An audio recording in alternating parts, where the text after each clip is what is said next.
Chapter 1. The Beginning of a Heartbreak, Unveiling the Identity of a Tycoon. On September 20th, 2023, at the Rose CAF in Jiangnan City, a stunningly attractive girl, renowned as the campus belle, disdainfully glanced at the dapper young man seated across from her.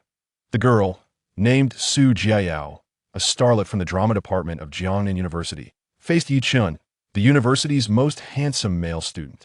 "I was blind in high school to have been your girlfriend," Su Jiayao lamented, regret flooding her voice. "If it weren't for you, Su Jiayao, would be a major star by now.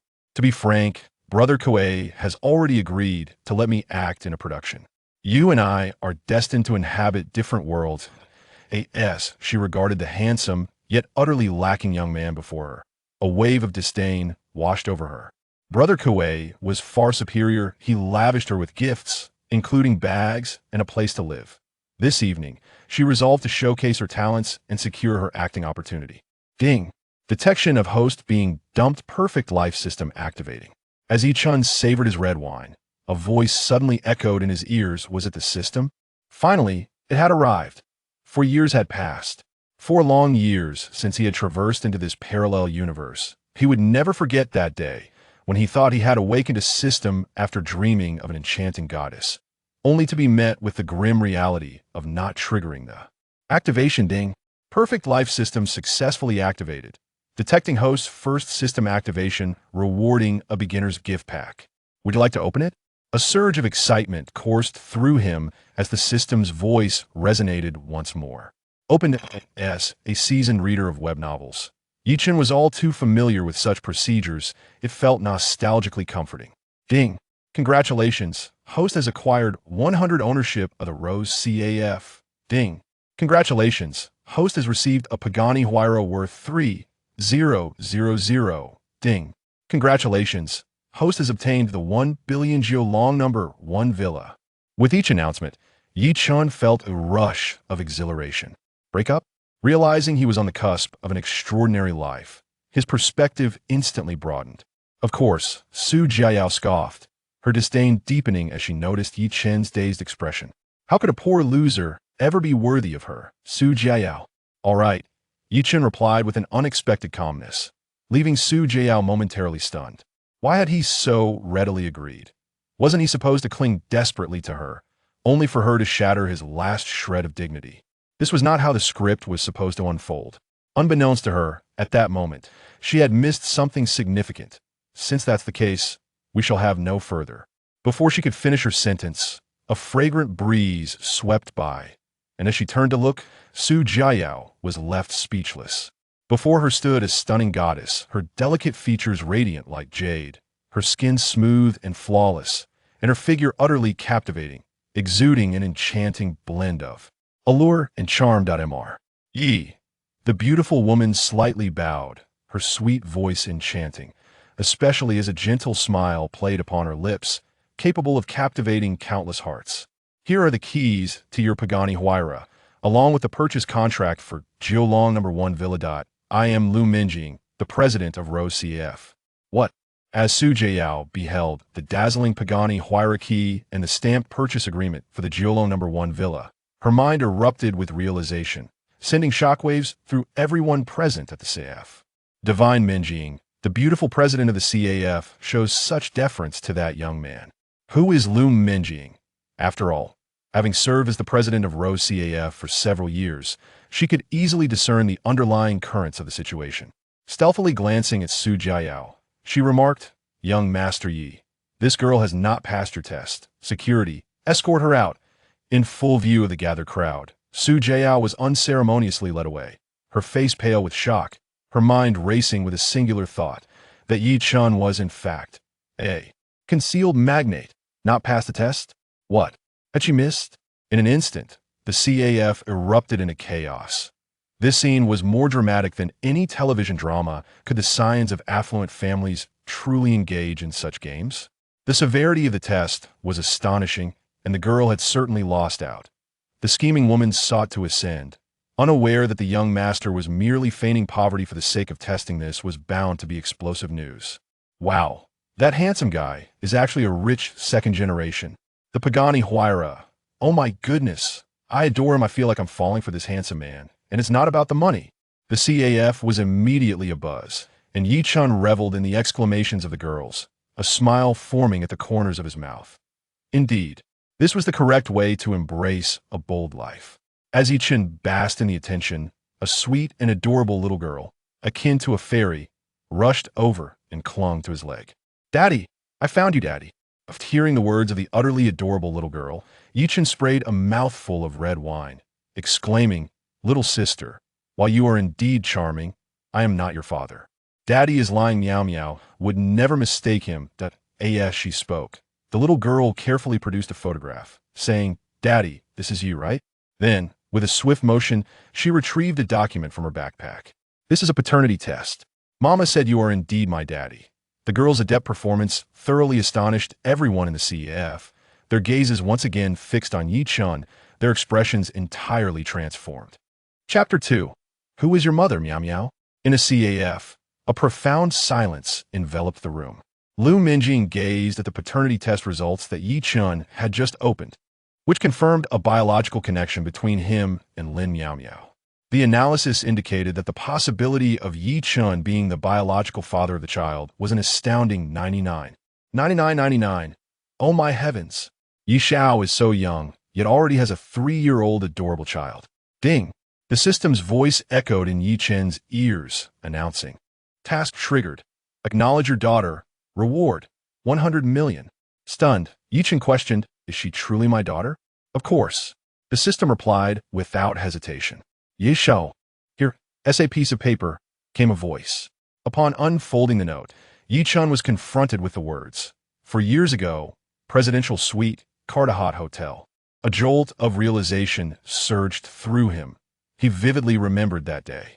It was the first day he arrived in this parallel world, and that night, he had an encounter with a goddess-like woman. While he couldn't recall her exact appearance, he was certain she was extraordinarily beautiful. My goodness, is this adorable child truly my daughter? Daddy finally believes it. The little girl pouted, turning her head away, her playful demeanor eliciting a smile from Ye Chen. That was rather sudden," he stammered, clearing his throat as he embraced the child, eager to depart from this chaotic place. "By the way, Miao Miao, how did you get here?"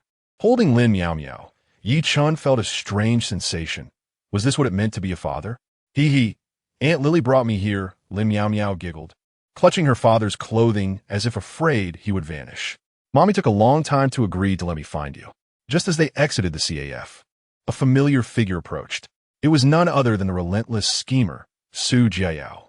"Ye Chen, I was just being impulsive earlier. Can we start anew?" Her pitiful expression invoked a twinge of sympathy, but Ye Chen remained unfazed. He wouldn't waste precious time on such a materialistic woman. "Who are you?" he replied indifferently. But the little girl became agitated. "You must not bother Daddy anymore. Daddy belongs to Mommy and me." With a fierce gaze, she declared her territory, planting a kiss on her father's cheek and tightly wrapping her arms around his neck, reveling in the affection.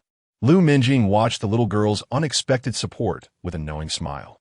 "Minjing, drive," Ye Chen instructed, his eyes still on Su Jiayao, betraying no emotion. "Understood." The coldness of his response was the most effective rebuttal. Lin Shiyin opened the door to the luxurious Pagani Huayra, this year's latest model, worth a staggering 30 million, leaving Su Jiayao in a state of confusion. That Ye Chen has a 3-year-old child. A Pagani Huayra? A 3-year-old child? Jilong No. 1 villa?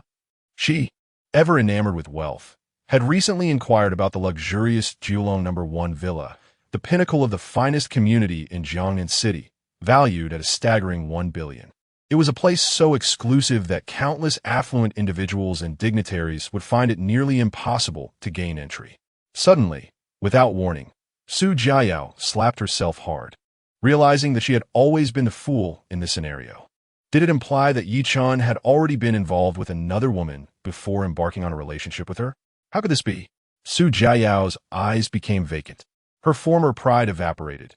Indeed, they now belonged to entirely different realms, with Ye Chen becoming an unattainable dream for her. Inside the Pagani Huayra, Ye Chen, recalling something, cleared his throat and inquired, "Miao Miao, who is your mother?" Lin Shiyin was momentarily taken aback, nearly losing her grip on the steering wheel. What was happening? Ye Chen. The child is already 3 years old, and he doesn't even know who the girl is. Coughing lightly, she thought it rather excessive. Although she was jesting about her boss, it seemed profoundly unfair to the girl. Oh, Miao was not surprised. She promptly took out her phone, saying, "Here, this is my mama."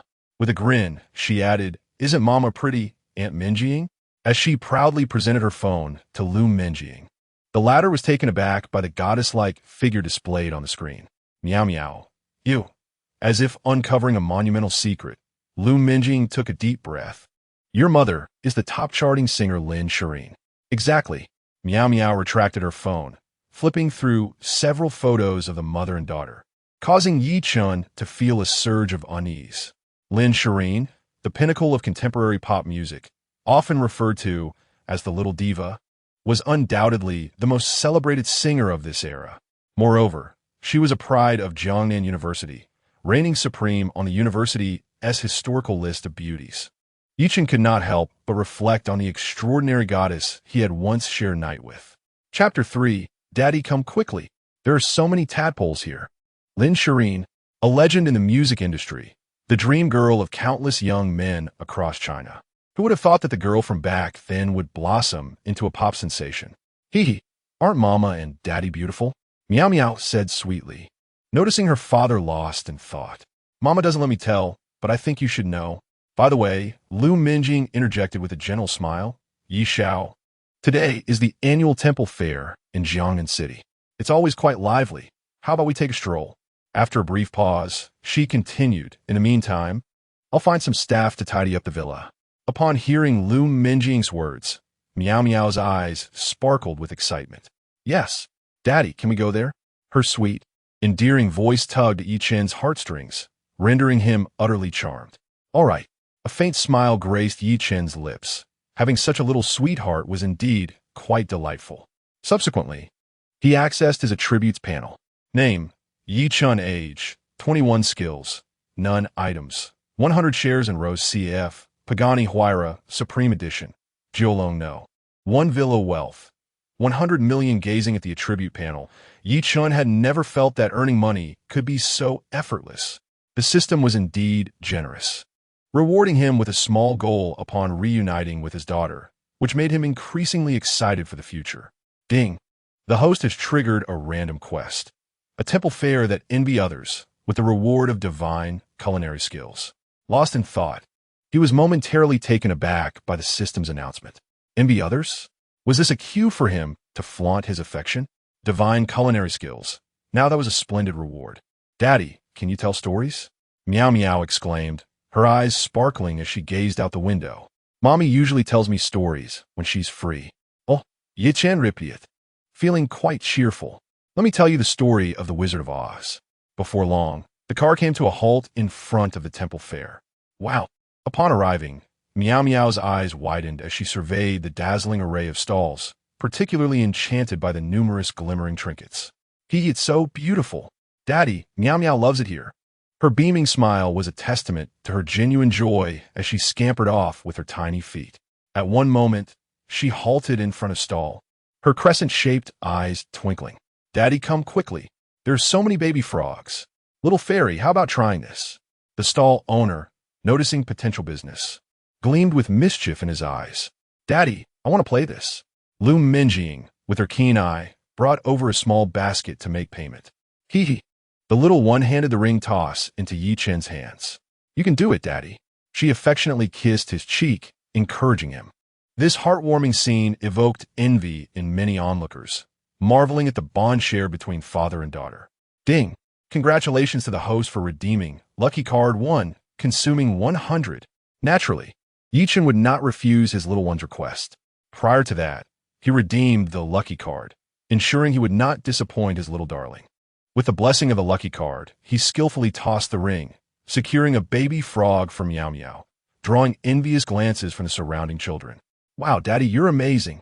Miao, basking in the admiration of her peers, proudly lifted her chin, as if to proclaim her father's extraordinary prowess. Not long after, the sounds of lively banter caught her attention. Daddy, it's so lively over there. She tugged at his hand, leading him closer. and upon reaching the center of the festivities, she observed the game rules. Players tossed sunflower seeds into a small black bowl, which was then covered, prompting others to guess the number inside. "Daddy, can we play this?" She eagerly pulled at his sleeve, filled with anticipation. "All right, boss, we'll take a turn." Ye Chen affectionately ruffled her hair, confident with the lucky card in hand, unperturbed by the simplicity of the game. "Excellent." The associates nearby, spotting him with a $100 bill, exchanged glances filled with excitement, eager to seize the opportunity presented by this seemingly naive and affluent tourist. Subsequently, the stall owner placed 3 sunflower seeds into the small black bowl and swiftly covered it on the ground. "Little one, take a guess at how many there are." The stall owner revealed a cunning, fox-like smile, coaxing the little one with gentle persuasion. 3 seeds.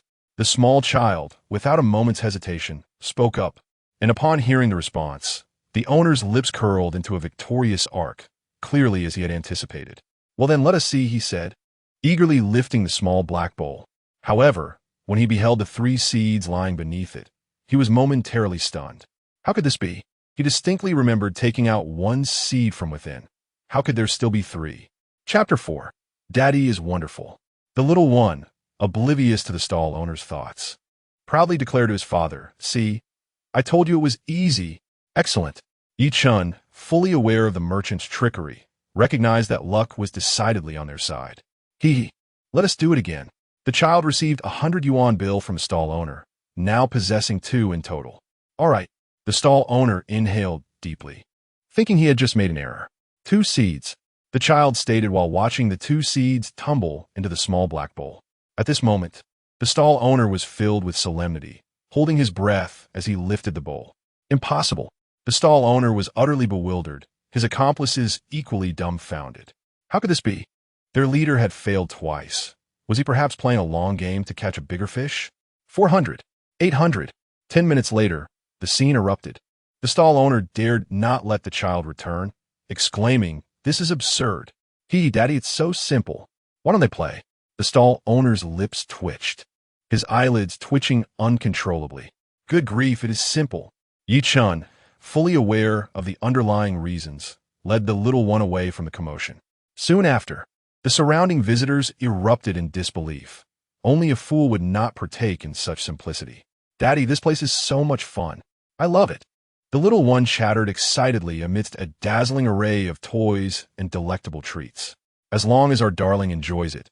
Ye Chen affectionately pinched the child's cheek, the invisible display of affection drawing envious glances from the nearby onlookers. The little one beamed, "Daddy is wonderful," planting a kiss on his father's cheek. The heartwarming sound and tender scene eliciting smiles from the crowd. After a while, the trio arrived at the commercial street of the temple fair. Lu Minjing gazed at the bustling shopping area, remarking, "Young master, this is one of the few most prosperous commercial centers in Jiangnan." Realizing that the young lady had come in haste and likely had not changed her clothes, she suggested, though her sentence remained unfinished. Ye Chen comprehended her intent. The group then proceeded to the flagship store of the international brand Dior for children's clothing. "Welcome, sir. How may I assist you?" Upon entering, the salesgirl, taken aback by the stunning Lu Minjing trailing behind, felt a thrill of excitement.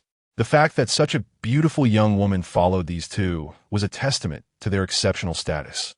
"Mimi, feel free to buy whatever you like." With a modest goal in hand and a carefree spirit, spending money was no burden, especially given that a few pieces of clothing wouldn't cost much. Truly. Upon hearing her father's indulgent praises, Miao gleefully rewarded him with a kiss, exclaiming, "Long live Daddy. This dress is so beautiful. Buy it," she urged. "Daddy, I adore this bag. Buy it. Daddy, buy. Buy." Half an hour later, they arrived at the checkout. "Sir, your total is 328,672. You only need to pay 328,000. All right." He casually handed his bank card to the cashier, and with a beep, the transaction was completed. However, the cashier appeared momentarily dazed upon processing the card. "Sir, please take your time. We welcome you back anytime." The sales staff bid farewell, and only after Ye Chen and his companions left the flagship store did they finally exhale. Yet, One cashier named Xiaomei remained in a daze. Xiaomei! A colleague waved her hand in front of her, but she remained unresponsive. Oh, what is the matter? After several calls, Xiaomei finally snapped back to reality. Her colleague looked at her quizzically. Are you okay? The handsome guy has already walked away. That kind of rich second generation is not someone we can covet. Cough, cough. What are you all talking about?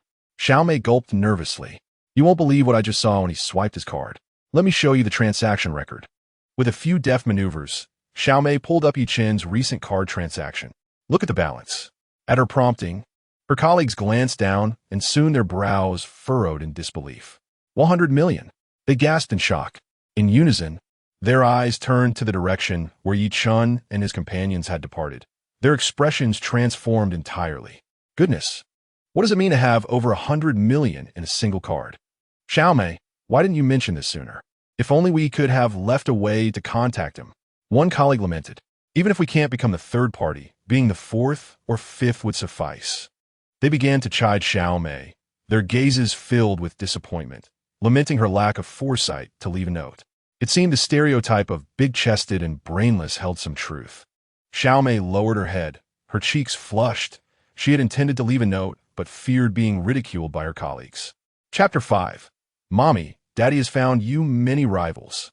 While the young ladies discussed, Ye Chen took his little doll to the Gucci children's flagship store. After a spree of extravagant purchases, they emerged as night fell. Observing the luxury children's clothing packed in the sports car, Lu Minjing could only marvel, realizing it was worth more than her salary from the past year or two. She could not fathom the joy of the wealthy. However, she concluded that young Master Yi intended to pamper his daughter to the heavens. Sweetheart, did you have a good day? Ye Chen asked his little doll from the driver's seat. His face radiating paternal affection that he was unaware was genuinely born from his heart. Yes, I'm super happy. Miao Miao's beaming smile said it all. Daddy, where are we going next? The eager little one gazed at her father with sparkling crescent-shaped eyes. Of course, we're heading back to the villa. Ye Chen gently stroked Miao Miao's head, his laughter infused with affection. This paternal feeling was indeed quite delightful. Miao Miao, it's time for us to head home, said Lu Minjing, gazing at Miao Miao with envy, and for a fleeting moment, she even wished to be Yi Xiao's daughter. All right, Aunt Minjing, Miao Miao responded politely. Clearly, although Lin Shiyin was preoccupied with her busy career, she had not neglected the education of Lin Shiyin. This understanding little one made Ye Chen feel a twinge of guilt. In just one day, so much joy had been experienced, which made him ponder how much he had missed in the past 3 years. Ding! Congratulations, host, for completing the task of making others envious at the temple fair. Reward, God-level culinary skills. Amidst the conversation between the two lovely young ladies, the sound of the system's reward echoed in Ye Chen's ears. He accessed his attribute panel.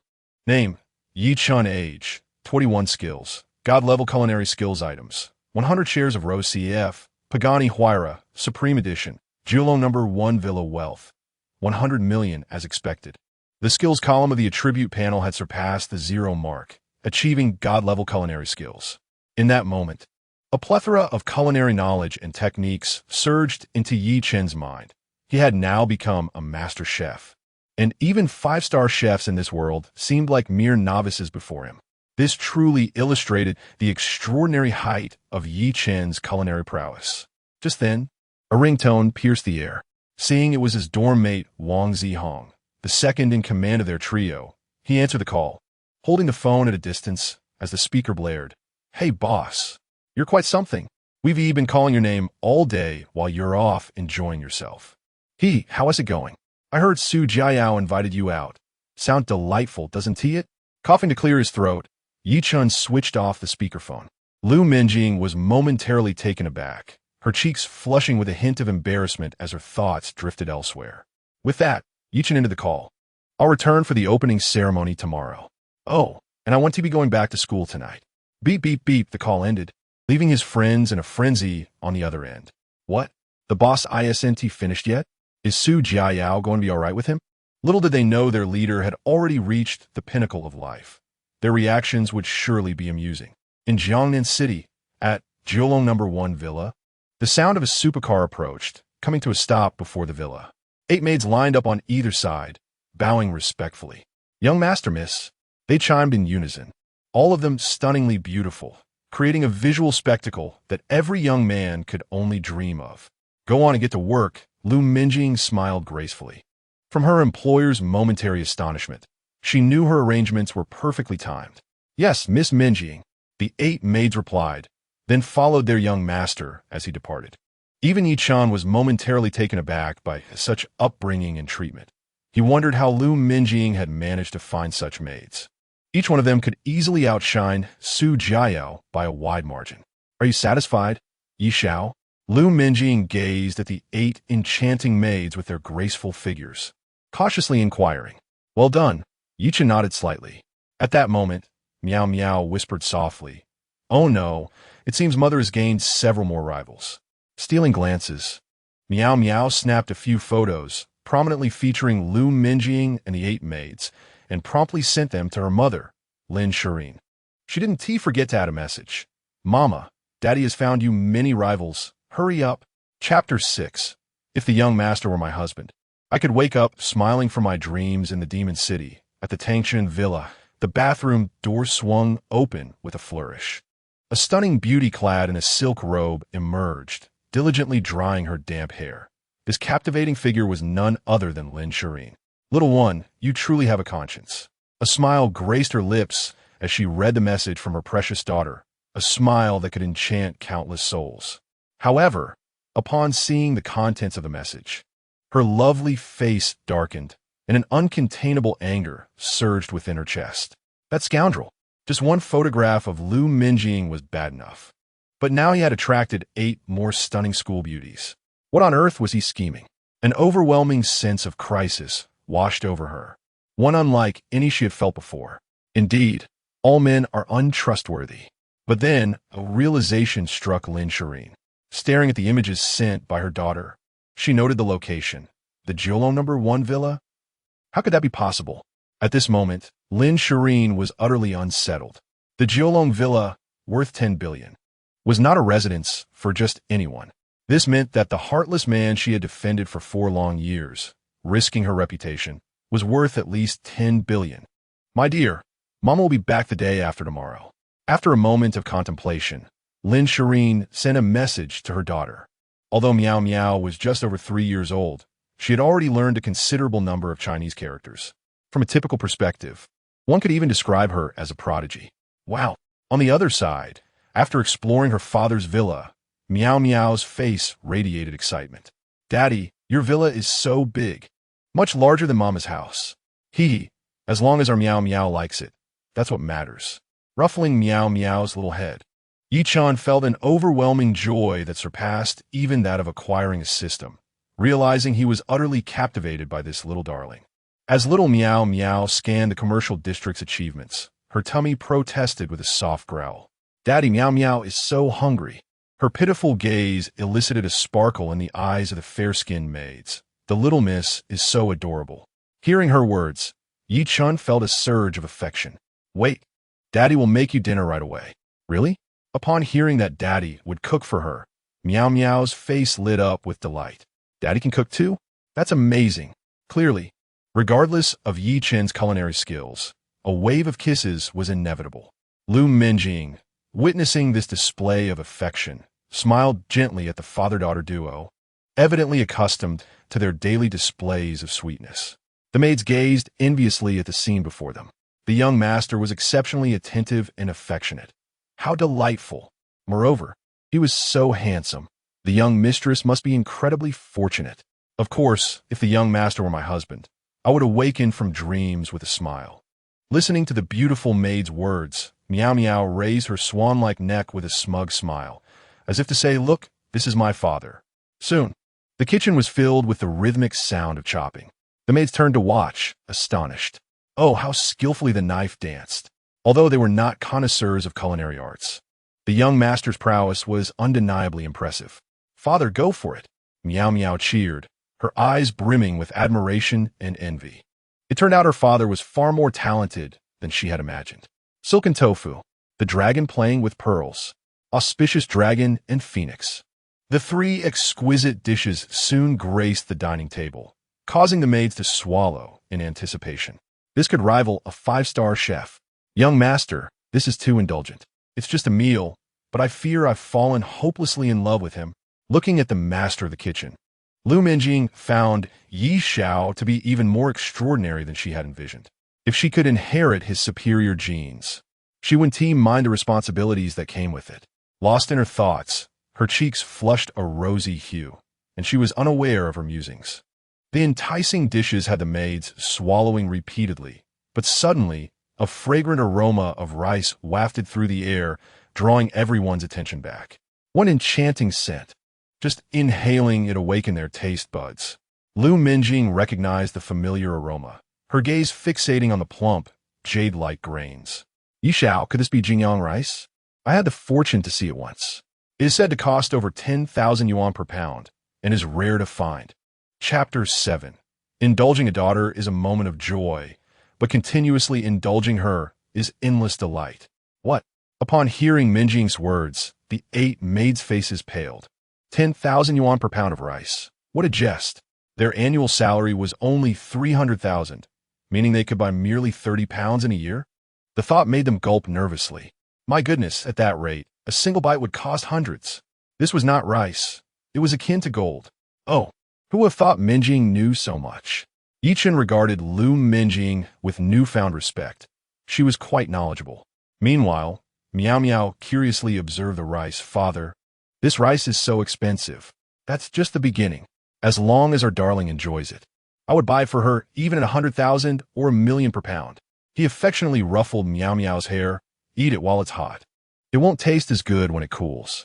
Miao nodded eagerly, her face brimming with delight. After taking a bite of the rice, she exclaimed, "Wow, it's delicious." Then she sampled the dish, causing the maids to gaze at her with palpable envy. With a delightful meal before her, Mia giggled as she gazed at her beloved father. "Daddy, you treat me so well. Aren't you afraid I might become arrogant?" "Silly girl," he replied, savoring a dish so exquisite it left him in awe. His eyes filled with a tender pride for his daughter. "If you become proud, so be it, is no great matter."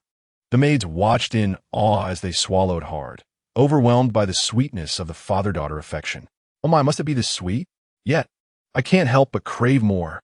They lamented, feeling a pang of envy for the little lady who was so cherished.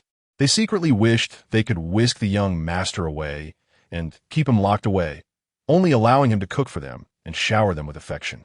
Soon after dinner, Mia let out a satisfied burp, cradling her round belly, her eyes lingering on the delicious rice and dishes. "What I do if I can't eat anymore? But I still want more. How frustrating." Pouting adorably, she placed her spoon down on the table, playfully blaming her belly. "It's all your fault." The maids couldn't help but chuckle at the charming scene. "Look at my little cotton-padded jacket, all puffed up." Ye Chen, the doting father, could not resist his urge to spoil her further. "If you want to eat, darling, I'll make you something every day." "Really?" Mia looked up at him earnestly, then hooked her pinky finger. "Daddy, let's make a pinky promise." "All right," he chuckled, and the two sealed their promise with a pinky swear, declaring for 100 years, "We shall not change. Only the little puppy may." Instantly, Mia's face lit up with joy. "Daddy, you promised me." Lu Minjing observed the scene, unable to fathom how much more sweetness she would witness in the coming days. Daddy. Mia quickly shifted her focus. "Shall we play the big bad wolf game? I'll be the little rabbit, and you can catch me." And so, the father and daughter began to chase each other around the living room, Mia's laughter ringing out like a soothing melody, as if to dissolve all negativity in the air. Lu Minjing and the maids watched, their faces adorned with blissful smiles, as if time itself had come to a standstill in that moment. After more than half an hour, Mia nestled into Ye Chen's arms and drifted off to sleep, utterly exhausted from her day of joy. He held her carefully, gazing down at his little one, a charming smile naturally curving his lips. From the maid's perspective, he looked incredibly handsome. What fortune must the little lady have accumulated in her past life to deserve such a doting father? They mused. If only they could replace him for a moment, holding the little lady in their arms. The thought of such happiness was tantalizing. Alas, they knew they could never take her place. Perhaps only the young mistress might share that privilege. Ding! The system detected that the host's doting tendencies were reaching new heights and rewarded him with extraordinary musical abilities. Ye Chen paused, surprised by the system's announcement. Is this a new feature? A mysterious smile involuntarily graced his lips as he entered the room, cradling the little one amidst the envious gazes of the maids. They couldn't help but wish for a fragment of the young master's exceptional genes. Chapter 8. Is Ye Chen, the male god, a hidden tycoon? The following day at dawn, the first golden rays of sunlight poured into the room, dispelling the last remnants of night. The morning sun illuminated a cherubic face, which, despite being only 3 years old, possessed a beauty that could bring nations to ruin. With a gentle struggle against sleep, the little one awoke to find herself tightly holding on her father, her tiny hands grasping him as if fearing he might vanish. It wasn't a dream after all. Upon seeing her father's beaming smile, her lips curled into an adorable arc, enhanced by the morning light. Little darling, what are you thinking about? Lost in her joyful thoughts, Lin Shiyin felt her petite nose being affectionately stroked. In that moment, her eyes met her father's, who had just awakened. Father, I thought yesterday was just a dream. Her face radiated pure happiness as she nestled in her father's embrace. Yesterday had been the happiest day for Miao, and her delight was evident on her rosy cheeks. Silly baby, what are you daydreaming about? With a tender ruffle of her hair, her father elicited a contented squint from her, clearly relishing the warmth of his affection. However, as innocent as her words were, Ye Chen felt a pang in his heart, acutely aware of the fear of loss that accompanies the desire to possess. Father, could you tell me the story of the Wizard of Oz? The little one tilted her fair neck upward, looking at her father with eager anticipation. The unspoken charm of her innocence was utterly captivating. Who could resist such a fairy-like little girl? Of course, my dear. A loving smile spread across Ye Chen's face as he embraced her and began to weave the narrative. Suddenly, a jarring tremor jolted Dorothy awake. Had she not been lying on a soft bed, she might have been hurt. The disturbance compelled her to hold her breath, sensing that something significant was unfolding. After a brief moment of father-daughter warmth, they finished breakfast and departed the villa. Father, are we going to your school? Miao, ever perceptive, recalled the phone call her father received the previous day, her eyes widening with curiosity. Indeed, today I will be performing. As he thought about the opening ceremony at Jiangnan University, Ye Chen smiled. This might be one of the few occasions he would visit a school again. Why, you ask? The answer is simple. Education is merely a means to acquire a good degree and subsequently secure a decent job. However, for someone like Ye Chen, who has already reached the pinnacle of life, attending school is utterly unnecessary. In fact, one could argue that going to school is a waste of time. Wouldn't it be far more delightful to spend that time showering affection on his little one? Really? Upon hearing that her father would be performing, Miao instantly perked up, exclaiming, "This is wonderful. Father is going to be amazing again," clapping her tiny hands. She was oblivious to the specifics of the performance, but was certain it would be extraordinary because her father was a superhero, at least in her eyes. Soon, Jiang University was in sight. With a thunderous roar echoing from a distance, the attention of numerous students gathered at the entrance was immediately captured. By the time they realized what was happening, the supercar had already approached. It was the Pagani Huayra, not just any model, but the 4-seater Supreme Edition, worth a staggering 30 million, yet still difficult to acquire. Goodness, has a wealthy second-generation heir arrived at our university? As the supercar came to a halt beside the security guard, the window rolled down, revealing a strikingly handsome face, causing a collective gasp among the students. "Lee, please assist." Ye Chen addressed the head of security. Upon seeing Ye Chen, Lee was momentarily taken aback. "Ye Chen, you've truly made a name for yourself." The security chief gave Ye Chen a thumbs up before raising the barrier. "Ye Chen, the idol," exclaimed one student. "He is actually a hidden tycoon." In an instant, the entrance erupted with excitement. Hearing the students' fervent discussions, Lee's mouth twitched as he observed Ye Chen's gaze following the departing supercar, filled with complex emotions. Wow. Miao thought about the uproar caused moments ago, her bright eyes fixed on her father. "Daddy, you're so popular."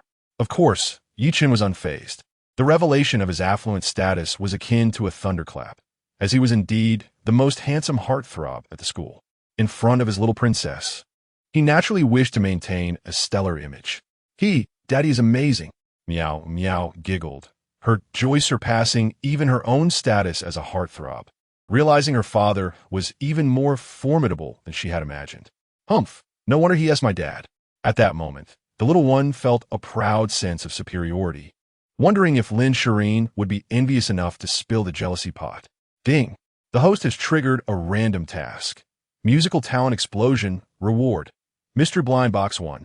Just then, a notification from the system rang in Ye Chen's ears, momentarily startling him. The system was truly becoming increasingly perceptive. An explosion of talent. Wasn't that exactly what he desired? Only then could he better establish his image in the eyes of the little one, secretly looking forward to the upcoming opening ceremony. Chapter 9. Boss, you're not the one taking over, are you? At school, in the auditorium. The venue for the opening ceremony was bustling with students gradually entering the hall. Just then, a screeching break echoed at the entrance, instantly capturing the attention of many students, particularly those from the student council, all of whom stood in astonishment. What on earth? The Supreme Edition Pagani Huayra has arrived? Could it be a celebrity from a school? Everyone focus, commanded a well-dressed young man, who was none other than Li Bin, one of the trio, ranking third in the dormitory. Perhaps it's a tall, glamorous star. His expression revealed his excitement without reservation. As he opened the door and stepped out, Ye Chen emerged, holding his little princess at the entrance of the auditorium. Puffed. Li Bin, who had been sipping on a drink, spewed it all out upon seeing the newcomer, his eyes widening in disbelief. "What? The one stepping out of that supercar is our boss." The unexpected scene truly left Li Bin flabbergasted. This is inappropriate. The script appears to be erroneous. The anticipated arrival should have been a leggy star. My goodness! Upon seeing the dazed Li Bin, Ye Chen raised his hand and playfully tapped the back of his head. The scene left the student council members speechless, as no one dared to address their publicity minister in such a manner. Only he would. Their esteemed leader. The charming heartthrob of Jiang University. Who could have imagined that Ye Chen was, in fact, a concealed tycoon? "Binzi, long time no see." Casting a glance at Li Bin, he proceeded to introduce the little one. "This is your uncle Li Bin." "Hello, unle Li Bin." The adorable Miao smiled at Li Bin, who was caught off guard, her sweet voice resonating beautifully. Cough. "Hello." Li Bin waved at the little girl, then pulled Ye Chen aside. "Boss, where did you find this lovely little girl? Aren't you afraid of her parents coming after you?" Scram. Ye Chen lifted his foot as if to kick, but Li Bin deftly dodged. This guy never spoke with grace. "Stop fooling around." Ye Chen gently ruffled the little one's hair. "Binzi, this is my daughter." "What?" Li Bin froze in astonishment. The eyes of the student council members widened in disbelief, all focused on the super cute Miao. This little girl would undoubtedly grow into an extraordinarily beautiful goddess. What? The little girl is the daughter of the male god? My heavens! The sound of swallowed breaths echoed through the room, causing an uproar. Li Bin took a moment to regain his composure. After swallowing hard, he promptly pulled Ye Chen aside, fearing that remaining in the room might incite chaos. Soon after, in the backstage resting area of the auditorium. What? Upon hearing Li Bin's words, Wang Zihong and Dong Kuan, who had rushed over, stared wide-eyed at their leader in disbelief. Boss is a tycoon, and he has a daughter. Finally, all three pairs of eyes landed on the little girl, who beamed at the shocked uncles, knowing it was all because of her father. "Hello, uncles. Allow me to introduce myself." Miao greeted them politely, her sweet voice melting hearts. "My name is Lin Miao, and I am Daddy's daughter. My mommy is the popular little diva Lin Shiyin, and I love listening to stories." "Oh, Lin Miao? Sister Lin what?" Li Bin murmured, his eyes widening in realization, as did those of Wang Zihong and Dong Kuan. "Boss, your Lin Shiyin is the most beautiful goddess in Jiang University's history." "Goodness. No, my goddess." "Boss, you scoundrel." In that moment, the hearts of Wang Zihong and the others shattered. Lin Shiyin was the dream goddess of all boys, and yet that very goddess had been won by their leader. They were naturally filled with discontent, and they had no doubt that if this news were to spread, their boss would meet an untimely end. Wait a moment. Wang Zihong suddenly had a bold hypothesis. Boss, you aren't the one picking up the pieces, are you? Thud. As soon as Wang Zihong finished speaking, he received a sharp slap from Ye Chen, causing him to cry out in pain. You bastard. Ye Chen rolled his eyes at the team leader of the trio. Indeed, 4 years ago, I did sleep with Lin Shiyin. At this revelation, the three were utterly shocked. However, upon hearing the details from Ye Chen, they felt as if lightning had struck them. What? The boss not only went all in, but also had Lin Shiyin take care of his daughter alone for 3 years? What on earth have I just heard? Heaven, please strike me down. I must be dreaming. Chapter 10. Oh God, stop singing and come home to have children with me. A short while later, Wang Zihong and his companions looked at their leader with forlorn expressions. Not only had he slept with their dream goddess, but he was also a hidden millionaire. How could they possibly live with this? Unbelievably, their boss was actually a rich second generation. Dong Kun still felt as though he were in a dream. Their leader was an undisclosed tycoon. How outrageous. What is this? Miao Miao interjected, her tone boastful. Daddy lives in the prestigious Jiulong No. 1 villa, and there are many beautiful aunties around. While speaking, Miao Miao skillfully opened her phone. Look at this. As they glanced over, Wang Zihong and his companions were met with an unforgettable scene. Their boss indulging in gourmet food, flanked by 8 stunningly beautiful schoolmates serving him, along with an exceptionally gorgeous head housekeeper. Boss, who is that goddess? Please introduce her to me. Li Bin was immediately taken with Lu Minjing, who was breathtakingly beautiful, a veritable fairy. Hee, Uncle Li Bin, this is Daddy's private housekeeper. She seems to be the president of the Rose CAF, Miao Miao remarked, tapping her head in thought. This revelation left Li Bin momentarily speechless. A private housekeeper? The president of a CAF? In this era of fierce competition, their boss was wasting such resources. Wang Zihong and Dong Kun exchanged envious glances, acknowledging that the happiness of the wealthy was beyond their comprehension. Binzi, Ye Chen said, skillfully exchanging for a song accompaniment from his system panel. Play the track for me when I sing later. Oh, Li Bin paused, realizing that their leader had just reunited with his daughter. Looks like we're riding on the coattails of our niece. Wang Zihong and Dong Kun exchanged glances, sensing that their boss was serious this time. Leave it to me, Li Bin said, thumping his chest. As the publicity minister, he had some influence. Meanwhile, the auditorium was in an uproar. Hey, have you heard? Senior Ye Chen is a hidden millionaire. Of course, he drives a supreme version of the Pagani Huayra. That dancer, Su Jiayao, has soared to fame. What a pity it isn't me. I adore Ye Chen. How wonderful it would be if you were my boyfriend. The audience buzzed with excitement, all discussing Ye Chen's arrival at school in a supercar, which was simply explosive news. As for the live stream of the Jiang University opening ceremony, the number of fans had surged past 10,000 due to the revelation of this hidden millionaire. Clearly, they saw in Ye Chen the story of a downtrodden individual rising to greatness, especially since he was also the campus heartthrob. Next, let us revel in the enchanting dance performance of our stunning campus beauty, pure land of ultimate bliss. At the podium, the charming and sweet-faced Minister of Arts, Chen Qianer, captivates the audience with her melodious voice, igniting an electrifying atmosphere. As the goddess troupe takes the stage, the students in attendance find their spirits uplifted. Amidst this fervor, more than a dozen girls adorned in elegant high-slit kipayos grace the stage, their graceful figures and lovely visages capturing everyone's attention. It is evident that Jiang University has spared no expense for this opening ceremony. The cost of their exquisite attire alone suggests a significant investment, hinting at a desire to attract new students. In no time, the live broadcast of the opening ceremony is abuzz with excitement, leaving viewers in a delightful daze. Chen Qian'e, holding the announcement card, approaches the stage. Upon seeing the next performer, her eyes sparkle with admiration, and her voice rises in enthusiasm. Now, let us welcome the handsome sophomore from the music department, Ye Chen, who will serenade us with little dimples. The audience, particularly the girls in the crowd, erupts into a flurry of whispers, their gazes fixed on the stage. Ye Chen is about to perform. Wow, he is a prodigy of the music department. and a wealthy one at that. So looking forward to it. Handsome, I adore you, come home with me. Handsome, stop singing, and let us have a family together. This announcement stirs an extraordinary commotion throughout the venue. Chun Qian'er smiles subtly, clearly unfazed by the excitement. She harbors a fondness for the charming junior, albeit she has heard rumors of his existing relationship.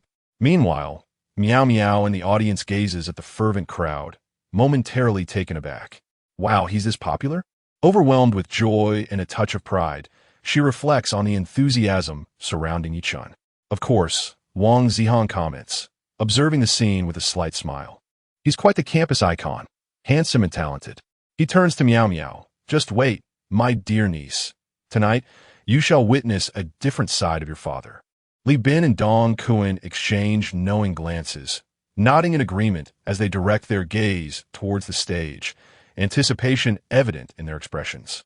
At a certain moment, a strikingly handsome face appears on stage, illuminated by the bright lights, exuding an irresistible charm. Wow, our leader's looks are absolutely stunning. Li Bin observes enviously. If I possessed even half of his good looks, I could easily win over most campus beauties. Get lost. Look at your aspirations, Wang Zihong retorts, rolling his eyes at Li Bin. With a sigh, he adds, my goal is to navigate the sea of flowers without a single petal clinging to me. Dong Kuan shoots them both a disdainful glance, reminding them, before our leader, you two are but mere trifles. Remember, he is the man who has shared a bed with the goddess Shiyin. Listening to the playful banter of the three uncles, Miao Miao beams with joy, her eyes crescent-shaped as she cheers, go, Daddy, you're the best. Chapter 11, Ye Chen, come with me. I can keep you warm and do the splits. On stage, all eyes are upon him, and the viewership of the opening ceremony livestream has soared to an astonishing 30,000. I'm still in search of a reliance and an embrace, someone to pray for me, to fret for me, to be angry for me, to create a commotion on my behalf. With an extraordinarily warm voice, complemented by enchanting music, the atmosphere fell into a profound silence.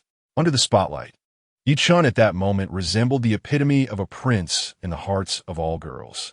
Wow, Miao Miao gaped in awe. Daddy sings beautifully, just as remarkable as Mommy. How delightful. Indeed, listening to the voice of their leader, Wang Zihong and the others exchanged glances, suddenly realizing how exceptional their leader's singing was. In the front row of the audience, Principal Zhao Qiming smiled. This little fellow is quite impressive indeed. Perhaps he could become the next Lin Shiyin. Indeed, a nearby professor from the music department nodded in agreement. Principal, I believe we should introduce Ye Chen to Shiyin. If this conversation reached Lin Shiyin's ears, one could only wonder how she would feel. In a corner of the stage, the school belle, Chun Qian'er, smiled subtly. No wonder I like him. It began with his looks and culminated in his talent. At this moment, the fans in the live broadcast room experienced an unprecedented surge. With dimples and long eyelashes. You are the most beautiful sign. I can't sleep at night, missing your smile. You have no idea how important you are to me. With you, life feels perfectly whole. The sweet impact hit hard, sending the live stream fans into a frenzy. Who is this guy? His singing is phenomenal. The male god is so handsome. I want to shower him with kisses. Bro, being this handsome and singing so beautifully, spare us a chance. Shockingly, a man who could easily rely on his looks chooses to depend on his talent. I love you, male god. Come home with me, and I'll offer you 30 villas. The number of fans in the live stream surpassed 100,000, escalating at a visible speed, with hundreds of comments flooding the screen every second. The audience on site also expressed their affection, joking that if they could hear such a sweet song every day, they would never tire of it. The boys were enviously aware of the disparity. If they possessed such singing ability, they would not remain single. Cough, cough. It seems our leader is destined for stardom. Wang Zihong remarked, knowing that this opening ceremony was simultaneously broadcasted in the Dosha livestream. Who knows what the current situation in the livestream is? Hey, perhaps our leader will even surpass his sister-in-law in the future. Li Bin chuckled, making a prophetic statement. Yet, unbeknownst to everyone, in a corner of the auditorium sat a woman wearing sunglasses, the one who soared high in the hearts of countless girls, Su Jiayao. That girl clenched her teeth, regretting it profoundly. She never anticipated that her ex-boyfriend would possess such an enchanting singing voice. Even without the identity of a wealthy heir, his future remains limitless. Su Jiayao. Oh, Su Jiayao, do you realize what you missed that day? Clenching her fists and taking a deep breath. She had often contemplated using her proud skills and charm to mend the situation, yet she understood that such actions would only deepen Ye Chen's disdain for her. Suddenly, the shrill ring of a mobile phone pierced the air.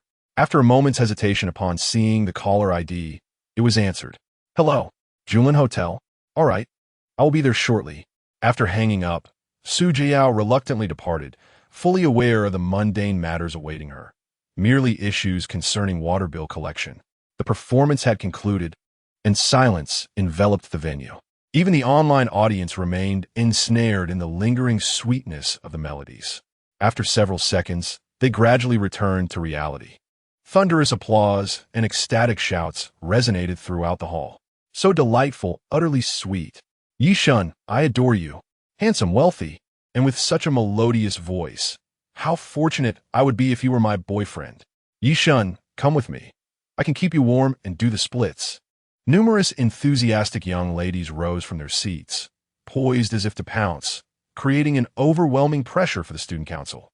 The trio, Li Bin and his companions, observed the scene, internally shouting, "Let go of the boss, come to us." Chapter 12. The Emperor's Set Meal, astonishing the trio in the bustling metropolis.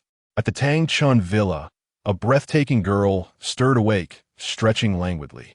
Bathed in sunlight, her gossamer robe subtly revealed her exquisite form. Unfortunately, this scene went unseen. Had it been witnessed, it would have sparked a battle of epic proportions. Ye Chen would never realize that such a fairy-like figure was cherished by none other than himself, nor would he comprehend the depth of her happiness. Ding-dong. After stretching, she gazed at the alluring abyss beside her, a confident smile gracing her lips. No one had ever surpassed her in physical allure. The sound of a message drew her attention. It was a video from the former principal. I am still searching for support and an embrace, who will pray for me and share my burdens.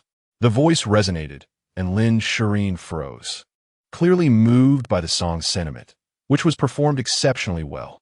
As her gaze fell upon the handsome face on the screen, her breath hitched. How could it be him? A whirlwind of emotions surged within her. Astonishment, disbelief, and an overwhelming sense of impending crisis. Indeed, despite his wealth, the music industry was her domain, her pride. Yet, she sensed that the vocal talent she once held dear was not as indomitable as she had imagined. As the video played on, Lin Shiyin found herself inexorably drawn into its allure. Was this not the very essence of the romantic feelings she had long yearned for? Admittedly, setting aside everything else, he possessed a certain charm.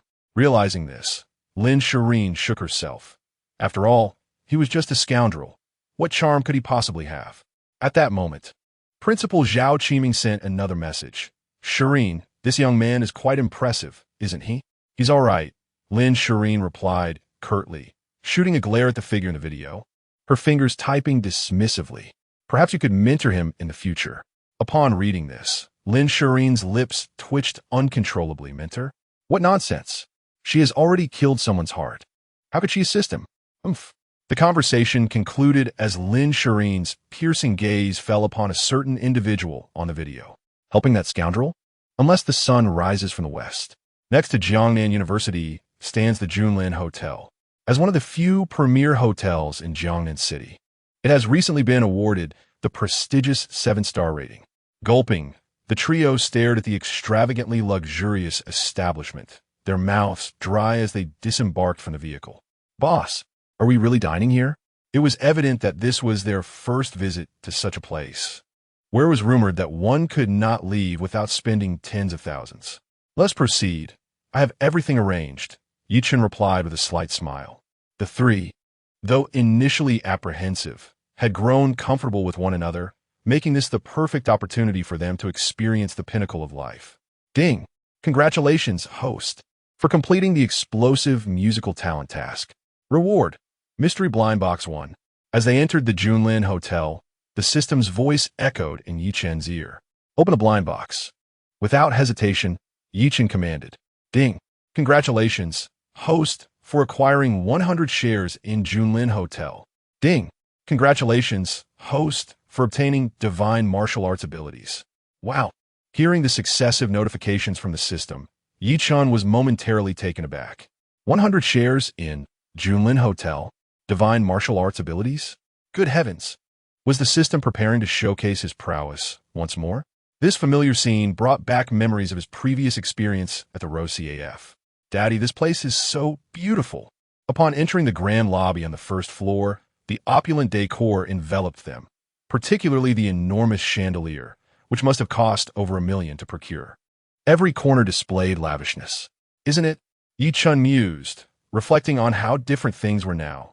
He knew that this hotel belonged to him. On the third floor, in a luxurious private room, a slender and attractive staff member respectfully inquired, "Sir, may we begin with the emperors? After all, only esteemed clients could order such a prestigious meal." "Let us commence," Ye Chen replied, thoroughly impressed by the hotel's attentive service. "Please bring me 3 bottles of the 1982 Lafite." "Certainly, sir." Gulp. Upon hearing their leader's words, Wang Zihong and the others exchanged astonished glances. "Boss, are you out of your mind? The 1982 Lafite costs 50 to 60,000 per bottle, over 100,000 in total." Liban took a sip of water to calm his nerves, only to choke as he read the menu's description of the emperors, exclaiming, "What? 18,800? Wang Zihong and Dong Kuan were left speechless. "My goodness, boss, this is extravagance at its finest." Swallowing hard, they realized that this meal would cost over 300,000. Heavens! Knock, knock. The door to the private room swung open as a beautiful staff member wheeled in a cart to the round table. Emperor crab, Australian lobster, foie gras puff soup, lobster congee. The array of dishes left the trio in awe and hungry. They had never witnessed such grandeur. No wonder this meal cost 18,800. It was only reasonable to feel that they were being extorted. "Sir, shall we open the red wine now?" A beautiful staff member, with a sweet and melodious voice, emanated an enchanting charm that calmed the hearts of those present. "Let's open all 3 bottles," she suggested. In that moment, Wang Zihong and his companions dared not utter a word. After all, they were brothers and could not afford to lose face. However, they couldn't help but think that their leader was perhaps being a tad extravagant. Chapter 13. "Father, it's that vixen. Come, let us toast." As their glasses clinked, the private room commenced its feast. Wang Zihong and his companions felt deeply moved. After all, their leader had not spared any expense for this lavish meal, which likely exceeded the cumulative cost of all the meals they had consumed since birth. "Boss, no words are needed. It's all in the drink." With tears glistening in their eyes, the 3 rugged men raised a glass in honor of Ye Chen. After several rounds of drink, a tipsy glow appeared on their faces. Just then, the door to the private room burst open, revealing 2 figures. "Sir, this is our exclusive VIP room." The girl supporting the man turned pale upon recognizing a familiar figure. "Ye Chen, it's you." "Father, it's that vixen." Miao Miao immediately recognized Su Fiayao, who turned even paler upon hearing the word. "Brother Kuei, let us go," Su Jiayao urged, desperately trying to pull Feng Kuei away, not wanting any conflict with Ye Chen.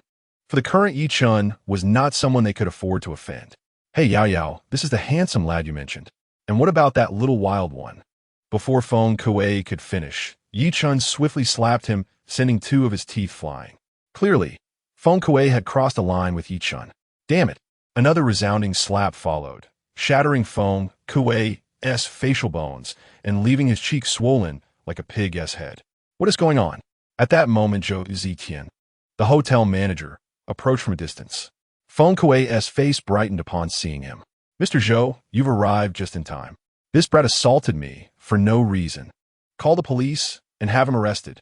As he spoke, a cold smirk appeared on his lips. As the head of the public relations department at Phantom Entertainment, he often collaborated with Junlin Hotel. This brat dared to strike him here. It was akin to courting death. However, Zhou Zitian's gaze fell upon Ye Chen, sending a shiver down his spine. He swiftly turned and delivered a slap to Feng Kuei's other cheek. "Be quiet." With that, Zhou Zitian, now beaming with a forced smile, nervously addressed Ye Chen. "Young Master Yi, what brings you here?" The commotion had attracted considerable attention, and the respect Zhou Zitian showed the young man caused a wave of astonishment among the onlookers. Meanwhile, Su Jiao's mind was in turmoil. What? Young Master Yi? Again with that title? First at the Rose CAF, and now at Junlin Hotel. Could this establishment also belong to him? Zhou Zitian, how dare you strike me? The inebriated Feng Kuei glared at Zhou Zitian, filled with humiliation. Yet, Zhou Zitian didn't even glance at him. Director Feng, effective immediately. All collaborations between Junlin Group and Phantom Entertainment are hereby terminated. Holy moly! The trio of Wang Zihong watched the unexpected turn of events. Their gazes toward their leader transformed entirely. Goodness, the boss is impressive. After having struck a guest, one would expect the manager of Junlin Hotel to terminate all collaborations with the party involved. Boss, are you truly satisfied with this resolution? Once everything was settled, Zhou Zihong slightly bowed to Ye Chen. At that moment, Feng Kuei, who had intended to protest, was rendered speechless, his face a tableau of disbelief. What? Boss? Is that hotel associated with that fellow? Instantly, a chill ran down his spine as a sense of impending doom washed over him. This was no jest. Although he wielded some influence at Phantom Entertainment, he was worlds apart from the owner of Junlin Hotel. If such a formidable figure chose to target him, he would find himself oblivious to the manner of his demise. Realizing this, Feng Kuei dropped to one knee, pleading, "Young Master Yi, I fail to recognize your stature. Please, spare my life." In that moment, the intoxication faded. Should Phantom Entertainment sever ties with Junlin Hotel, the company would not easily overlook his transgressions. With a single misstep, his position would be jeopardized.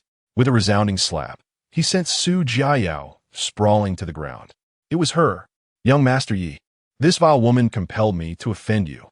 A crimson mark blossomed on Su Jiayao's fair cheek. "Had I known it was you, I would not have dared to act so foolishly." Once again, the narrative took a dramatic turn, and Wang Zihong and his companions reveled in the spectacle, particularly relishing the sight of Su Jiayao, who stood frozen in shock, her complexion ashen. This wench believed herself worthy of their leader. How absurd! Thankfully, he had not favored her. Only a goddess like Senior Sister Shireen could be deemed worthy of him. Begone! Those words echoed in Feng Kuei's ears, and he felt as though he had been granted a pardon. In a state of panic, he scrambled away, followed closely by the disheartened Su Jiayao. Subsequently, all eyes turned back to Ye Chen, their hearts heavy with foreboding. It seemed Phantom Entertainment was destined for misfortune. Wow! At that moment, Miao finally comprehended the situation. Her wide eyes sparkled with delight as she gazed at her father, realizing that this hotel belonged to him. "Hee, you all called him bad, how naughty." Pouting in indignation, she glared at the departing woman, her father's protective demeanor flashing through her mind. Yet, she couldn't help but think how incredibly handsome he looked just then. Chapter 14. Junlin Hotel belongs to young Master Yi? At the entrance of Junlin Hotel. "Hello, Director." Upon seeing the incoming call, Feng Kuei fawned as he answered. The voice on the other end was frantic. "Feng Kuei, you worthless fool. Do you have any idea how much the company will lose without the partnership with Junlin Hotel? The decision has been made. You are terminated with no chance of reemployment." The line went dead, leaving Feng Kuei in a daze. His lucrative position vanished in an instant. He never anticipated the situation would escalate so rapidly. "Kuei-go, what happened?" Su Jiayao's face turned pale. Feng Kuei was her last hope. If he abandoned her, she would be left with nothing. In a fit of rage, he raised his hand once more, delivering a slap that sent her crashing to the ground. At that moment, her alluring figure held no allure for him. "Wretched woman, begone." He spat, his face twisted with fury. "If you continue to follow me, I shall end you." The fearsome visage caused Su Jiayao to shiver, leaving her momentarily paralyzed. How could this be? Previously, he had treated her with utmost affection. Yet, as Su Jiayao regained her senses, she realized that Feng Kuei had vanished, evidently preoccupied with his own troubles and unable to consider her plight. In the private room, "Boss, you are incredible," Wang Zihong exclaimed, swallowing hard as he surveyed the surroundings, recalling the recent spectacle. "Is this hotel truly yours?" Indeed, it feels as though I'm still dreaming. Li Bin and Dong Kun chimed in, their astonishment palpable. Although the boss had always been impressive, his current stature was leagues beyond what it once was. No wonder seeing your sister Shirin fell for you. It defies reason. Wang Zihong reflected on how, for years ago, their boss had won the heart of the celestial goddess Shirin, and it would be a lie to claim he felt no envy.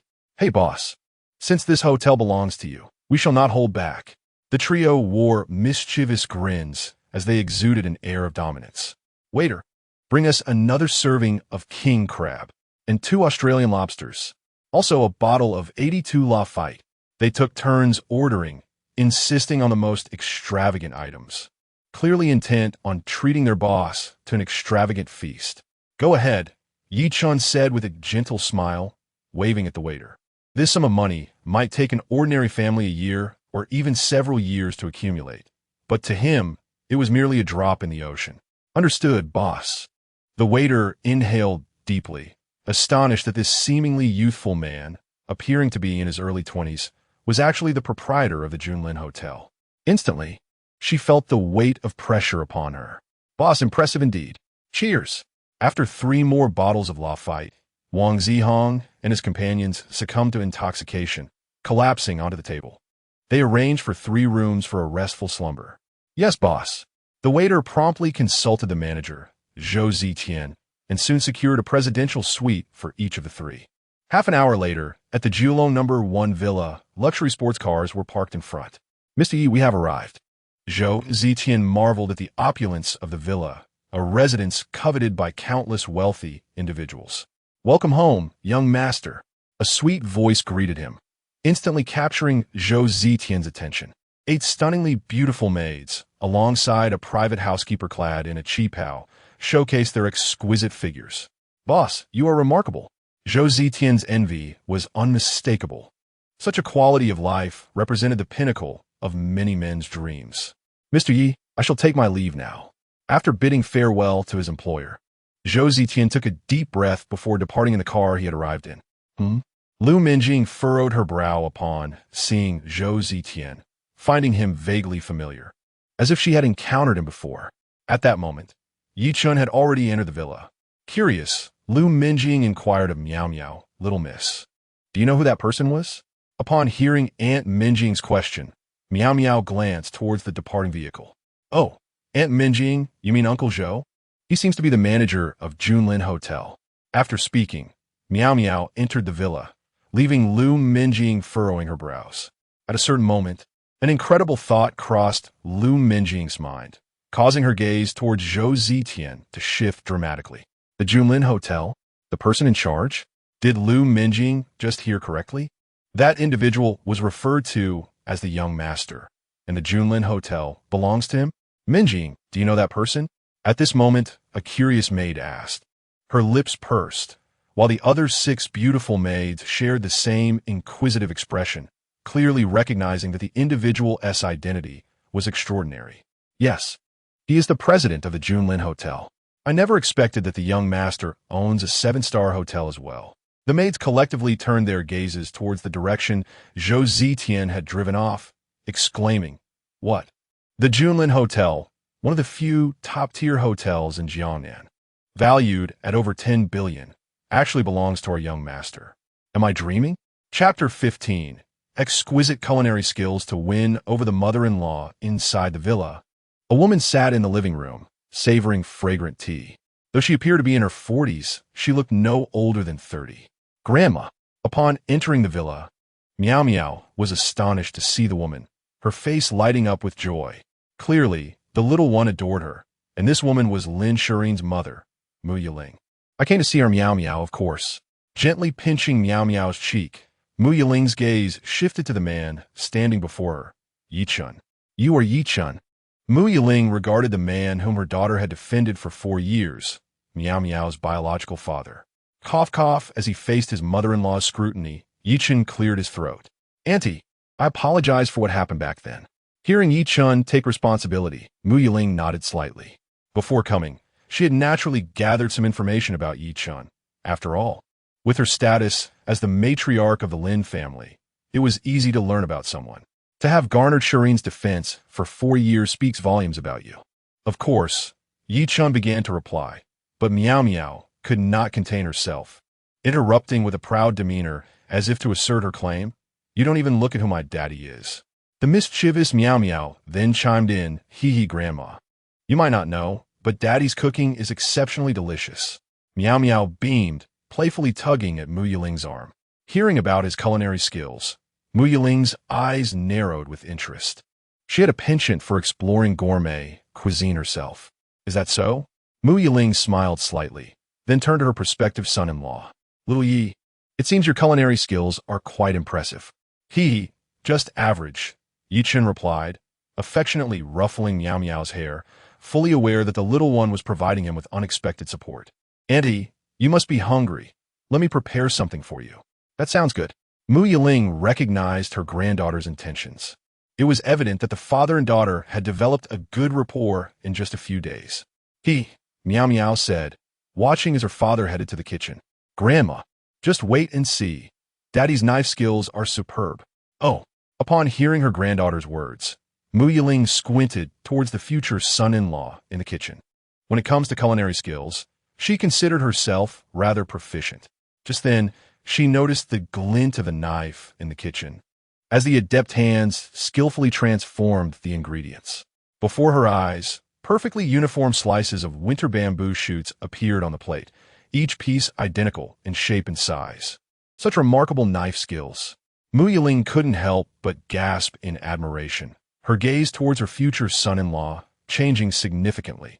His culinary prowess far surpassed her own. A glimpse offered insight into the whole. It was evident that her future son-in-law's culinary abilities were truly exceptional. Abalone, sea cucumber, pigeon eggs, and dried scallops. Observing the array of ingredients being prepared, Mu Yiling suddenly realized something. Could it be that this young man was about to prepare Buddha jumps over the wall? Goodness, it is said that the finest versions of this dish are so enticing that even monks cannot resist leaping over walls to savor it. And this is indeed the origin of Buddha jumps over the wall. Half an hour later, the alluring aroma of the dish wafted through the air, causing Mu Yiling's stomach to rumble with hunger as she swallowed hard. Indeed, although Mu Yiling had anticipated this, she was still astonished by the culinary artistry of her future son-in-law, evidently having underestimated his skills. How delightful! Just then, the fragrance of rice began to permeate the air, further tantalizing her taste buds. Miao, observing her grandmother's eager expression, proudly chimed in, Grandma, you may not be aware, but the rice Dad cooked costs 10,000 yuan per pound. It seems to be the renowned Jingyang rice. At this point, Miao playfully directed a question at Lu Minjing, Aunt Minjing, right? Indeed, madam. Lu Minjing, perceptive as ever, recognized that the little girl was attempting to elevate Yi Xiaoshu's image. 10,000 per pound, Jingyang rice. As a culinary enthusiast, Mu Yiling was well aware of Jingyang rice's reputation. She had previously sought avenues to procure some, but had found none. Little did she expect that her future son-in-law had managed to acquire it. After tasting the Buddha jumps over the wall, Mu Yiling found the experience exquisite, a sensation that was utterly indescribable. Delicious, isn't it, Grandma? Miao, with her eyes narrowed in mischief, asked cheerfully, displaying a cleverness that belied her tender age of 3. Impressive. Even someone as discerning as Mu Yiling had no reservations. Undeniably, this was the finest Buddha jumps over the wall she had ever savored. Xiaoyi, your culinary skills are remarkable. Receiving praise from his future mother-in-law, Ye Chen smiled modestly. It's not bad, just showing off in front of my aunt. You cheeky one. As Mu Yiling listened to the sweet talking of her future son-in-law, her fondness for him grew, evidently charmed by the dish that had won her over. One could only wonder how Lin Shiyin would react if she were to witness this scene. Chapter 16. Domestic Luxury, Exorbitantly Priced Keisai, Qipao, the following day. After a delectable breakfast, Miao blinked her large eyes with curiosity and asked her father, Dad, where are we going? At that moment, in the supercar, not only was Miao present, but also her future mother-in-law, Mu Yiling, to the shopping center to buy some things. Ye Chen smiled gently, capturing the future mother-in-law's appetite. And now he aimed to win her heart. Ding! The host activated a random mission. Impress the future mother-in-law with extravagant gestures, earning 100 shares of Kunping security and a bonus of 1 billion. Wow! The voice of the system echoed in his ears, leaving Ye Chen momentarily stunned. Shares of Kunping security? A bonus of 1 billion? The system was becoming increasingly impressive. In a fleeting moment, a smile graced Ye Chen's lips. It was not for the shares or the wealth that he acted, but rather for the joy of buying gifts for his future mother-in-law. If such thoughts were to be overheard by the outside world, he would undoubtedly be ridiculed, with people exclaiming that his audacity surpassed even that of a city wall. Little Yi, I heard from Miao that you are quite the storyteller. Sitting in the luxurious car, she couldn't help but admire her son-in-law's taste. Though she was curious about how he managed to secure a reservation at the Rose CAF and the Junlin Hotel. Upon hearing her future mother-in-law's words, Ye Chen glanced at the little one, only to discover Miao pouting and playfully sticking out her tongue, her whimsical demeanor utterly adorable. Not bad, Ye Chen smiled softly, affectionately ruffling the little one's hair. Then I shall tell a story to pass the time. Really? Miao perked up at the prospect of her father telling a story, eagerly straining to listen. Sounds good, Mu Yiling smiled, her heart lifted by the child's enthusiasm. A tranquil atmosphere enveloped the car. A young man, perplexed by the trials of life, sought the wisdom of a Zen master atop a mountain temple. I have broken up with my girlfriend of 7 years. Does love truly not exist? The Zen master smiled faintly and took the young man to a nearby sports field. Observe this, and you shall understand. The young man pondered for a long while, nodding thoughtfully. Did the master imply that the essence of love resembled a game, where the effort invested mattered more than the outcome? The master closed his eyes and replied, Not at all. What I mean is, your breakup has nothing to do with me. Puffed. Ye Chen's joke took a sudden turn, causing Mu Yiling to burst into laughter. Miao, who had been listening intently, also began to giggle once she grasped the punchline. Daddy, that uncle is so unfortunate. Her delightful voice filled the car, creating a wonderfully cheerful atmosphere. Quite amusing indeed. The future mother-in-law glanced at Ye Chen, her impression of this ideal son-in-law improving further. Wealthy, doting, talented, and possessing a sense of humor, this man was far superior to her own husband. If Lin Fu were to learn of Lin Mu's current sentiments, one could only wonder how he would react. Daddy, can you tell another one, please? Miao's sweet, endearing voice chimed in. Ye Chen felt immensely satisfied, as he always found it hard to resist the request from his little treasure. With a loving smile, he collected his thoughts and continued. After a while, the young man encountered another dilemma and returned to consult the Zen master. Everyone says I am ugly. Am I really that unattractive? The master picked up a cup of water and poured it over the young man's head. Confused, the young man asked, Are you saying that if I wash my hair daily, I won't be so ugly? The master replied, If you're so ugly that you spill water, pouring more will only make you uglier. Puffed. The future mother-in-law laughed again, thoroughly entertained by her son-in-law's unique sense of humor. Miao gazed at her father, her eyes brimming with admiration as though they could speak. Thus, the atmosphere remained delightful throughout their journey. Before long, they arrived at the Jiangnan City Shopping Center. Aunt, since we've made the effort to come, allow me to purchase something for you, she suggested, contemplating the system task. If not now, when? Is that appropriate? Despite it being their first encounter, Mu Yiling was quite pleased with her son-in-law and naturally wished not to take too much advantage of him. Why would that be? After all, they would soon be family. Encouraged by Miao, the three of them entered a Cheongsam shop. Welcome. Upon seeing Ye Chen and the others enter, a polite young saleswoman approached, inquiring, How may I assist you? Wow, Miao exclaimed, her gaze fixed on a stunning item displayed in the window. Grandma, look at that dress. It's absolutely beautiful. Oh, hearing Miao's words, Mu Yiling turned towards the window, her eyes widening as she beheld a meticulously crafted Cheongsam that clearly surpassed the others in elegance. This is a Keisai Cheongsam. Ye Chen was momentarily taken aback upon spotting the Cheongsam in the window. Xiao Yi, do you recognize this material? Mu Yiling inquired, surprised. as she merely noted the exquisite texture of the cheongsam, which was unlike any ordinary garment. "Aunt, you may not know," Ye Chen replied, his astonishment evident. Keisai is revered as the sacred weave of textiles. There's a saying, "An inch of Keisai is worth an inch of gold." Historically, it was exclusively crafted for emperors, requiring intricate workmanship, and can only be made by hand. Pausing for emphasis, he continued, "To create such a cheongsam would take at least a year, and judging by its design, it must undoubtedly be the work of a master artisan." "Excellent eye indeed." At that moment, the shop owner approached.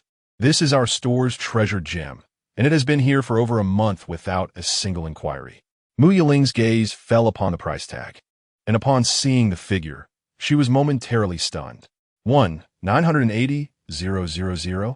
Confirming she hadn't misread, she was startled when Ye Chen smiled and declared, "I'll take this cheongsam." With the task at hand nearing completion, how could he not feel elated? Chapter 17. Daddy, this wicked woman claims mommy is a vixen. Cloud brocade shawl, blue jade pendant, jadeite bracelet. An hour later, Mu Yiling surveyed the numerous bags and exclaimed, "Xiao Yi, you've been so generous today." Estimating the total cost to be at least 3 million, she couldn't help but acknowledge that shopping was indeed a woman's nature. After this experience, who would dare compete with the Lin family for a son-in-law? She, Mu Yiling, will be the first to object. "This son-in-law is quite remarkable. Aunt, you are too kind. Only in your hands can they achieve their fullest value." Hearing her future son-in-law's words, Mu Yiling felt a surge of joy, contrasting sharply with the lack of charm exhibited by her own husband.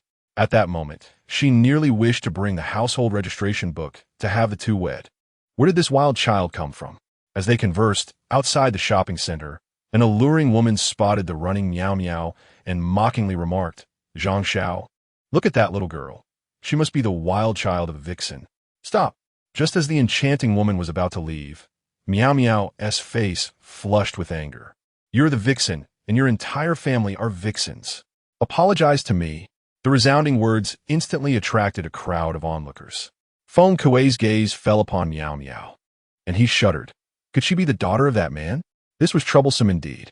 As anticipated, the alluring woman remarked, "Oh, what's this? Is it forbidden to speak of my mother as a vixen?" Upon hearing the slander against her mother and father, Miao Miao exclaimed in outrage, "How dare you say my mommy is a vixen?" The enchanting woman then cast a disdainful glance at Ye Chen, sizing him up with contempt. "Humph, just a poor loser." Before she could finish her words, a sharp slap sent her flying. Feng Kuei, witnessing this, hurriedly grabbed Zhang Kuan. "Young Master Zhang, that person is, get lost." Zhang Kuan retaliated with a slap that struck Feng Kuei's face. He then turned, fury blazing in his eyes as he faced Ye Chen. "You little brat. You have some nerve. Kneel and apologize to me now, and I might spare you. Otherwise," at this juncture, Zhang Kuan's cold smile hinted at the threat, "I will ensure you have no place to stand in Jiangnan." Alarm bells rang in Feng Kuei's mind. That man was ruthless. Boom! Just as Feng Kuei's thoughts crystallized, Zhang Kuan was sent crashing to the ground by a kick, sliding over a meter before coming to a halt 2 meters away, retching violently. "How dare you touch me?" Zhang Kuan spat out blood. Disbelief etched on his face as he stared at Ye Chen, clearly shocked by the audacity of this young man. "Touch you?" Ye Chen glanced at the kneeling Zhang Kuan, a sardonic smile playing on his lips. "What do you think you are? You'll regret this." Jiang Kun soteth. But Feng Kuei had already helped him up, not daring to linger, fearing collateral damage. "Young Master Zhang, wait for me." The enchanting woman scrambled away, disregarding her disheveled appearance. Throughout the ordeal, Mu Yiling observed calmly, her decisive actions earning her son-in-law considerable respect. Not bad. Clearly, this series of events had significantly boosted Mu Yiling's admiration for her son-in-law. "Daddy, you're so cool," Miao Miao exclaimed with wide eyes. Thrilled to see her father vanquish the villain, she planted a kiss on his cheek, beaming, "I knew Daddy was the strongest." "Of course," Ye Chen replied, determined not to lose face in front of his daughter. "In the future, I will chase away all such evildoers for you." Miao Miao nodded vigorously, her head bobbing like a chick pecking at grains, which elicited a knowing smile from Mu Yiling. Upon arriving outside the shopping center, they were met by the Lin family, who had been waiting for Mu Yiling. "Goodbye, Grandma." Miao Miao waved cheerfully, raising her tiny fist in triumph. "Yay. Ding. Congratulations to the host for executing a remarkable maneuver and completing a mother-in-law task. Reward: 100 shares in Kunping Security plus a bonus of 1 billion. Seeing the little one's excitement, Ye Chen felt his spirits lift as the system's reward echoed in his mind. He then proceeded to bring up the attribute panel. Name: Ye Chen. Age: 21. Skills: culinary mastery, musical prodigy, martial arts expert. Possessions: 100 shares in Rho CF, Pagani Huayra, Supreme Edition, Jiolong No. 1 Villa, 100 shares in Junlin Hotel, 100 shares in Kunping Security. Wealth: 1 billion. Gazing at the attribute panel, Ye Chen couldn't help but smile. For this was indeed the configuration befitting a man endowed with a system.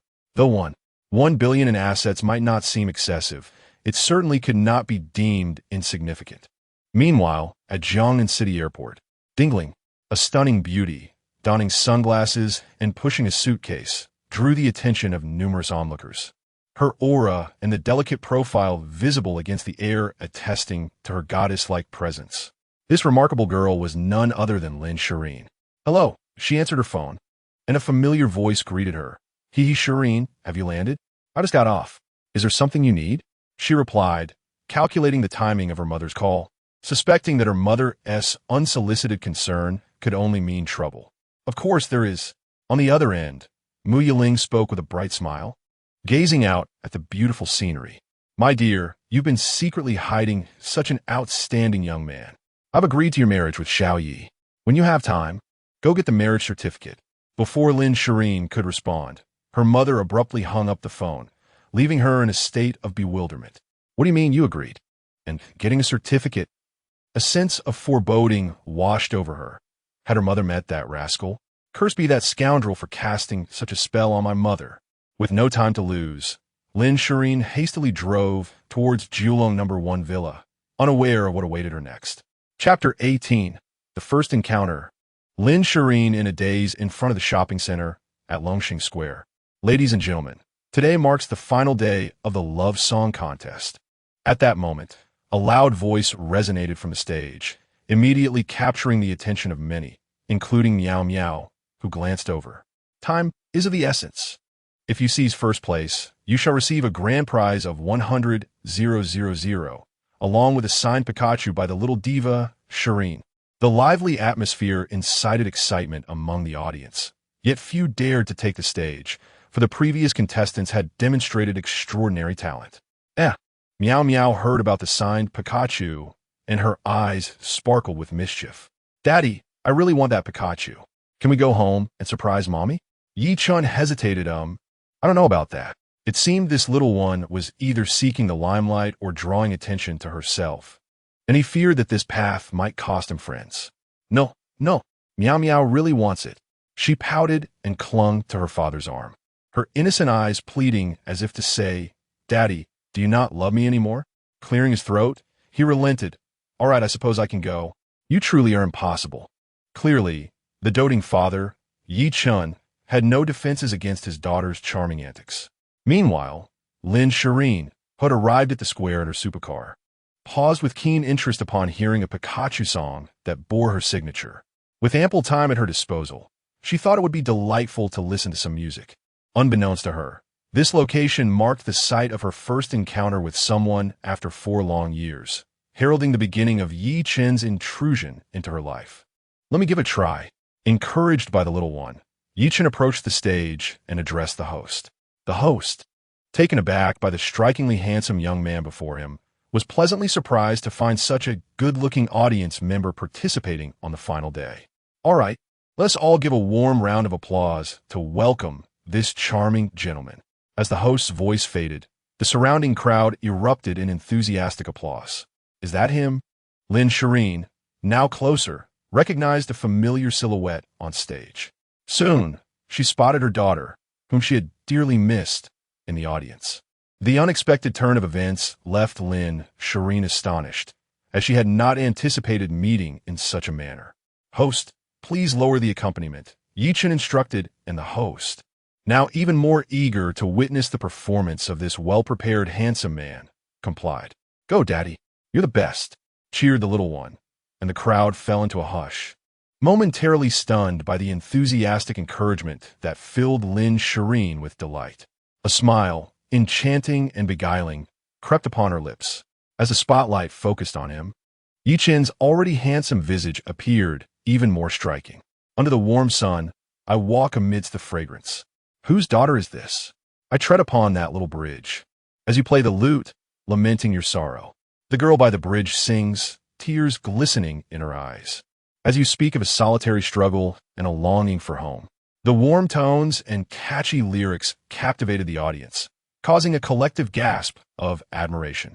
This guy has talent, was the unspoken thought shared among the spectators, particularly the young women, who clasped their hands in awe, their dreamy gazes fixed upon the young man. His handsome face and melodious voice transformed him into a veritable prince, charming in their eyes.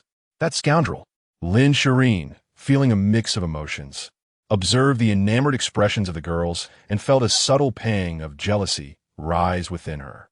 She cast a glance towards the stage, her eyes tinged with a hint of melancholy. I knew it. Daddy is amazing.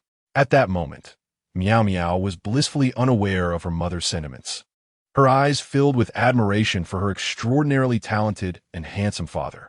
Among the audience were many children, all looking at Miao with envy, wishing they had a father as remarkable as hers. If only he were their dad, they mused, they would certainly strive to excel. Ye Chen felt no surprise at the audience's reaction. After all, it was only natural for them to respond this way. Given that the music was crafted by a system of unparalleled quality, it possessed an extraordinary allure that transcended the ordinary understanding of most. As the song filled the air, the crowd's imaginations were ignited, conjuring images of beautiful encounters in their minds. She possessed long, lustrous black hair and a pair of bright, sparkling eyes. Oh, how you stir my heart, like a fawn in a flurry. You claim there is no one beside you, yet you wander alone, exuding grace and charm as you sit upon the bridge, serenading me with your melodious voice. I am unaware of the moment when the audience below began to sway in rhythm with your warm, enchanting melody.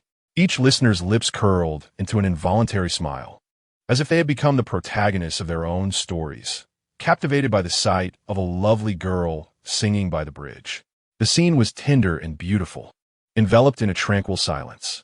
Even Lin Shiyin, momentarily entranced, snapped back to reality upon recognizing that the boy on the bridge was none other than a detestable fellow. Her gaze towards Ye Chen shifted. His song was intoxicating. Chapter 19. A father-daughter display of affection, sweetly bewildering Lin Shiyin. Indeed, this was the conclusion Lin Shiyin arrived at after a moment of reflection, narrowing her eyes suspiciously at him. This guy was truly formidable. Contemplating the recent sensations, she realized that despite her aversion towards him, she was utterly defenseless against his song. No wonder her mother had been so easily charmed. It seemed imperative to exercise caution around him. Nevertheless, Lin Shiyin had to admit his singing was genuinely impressive. As the final note lingered in the air, the audience erupted into applause, interspersed with enthusiastic cheers. Wow, the handsome guy sings so beautifully. Oh my, it feels like my ears are about to bear a child. Compared to the songs of popular idols, this gentleman's performance was nothing short of sublime. Oh dear, you must take responsibility for us. At that moment, one might mistake the setting for a concert, as girls eagerly wished to rush towards him, startling the host with their fervor. He had never anticipated that this fellow would be so remarkable. Ahem. Now, ladies and gentlemen, I believe you can guess the caliber of this young man's talent. I hereby declare that the winner of this romantic ballad competition is none other than this handsome gentleman. Following this proclamation, awards were presented, a cash prize of 100,000 and a signed Pikachu plush by the illustrious diva, Shiyin. Long live Daddy! Miao, clutching the Pikachu, beamed with delight, while the host gave Ye Chen a thumbs up, acknowledging his exceptional talent. With skills like yours, it would be a shame not to pursue a singing career. Would you be interested in entering the music industry? I can help you connect with an agency. The host, well acquainted with Ye Chen's potential, recognized that with a little effort, he could become a phenomenal singer, far surpassing the current crop of pop idols by a considerable margin. Enter the music industry? Upon hearing the host's suggestion, Ye Chen shook his head, expressing his disinterest. Why pursue a singing career when I could spend that time nurturing my relationship with my little cotton ball? The air was filled with sweet declarations of affection. As Miao reveled in her father's gentle caresses, her little face radiating pure bliss. Gulp. Many children observed this doting father with a pang of envy in their hearts. The audience cast curious glances at Ye Chen, wondering if he was merely deceiving them into believing he was raising a daughter. Yet, despite their skepticism, an undercurrent of envy coursed through them. Clearly, to claim one does not envy would be a deception. After all, who wouldn't he desire such an adorably charming daughter? They would not trade such a delightful and enchanting girl for anything, not even for the music industry, let alone for a kingdom. The bond between this father and daughter is unmistakably sweet, almost overwhelmingly saccharine. Lin Shiyin found herself momentarily stunned by their display. Did they truly need to flaunt their relationship so brazenly? With an indignant huff, she discreetly slipped away from the square, driving towards the Jiulong No. 1 villa, increasingly convinced that the little one must not spend too much time with him. Otherwise, what place would she hold in that girl's heart? Half an hour later, Ye Chen returned to the villa with Miao in tow. "Good day, young master. Good day, young miss." Upon their arrival, they were greeted by 20 robust men diligently guarding the premises, dispatched by the head of Kunping Security as per Ye Chen's instructions. Miao, you may go inside," he said, playfully pinching the little one's cheek before following the leader of the guards onto the lawn. "Young master, I'm the team leader, codenamed Tianlang." "Very well." Observing Tianlong's spirited demeanor, particularly the unique aura of authority he exuded, it was evident he was a seasoned mercenary. "From now on, you shall oversee the villa security." Ye Chen nodded in satisfaction and added, "Remember, no matter who threatens the safety of this villa, they shall face no mercy. Should anything occur, I will take full responsibility." By summoning Tianlang alone, he intended to impart an unequivocal command. This place would be of utmost significance to him, demanding absolute vigilance. "Understood, young master," Tianlang replied respectfully before returning to his post to patrol the villa security. As Ye Chen entered the villa, the maids gathered excitedly around the large Pikachu plushie. "Wow, is this the goddess's signed Pikachu? The young miss is so fortunate to have it. How wonderful it would be if I had one. Yes. I would be so thrilled I couldn't sleep." The maids chattered incessantly, while the private housekeeper, Lu Minjing, hesitated to speak, contemplating how their reactions would change if they knew that the young mistress was none other than their beloved Shirin goddess. Suddenly, the sound of a supercar approached rapidly, and by the time Tianlang and his crew realized what was happening, the car had come to a screeching halt before the villa. With a click, the door swung open, revealing a striking figure that caused Tianlang and his 20 companions to collectively shudder in recognition. It was the young mistress. "Good day, young mistress," the bodyguards exclaimed in unison, momentarily catching Lin Shiyin off guard. A blush crept across her cheeks. That insufferable rascal must have orchestrated this. Nevertheless, now that she had arrived at the villa, she had no choice but to enter boldly. "Miao." A sweet, affectionate voice called out, prompting the playful Miao to dash towards the source without a second thought. "Yay, mommy's here." As the maids regained their composure, curiosity sparked in their eyes as they sought to glimpse the scene. Soon enough, a captivating figure appeared before them, and upon recognizing her, the maids' astonishment was palpable. It was the Shirin goddess, the little diva of the music scene. Am I truly not dreaming?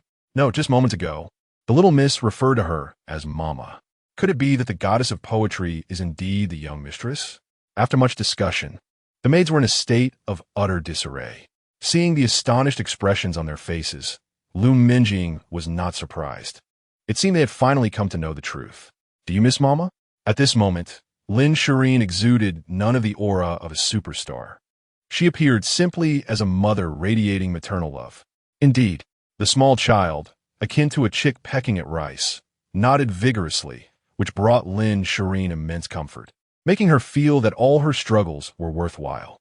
However, Before she could bask further in this joy, she heard the little one call out towards the living room, "Daddy, come quick.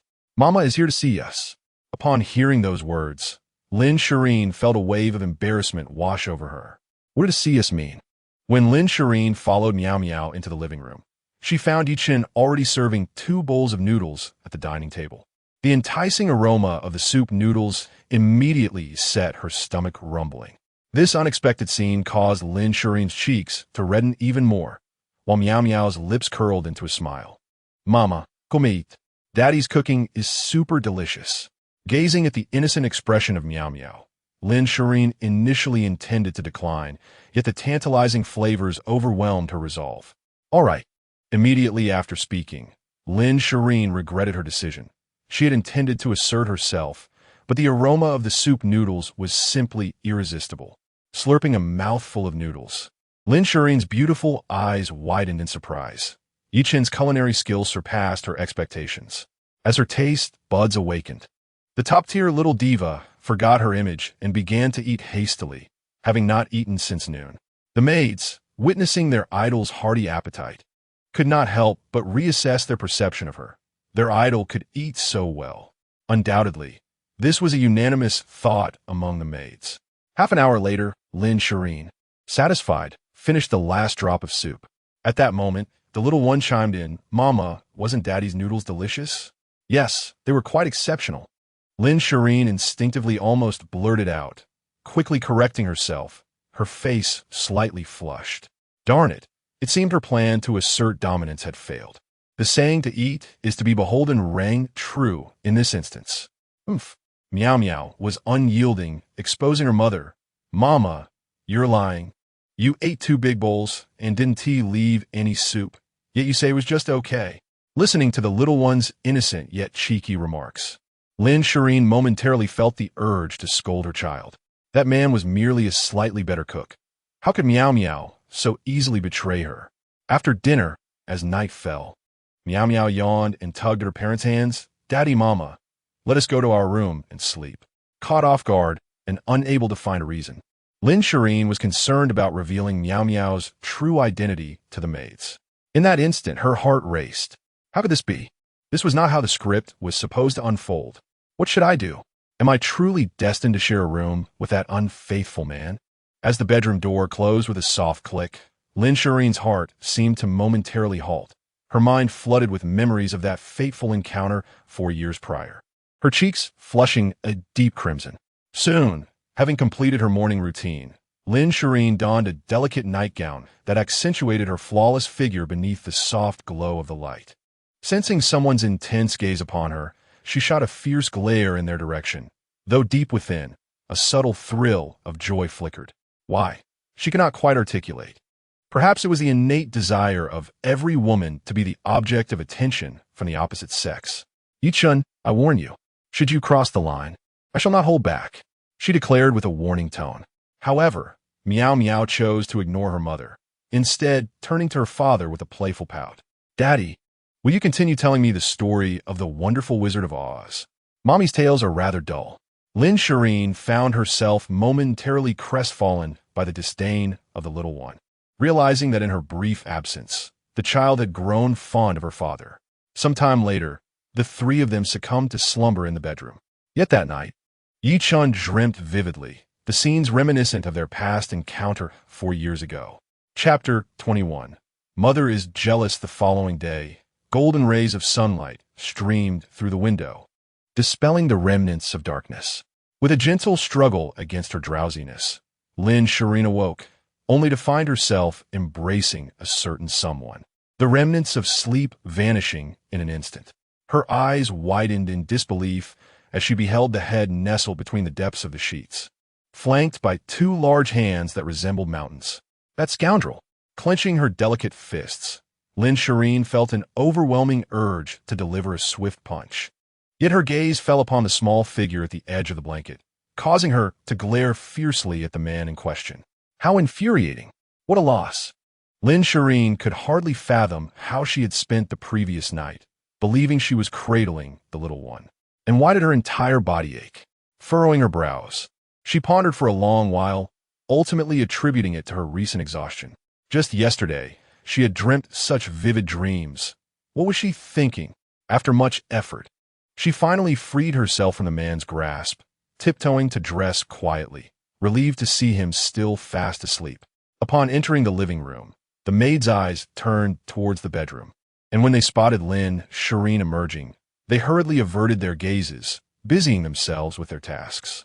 "Good morning, young madam," the maids greeted with respectful bows, glancing at her flushed cheeks as if they had suddenly realized something. A few of the maids exchanged whispers filled with envy. "Wow, did you see? Young madam looks absolutely radiant." "Yes, yes. I heard that after such experiences, one would glow like this. Could it be? The little miss is still inside. Does that mean?" With these thoughts, they all glanced back at their goddess, their imaginations running wild with vivid scenarios. At that moment, they all wished to say, whatever may come in the future, they could always approach her. After breakfast, Ye Chen, accompanied by Lin Shiyin and her daughter, departed from the villa. "Daddy, are we really going to the amusement park?" The little one blinked her eyes, which seemed to sparkle with anticipation. "Of course," he replied, playfully pinching her little nose, a gesture of affection he had mastered. However, Lin Shiyin, who had been subjected to this invisible display of affection, rolled her eyes. "Didn't we just discuss this yesterday? Well, has Daddy ever lied to you? Long live Daddy." The little girl, basking in the warmth of paternal love, giggled and planted a kiss on his cheek, then proudly proclaimed, "I know Daddy loves me the most. Indeed, you are Daddy's little treasure." Amused by the exchange between the two, Lin Shiyin interjected, "Are you two ever going to stop? You're quite the chatterboxes." Hearing his mother's remark, the little girl hesitated. "Daddy, is Mommy angry?" she curiously inquired, as she remembered that her mother rarely lost her temper. "Not all." Ye Chen glanced back at the stunning beauty in the rear seat. "Mommy is just a bit jealous." Coughing, Lin Shiyin, who had just taken a sip of water, nearly spat it out upon hearing his words. She shot him a glare but chose to remain silent, secretly lamenting how narcissistic he could be. Jealous? Ridiculous. The reason she refrained from rebutting was her fear that he might lose his temper and throttle her. Before long, Disneyland was in sight. "Wow, Daddy, Mommy, there are so many people here." As they arrived at the amusement park entrance, the little girl's eyes sparkled with excitement. This was her first outing with both parents. "Hey, did you hear? Some rides are free." "Free? Is that for real or just another gimmick?" "Absolutely true. Look over there, they are broadcasting live." Many visitors were buzzing with excitement. As the family approached, they saw a stunning hostess in a daringly slashed gown, captivating everyone's attention. She had just performed a wonderful song, though the audience's enthusiasm was somewhat lacking. "Here's a 100 yuan participation coupon.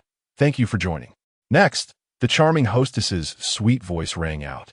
"Any handsome guys or beautiful ladies want to come up and try?"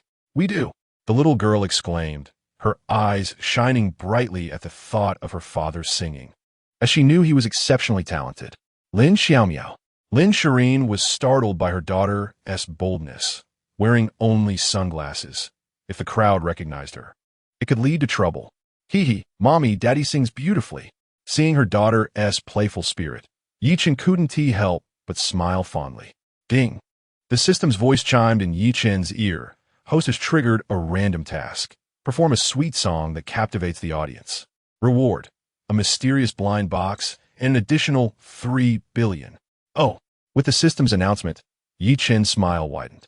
The system was becoming increasingly perceptive. With this thought in mind, he made his way toward the stage. Lin Shireen's eyelids twitched. This rascal was incorrigible. Was it really wise to indulge their daughter so much? Chapter 22. Why on earth has such a handsome gentleman tied the knot? The beautiful lady on stage brightened at the sight of him. What song will he sing? Undoubtedly, this strikingly handsome man brings considerable advantages to their event, and he bears an uncanny resemblance to her dreamlike prince. Ye Chen pondered for a moment and decided on a sweet, lively song. "Please play the accompaniment for me." "Thank you." This song commemorates my first encounter with a certain girl 4 years ago, and I hope to have her in my life for the years to come. The title of the song is Fate is Unavoidable, and I sincerely hope you all enjoy it. With a charming smile that eclipsed many popular young idols, the little one cheered for her father with excitement. "Go, Daddy. You are the best." Lin Shiyin anxiously tugged at the little one, fearful that she might inadvertently rush onto the stage. Her heart raced with unease. After all, her current identity was not meant to be revealed. Who knows what chaos might ensue? As the lively and joyful melody filled the air, it brought a sense of relaxation. Unforgettable was the moment I first laid eyes on you, with your captivating gaze. Your figure lingers in my mind, and I cannot shake it off. Holding your hands, feeling your tenderness and innocence, I wish to cherish it. It feels a bit overwhelming. The voice of that certain someone left Lin Shiyin momentarily stunned, but she quickly realized something was amiss. That rascal, wasn't he the girl 4 years ago herself? The lyrics compelled her to reminisce about that fateful night, the very first meeting. Could it be that he had indeed felt her tenderness then? Lost in her thoughts, Lin Shireen's cheeks flushed crimson. That night had undoubtedly transformed her life, nearly causing a rift with her family. Don't think that singing a song will earn my forgiveness. With a determined huff, she resolved to remain steadfast. Yet, she soon found herself enchanted by the melody, while the fans in a live stream were utterly captivated. "My goodness, this guy is phenomenal," exclaimed one. "His talent rivals that of top-tier singers. By heavens, he seems to be the original artist.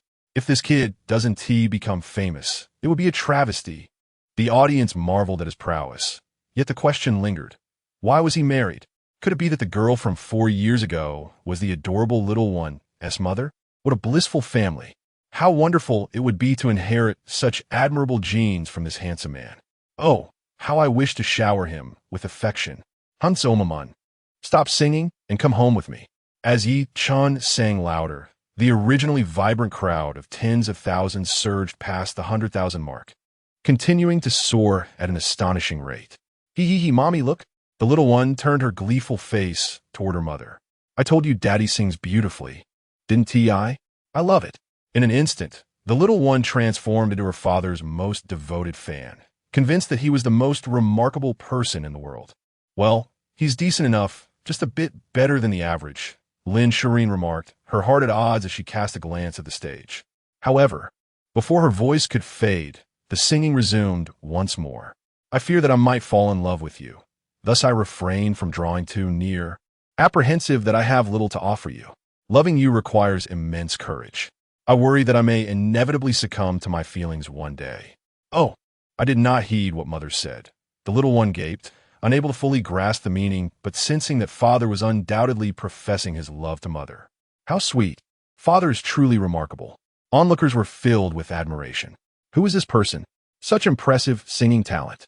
Particularly, many charming ladies visiting Disney gazed at the handsome gentleman crooning a sweet love song, their eyes brimming with affection and admiration. Alas, why must such a handsome man be married? If only he were single, perhaps a serendipitous encounter could occur. After all, a fleeting night wouldn't be too unacceptable, considering he wouldn't be held accountable.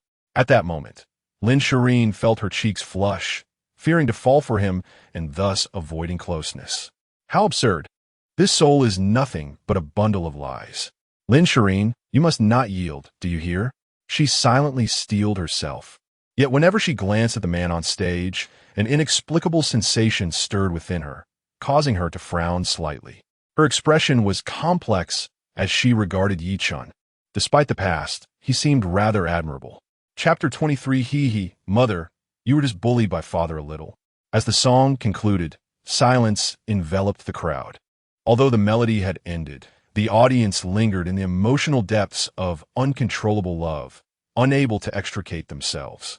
It evoked thoughts of the goddess of their affections, capturing the essence of the desire to confess, yet the fear of rejection.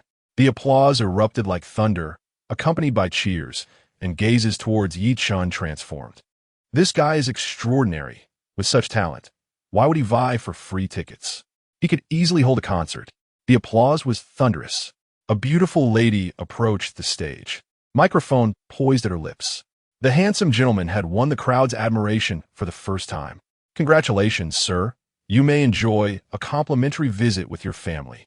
Pausing for a moment, the lovely lady tentatively inquired, "By the way, sir, may we use your song for promotion outside the amusement park? Would that be acceptable?" "Certainly. Ye Chen replied with a slight smile, readily agreeing to the request. What an impressive young man. It would be a shame if he did not pursue singing. What is this handsome gentleman's name? I adore him. Perhaps with some effort, I might capture his attention. P.S. mine, no one can steal him, exclaimed a girl among the audience. The visitors chattered excitedly, while those in the live broadcast yearned for more, regrettably unable to see the handsome gentleman any longer. Father, you were incredibly dashing just now. The little one's face radiated admiration, clearly having become the most devoted fan of her father. Indeed, Ye Chen replied, affectionately ruffling the little one's nose. Father is capable of anything. Humph. Lin Shiyin let out a delicate huff, rolling her eyes in disdain. Do not presume that being handsome allows one to act with impunity. Upon hearing this, Ye Chen encircled her slender waist with his large hand, proclaiming, in truth, being handsome does allow one to have their way. Consider this. If a dashing gentleman and an unattractive man were to simultaneously encounter a lady, the former might inspire a serendipitous meeting, while the latter could very well lead to a troublesome encounter. Lin Shiyin, that's sheer nonsense. I cannot be bothered to entertain you. Though she spoke dismissively, Lin Shiyin inwardly conceded there was a modicum of truth in his words. Do you truly believe yourself so handsome? She was somewhat at a loss for words regarding his self-admiration. What should I do? I feel an urge to give him a good thumping. Your man is indeed quite handsome, Ye Chen responded, gazing skyward at a 45-degree angle. Let me put it this way. Millennia after my demise, when humanity rises anew, they will resurrect my remains and lay them to rest in the Arctic. Above my gravestone, a solitary cloud shall drift eternally, changing form, bearing but a single word, handsome. Uft. Lin Shiyin could not help but laugh at his outrageous self-praise. Her amusement piqued. I truly wish I could pry open your skull to see what you're thinking. She shot him a look, exasperated by his arrogance. It seemed that for him to suffer a setback was more elusive than achieving stardom. Ah, what a troublesome adversary. The little one, though not fully comprehending the banter, found amusement in watching her mother's exasperation. The silent display of affection left many nearby tourists feeling a mix of envy and bemusement. How mortals perish swiftly from such overt displays of love. Mama, you're being bullied by Daddy again. The child chimed in, her words causing Lin Shiyin's cheeks to flush with embarrassment. Impudent girl, what nonsense are you spouting? Lin Shiyin exclaimed, her face aflame. She lunged playfully at her daughter, exasperated yet amused at the absurdity of the situation. Do you truly think that with him around, you can behave as you please? The little one, sensing her mother's mock ferocity, darted behind Ye Chen. Daddy, save me. Mama is after me. Peeking out from behind, she made a comical face that was amusing yet infuriated Lin Shiyin. Lin Xiaomiao, come here this instant. I promise I won't harm you. Lin Shiyin huffed, circling around Ye Chen. To an observer, they might have appeared as sisters rather than mother and daughter. After a few playful rounds, the child scampered away, and Ye Chen smiled at the sight of their chase, while nearby tourists looked on with envy. Goodness, did you really trick yourself into having a daughter? I refuse to fall for that. As they entered the amusement park, the little one pointed at a towering roller coaster. Daddy, can we ride that? Her eyes sparkled with excitement, though Lin Shiyin's face paled at the thought, for she harbored a secret fear of heights.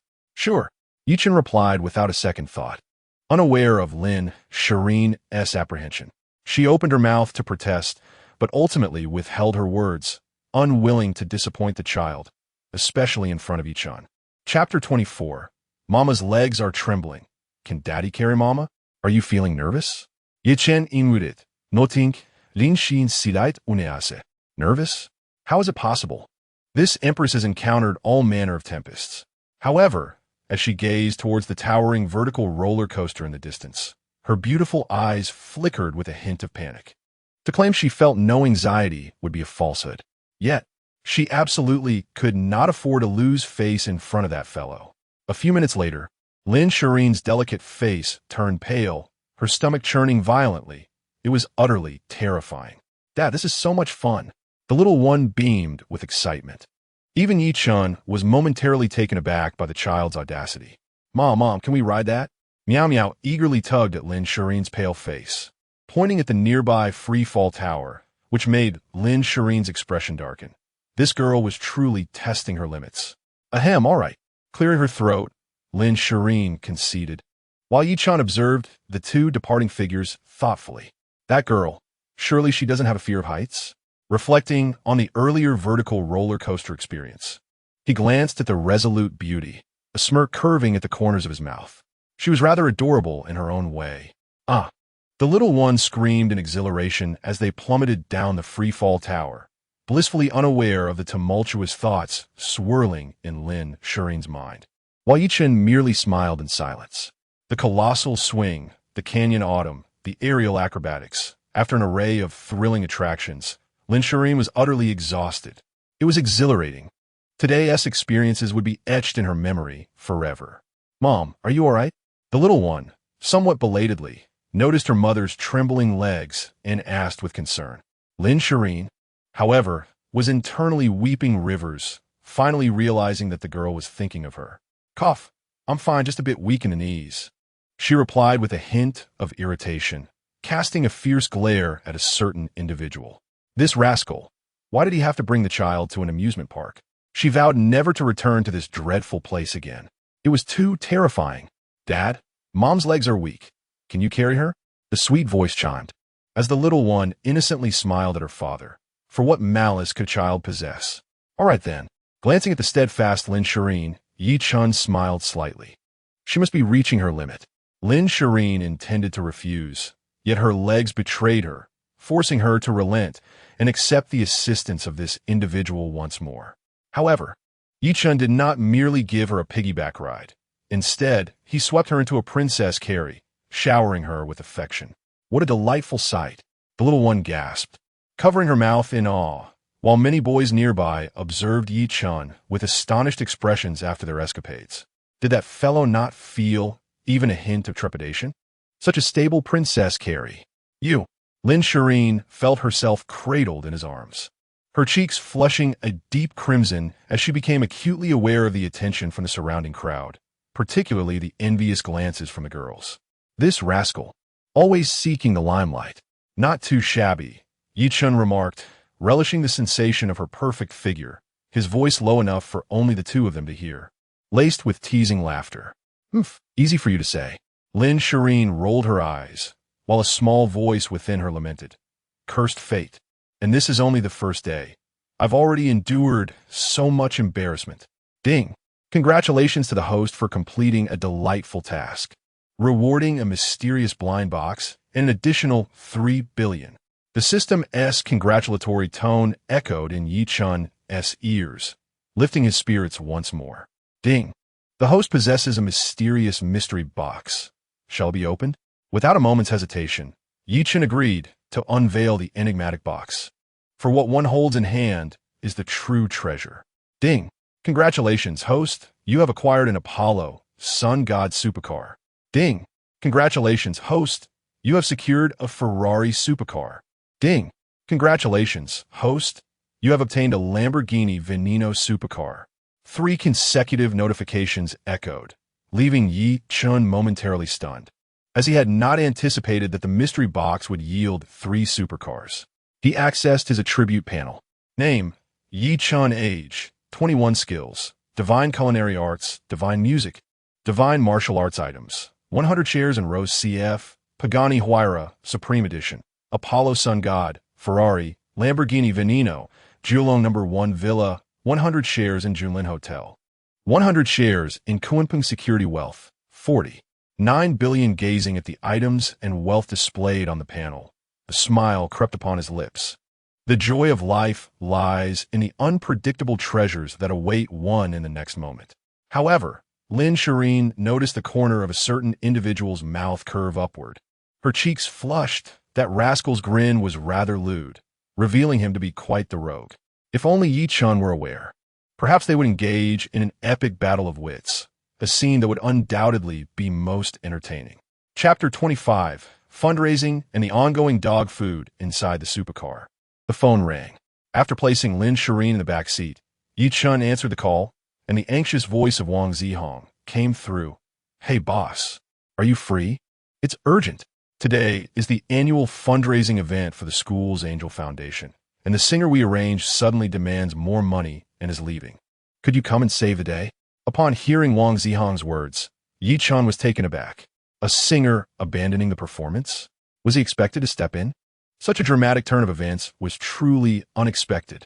Indeed, once one possesses the system and embarks on a life of adventure, there is no turning back. Ye Chen wished for subtlety, yet his prowess would not allow it. All right, I'll be there shortly. After hanging up, Ye Chen turned towards the little one Miao. Will you accompany Daddy to Jiangnan University to save the day, or return to the villa? Save the day. The little one's eyes sparkled with excitement at the prospect of joining her father at his school. How could she miss out on an opportunity to see him shine? Don't look at me, Lin Shiyin remarked, sensing the gaze directed her way. I can manage. After a brief moment of contemplation, she spoke, perhaps feeling that the effort put forth by Ye Chen to entertain the little one was somewhat taxing. 20 minutes later, at Jiangnan University, entrance to the playground. Screech. The supercar came to a sudden halt at the entrance, where Wang Zihong and his companions had been waiting eagerly. Boss, you finally arrived. As Ye Chen stepped out of the car, he noticed a goddess wearing oversized sunglasses. The flawless contours of her face and her stunning figure left Wang Zihong and his friends wide-eyed in astonishment. Shiyin goddess. My goodness, boss. You've brought your sister-in-law with you. Prince Heng and his companions were utterly astonished, as the scene before them had greatly surpassed their expectations. They couldn't help but marvel at their leader's prowess, having captivated the goddess of poetry in such a brief moment. Hello, Lin Shiyin greeted politely. Her cheeks momentarily flushed upon realizing that the three had recognized her. Cough! Greetings, sister-in-law, Prince Heng and his companions exclaimed, their faces tinged with excitement. It was indeed remarkable, for she was the most beautiful campus belle in the history of Jiang University. If news of the goddess Shiyin attending their school were to spread, it would undoubtedly create a sensation throughout Jiangnan University. Before Li Bin could utter a word, he was directly rebuffed by Ye Chen, who warned him against harboring any thoughts about his sister-in-law, as if today's events weren't already grand enough. Well, I just wanted to mention. Li Bin chuckled awkwardly, fully aware of Lin Shiyin's stature. If the outside world were to learn of her connection to their leader, it would undoubtedly pose a significant setback to her career. Leader, it will soon be your turn to take the stage. Is that all right? Prince Heng inquired, redirecting the focus back to the matter at hand. Rest assured, Ye Chen replied, waving his hand dismissively, then handed a plate to Prince Heng, who understood the implication. Was this fellow about to sing again? Lin Shiyin couldn't help but twitch her mouth at the sight of this individual preparing to perform, although she found him disagreeable. His singing was undeniably impressive. On the playground, host Chen Qianer took the microphone and brightened at the announcement card. All right, next, let's welcome classmate Ye Chen to perform a song. Where are we going, Dad? Let's give him a warm welcome. Upon hearing that the campus heartthrob Ye Chen was taking the stage, the students of Jiang University were momentarily taken aback, realizing that the fundraising event had invited their idol to save the day. In an instant, many previously disheartened students began to feel hopeful, and the number of viewers in the live-streaming room surged significantly, as Ye Chen had previously gained many loyal fans with his singing. Mommy, I'm going to sing with Daddy. The little girl, Miao, playfully exclaimed to Lin Shiyin. When Lin Shiyin realized that the father and daughter duo had already made their way to the stage, she was momentarily stunned. Had he truly gone mad? He was taking the little one on stage to sing together? On his way, Ye Chen had learned about the Angel Fund fundraising event, aimed at assisting impoverished children. And fortuitously, he had been rehearsing a song with the little girl that was quite fitting for the occasion. Oh my! Prince Heng and his companions observed the little girl on stage, sensing that their leader was indeed up to something significant. Host Chen Qianer felt a pinch of anxiety, understanding the profound significance of this fundraising event. My family has someone so cool, with arms like 3 heads and 6 arms, impervious to blades and bullets. His hands are a bit rough, but he taught me to walk. Amidst the crowd's concerns, a pure and melodious voice emerged, capturing everyone's attention and directing their gazes towards the little girl. Even Lin Shiyin was stunned. Was that truly her? She hadn't realized that there was such an adorable side to her. For a moment, Lin Shiyin fell into silence, watching the father-daughter pair on stage. Could it be the power of a father's love? 5,000, 8,000, 10,000. As Miao Miao began to sing, the number of fans in the live stream surged dramatically. Viewers were enchanted, feeling as if their hearts had melted. Oh my, is this another ploy to win over a daughter? Chapter 26. Oh my, this delightful treat is truly satisfying. Such an adorable little darling. If only I could steal a kiss. That handsome gentleman possesses such strong genes. How wonderful it would be to have a chance encounter. I yearn for a daughter just like her, sob sob. The live stream erupted with excitement due to the little one, catching even the host, Chen Qian, off guard as she observed the stage. Amidst the fervent discussions, Ye Chen's voice resonated once more, filled with immense affection. This is the first time I am your father. Our emotions are a bit complex. You strive to grow while I turn gray, he sang. Together, we write our story. Listening to the warm melody sung by her father, the little one radiated happiness and sweetness as the audience indulged in the delightful atmosphere, experiencing joy intertwined with longing. Lin Shiyin couldn't help but smile at this moment, clearly surprised that this fellow could compose such a song.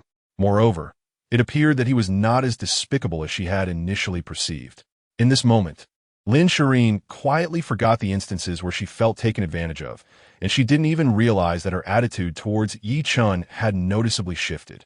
The female students from Jiang University looked at Ye Chen with newfound admiration. He was so handsome and incredibly attentive. What the predicamen? It seemed they had hopelessly fallen for Ye Chen. That little darling's mother must be exceedingly fortunate. What kind of extraordinary woman could capture the heart of such an exceptional man, who could easily rely on his looks but instead chose to showcase his talents? More importantly, Ye Chen was already a wealthy man. After a brief pause, as the music concluded, the audience fell silent for several seconds before erupting into thunderous applause, interspersed with cheers. In that moment, everyone present felt the profound allure of music. The live stream audience soared past the 100,000 mark. Indeed, the elder's performance was nothing short of extraordinary. Wang Zihong glanced at the live stream, his mouth agape, astonished that they had surpassed 100,000 viewers, even more impressive than the welcome party. Oh my, this delightful treat is truly satisfying. Li Bin cleared his throat, swallowing hard, feeling as if he had just consumed the elder's dog food. Dong Kuan cast a sidelong glance at the stage, feeling a twinge of envy. The elder was enticing him to have a daughter, yet he didn't even know where to find a girlfriend. As Lin Shiyin observed the exhilaration in the crowd, she was filled with myriad emotions. Turning her gaze towards Ye Chen, her expression complex. Without a doubt, this man's singing prowess was not inferior to her own. Meanwhile, at Yangshan No. 1 High School, ding dong, Yi Pengfei received a call from his wife while driving home. Suddenly, Li Waning's phone buzzed with a notification from Dousha Live, and the two were none other than Ye Chen's parents. Upon opening the video, Li Waning was captivated by the sight of the adorably cute little darling on the screen. Old Yi, quick, pull over, something's wrong. Hearing his mother's voice startled Yi Pengfei, and he slammed the brakes, screeching to a halt at the roadside, leaving a half-meter skid mark on the pavement. What happened? Yi Pengfei wore a solemn expression as Yi mother placed her phone before Yi father, exclaiming, "Look, we have a granddaughter." Momentarily taken aback, Yi Pengfei's gaze fell upon his son. Within his household resided an extraordinary individual, possessing remarkable strength and invulnerability. His hands, slightly calloused, produced a melodious and soothing voice, particularly when accompanied by the adorable and endearing visage of the little one, which caused Yi Pengfei to gaze intently. Wenting, I must say, this little one bears a striking resemblance to you. Indeed, Yi mother replied, narrowing her eyes at the screen displaying the affectionate couple. That rascal has concealed such a significant matter from us.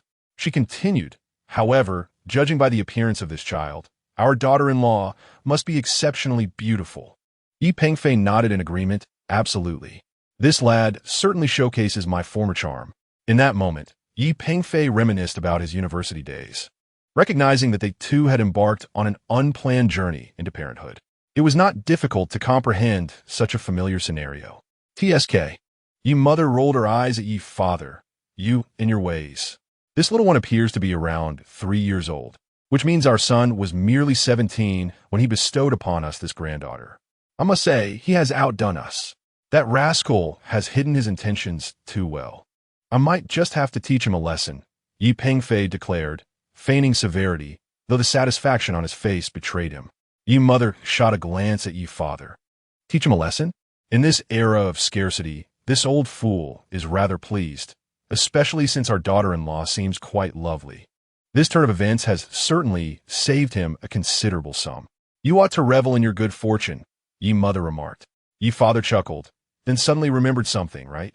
I must call that rascal and confirm this news, lest we celebrate in vain. Chapter 27. A Peculiar Task to Annihilate the Tiger Gang? At Jiang University. In a corner of the playground, the ringing of Ye Chen's phone interrupted the conversation between the mother and daughter nearby. Upon seeing the caller ID, he answered, "Hello, Mom." Upon connecting the call, a gentle breeze lifted his spirits. "You little rascal, you become quite bold." His mother's voice rebuked him from the other end. "Is it true that you've hidden the fact that you have a granddaughter and have been singing together?" Taken aback, Ye Chen had not anticipated that she would learn of the child's existence in such a manner, as he had planned to reveal the truth in a few days. "Ahem, Mom, it seems you already know." He coughed lightly, choosing not to conceal any details. "Here's how it happened. For years ago, as Ye Chen recounted the events of 4 years past, his mother listened in increasing astonishment. "You little rascal, you must have been incredibly fortunate." After hearing the story, Li Wanting could not help but admire her daughter-in-law for her strength in raising a child alone, contemplating the immense resolve and hardships she must have endured. Enough with the trivialities. I want to see a picture of my daughter-in-law. A few minutes later, after ending the call, Li Wanting received a message containing a video of Lin Shiyin and her daughter playing together. "Let us see this video," she exclaimed, eagerly tapping to open it.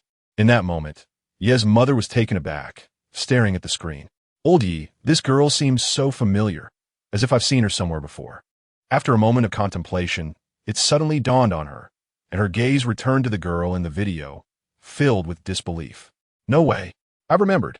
She's the sensational pop diva Lin Shiyin. Many students from Yanqing No. 1 High School adored her. It seemed our Yi family was truly blessed. The pop sensation, Lin Shiyin?" Ye's father was also somewhat familiar with the name. "Are you saying our daughter-in-law is a top-tier superstar?" It was highly likely. Ye's mother nodded seriously. This video could not be fabricated. It appeared that a trip to Jiangnan was in order. Ding dong. As they were returning, Ye Chen received a message on his phone. Upon opening it, he found it was from Zhou Guoping, the head of Kunping Security. "Young Master Yi, intelligence indicates that someone is lying in wait outside Jiang University, potentially posing a threat to you." Ye Chen was slightly startled by the message. Someone was lying in wait for him? He didn't recall offending anyone. Soon, the event concluded. "Daddy, aren't you coming with us?" The little one asked with a pitiful look, while Lin Shiyin shot a glance at someone, wishing he would keep his distance. Not today. I have matters to attend to," he said, affectionately pinching the little one's cheek. "Oh, all right then." After a moment of lingering, the little one finally agreed, waving her small hand. "Daddy, goodbye. Come home quickly." "Don't worry," Ye Chen replied with a smile, as Lin Shiyin pressed the accelerator and drove away. A few minutes later, at the entrance of Jiang University, a Lamborghini Veneno roared like a beast, one of the 3 supercars from Ye Chen's mysterious blind box. As the sound echoed, those hiding nearby quickly grabbed their walkie-talkies. "Zhang Xiao, the fish has entered the net."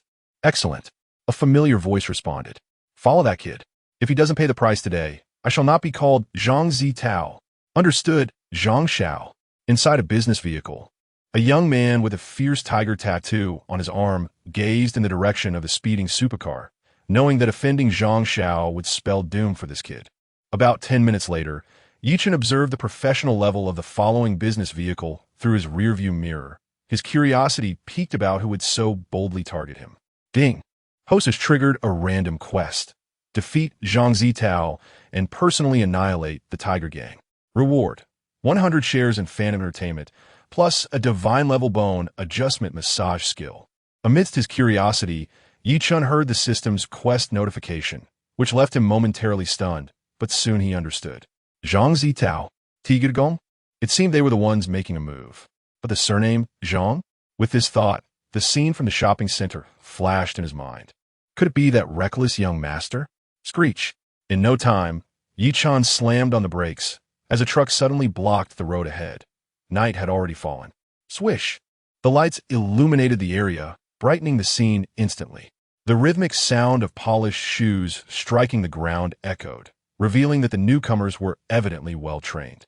Approximately 40 to 50 individuals flanked either side, forming a formidable presence. Kid, long time no see. At that moment, a young man with a bruised face approached from the front, confirming that he was indeed the individual from the shopping mall whom Ye Chen had suspected. I'll see how tough you really are. Zhang Zitao scoffed, then turned his gaze to Ye Chen, declaring, I'll take responsibility if anything happens to him. Zhang Xiao, let us handle this. A leader of the Tiger Gang smirked coldly, eliminate him. Casting a glance at Ye Chen, he issued the command, and immediately, the group of 40 to 50 surged forward. As the underground emperor of Jiangnan, the Tiger Gang had never feared anyone. Armed with batons, they launched their assault. However, at that moment, Ye Chen, with a slight smirk, made his move. Chapter 28, 1 step, 10 down, 1,000 miles without a trace, kid. This time you won't escape. Zhang Zitao thought with a cruel smile, envisioning the gruesome sight of the kid with severed limbs, particularly how he would disfigure his face. Slap! In the midst of his delusions, a crisp sound resonated, and the next moment, a member of the Tiger Gang was sent flying several meters away by a single slap. What the? The advancing members of the Tiger Gang were taken aback. This kid was astonishingly fierce. Slap! Slap! In mere seconds, the ground was filled with the wails of the 40 to 50 men, while Ye Chen stood alone in the center, his clothing not a single crease out of place. These individuals were simply too weak. Before Zhang Zitao could utter a word, Ye Chen had mysteriously appeared before him, delivering a powerful strike that resounded against the front of a truck, the crack of bones echoing as numerous ribs shattered. And Zhang Zitao's eyes rolled back as he fell unconscious. Gulping, the onlookers were filled with terror at Zhang Xiao's plight. That man was a demon. Scoundrel! An elite member of the Tiger Gang glared malevolently towards the direction of the departing sports car, vowing, You will pay dearly for harming our Tiger Gang. Cracking his knuckles, his face contorted with rage, they were the underground emperors of Jiangnan, and now that the Tiger Gang had suffered such a major setback, they would not let it go unpunished. Unbeknownst to them, however, a calamity was about to befall the Tiger Gang. In the headquarters of the Tian Tang Society, a vibrant establishment illuminated brightly. A Lamborghini Veneno came to a halt outside. Boss, Ye Xiao has arrived. A skilled individual spoke gravely to a middle-aged man, who was none other than Zhou Guoping, the head of Kunping Security. Should we take action? After a moment's hesitation, the skilled individual inquired about the Tiger Gang's headquarters. Hold your ground. Zhou Guoping observed Ye Xiao's solitary arrival, confident in his ability to manage the situation. Moreover, his eyes narrowed as he considered observing Ye Xiao's prowess. However, the safety of Ye Xiao is of utmost priority. Should anything go awry, we will immediately eradicate the Tian Tang Society. Understood, boss. The loyal subordinate of Zhou Guoping responded earnestly. Who goes there? In front of the Paradise Club, 2 enforcers from the Tiger Gang shouted a warning, declaring it a private venue where parking was prohibited. Without a moment's hesitation, Ye Chen struck one of the enforcers with a powerful slap, sending him flying and leaving him dazed on the spot. What audacity! You seek death, boy, shouted the second enforcer, who, after calling for backup, swung a retractable baton, only to have it knocked away by Ye Chen's swift counter, sending him sprawling several meters back, unconscious. At that moment, a throng of over 100 people surged out from the Paradise Club, shouting in unison, Who dares to disrupt the Tiger Chamber? Destroy him. Without a hint of hesitation, they charged towards Ye Chen. Meanwhile, Zhou Guoping felt a pang of unease, signaling for everyone to prepare for action. Wait! Just as he was about to give the order, Zhou Guoping abruptly halted, his gaze fixated on an unforgettable scene. The sharp sounds of slaps echoed through the air as each strike sent an enforcer reeling. Ye Chen dispatched 10 men with every step, leaving a path devoid of adversaries in mere minutes. After half a minute, the entire crowd lay defeated, their eyes now filled with incredulity as they regarded Ye Chen. Was he even human? At that moment, standing at the entrance of the club was none other than Zhao Menghu, the president of the Tiger Chamber, known as the Underground Emperor of Jiangnan. Calmly, he twisted a string of prayer beads, seemingly unfazed by the unfolding chaos. Suddenly, a firework shot into the sky, transforming into the fierce emblem of a tiger, which signaled an urgent call to arms for the Tiger Gang. This is a summon from the Tiger Chamber? Zhou Guoping's confidant was taken aback, astonished by Ye Chen's remarkable prowess. Boss, should we not intervene? Zhou Guoping observed the scene, noting his superior's lack of concern. Let's wait a little longer, he replied.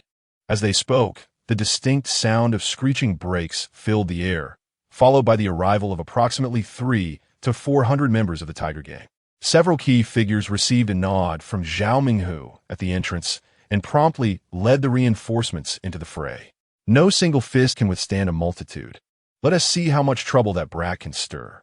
However, within a minute, the horde lay sprawled on the ground, leaving the core members of the Tiger Gang dumbfounded. What the hell, that hurts? A voice boomed. Who dares to wreak havoc in the Tiger Gang? The second in command of the Tiger Gang, accompanied by a main force of about 1,000 members, soon arrived on the scene. Although their combat strength was inferior to that of Paradise's elite, their sheer numbers were formidable. Charge! With a wave of his hand, the second in command led the charge. Boss, should we not take action? Zhou Guoping's confidant inquired once more, feeling the weight of the situation. Wait, Zhou Guoping responded silently, his eyes fixed on the unfolding events. Minutes later, as he had anticipated, the Tiger Gang's forces were utterly annihilated, including the second in command. Witnessing this, Zhou Guoping's confidant was left in stunned disbelief. Is this a dream? Chapter 29. Subduing the Tiger Gang. A flawless conclusion to the mission, boss. This. Zhou Guoping's confidant looked on in disbelief. Ye Chen single-handedly destroyed the Tiger Chamber. Although surprised, the truth was undeniable. At this moment, Zhou Guoping was profoundly astonished, clearly unprepared for the remarkable prowess of the young owner of Kunpeng Security, whom he had only just met. One individual had single-handedly defeated over 1,000 members of the Tiger Gang. Remarkably, he remained composed, which explained how he managed to acquire Kunpeng Security. Impressive indeed.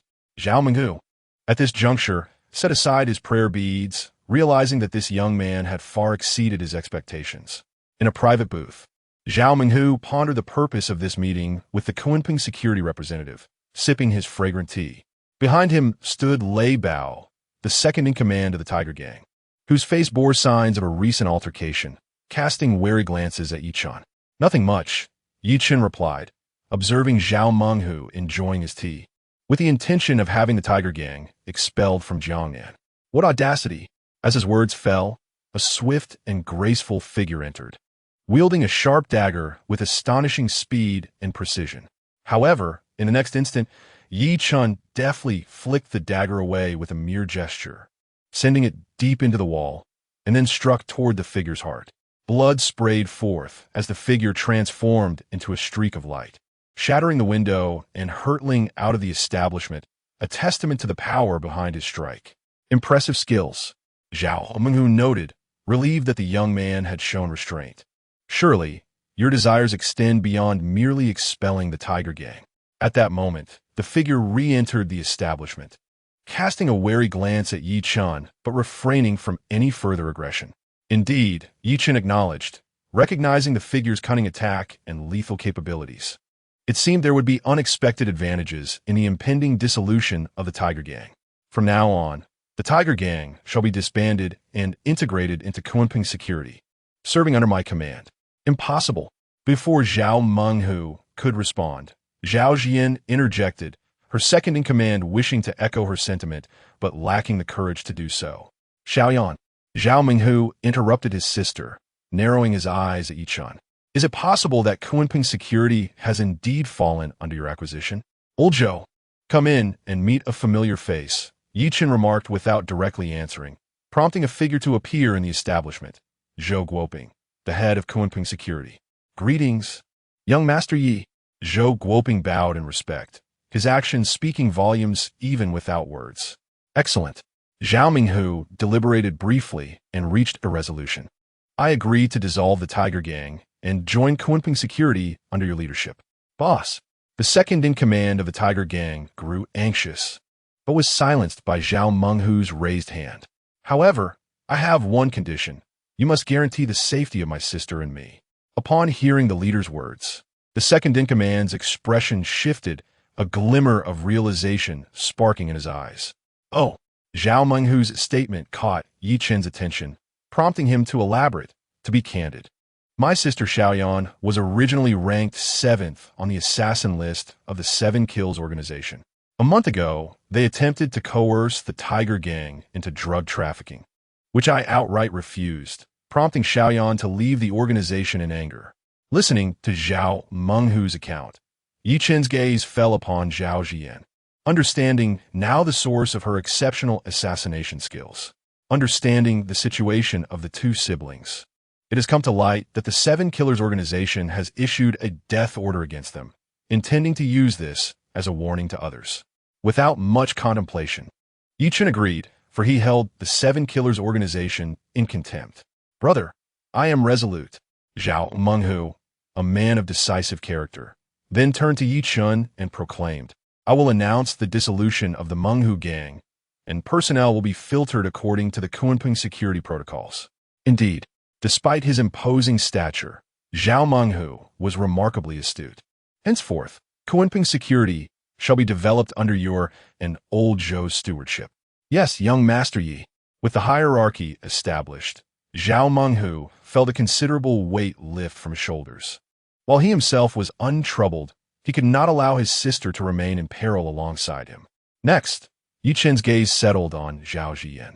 Ziyan, if I recall correctly, your skills as an assassin are commendable. Your future task is to train assassins, solely accountable to me. Train assassins? Zhao Ziyan's eyes sparkled at the prospect Ye Chen presented. She had long harbored aspirations of establishing her own faction. Yes, young Master Yi. Very well. Ye Chen nodded slightly. The details of your endeavors can be discussed amongst yourselves.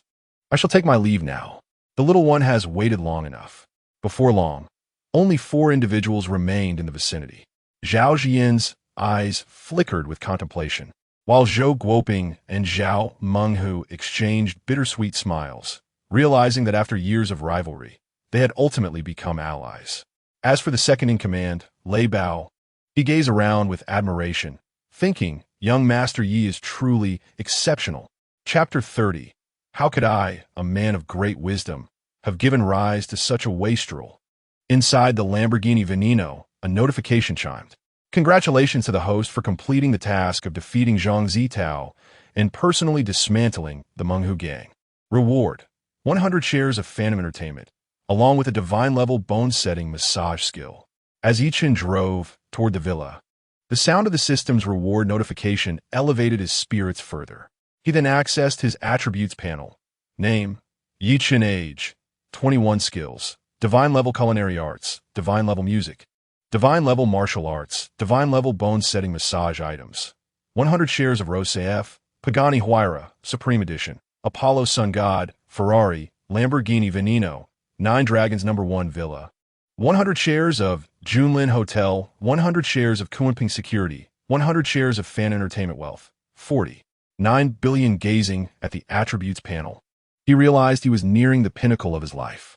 Phantom Entertainment was one of the foremost entertainment companies in the country, generating an annual value exceeding 3 to 4 billion. Otherwise, Su Jiao would not have sought to align herself with Feng Kuei, believing it a shortcut to success. Meanwhile, at the Zhang family villa, Zhang Tianlai regarded the equity transfer contract with a grave expression. Ye Chen, a student from Jiangnan University, has become the new owner of Phantom Entertainment.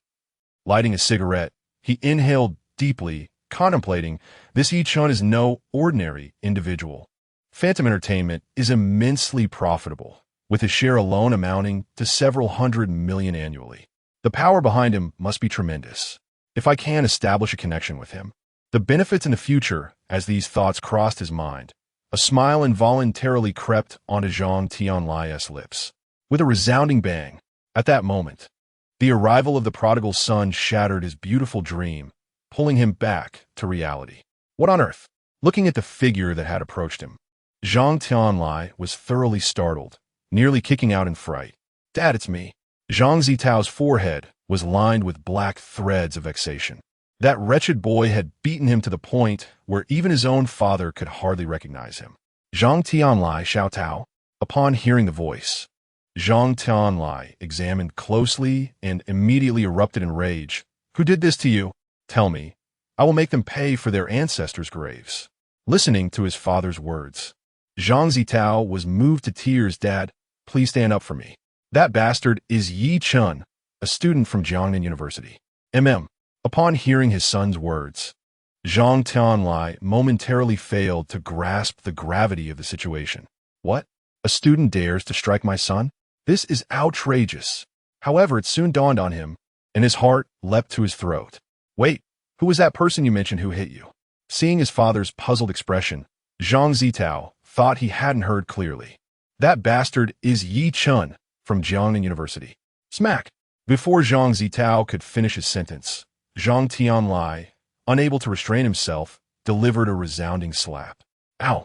The newly healed wound was immediately reopened by his father's strike, leaving him questioning his existence. "Dad, you enough." Zhang Tianlai had come to realize that his son had gotten himself into serious trouble. "I have no son like you. I, a man of great wisdom.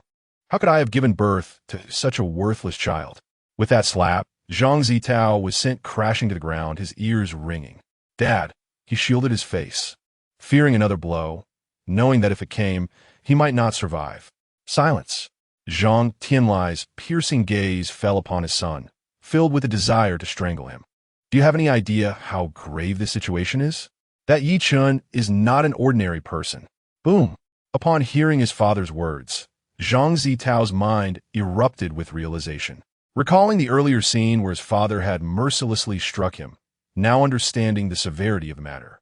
As expected, Zhang Tianlai slumped onto the sofa, appearing as though he had aged a decade in an instant. Just moments ago, Phantom Entertainment had been acquired with a controlling stake by someone named Ye Chen, a student from Jiangnan University. What? Upon hearing this revelation, Zhang Zitao shot up, his eyes wide with disbelief, recalling that fellow's unflinching demeanor. Could it be thud? His legs weakened, and he collapsed onto the floor, his face ashen. How could this be? That kid, how could he possibly be the owner of Phantom Entertainment? "Dad, I had someone beat him up." "You." Upon hearing his son's confession, Zhang Tianlai was filled with fury, but upon learning that his son had been beaten instead, he finally felt a sense of relief. "You wretched child, you deserve it." Zhang Tianlai gritted his teeth, wishing he could kick him a few times if not for the severity of his injuries. This foolish child was more of a hindrance than a help. Had he known 20 years ago, he would have thrown him and his billions of brothers against the wall. Chapter 31. The massage unfolds. Emotions intensify. The shrill ring of a mobile phone disrupted Zhang Tian's furious thoughts. With a glare at his rebellious son, he took the call. What? The Tiger Gang was annihilated by a single individual. Upon receiving this shocking news, Zhang Tian's complexion paled drastically. It must be understood that the Tiger Gang was the underground emperor of Jiangnan City. How could such an entity possibly be vanquished by one person? Impossible. In an instant, Zhang Zitao's face turned ashen, his entire being enveloped in anxiety and dread. Noticing the pallor of his son's visage, Zhang Tian's expression darkened. "What is it? Dad, I must tell you." A foreboding sensation surged within him. What had this scoundrel concealed? The piercing gaze from Zhang Tian sent chills down Zhang Zitao's spine. "Dad, the ones I hired to teach Ye Chen a lesson were the Tiger Gang." Boom! At the utterance of those words, Zhang Tian's mind echoed with a deafening realization. "You wretched fool!"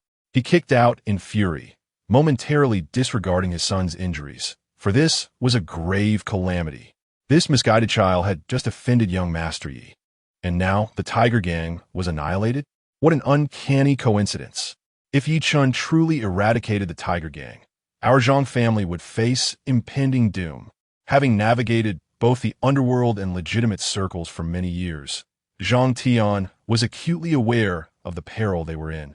Although he thrived in both realms, He understood that certain prominent figures were not to be trifled with, for with a mere flick of their finger, they could render the Zhang family utterly extinct.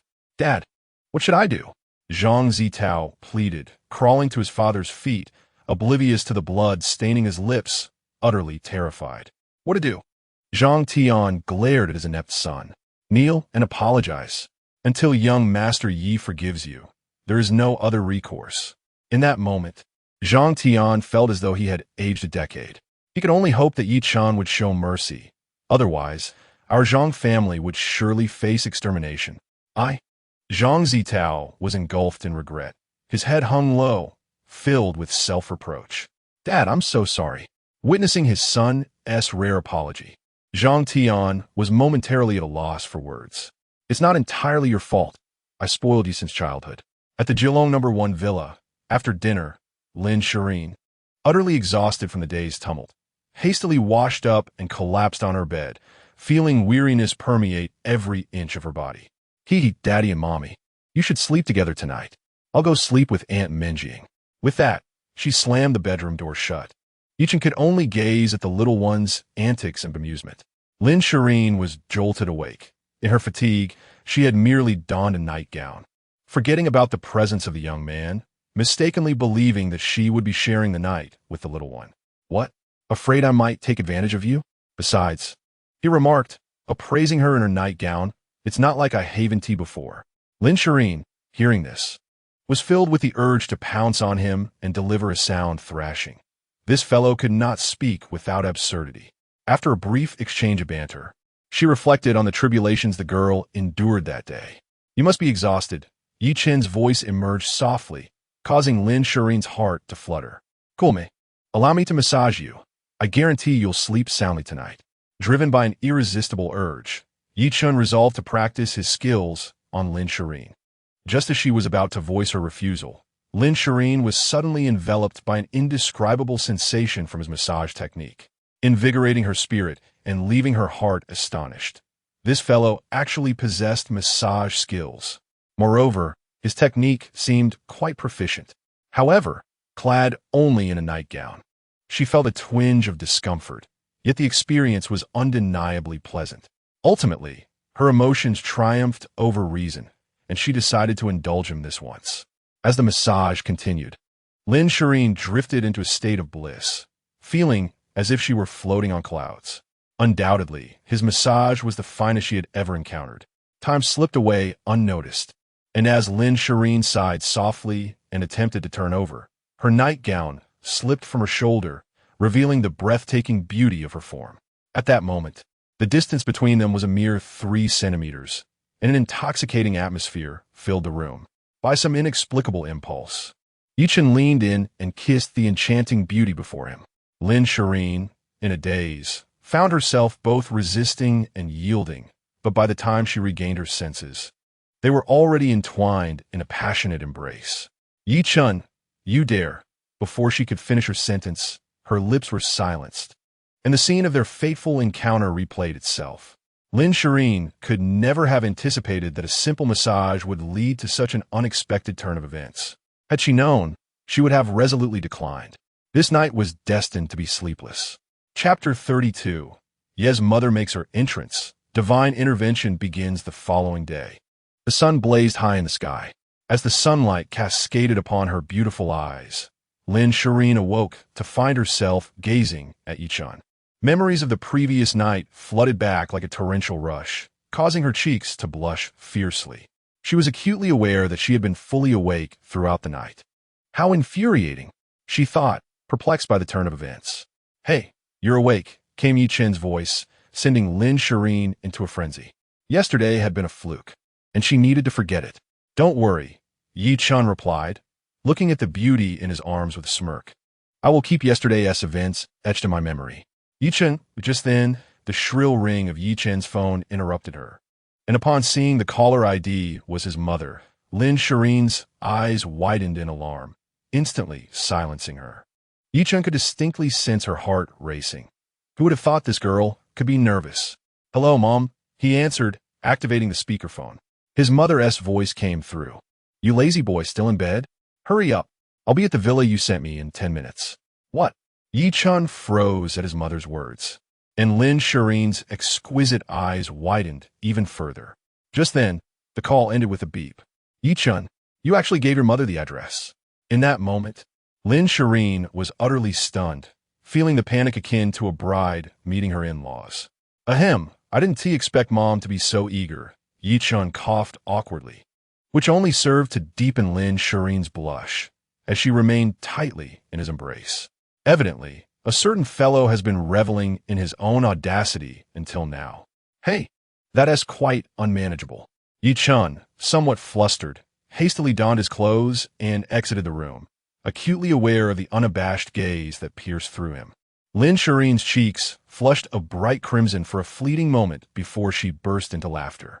How could this be, having been so brazenly taken advantage of by that man? Lin Shiyin, you actually find this amusing? Have you lost your mind? Quietly, Lin Shiyin was startled by her own reaction. How could it be like this? Surely, this must be a dream. No, wait. That fellow's mother is about to arrive. I must prepare quickly. In a flurry, she adeptly dressed herself, yet at that moment, her exquisite form remained unappreciated, save for the air around her. 10 minutes swiftly passed. Good day, madam. Li Wanting arrived at the luxurious Kowloon No. 1 villa via taxi and was momentarily taken aback by the grand spectacle. However, being a seasoned teacher who had weathered many storms, she quickly composed herself. Nevertheless, her heart raced with astonishment. Is the villa of the top-tier little diva truly this extravagant? Mom, you're here. Upon seeing his mother's unexpected arrival, Ye Chen greeted her with a smile. You mischievous boy. Li Wanting's irritation flared upon seeing her son.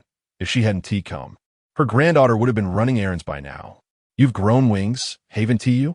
Keeping such significant matters from the family. After a brief reprimand, Li Wanting's gaze fell upon the little one. You must be Miao Miao. Hello, Grandma. Miao Miao, already informed by her father, sweetly addressed Li Wanting, who was utterly delighted by the affectionate title. Oh, my dear granddaughter. Li Wanting embraced the little girl, her face radiant with joy. This happiness came as a delightful surprise. They had been worried about their son finding a partner after graduation, and now they not only had a daughter-in-law, but also a granddaughter. What blissful thoughts. By the way, setting Miao Miao down, Li Wanting retrieved a red envelope from her bag. For our first meeting, this contains a card worth nearly 100,000. Consider it your welcome gift. Wow. The moment those words left her lips, the surrounding maids were left astounded. My goodness, to give 100,000 upon first meeting is quite extravagant. Ye Chen was momentarily taken aback. His mother was indeed remarkably generous. Auntie, this is far too lavish. Lin Shiyin was aware that Ye Chen's parents were quite ordinary folk, and that 100,000 was no small sum. Hey, Li Wanting feigned anger. This is for my granddaughter. Thank you, Grandma, the little one chirped sweetly, promptly accepting the generous red envelope. Lin Shiyin had intended to voice her thoughts, but ultimately chose to remain silent. After a round of pleasantries, Li Wanting turned her attention to Lin Shiyin. You must be Shiyin, right? It's hard to believe that this rascal found such a prominent singer for our family.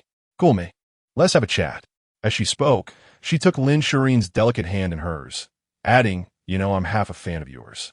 You've worked hard all these years raising your child alone. As they settled onto the sofa, the exchange of warmth between them left Lin Shiyin feeling both anxious and touched. Ye Chen, however, knew that his mother's intriguing operation was about to unfold. And indeed, it was as he expected.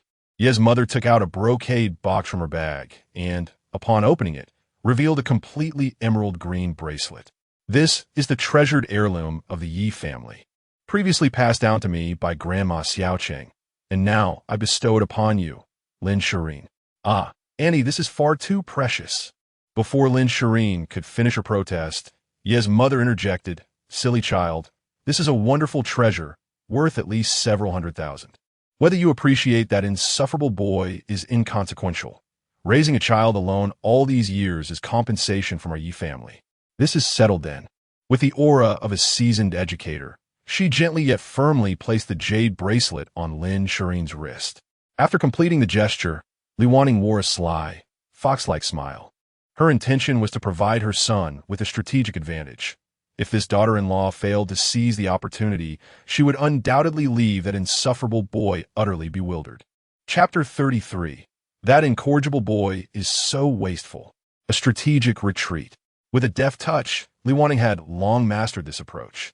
Although Lin Shiyin was a rising star, she was still no match for the seasoned wisdom of Li Wanning, who had taught for over 20 years and encountered all manner of rebellious students. She had certainly consumed more salt than Lin Shiyin had rice. Thus, the outcome was hardly surprising. Now that her future daughter-in-law wore the family heirloom, it signified a bond with the Ye family that transcended the mere presence of that young rascal.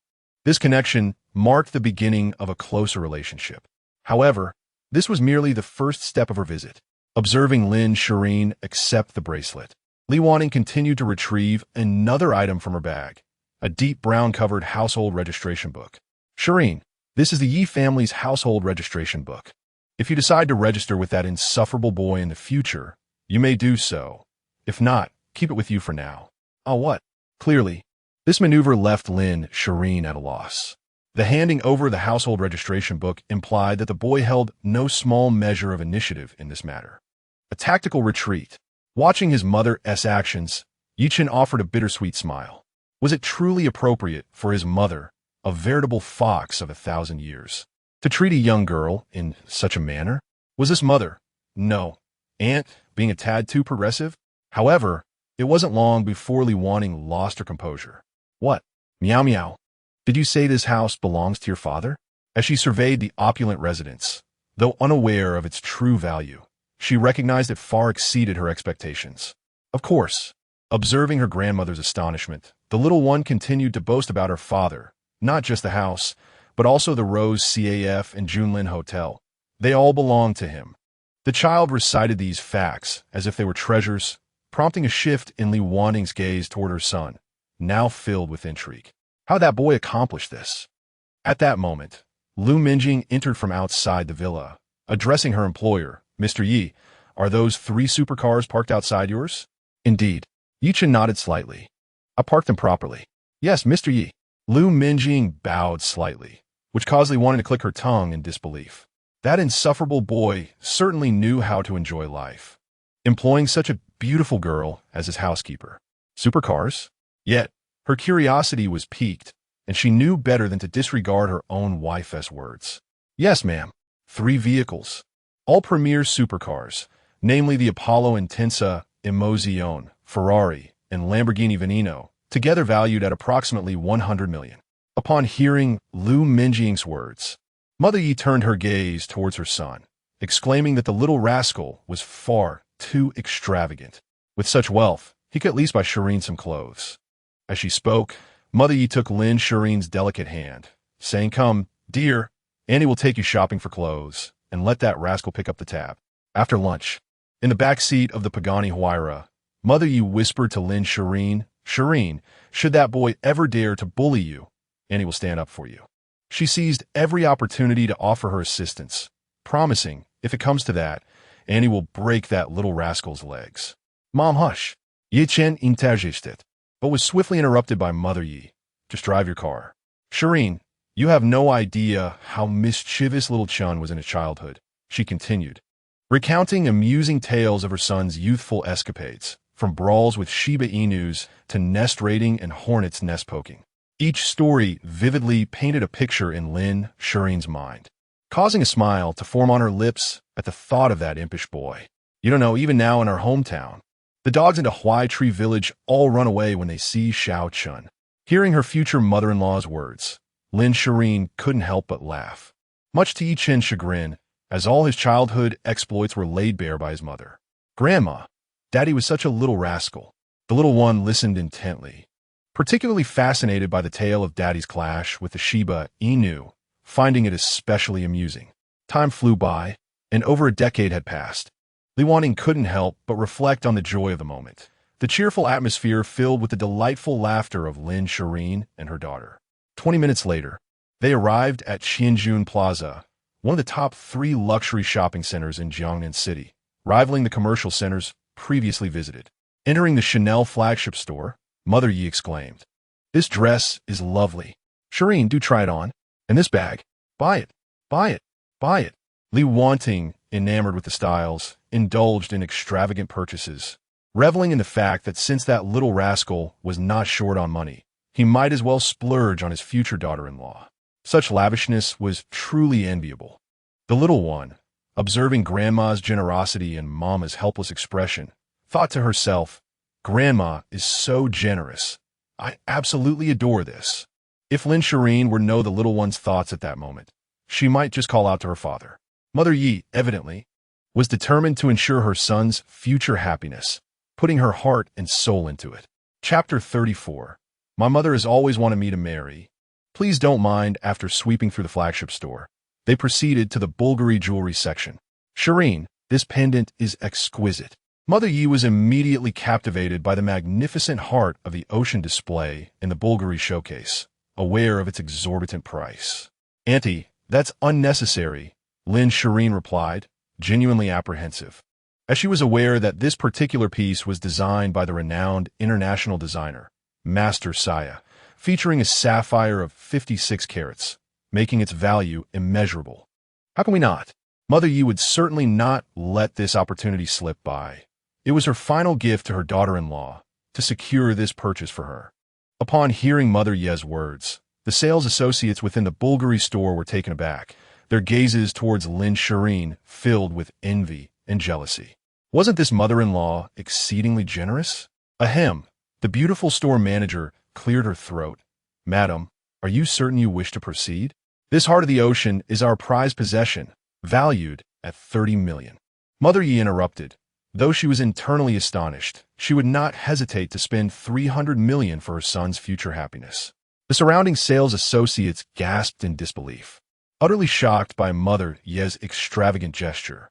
Miao, standing beside her, looked up at her grandmother in admiration, realizing how formidable she truly was. It was not until Ye Chen completed the payment and the entire family exited Bulgari that Lin Shiyin remained in a daze. Reflecting on Mother Ye's earlier remark about someone being wasteful, it seemed the aunt herself was not frugal at all. Truth be told, even as the heiress of the Lin Group and a top-tier celebrity, she would never contemplate purchasing such an expensive item. Noticing her daughter-in-law's astonished expression, Mother Ye smiled inwardly, pleased with the outcome. The hefty expenditure would undoubtedly solidify their relationship, and importantly, her son was certainly not lacking in funds. By the way, Miao, let's go shopping. We can invite your parents to join us, Mother Ye suggested, knowing her clever granddaughter would catch on instantly. Thank you, Grandma. Miao giggled, and the two, embodying playful spirits, soon vanished from sight, leaving only Ye Chen and Lin Shiyin behind. Ahem, well, my mother has always wanted me to marry. Please don't take it to heart, Ye Chen said, attempting to dispel the awkwardness. Lin Shiyin shot him a glance, feeling a mix of emotions. It would be disingenuous to say she was not moved by his actions, especially after the events of the previous night, which had subtly altered her perception of him. At the very least, he did not appear as despicable as she had once thought. She began to comprehend Mother Ye's intentions, a means of making amends and a gesture for Ye Chen. As a mother herself, she could appreciate the selflessness of maternal love, albeit she felt somewhat undeserving of such kindness. Time was drawing near, and Ye Chen suggested, "Shall we grab a bite to eat?" Lin Shiyin replied, her cheeks slightly flushed, feeling an odd sensation. This could be considered their first date, or rather, a private dinner. Well then, I have something to discuss with you. Ye Chen began, but his words left Lin Shiyin momentarily stunned. Did he have something to confess? Surely that would be too soon. She wasn't prepared for such a declaration. If he were to profess his feelings, should she accept or decline? In that instant, Lin Shiyin's heart raced uncontrollably, as if it might leap from her chest at any moment. Meanwhile, around the corner, a mischievous little creature craned her neck, curiously observing her parents engaged in conversation. Grandma, is it really all right for us to be here? What could possibly be wrong with that? Mother Ye replied. Upon hearing this, Ye Moon nonchalantly remarked, we are merely showing our concern for them. Don't you also wish for your parents to be together soon? Nodding in agreement, the little chick certainly wished for that. Then it settled. The grandmother and grandchild stealthily followed the couple, taking care as they moved. The little one, seemingly lost in thought, nodded and trailed behind her parents towards a Western restaurant. Chuckling to herself, She found the thrill of following her parents quite delightful. A few minutes later, at the Western restaurant, they settled into a booth. Wellington steak, French foie gras, sliced beef lung. They ordered a feast and a bottle of red wine. Lin Shiyin's heart raced in her throat.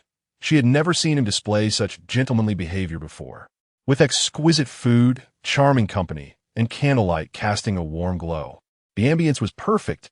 In that moment, they resembled a young couple, and a claim that Lin Shiyin did not enjoy it would be a deceit.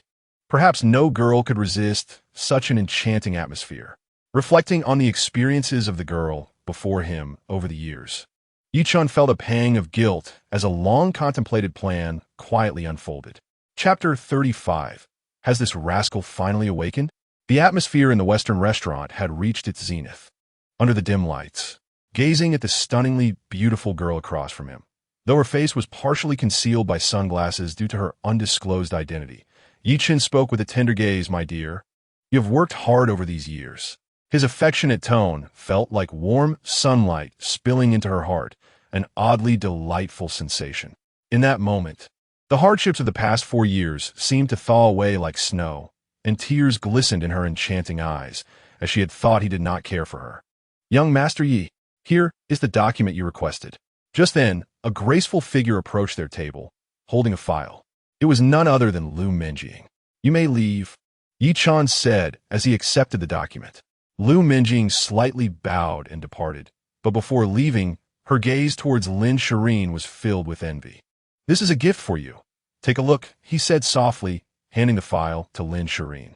However, the sudden shift in his demeanor made her feel somewhat uneasy.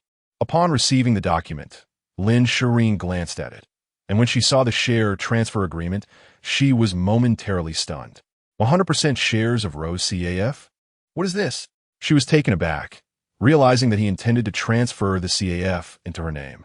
"Have you lost your mind? Do you know what you are doing?" According to the contract, the market value of Rose CAF was worth billions. He was simply giving it to her. "Although discussing money is rather mundane, I still wish to transfer Rose CAF to you," Ye Chen replied, his gaze fixed on her. "Consider it compensation for the years I have not been by your side and that of the little one."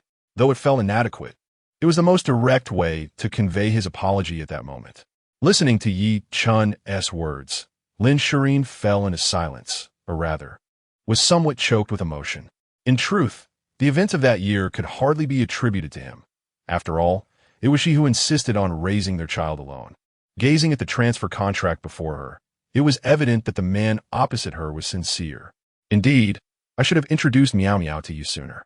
Lin Shiyin was acutely aware that she too bore some responsibility for withholding their acquaintance from both the little one and Ye Chen was ultimately unfair to them. "And I was truly fortunate to have met you 4 years ago." Ye Chen looked at the stunning beauty across from him, assuring her that she would no longer face everything alone. "Therefore, I have a gift for you." Pausing for effect, Ye Chen gracefully rose and made his way toward a corner stage in the Western restaurant. "Ye Chen, Lin Shiyin began to speak, but the background screen gradually illuminated, showcasing a short film that depicted the misunderstanding leading to their fateful encounter. It bore a striking resemblance to the moment she first met that man. However, as the video continued, Lin Shiyin realized that it was intentionally crafted to resemble their lives, likely to avoid unnecessary complications from using personal photographs. This next song, I wish to dedicate to the one who means everything to me. His magnetic voice resonated, drawing the attention of everyone in the restaurant to Lin Shiyin. The girls around her filled with envy at the sight of such a handsome man. The title of this song is Forget Time. I hope everything between us can return to the beginning. As his voice faded, the restaurant erupted with an upbeat and cheerful melody. Silently traversing an unfathomable distance, she lifted her gaze only to realize she had been retreating all along, back to the origin, stubbornly persevering against time. The promises of forever had frayed, and what once remained unchanged had indeed transformed. The exquisite voice, combined with exceptional vocal prowess, rendered this timeless love song to perfection, especially poignant given their 4-year separation. In this moment, the song ascended to new heights.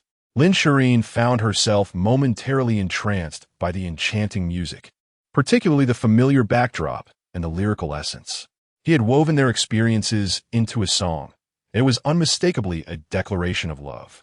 From Lin Shiyin's perspective, that man truly appeared extraordinarily handsome. It seemed she was not at a disadvantage. Oh wow! At that moment, Ye Chen's mother and the little one, having just arrived at the restaurant, were taken aback by the beautiful confession they had momentarily missed. Has this little rascal finally woken up? Ye Chen's mother observed her son's heartfelt declaration to his future wife, marveling at his singing talent. Watching her charming son express emotional intelligence, she couldn't help but reflect that if her husband possessed even a fraction of this romantic flair, she would wake from dreams with a smile. Truly, he was her son, demonstrating a flair for the dramatic. Chapter 36. Since you were so happy, how about a night together? The Western restaurant fell into a hushed silence. All the girls gazed adoringly at the talented and handsome young man, wondering what to do with their newfound feelings of infatuation. Though their boyfriends and husbands stand by their side, it cannot quell the flames of their secret infatuations. How splendid it would be if that boy were their partner or husband. The mere thought fills them with joy. Amidst the gazes of the crowd, emotions brew, manifesting at a singular moment. Gradually, they forget the fleeting nature of time, clinging tightly to their yearnings, knowing tomorrow will dawn without their beloved smile. Gradually they forget, losing track of time, as they traverse the pathways of memory. This fellow is quite adept at spreading affection. Mother Yi nods in satisfaction, savoring the love shared between her son and daughter-in-law, genuinely relishing every morsel of this sweet affection. Lin Shiyin chuckles at the dashing figure on screen, especially moved by the background video that resonates deeply within her. Silently, the grievances of past years dissipate into thin air. Amidst the abundance of affection outside the Western restaurant, two individuals arrive, breathless and a tad late. Miss Liu is young Master Yi. Observing the scene, Zhang Tianlai is momentarily bewildered, questioning the fervor that envelopes the atmosphere. Young Master Yi is confessing to the young madam. Lu Minjing, fully aware of their intentions, notes that young Master Yi has recently transferred the rose CAF into the young madam's name. What? Upon hearing Lu Minjing's words, Zhang Zitao's eyes widen in disbelief. The rose CAF was bestowed upon the young madam? How could this be? Clearly, at this moment, Zhang Zitao is unsettled, while others may be oblivious. He knows well the CAF managed by Lu Minjing holds a valuation in the billions. Even Zhang Tianlai is taken aback, incredulity washing over him as he turns his gaze to Ye Chen.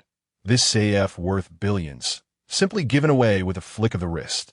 Truly, he is the one who effortlessly acquired Phantom Entertainment.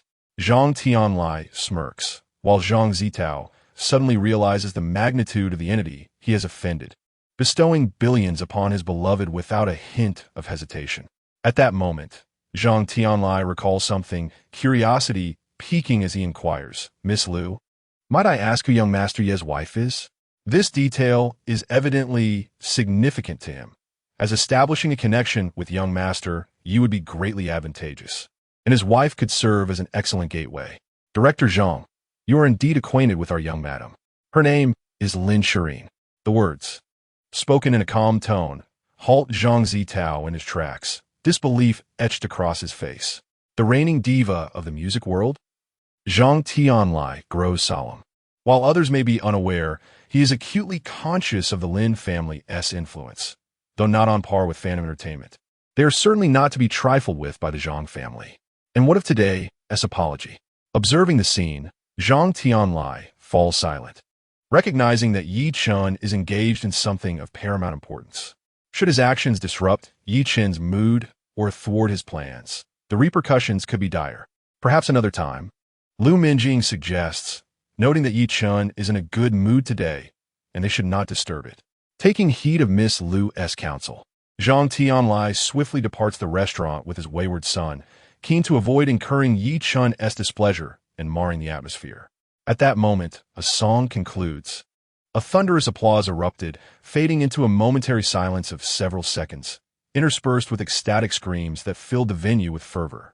The handsome guy is incredible. I adore him, cried one enthusiastic voice. Why are all the good men taken? Handsome Appa, Would you come home with this beauty?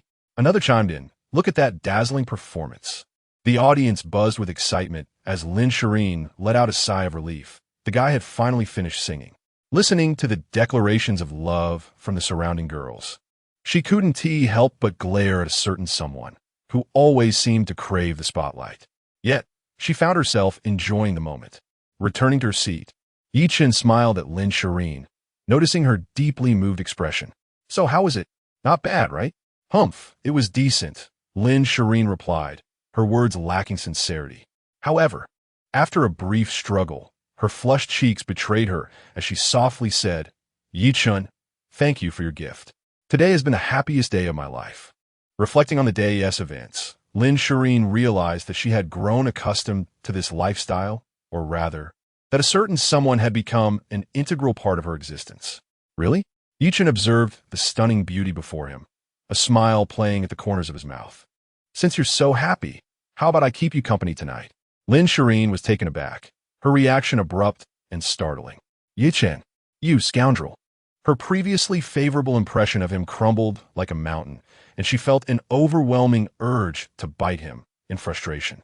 How dare he utter such brazen words? What should I do? I feel like I could kill him. Outside the Western restaurant, a little child asked her grandmother, Grandma, are we going to find Daddy and Mommy? Of course not, replied Ye's mother, casting a meaningful glance at the young couple. As someone who had been through this, she understood their current state all too well. They are in the heat of romance right now, and what they need most is time alone. Our presence would only disturb them. Soon, we will return with Aunt Menjing. Afterward, Ye's mother called her son. On the other end, Ye Chen, who had just left the restaurant, answered the phone. Hello, Mom. What?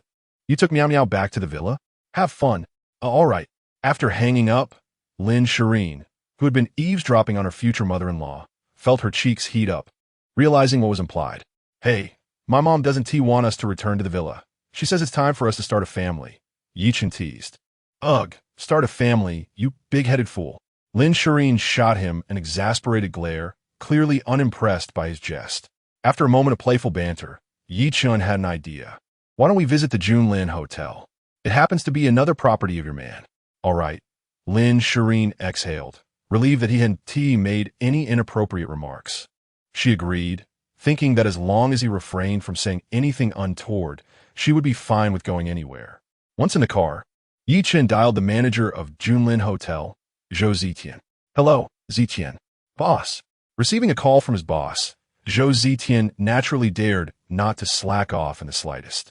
Later, I will be going to the hotel with my wife. Please make the arrangements. The young lady is coming.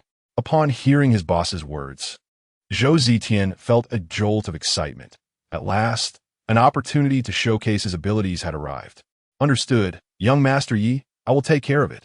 After ending the call, Lin Shiyin's cheeks flushed crimson. Who is your wife? Don't speak carelessly. She shot a playful glare at a certain someone, her charm strikingly beautiful, prompting Ye Chen to inwardly marvel at how fortunate he was. Of course it is you, Ye Chen replied solemnly. In this lifetime, you can only belong to me. Anyone who dares to compete for you will face my wrath.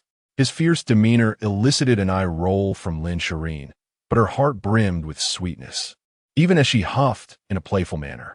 As if I care about you. With that, Lin Shiyin turned her head toward the window, adopting an aloof demeanor reminiscent of someone in love, throwing a little tantrum.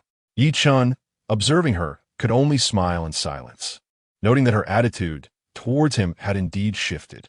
Is that so? Spotting the rising star, his beloved displayed a rare, adorable side, and Ye Chen felt a mischievous urge arise. How about I tell you a story? Go ahead. Lin Shiyin replied dismissively, but quickly realized, who do you think you are? Such a thick skin.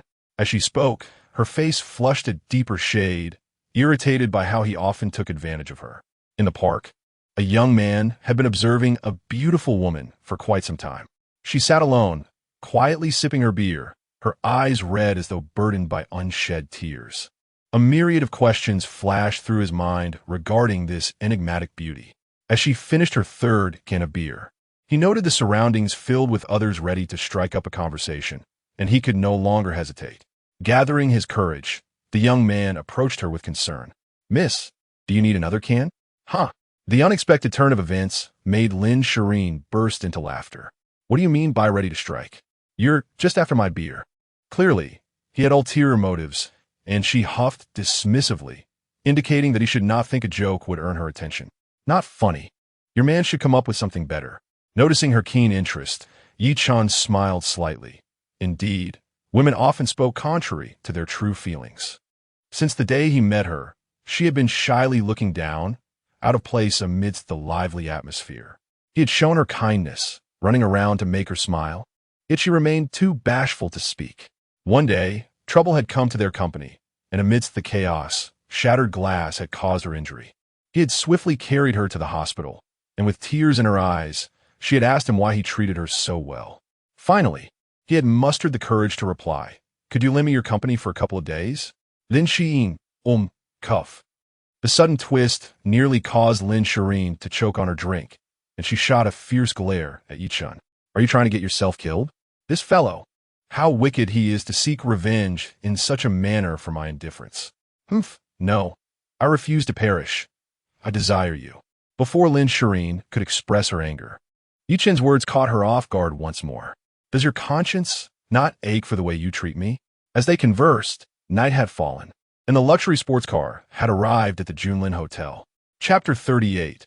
A top-tier effeminate star who cannot create waves. Lin Shiyin stepped out of the car. Her cheeks flushed, completely captivated by a certain individual. Humph. With a delicate huff, she donned her sunglasses. After all, if paparazzi were to capture her entering the hotel with him, she could already envision the headlines for tomorrow. Just as she contemplated criticizing Ye Chen, she suddenly spotted several familiar figures in the lobby. "Ye Chen, are those your roommates? It seems they are embroiled in some trouble." She noticed a confrontation with a rather pretty boy across from them. Indeed, as she looked closer, she saw 3 of them clashing with 2 others, prompting her to approach. In the midst of the chaos, one of the assailants demanded an apology from Miao, a talented Taekwondo practitioner from South Korea named Ye Chen. Regarded Wang Zihong and his companions with contempt. Naturally, he looked down upon these 3 students. Ridiculous. It was clearly he who was careless. Li Bin was the first to retort, recalling how Dong Kun had nearly been knocked over. What an uncouth individual. How bold. Ye Xian's eyes narrowed at this remark. Raising his hand to strike Li Bin, intent on teaching this young man a lesson about who should not be offended. Ding. Host has triggered a random task. Strike the trending young star. Reward: divine chess skills and an additional 5 billion. The system's voice echoed in Ye Chen's ears, and he sprang into action. With a sharp clap, Ye Chen had not even laid a hand on Li Bin before he was sent flying by Ye Chen's palm, crashing forcefully to the ground. Wow! The hotel's security captain, who had intended to step in, stood dumbfounded, watching his own boss in awe. Goodness! Ye Xiao possesses such remarkable skills. They had received word to assist their boss's friend, but little did they expect their boss to take matters into his own hands. "Captain, should we intervene?" One security guard inquired. "Intervene my foot." The captain gulped, swallowing his surprise. President Zhou had instructed that Ye Xiao's identity must remain concealed. Just observe. The captain's gaze remained fixed on the scene. Such lowly opponents were no match for Ye Xiao. "Boss." Wang Zihong and his companions, feeling reassured by their leader's arrival, quickly recounted the events that had transpired, revealing how the 2 assailants had attempted to twist the situation in their favor. "Kid," Kai Kunkin squinted, his expression unfriendly as he addressed Ye Chen. "I advise you to apologize to my friend, otherwise you will regret it." "Is that so?" Upon hearing Kai Kunkin's words, Ye Chen scrutinized the effeminate youth before him, suspecting he was the target of the system's task. Stepping forward, Kai Kunkin sneered. "What do you intend to do if I take a step closer?" Slap! Kai Kunkin had intended to intimidate, but Ye Chen's palm sent him sprawling to the ground. "Not much. I simply wish to strike you." Upon witnessing the unfolding events, Wang Zihong and his companions were utterly exhilarated, exclaiming in awe, "Incredible! Our leader, Kelsa, is truly remarkable." The security captain, however, regarded Kai Kunkin with disdain, pondering how foolish one must be to offend young Master Yi. This young man was doomed. With a sickening crack, Kai Kunkin suffered a devastating facial fracture, realizing that his looks were forever marred. You dare to strike me? Do you believe I will allow you to leave this hotel unscathed? He threatened. Oh, Ye Chen chuckled at the audacity of the flamboyant young man. Where are you exactly? A cold smile graced his lips, while Choi Ming-hsien, a taekwondo prodigy, twitched in response and hurriedly helped Kai Kunkin to his feet. Kai, you're too stubborn. It's best we leave now. Kai Kunkin, contemplating his recent humiliation, could only submit to Choi Ming-hsien's insistence, his last vestige of defiance fading. Leader, that was impressive. Wang Zihong and his friends gathered around, reminiscing about the cinematic-like spectacle they had just witnessed. Soon after, they arrived at the private room, where sister-in-law had also joined them. Wang Zihong and his companions gazed upon Lin Shiyin, who had removed her sunglasses and could not help but feel envious of her stunning beauty. Ye Chen, the individual you just confronted is not to be trifled with, Lin Shiyin remarked. As a rising star in the music industry, she possessed extensive knowledge of the entertainment world. His name is Kai Kunkin, son of Kai Qianyu, the chairman of Kai Real Estate, and a first-tier celebrity. Despite his lackluster acting skills, his connections are formidable. He is one of the stars promoted by Phantom Entertainment. Ye Chen paused, taken aback by Lin Shireen's words. An artist under Phantom Entertainment? Realizing that he was, in fact, the current owner of Phantom Entertainment, a knowing smile spread across his face. What a remarkable coincidence. What? Wang Zihong and his friends were immediately alarmed upon hearing this revelation. That fellow is indeed a top-tier star, and his father is a real estate mogul. We put you in a precarious situation. They lamented, guilt-ridden. For such an individual was not someone one could easily offend. Do not worry. Ye Chen waved dismissively. A mere flamboyant star poses no threat. After conversing for a while and reassured of their leader's ability to handle the situation, Wang Zihong and his companions exhaled in relief. Had they inadvertently caused trouble for Ye Chen, they would never have forgiven themselves. As night fell, Wang Zihong suggested, Sister-in-law, you should rest. Lin Shireen's cheeks flushed slightly as she discreetly glared at a certain individual, thinking it was all his fault for bringing her to the hotel. Now, what would she do? Imagining the possible future encounters, her heart raced uncontrollably. Chapter 39. I do not kill Bo Run, yet Bo Run dies because of me inside the private room. The door suddenly swung open with a bang, and a man rushed in. Zhou Zitian, the head of operations, who had just returned to the hotel. Young Master Yi, are you unharmed? He inquired, panic written all over his face. Upon hearing the news, he had rushed over at once. Zitian, it's nothing to worry about, Ye Chen replied, shaking his head slightly. He was evidently pleased with Zhou Zitian's hasty arrival. After exchanging pleasantries, Zhou Zitian's gaze fell upon Lin Shiyin, and he was momentarily taken aback. Young master, is this your wife? I never expected her to be the renowned songstress, Miss Shiyin. At a certain moment, Zhou Zitian came to a startling realization. Pondering the 3-year-old child previously mentioned by Yi Xiao, could it be that Yi Xiao has indeed fathered a 3-year-old with the young madam? My goodness. You go ahead. I will take Shiyin for a stroll around the hotel, Zhou Zitian suggested. Ye Chen regarded Zhou Zitian, who, understanding the unspoken cue, discreetly departed from the hotel, ensuring that she would not linger as an unnecessary presence. Ye Chen, just how much are you still concealing from me? Observing the individual beside her and Zhou Zitian's earlier demeanor, it was evident that she was increasingly unable to decipher Ye Chen's true nature. How much? Ye Chen replied with a mysterious smile. You shall know in due time. As they toured the opulent 7-star hotel, their conversation flowed seamlessly. What do you think of Junlin Hotel? Ye Chen inquired. Gazing at the hotel's facilities and service quality, Lin Shiyin nodded. It's quite impressive. Indeed, Ye Chen said, casually taking Lin Shireen's delicate hand, causing her to stiffen momentarily. Nevertheless, she did not withdraw. Her cheeks flushed slightly, indicating that this was their inaugural hand-holding as a couple, leaving her both anxious and hopeful. Though they had a child who was already 3, in matters of romance, Lin Shiyin was still quite inexperienced. What if I were to give you this hotel? After a brief moment of hand-holding, which had undoubtedly drawn the envy of numerous hotel staff, Ye Chen remarked nonchalantly. Get to me, Lin Shiyin exclaimed, taken aback. Have you lost your mind? This 7-star hotel must be worth over 100 billion. Ye Chen playfully tapped her smooth forehead. What's the matter? If it pleases you, why not? His light-hearted words filled Lin Shiyin with a sense of astonishment and comfort.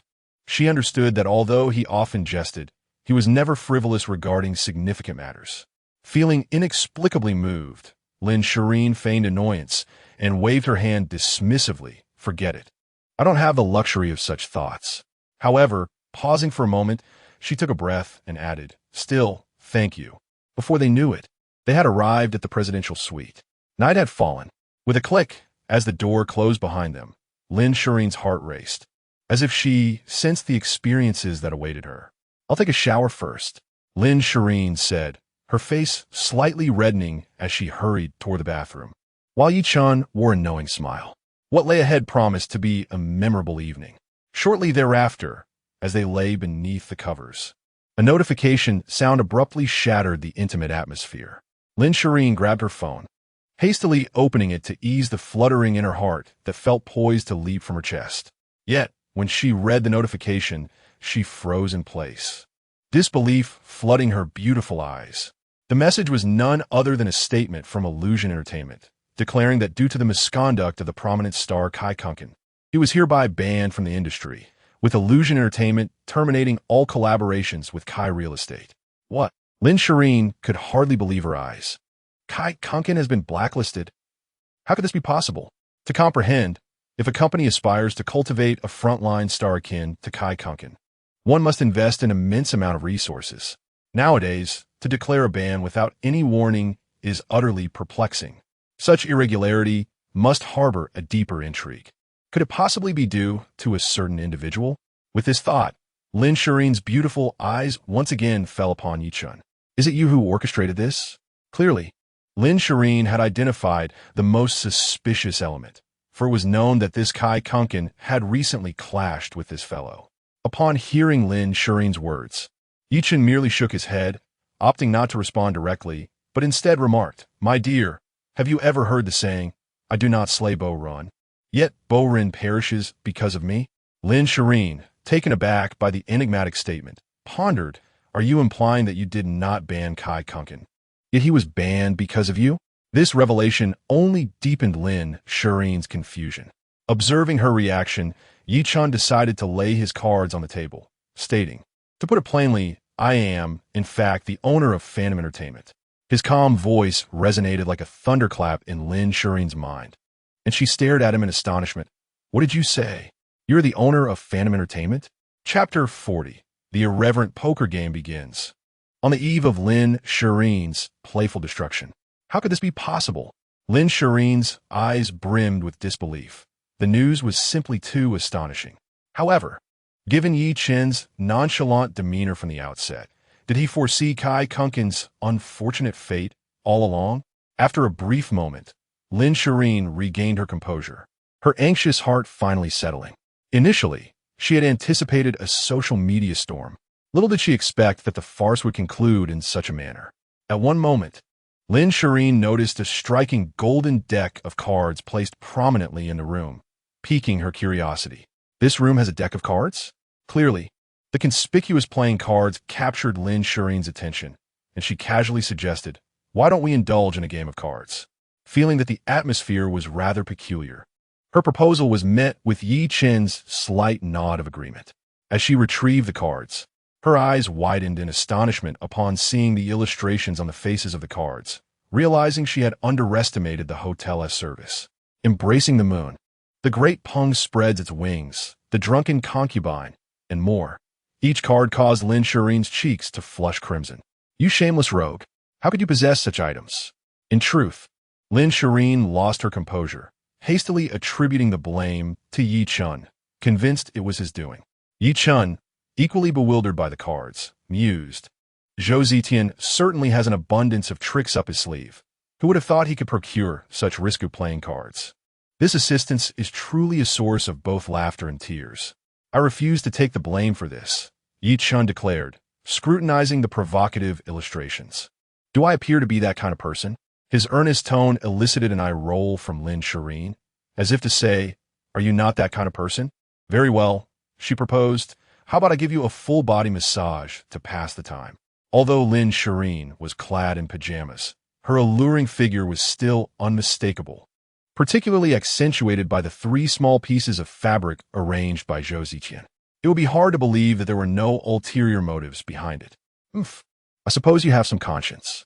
Lin Shiyin was acutely aware of a certain someone's gaze and could not help but let out a hum of disapproval. Perhaps out of appreciation for his impressive massage technique, she refrained from confronting him. Under the skilled hands of the masseur, her fatigue began to dissipate, and the indescribable sense of comfort made her increasingly resistant to the idea of stopping. As the massage continued, Lin Shiyin pondered the singing talent of that man. It would indeed be a shame if more people did not have the opportunity to hear him. "You rogue, I have a concert coming up. Why not sing a song?" Clearly, Lin Shiyin was eager to discover talent, especially as her studio was currently in need of new personnel. "I'm not interested." Hearing Lin Shiyin's words, Ye Chen shook his head slightly. He would rather spend that time with the little one, or at the very least, discuss life with her. "Lin Shiyin, what nonsense are you spouting?" She shot him a fierce glare, fully aware of his intentions. Discussing life, indeed. Let us get serious. It was evident that Lin Shiyin wished to steer clear of his inappropriate remarks. "Do you genuinely want to invite me to your concert?" Ye Chen gazed at the charming face of the girl, enjoying her moment of bliss. After a moment of contemplation, his eyes fell upon the playing cards, and a bold plan began to take shape in his mind. "I might consider attending your concert if we engage in a game of poker. If you win, not only will you have me at your concert, but I would also be willing to work for you free of charge." Upon hearing his audacious proposition, a blush spread across Lin Shiyin's exquisite face. Yet, contemplating the conditions he had laid out, she found herself swayed. All right, weighing the pros and cons, Lin Shiyin ultimately acquiesced to his unreasonable request, clearly determined to have him labor for her without compensation. "I can't regret this." Ye Chen had not anticipated her swift agreement. It seemed she genuinely desired his free assistance. "Let us begin." Lin Shiyin's intention was straightforward, to win against him and then subsequently take full advantage of him. However, her aspirations were lofty, as defeating Ye Chen was an endeavor bordering on the impossible. "Ha! Since you are so eager to explore the meaning of life, I shall oblige." Ye Chen chuckled, then glanced at the cards between them. "Let us keep it simple. We'll play a game based on the highest card." "Sure." Watching him shuffle the cards, Lin Shiyin narrowed her eyes, silently resolving to win against him. Should she lose, executing the moves indicated on the cards would become quite troublesome. With this thought, her heartbeat quickened inexplicably. Ding! Congratulations to the host for successfully exchanging and utilizing the lucky card, costing the host 100. Under expert manipulation, Ye Chen activated the lucky card. After completing everything, a knowing smile curled at the corners of his lips, while Lin Shiyin remained blissfully unaware of the forthcoming events. Chapter 41. Watch your man meet his demise. Moments later, the cards were laid out face down in a row, with Ye Chen and Lin Shiyin each taking one. "You go first," Lin Shiyin said, her heart racing as she anticipated the reveal. The excitement made her slightly nervous, prompting her to suggest that he flip his card first. "All right," Ye Chen replied, not one to refuse. With the blessing of the lucky card, he was confident of victory. Should he lose, he would ensure the system would be begging for mercy. He flipped his card, revealing the 5 of hearts. The card read, "Swallow dives into water." Upon seeing the 5 of hearts, Lin Shiyin felt a rush of joy, as it was a relatively low card. However, when she saw the card's action, her face flushed crimson, and unwelcome images invaded her mind. "I got this," she resolved fiercely, then gritted her teeth and revealed her card, the 4 of spades. The card read, "Striking the ox from afar." Boom! As she gazed at her card, Lin Shiyin's mind erupted in disbelief. The 4 of spades? How could this be?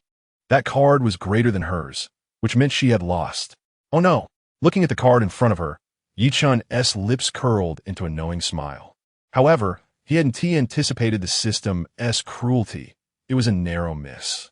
Still, compared to the system's ruthlessness, the swallow dives into water was quite impressive. "Dear lady, may you accept defeat gracefully," he teased. For a moment, Ye Chen felt quite pleased with Ye Chen's arrangement. The old chap knew how to set the scene. Lin Shiyin, on the other hand, was seething, her lips twitching in annoyance. That jerk, she thought. Thus, they continued their game for half an hour. Let us go again, Lin Shiyin declared, her earlier losses fueling her determination to reclaim her dignity. The memory of her previous blunder made her wish she could vanish into a crack in the ground. Cough, cough. Are you sure? Ye Chen cleared his throat, feeling quite exhilarated. Before this, he had never imagined such an experience. This deck of cards had entirely reshaped his understanding. Enough chit-chat, let us hurry, Lin Shiyin urged, eager to make Ye Chen her free laborer, ready to toil for her and earn boundless wealth. With that thought, her mood lifted considerably. The game commenced. Lin Shiyin personally shuffled the cards, determined to prevent any tricks from her opponent.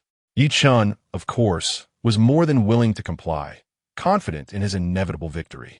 Lin Shiyin's captivating eyes remained fixed on the cards, wary of any potential sleight of hand. Rest assured, I'm not as unscrupulous as you think, Ye Chen remarked, glancing at her as she guarded against him like a thief. Oomph, you're capable of anything, Lin Shiyin scoffed, and with utmost caution. She finally flipped a corner of her card. Upon seeing it, her eyes sparkled with delight, though she feigned indifference. Are you done yet, you lecher? Evidently. Lin Shiyin holds considerable influence, as her confidence in speaking is quite palpable. With that, Ye Chen casually selected a card, harboring little concern. After all, the system's lucky card was nothing to scoff at. Hey, you slime minx. Lin Shiyin's excitement was unmistakable, unable to contain her thrill, declaring, this time, you are bound to lose. With that, she flipped her card, revealing it to both of them. Spades. The card read, Monkey fetches the moon. Gazing at her card, Lin Shiyin's exhilaration was unrestrained, envisioning how she would make someone pay for the earlier bullying, for fortune surely turns. You are so certain of your victory, are you? Observing Lin Shiyin's delight, Ye Chen's lips curled into a smirk. To be honest, my luck has always been quite splendid. Just a spade. Pausing for effect, Ye Chen revealed his own card, proclaiming, let us see how your man outshines you. The card unfolded to reveal a stunning sight. The king. The card read, Azure Dragon extends its claw. As Lin Shiyin beheld her opponent's card, she stood up abruptly, her face a canvas of shock. Your card is the king. What is this? Lin Shiyin was utterly flustered. This was not how the narrative was supposed to unfold. She had the spade. How could she possibly lose? Witnessing this scene, Lin Shiyin clenched her teeth. You cheated. Oh. Hearing the beautiful woman's accusation, Ye Chen was taken aback, then glanced at the cards scattered on the bed. From shuffling to the conclusion, you were the one handling them. I merely picked a card. If anyone is suspicious of cheating, it would be you. Momentarily, Lin Shiyin found herself at a loss for words. In that instant, she had to concede that the lecher's luck was indeed formidable. Yet, what was she to do next? Was she truly to succumb to this rogue? Half an hour later, after concluding the movements of Azure Dragon extends its claw, Lin Shiyin wished fervently to eliminate a certain individual. Reflecting on the recent events, she realized she had suffered a tremendous loss. All right, I think that is enough for now. Ye Chen was massaging the young lady, feeling quite content, while Lin Shiyin bore the brunt of the situation. No way. After a brief rest, I will surely defeat you. Ye Chen chuckled at her determination, recognizing that happiness had come rather intensely. As the night deepened, the presidential suite remained vibrant with energy. This was a day Lin Shiyin would never forget. Time passed unmeasured. After completing the movements, Lin Shiyin leaned against him and fell into a serene slumber. Should the outside world discover what transpired here, they would surely be astounded. This girl, I never realized she had such fire. Ye Chen reminisced about the recent actions, feeling utterly elated. No wonder those devoted husbands appeared so spirited, for they were nourished daily by profound delights. In that moment, Ye Chen began to savor the joys experienced by those predecessors in devotion. If Lin Shiyin were to uncover this thought, she might well rise and strangle him. Ding! Congratulations to the host for completing the task of charming the young fresh meat, rewarding you with divine chess skills and an additional 5 billion. As Ye Chen reveled in his good fortune, the sound of the system's reward echoed in his ears, causing a smile to grace his lips. Indeed, good tidings came one after another. He accessed his attribute panel. Name: Ye Chen. Age: 21. Skills: divine culinary arts, divine music, divine martial arts, divine bone setting massage, divine chess techniques. Items: Pagani Huayra, Supreme Edition, Apollo Sun God, Ferrari, Lamborghini Veneno, Julong Number 1 Villa, 100 shares of Junlin Hotel, 100 shares of Kunping Security, 100 shares of Phantom Entertainment, 3 Lucky Cards. Wealth: 98 billion. The changes in the attribute panel momentarily elevated Ye Chen's spirits. As he embraced the beauty in his arms, the pinnacle of life felt within his grasp. Yet, what was this divine chess technique? As Ye Chen contemplated his newfound ability, he pondered whether it would lead him to engage in chess matches. However, at this moment, his prowess was akin to that of a chess deity. To put it succinctly, a professional nine-dan player would be unworthy of even holding his shoes in his presence. Nevertheless, he thought, who cares? A nap would suffice for now. After pondering for a while without clarity, he inhaled the fragrance of his companion, wrapped his arms around her slender waist, and drifted into a blissful slumber beside the abyss and the peaks. Such a privilege would surely evoke envy in countless souls. Alas, it was solely Ye Chen who benefited from this circumstance. It was also due to Ye Chen's mother's machinations that the bond between the two blossomed like a geyser, an outcome that perhaps she had not anticipated. Meanwhile, at the villa of Kai Quan, a loud bang echoed as Kai Qianyu, seething with rage at the online reviews, felt as if his lungs would explode. How dare Phantom Entertainment blacklist my son, Kai Qianyu? They seek death. His expression turned frigid. Although he was the chairman of a real estate company, few knew that he had once been an undisputed underground kingpin. Even the current Zhao Minghu was merely his junior, and not even a local of Jiangnan City. Just then, his phone rang, and upon seeing the caller ID, he answered swiftly. Any updates? Jiangnan University. Sophomore music major Ye Chen. Suspected hidden wealthy heir. After hanging up, Kai Qianyu lit a cigarette and gazed out at the starry night through the expansive floor-to-ceiling windows. Whoever had the audacity to bring disgrace upon his son, he would ensure they paid dearly for it. A vengeful voice emerged as a sinister expression spread across Kai Qianyu's face. However, the background of this Ye Chen remained unknown. He would need to employ cunning tactics. Though Kai Qianyu yearned to see Ye Chen torn to shreds, he understood that caution was paramount. The 7-kill organization, it appeared, would finally be called upon after many years of dormancy. Minutes later, Kai Qianyu dialed the task hotline of the 7-kill organization. Hello, I want a man's life. Named Ye Chen, sophomore at Jiangnan University. Yes, the hiring price is 30 million. After a familiar exchange, he hung up, immediately transferring a deposit of 15 million. This time, not even the King of Heaven could save you. He had hoped to live a tranquil life, yet there were always those seeking their demise. Gaikia Nu Snow, clearly disregarding Ye Chen. After all, even if the mission failed, he would not be held accountable. This method not only resolved the target, but also entailed no risk. Such a maneuver was one of the pivotal reasons for Kai Qianyu's swift redemption. However, he remained oblivious to the formidable entity his son had offended, which would soon lead to the Kai family's tragic downfall. Of course, that is a story for another time. Chapter 43.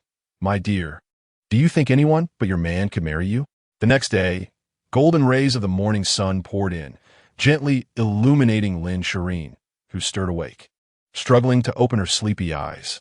She then saw a certain individual who had risen early, quietly observing her. You're awake. Lin Shiyin's cheeks flushed slightly, as she recalled the events of the previous day, which she could scarcely believe. Who would have imagined that after so many rounds of playful competition, she hadn't T1 a single time? Tired out, are you? Why not sleep a little longer? Holding the delicate waist of the beauty in his arms, Ye Chen chuckled. I truly wonder what merits I accumulated in my past life to marry such a stunning wife. Who is your wife? Lin Shiyin retorted with a playful scoff, rolling her eyes at him. Given her own beauty, could he not feel a pang of conscience after treating her so yesterday?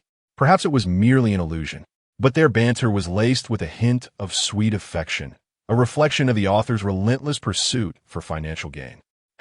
It's only a matter of time. Ye Chen declared with mock seriousness, My dear, do you think anyone but your man could possibly marry you? should you entertain such thoughts. Be wary of your man reclaiming his authority. As he spoke, Ye Chen affectionately brushed Lin Shiyin's petite nose. I sense I have the potential to become a devoted husband. As if I would believe that. Lin Shiyin lightly scoffed, yet her demeanor towards him had clearly shifted from before. Is that so? Then let us see if you dare to test that. He boldly pressed his lips against the exquisite beauties, prompting her to push him away. Aren't you ever satisfied? Hey, a lifetime wouldn't be enough. The saccharine exchanges poured forth, showering readers with an insatiable sweetness. In that moment, countless readers were ready with metaphorical swords, intent on dismembering Ye Chen, so they could embrace the enchanting beauty and revel in such delightful affection. Lin Shiyin, feeling the warmth of his affection, began to understand why the little one was so attached to him. Under the overwhelming tide of sweet nothings, it seemed no woman in the world could escape such charm. And how do you plan to demonstrate your sincerity? Lin Shiyin, unbeknownst to herself, infused her tone with a hint of flirtation, a quality Ye Chen found rather enjoyable. How about this? Your man agrees to attend your concert, and then signs under your studio's name, with no deadline in sight. As he indulged in the affectionate moment, Ye Chen's eyes brimmed with tenderness. Feeling his gaze, Lin Shiyin's heart inexplicably surged with sweetness, a sensation she had never experienced before. The taste of love? A word flitted through her mind, and she felt each breath was imbued with sweetness. Oh no, had she unwittingly developed feelings for this man? Otherwise, how could one experience such feelings? Yet, Lin Shiyin, that fellow bullied you yesterday, and you still harbor affection for that lecher. Do you perhaps have a penchant for masochism? How infuriating! In an instant, Lin Shiyin's heart was in turmoil. How could this be? They had only spent a few days together. Lin Shiyin, is this the extent of your resolve? You are a top-tier star. After all, must you not show some ambition? It is said that a girl in love possesses the intellect of a child, and this adage applies not only to ordinary girls, but also to illustrious stars. Are you truly willing to sign an indefinite contract with my studio? Lin Shiyin arched her graceful neck, gazing at the handsome young man before her, feeling oddly that he appeared even more attractive than before. How strange. Of course. Ye Chen then retrieved the meticulously prepared contract from his bedside cabinet. Here, I have printed the contract, and my signature is already affixed. It merely awaits my dear wife's endorsement. There are 2 copies, and one she signs. You shall become my employer. Lin Shiyin, staring at the contract, was momentarily stunned. This lecher, is he serious? Clearly, she thought he was merely jesting. Indeed, does my dear wife not wish for her man to be her free laborer for life? Ye Chen teased with a mischievous grin. Lin Shiyin, upon hearing him call her wife, felt no aversion. Grabbing the pen he offered, she thought, why not?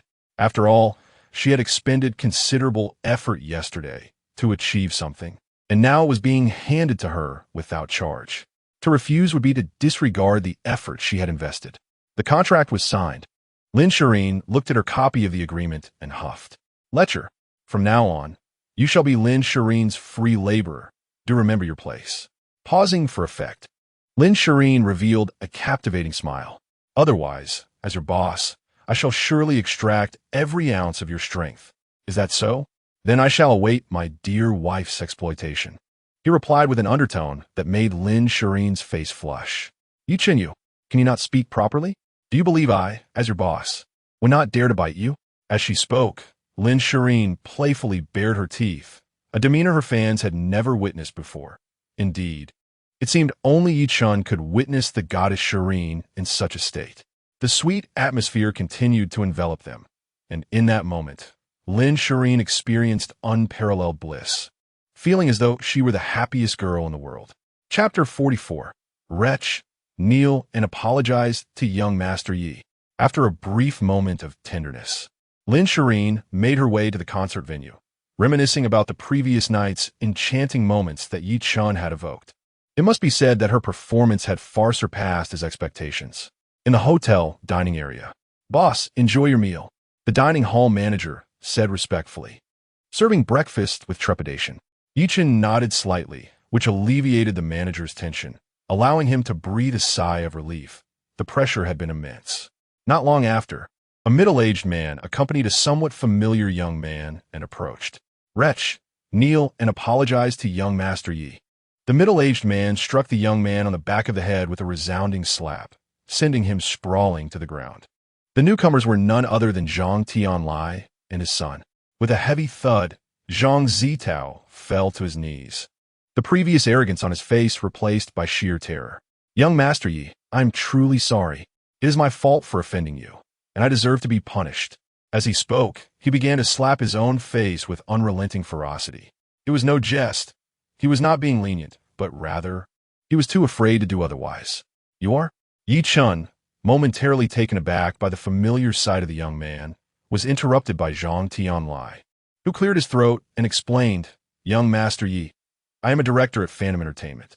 This wretch offended your daughter at the shopping center and spoke disrespectfully. I have brought him here to apologize on my behalf." He paused, glaring fiercely at his wayward son. "If young Master Yi wishes to deal with him harshly, I have no objections." Dad, upon hearing his father's words about punishment, Zhang Zitao's eyes widened in disbelief. Had he gone mad? Enough.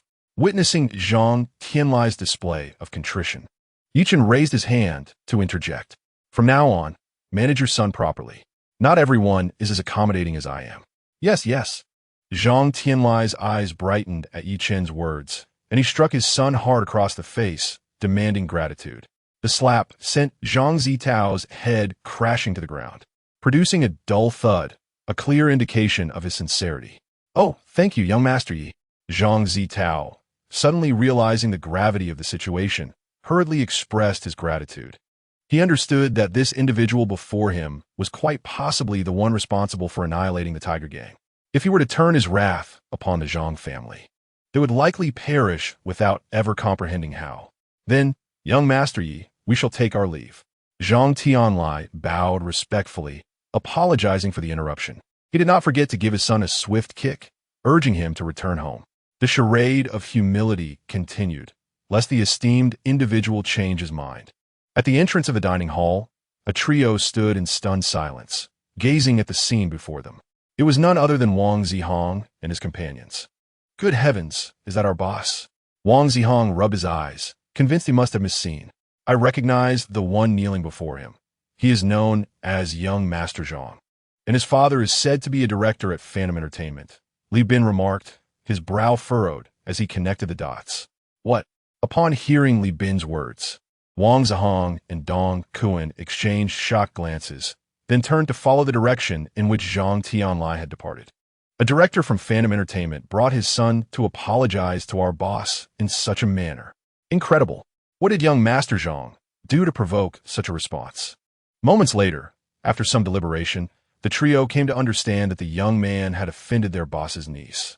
"But our boss is truly remarkable. That infamous young Master Zhang actually knelt to apologize to him. If I were in his position, I would be so thrilled that I wouldn't be able to sleep." As they bantered, Ye Chen ordered 3 more breakfasts. However, the atmosphere swiftly shifted. "Boss, you look radiant. Did you have a pleasant night with Sister Shireen yesterday?" The trio observed their boss with eager anticipation, hoping to glean any hints of yesterday's events from his subtle expressions. "It was quite nice. It feels significantly better than 4 years ago." With a smile, I observed the 3 individuals. I am well aware of their mischievous intentions. Wang Zihong and his companions. "Boss, you beast. Must you be so direct?" The insult, though not physically damaging, carries a weight of immense humiliation, causing the 3 to momentarily endure the impact akin to tons. Ding. At that moment, Ye Chen's phone received a message. "Young Master Yi, it appears someone has hired an assassin to target you. Jiyan is already in position. Please exercise caution." Oh.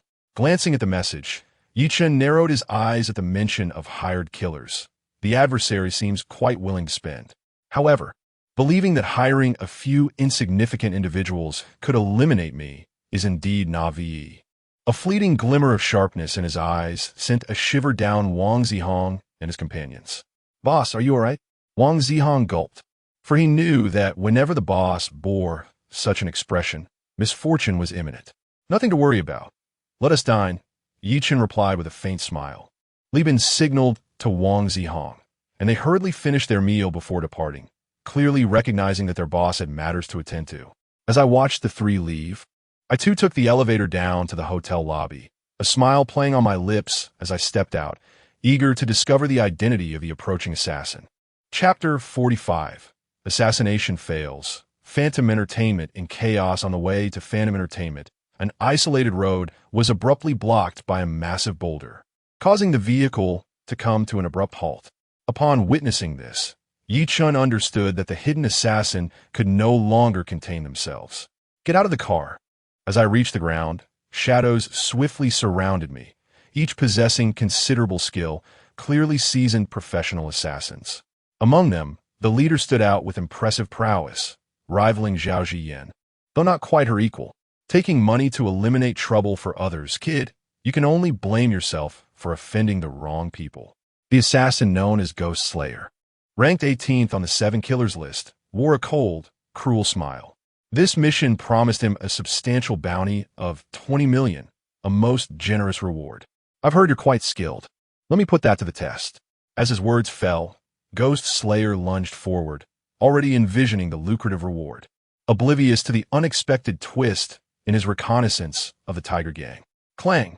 Suddenly, a metallic sound echoed, and in the next instant, Ghost Slayer was forcefully struck back, skidding half a meter before coming to a halt. A figure had appeared before Ye Chen, and upon seeing the newcomer, Ghost Slayer's pupils constricted in shock. Blood rose. It's you.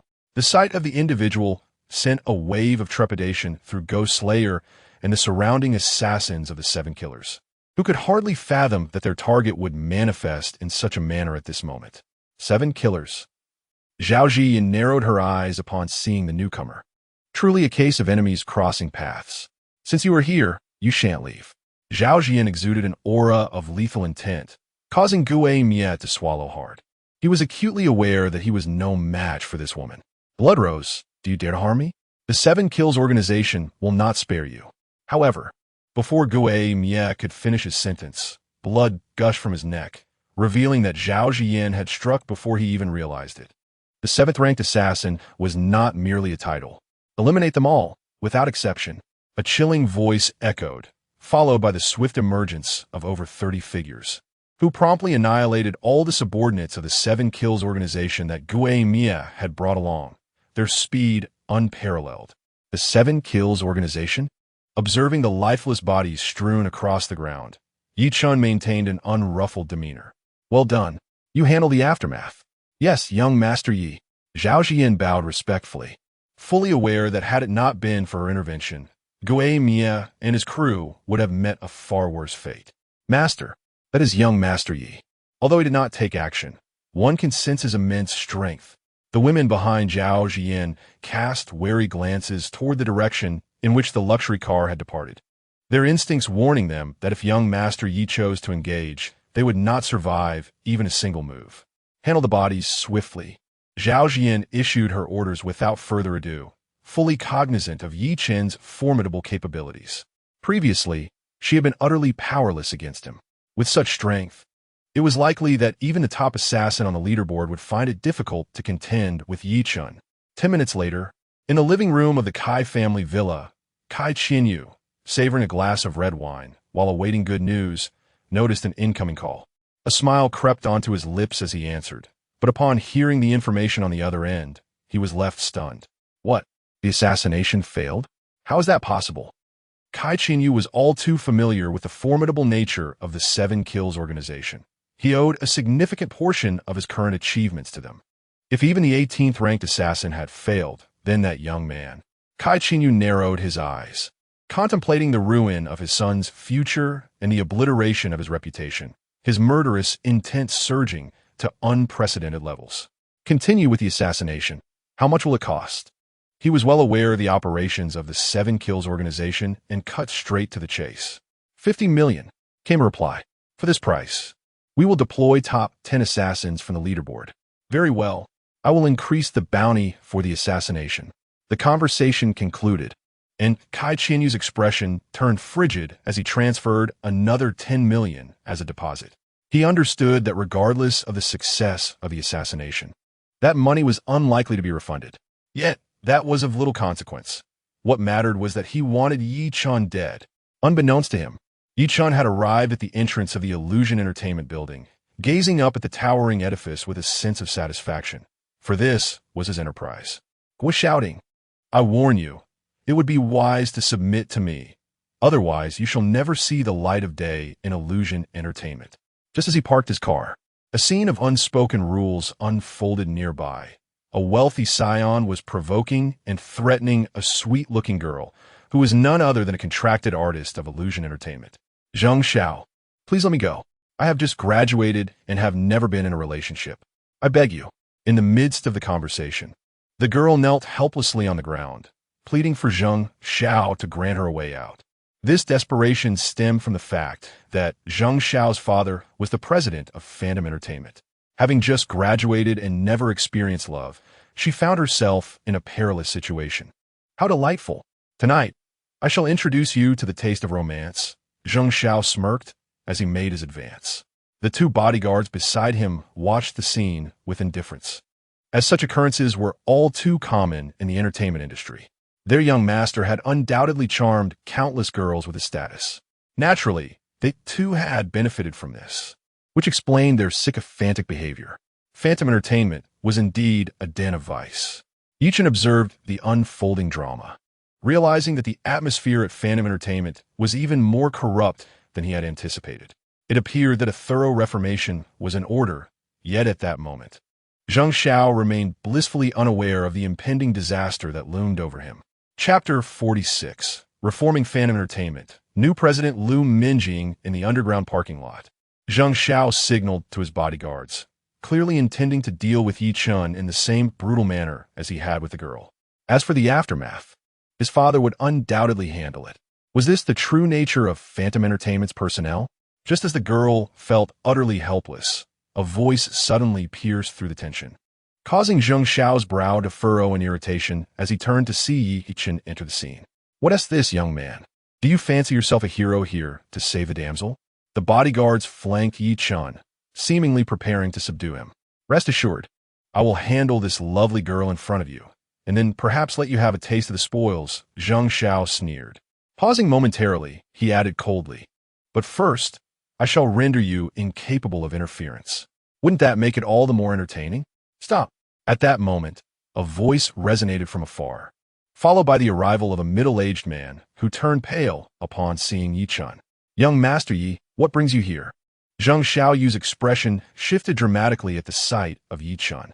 He had received word that his son was misbehaving again, yet this time it was different, as his subordinates had informed him of the boss's unexpected visit to the company. This news struck like thunder from a clear sky. He had intended to quietly resolve his son's issues, but he had miscalculated and arrived too late. "Dad, this brat is ruining my chances." Before Zheng Xiao could finish, Zheng Xiaoyu swiftly struck him across the face, silencing him. "Shut your mouth. Speak another word, and I will incapacitate you right here." Observing Zheng Xiaoyu's decisive actions, Ye Chen maintained a cold demeanor. He had heard of Zheng Xiaoyu's considerable capabilities and fierce protectiveness, and it seemed the rumors were indeed true. "Mr. Zheng, your son's methods of intimidation are truly enlightening," Ye Chen remarked, directing his gaze at the pitiful girl. "Had I not arrived today, what fate would have awaited her?" "Presumptuous!" Zheng Xiao erupted in fury. "Who do you think you are to speak to my father in such a manner?" To him, Phantom Entertainment belonged to the Zheng family, and he believed he could do as he pleased. "Silence!" In a fit of rage, Zheng Xiaoyu summoned all his strength and forcefully knocked his spoiled son to the ground, leaving him with a split lip. "Chairman, I admit my failure in raising my son and am willing to face all consequences." Zheng Xiaoyu bowed respectfully, fully aware that he could not dare to resist even the slightest bit in front of his formidable boss, who had the potential to obliterate the Menghu gang. "What?" Zheng Xiao intended to refute, but upon hearing his father's address, a thunderous realization struck his mind. Chairman? For his father to refer to him as chairman. Could it be that he was the new master of Phantom Entertainment, the one who wielded control over the entire 100 of the company's shares? In an instant, Zheng Xiao's legs went weak, causing him to collapse onto the ground. The girl beside him gazed at Ye Chen, her eyes shimmering with tears of joy. Realizing that this man was the chairman, she was saved. Just then, a girl of remarkable grace entered the scene, accompanied by over a dozen Kunping security guards who swiftly took control of the surroundings. Mr. Zheng, this is about your tenure at Phantom Entertainment, where you have exploited your position for personal gain on behalf of your son. I believe this should be handed over to the prosecution office. Upon hearing this, Zheng Xiaoyu turned pale, his subordinates wearing expressions of terror. Chairman, I am willing to resign as the president of Phantom Entertainment and return all embezzled company funds. With a thud, Zheng Xiaoyu knelt, pleading, Chairman, I implore you to spare my father and me. Leave, Ye Chen remarked, casting a glance at Zheng Xiaoyu. If a thorough restructuring was to occur, the first step was to dismiss Zheng Xiaoyu, a plan he had already devised prior to this moment. Unexpectedly, Zheng Xiaoyu's ineffectual son had inadvertently aided him greatly. Soon, only Ye Chen, Lu Minjing, and the girl who had nearly fallen victim remained in the room. Thank you, Chairman, the girl said, overcome with gratitude. She could hardly fathom what would have transpired had the chairman not been present today. It might have meant the end of her life as she knew it. Lu Minjing then handed the plate in her hand to the girl, saying, Little one, this plate is best delivered to the prosecution office. Such scoundrels are unlikely to change their ways. If they are not dealt with now, many more girls may suffer in the future. After a moment's hesitation, the girl took a deep breath, her gaze firming. All right. Observing Lu Minjing's actions, Ye Chen smiled silently. Minjing, now that the ROCAF is no longer a concern for you, how about you take the role of president at Phantom Entertainment? Mr. Yi, this? Realization dawned on Lu Minjing, her delicate face slightly changing color. The position of president at Phantom Entertainment seemed far too daunting. With an annual salary of 4 million, and I will also gift you a supercar worth under 10 million. Seeing Lu Minjing lost in thought, Ye Chen's lips curled into a smile. You have 5 seconds to decide. I accept. Without a moment's hesitation, Lu Minjing agreed. The treatment was something she had never dared to dream of, and thus she could not refuse, though the happiness came as a sudden surprise.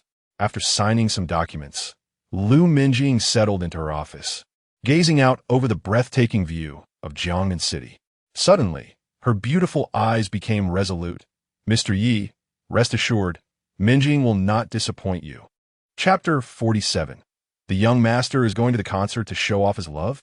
Outside Phantom Entertainment, the sky was clear and the air fresh. Having dealt with a significant parasite, Ye Chen felt considerably uplifted. It seemed time to return to the villa. It must be said, I find myself missing the little one. With this thought, a tender smile graced Ye Chen's face, a charming expression that captivated the surrounding girls, leaving them hesitant to approach for contact information.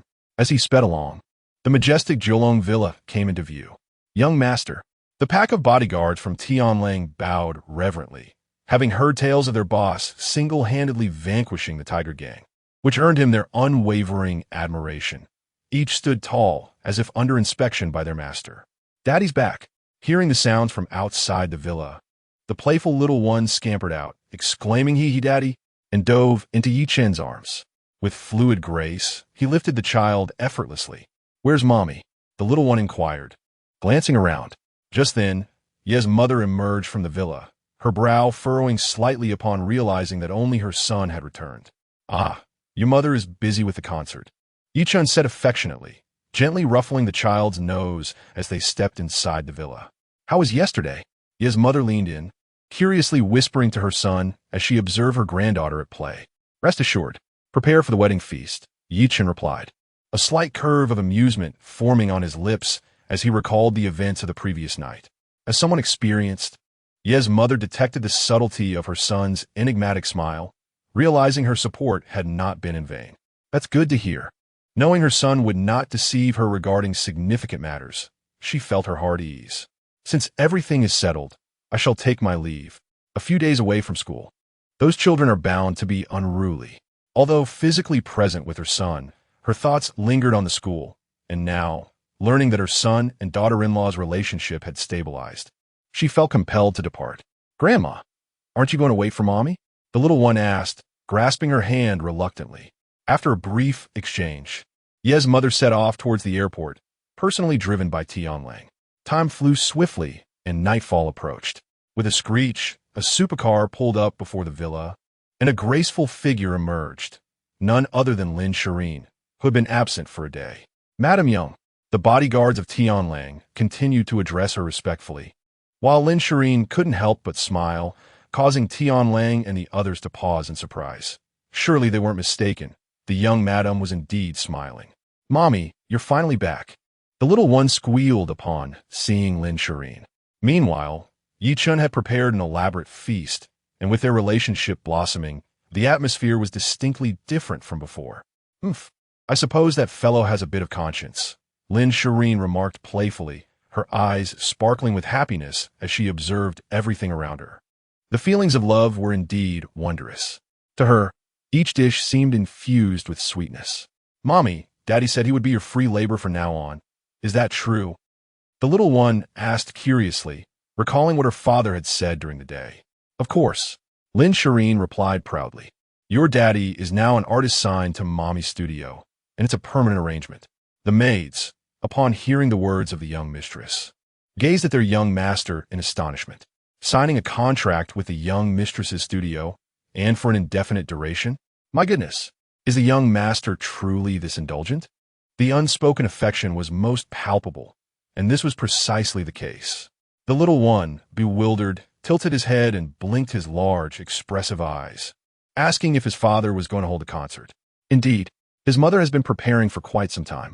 Uncertain if it was due to the deepening relationship with that individual, Lin Shiyin found herself particularly patient with the little one, even perceiving everything around her as exceedingly pleasing. Moreover, as she caressed the little one's head affectionately, she added, "Your father will also participate in your mother's concert, singing along." The maids exclaimed in disbelief, "What? The goddess Shiyin is going to hold a concert? And the young master will sing as well? My heavens! Is it not enough to spread affection in the villa? Must it also be done at the concert? The thought is utterly terrifying." In an instant, the maids envisioned the scene of their young master showering affection at the concert of the goddess Shiyin, a sight too overwhelming to contemplate. Chapter 48, 4. To love someone is to fall in love with the city.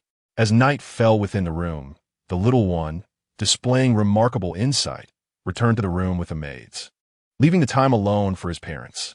His understanding demeanor endeared him to the maids. They often mused about how splendid it would be to inherit the young master's exceptional genes.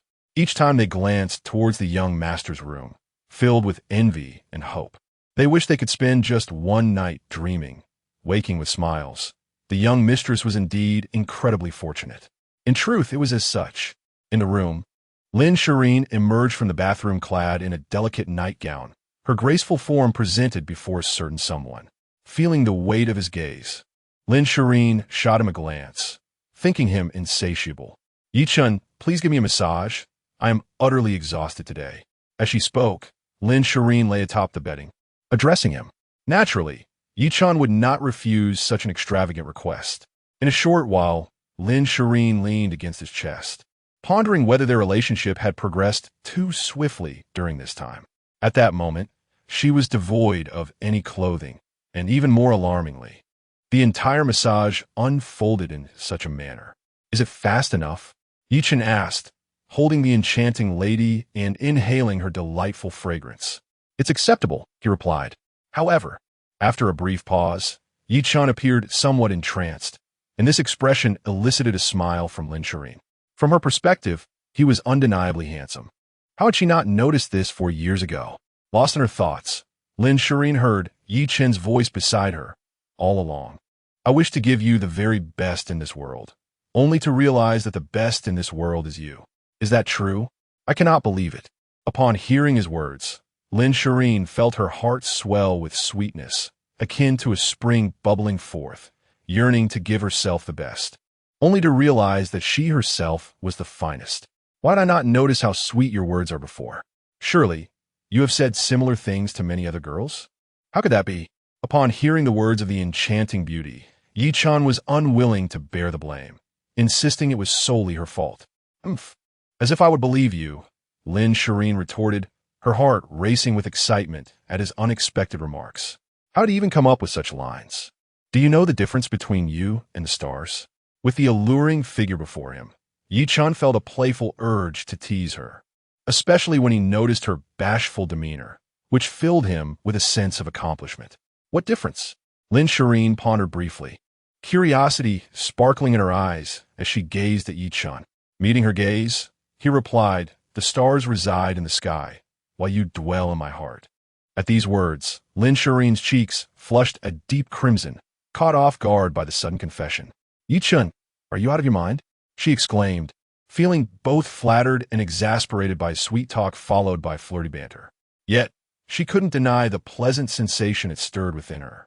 "Shiyin, I recall you have a fondness for the magical city, don't you?" he continued, unfazed by her earlier reaction. "Yes," she answered, perhaps influenced by his charming demeanor, failing to recognize the trap being set for her. "Actually, I too have an affinity for the magical city." Ye Chen nodded earnestly, which piqued Lin Shiyin's curiosity. "Why?" she inquired, blissfully unaware of how he had skillfully lured her into his web. As she pondered this, a deep gaze fell upon her. For loving someone often leads to falling in love with the city as well. "Wow," she gasped as she felt the charm of his words once more, her cheeks burning with embarrassment, realizing she had fallen for his charms again. How infuriating! This mixture of being played, yet enjoying the sensation, was a delightful paradox. "Ye Chen, if you keep flirting with me, I'll make sure you regret it," she declared, playfully scratching at his waist. Ye Chen, not to be outdone, retaliated, their playful exchange leading to a series of advantages taken by him, as both were now completely open with each other. After what felt like an eternity of playful chaos, the moment arrived when the inevitable occurred. A quarter of an hour, 3/4 of an hour, 5/4 of an hour. As the playful skirmish continued, the two finally found solace in each other's arms, drifting into a peaceful slumber, with Lin Shiyin sleeping particularly soundly, enveloped in an unprecedented sense of security provided by the man beside her. Should this scene be witnessed by the maids, they might rush over in envy, wishing to whisk their young master away, hoping for a chance at his affections, though they would remain oblivious to the events of that night. Chapter 49, Little Uncle. You mustn't say that about Daddy. The following morning, as the sun rose, the melodious chirping of birds outside heralded the beginning of a new day. Ding, ding, ding. Lin Shiyin was roused from her dreams by the sound of her phone ringing, and upon seeing her mother's name on the caller ID, she shot a glare at Ye Chen before answering the call. "Hello, Mom. What? The school's interest competition requires parents to participate today." As Lin Shiyin was about to finish her sentence, the call from her mother abruptly ended, leaving her with a throbbing headache. Currently occupied with preparations for the concert, she scarcely had the time to attend her younger brother's interest competition. However, if that kid found out no one was attending, it would surely be a different story.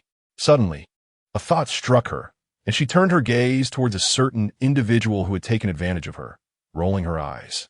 "Ye Chen, if you have nothing planned today, why not attend my brother's interest competition at Jinghua Middle School?" Oh, Ye Chen was taken aback by Lin Shiyin's words. Her younger brother's interest competition? He was aware that Lin Shiyin had a younger brother in middle school. "Well, I suppose attending isn't out of the question, but you must feed your man well. Otherwise, he won't have the energy." Before he could finish his sentence, a wave of lucrative business opportunities engulfed him, and after a considerable time of deliberation, he finally agreed to participate in his future brother-in-law's interest competition. After all, he understood the principle of providing assistance in exchange for remuneration. After some banter, Lin Shiyin shot a glare at him and proceeded to freshen up, not uttering another word, as she was indeed in need of his help. After breakfast, the little one inquired, "Daddy, where are we going?" She looked at her mother, who was off to a concert, while she was with her father, curiosity sparkling in her eyes. "Oh, we are off to attend your little uncle's interest competition." Ye Chen, reflecting on the benefits expected from this morning's endeavor, felt a pang of nostalgia, wishing he had savored the moment longer. Really? The little one, oblivious to the private dealings between her parents, was filled with excitement upon hearing they were going to her uncle's school. It was evident that she shared a close bond with her little uncle. "Hee hee, Daddy. My little uncle cares for Miao Miao so much," she exclaimed joyfully. "He always gives me delicious treats and fun things." with her chattering beside him. The journey was far from dull. Rather, it was quite enjoyable. 20 minutes later, at Jinghua Middle School's parking lot, a chorus of awe erupted. Wow, the Apollo sun god. Goodness, are we dreaming? The sound of buzzing voices accompanied by the clicking of cameras filled the air. As one of the few prestigious schools in Jiangnan City, it was not surprising to see middle school students wielding smartphones. As Ye Chen stepped out of the car, his strikingly handsome appearance immediately captured the attention of countless young girls at Jinghua Middle School. Hee, Daddy, I'll take you to my little uncle's classroom. The little girl, clearly familiar with the surroundings, led the way effortlessly to her uncle's classroom. Class 1-3. Indeed, this was Lin Xiaolong's class. After knocking on the door, they attracted the attention of many restless students eager to escape the monotony of their lessons. This handsome guy is so charming. Lin Xiaolong's homeroom teacher, a recent graduate in her early 20s, was undeniably stunning. Embodying the essence of a school belle, she was none other than the goddess of Jinghua Middle School, Chu Yuqing.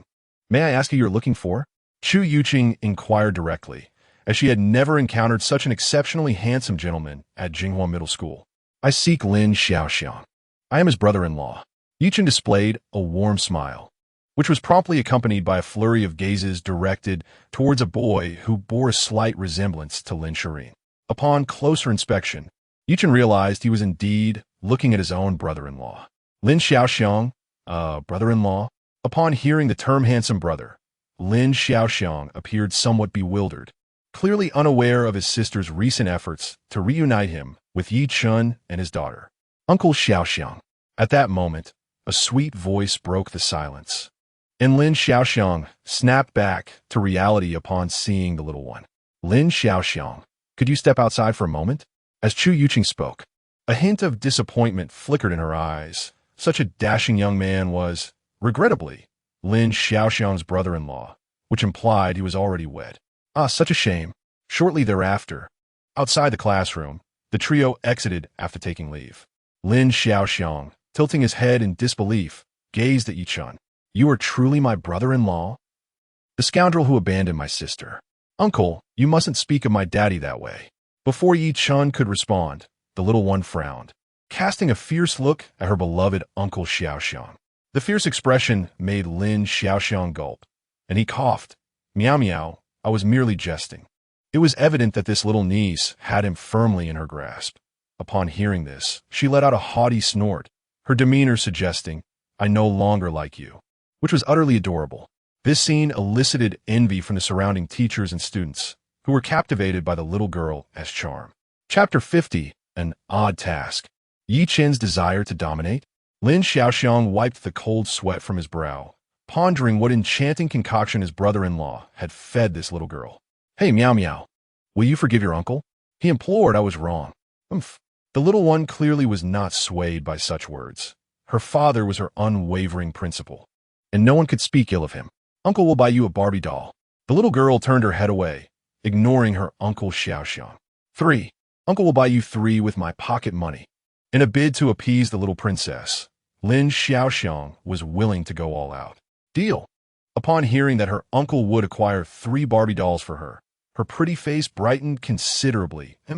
If you do this again next time, even 3 Barbie dolls won't win my forgiveness.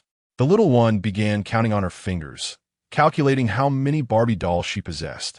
Soon, they arrived at the chess training center. Chess. Ye Chen was taken aback to discover that his brother-in-law's interest lay in chess, which coincidentally aligned with the extraordinary chess skills he had recently acquired. The system must have orchestrated this intentionally. Scoundrel, brother-in-law. Just as he was about to continue, Lin Xiaoxiang glanced at the little one, cleared his throat, and quickly said, Let me show you how skilled I am at chess. Upon arriving at the chess training center and noticing that no one was present yet, Lin Xiaoxiang contemplated giving a good impression to the one who had wronged his sister. Is that so? Listening to his brother-in-law, Ye Chen smiled faintly, while Lin Xiaoxiang skillfully unlocked his phone and quickly logged onto the chess platform, a process that was evidently not his first. An amateur 5 dan.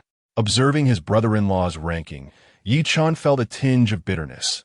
He had thought his brother-in-law was a genius, only to discover he was merely a bronze player. Matchmaking. As Lin Xiaoong began to search for an opponent, he was soon pitted against a 7-dan amateur, which caused a frown to appear on his petite face. Just as expected, in 5 or 6 minutes, Lin Xiaoong found himself in an absolutely disadvantageous position. The little fellow stared curiously at the screen and asked, "Daddy, did Uncle Xiaoong win?" Lin Xiaoong hesitated. It seems Uncle made a mistake. I'll definitely win next one." Determined, he raised his fist, but just as he was about to concede, a voice interrupted him. "Wait a moment." Lin Xiaoong turned to the side, bewildered, and said, "Brother-in-law, are you conceding already? We haven't even gotten started." Then, to Lin Xiaoong's astonishment, Ye Chen took his phone and placed a black piece on the board. Upon glancing at the screen, Lin Xiaoong was dumbfounded. Is this a chess revival? How is that possible? For a moment, Lin Xiaoong looked at his brother-in-law, realizing he seemed quite adept at chess. Meanwhile, outside the chess training class, classmate Xiaoong managed to turn the tables. This is impossible. It was clearly a doomed game. 3 or 5 classmates watching Lin Xiaoong's match were wide-eyed with shock. Within a few minutes, Lin Xiaoong launched a counterattack with thunderous momentum, decisively defeating the 6-dan amateur player. Victory! A congratulatory message echoed in the chess room. Lin Xiaoong gaped in awe. "Brother-in-law, you are so impressive." In an instant, the earlier murmurs about his brother-in-law faded, and Lin Xiaoong affectionately called him brother-in-law with newfound intimacy. Just then, the teacher and parents of the classmates entered, their eyes widening as they spotted Ye Chen holding Lin Xiaoong's phone. "I knew it. How could classmate Xiaoong be so skilled? Winning against a 6-dan amateur, that quickly indicates at least a 9-dan prowess." The students buzzed with excitement, their gazes towards Ye Chen filled with admiration. A comeback like this was indeed rare. That kid, the parents, witnessing their glory overshadowed by Ye Chen, felt a surge of competitive spirit. If they could defeat him, all the accolades would surely shift to them. Ding! The host triggered a random task: crush all opponents in chess and turn his brother-in-law into a devoted admirer, with a reward of a mysterious blind box and an additional 8 billion. Wow! The system's voice echoed in Ye Chen's ears, leaving him momentarily stunned. Such a simple task, yielding a mysterious blind box and an additional 8 billion? Was the system implying he was progressing too slowly towards the pinnacle of life? Classmate Xiaoong's skills are impressive. How about a friendly match? Soon, several parents voiced their challenge, eager for their children to admire them, confident in their own chess abilities. The teacher of the training class, upon witnessing this scene, was momentarily bewildered, as it seemed that today was designated for the students' interest competition. However, what transpired next far exceeded his comprehension, and Lin Xiaoong consequently became a devoted admirer of his brother-in-law. Chapter 51. Overwhelming Domination, Unrelenting Suppression. Dear parents, I believe our training class instructor has yet to finish. Ye Chen interjected, playfully asserting that hindering the completion of his task was utterly out of the question. Very well, I concur, he continued, a knowing smile gracing his lips. To save time, let us all join together. The instructor of the training class was taken aback. What does this fellow mean by join together? The gathered parents erupted in confusion. Is he provoking us? Parent to Xiaoong, what he means is... Yet, the parents were not swayed, casting glances at Ye Chen filled with inexplicable hostility. Well, since Xiaoong's parents are so confident, we shall not hold back. With a few well-chosen words, Ye Chen successfully ignited their competitive spirits, leading them to select 10 representatives for the challenge. Isn't that kid quite skilled? Let's see just how adept he truly is.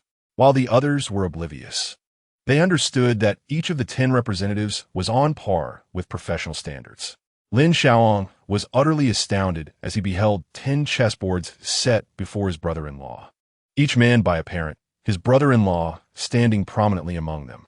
Is he truly going to face 10 opponents at once? Has he gone mad? At that moment, Lin Xiaoong harbored no expectations for his brother-in-law. It was absurd to think one could simultaneously engage in 10 games of chess. Go, Daddy. You are the best. The little one paid no heed to the gravity of the situation, confident that her father would shine once more, irrespective of the specifics of the challenge. At least, that was her perspective.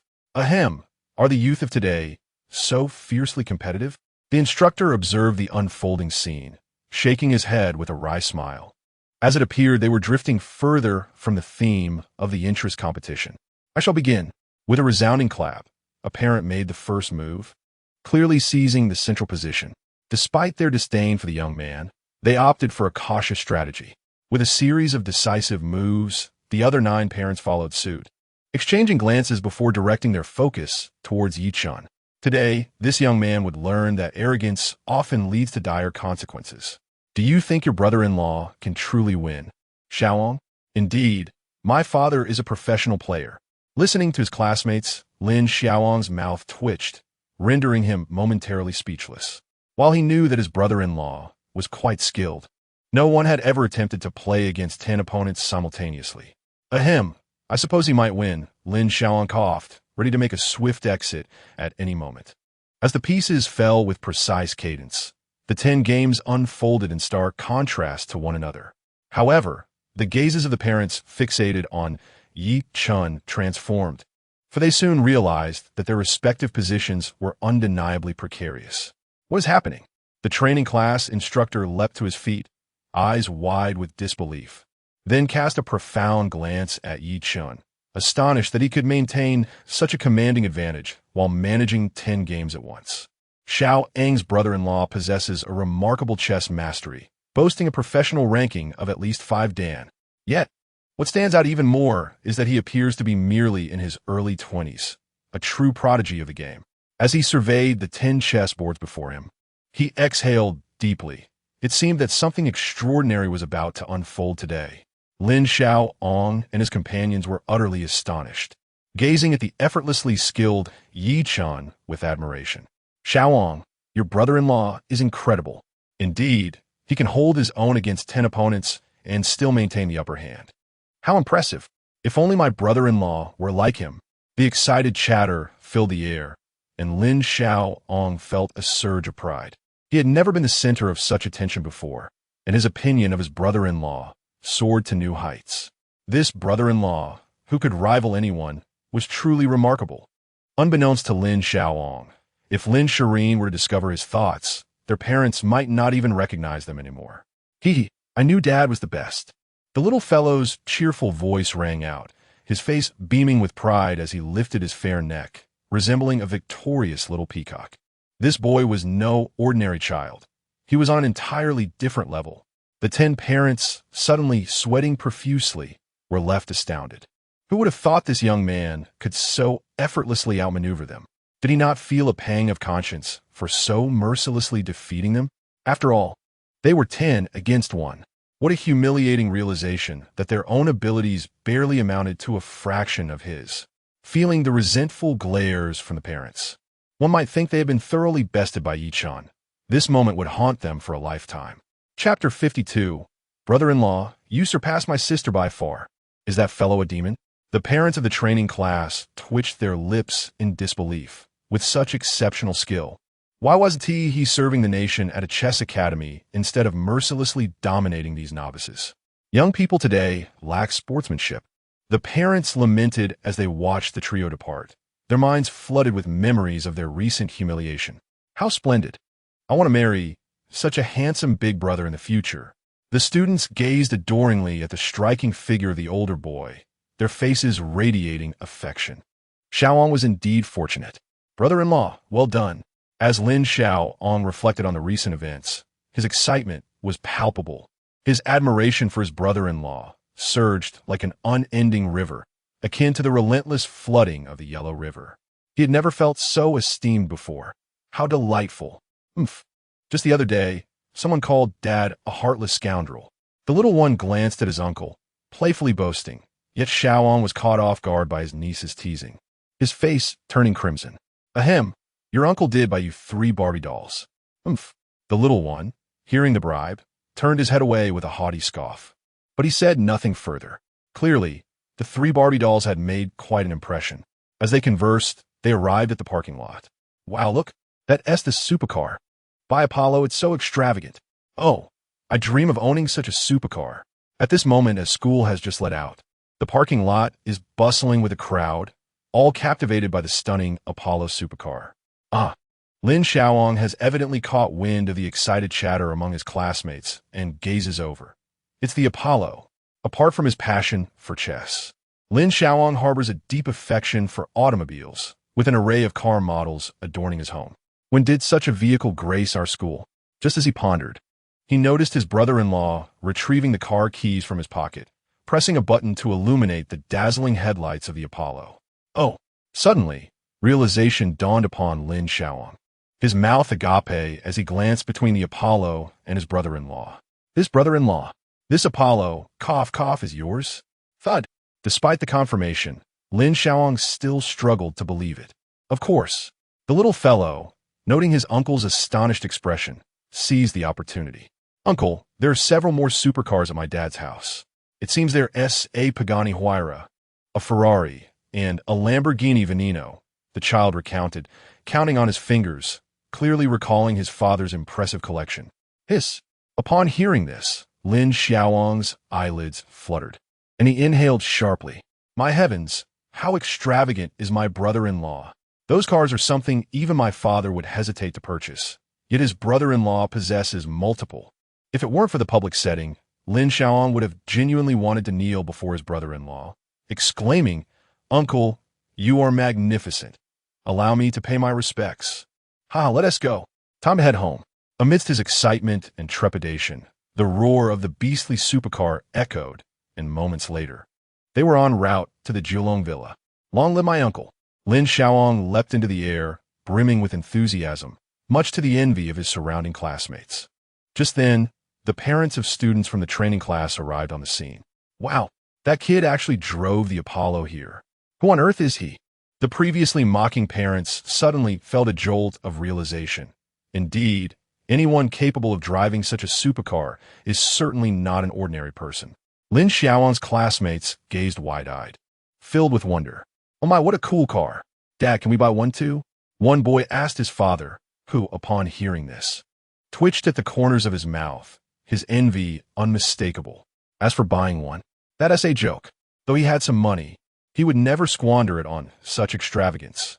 And besides, this limited edition supercar is not something that can be acquired merely with wealth. Cough, cough, let us discuss this later. He awkwardly deflected, swiftly ushering his son into a Bentley before speeding away, genuinely fearing that the boy might utter something outrageous. Uncle, how about today? Do you feel proud? The little one inquired, casting a glance at his uncle. Lin Shiyin, beaming with joy, replied, Hee, I feel incredibly proud. Uncle, you are far better than my sister. If his elder sister were to discover this, one could only imagine her reaction. An inevitable beating would surely ensue. Chapter 53, Sister. You have no idea how extraordinarily handsome my brother-in-law looked today. Amidst the laughter and chatter inside the supercar, a notification chimed in. Congratulations, host, for successfully defeating all opponents in chess and turning your brother-in-law into an ardent admirer. Reward. Mr. Blindbox won, plus 8 billion. As expected, while driving back to the villa, the sound of the system's reward echoed in Ye Chen's ears. He eagerly anticipated opening the mystery blind box, for the system had never failed to meet his expectations. Ding! Congratulations, host, for acquiring 100 shares of the Song Music platform. Startled by the unexpected announcement, Ye Chen paused. The Song Music platform? Wasn't that the largest sponsor of Lin Shiyin's concert? Moreover, it had a close partnership with her studio. How intriguing. A smile played at the corners of Ye Chen's mouth as he imagined the scenario if she were to discover that he was the owner of the Song Music platform. Brother-in-law, are you all right? Lin Shiyin called several times without receiving a response, her brow furrowing in curiosity. I'm perfectly fine.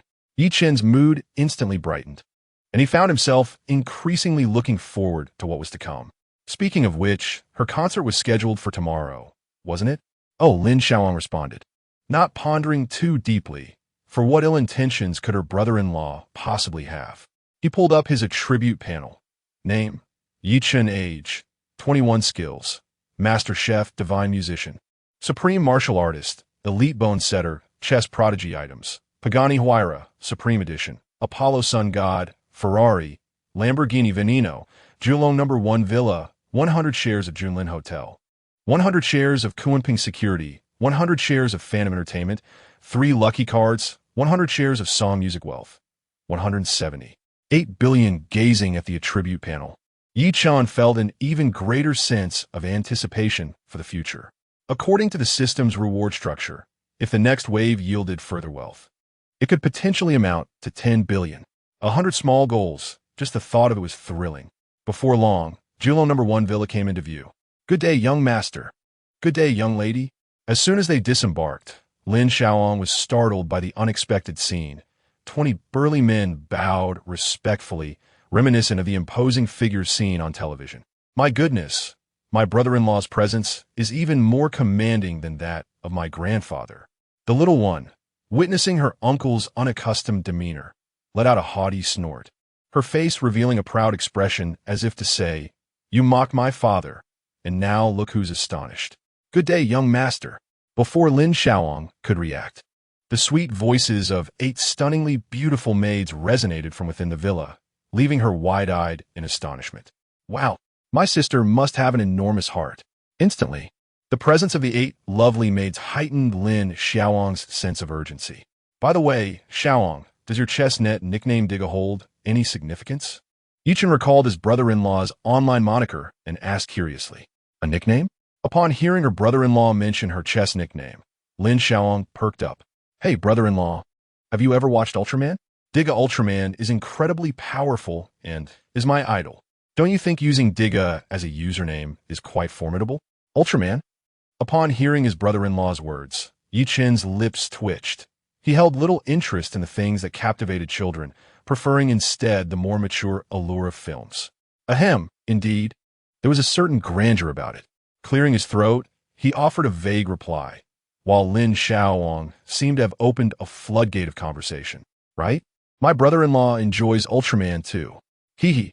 I always knew he was one of us. Ye Chen conceded that they were indeed kindred spirits, as long as the boy was happy. That sufficed. The 2 brothers engaged in cheerful banter, just as Lin Shiyin returned from outside the villa. Upon witnessing the lively atmosphere between the two, a frown creased her brow. What on earth? Wasn't that boy the most disdainful of that faithless man?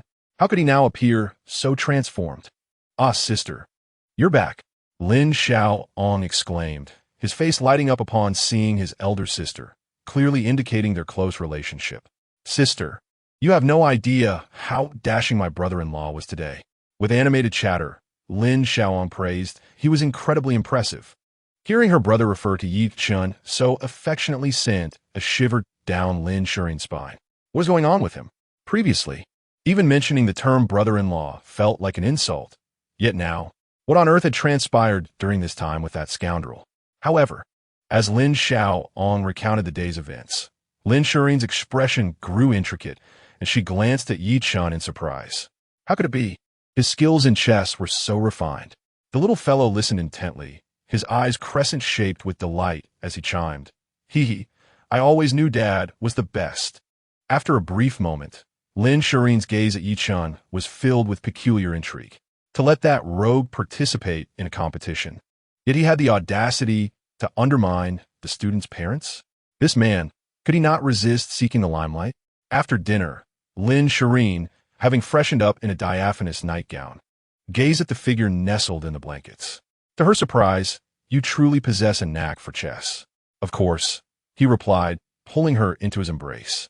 Your man is quite versatile, as you well know. Such arrogance, she retorted, rolling her eyes at his brazen self-praise. With a playful thump, he affectionately tapped her smooth forehead. How could it be? You know our treasure surpasses even that. Ye Chen, you must be joking. Upon hearing the underlying implication in his words, Lin Shiyin's cheeks flushed crimson, clearly flustered by his brazen remarks. Umph. In a moment of indignation, she turned her head aside, her demeanor resembling that of a petulant wife bullied by her husband.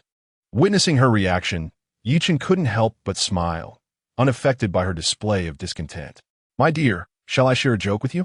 He suggested, holding her close and diving into playful banter, his actions deft and practiced.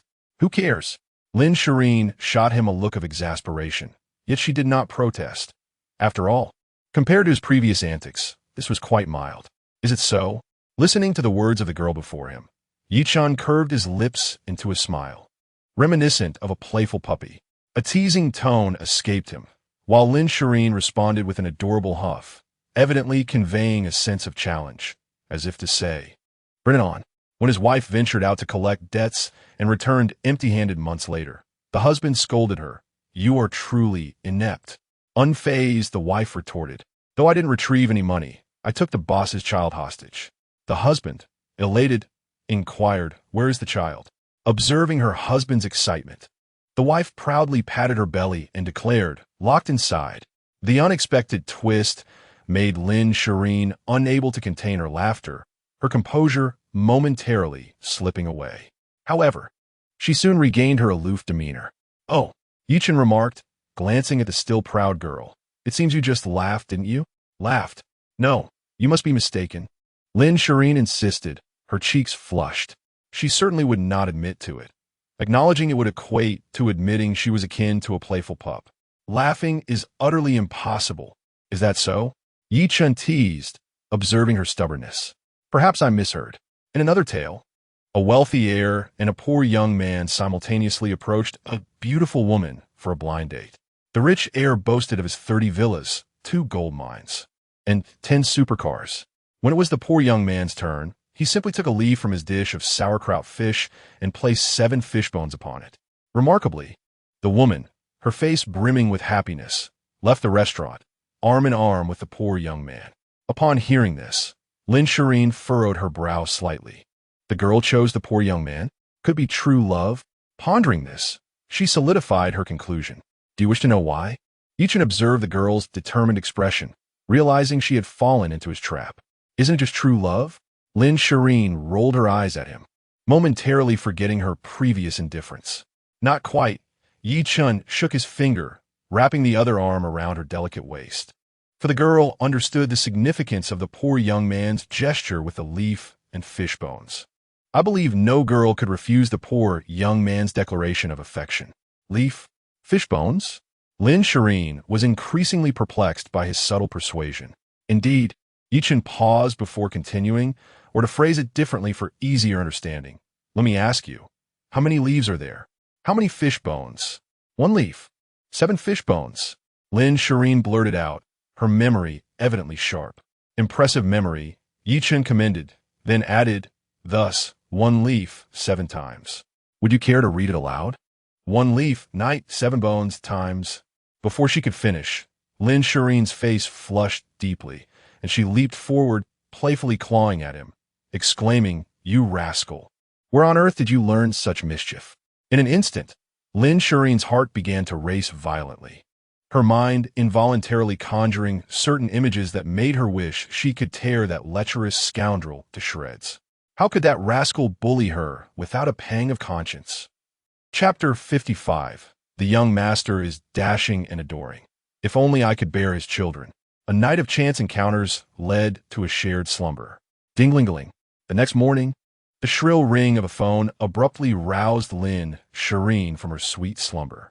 Groggily, she extended her fair, jade-like arm to answer the call. "Hello." Her voice, still thick with sleep, was met by the urgent tone of her assistant, Lily. "Sister Shireen, something major has happened. 10 minutes ago, the music platform officially announced that they have secured sponsorship for all your upcoming concerts." "What did you say?" As she murmured half-heartedly, Lin Shireen suddenly grasped the gravity of the situation, her drowsiness instantly evaporating. The music platform had sponsored all her concerts? "Yes, Sister Shireen. The studio and online channels are in an uproar." "I see." After hanging up, Lin Shireen took a deep breath, her brows knitting together in concern. Had the music platform truly gone mad by securing all the sponsorships? Her gaze fell upon a certain individual, her cheeks flushing crimson as she recalled the events of the previous night. This rogue only knew how to sleep. Smack!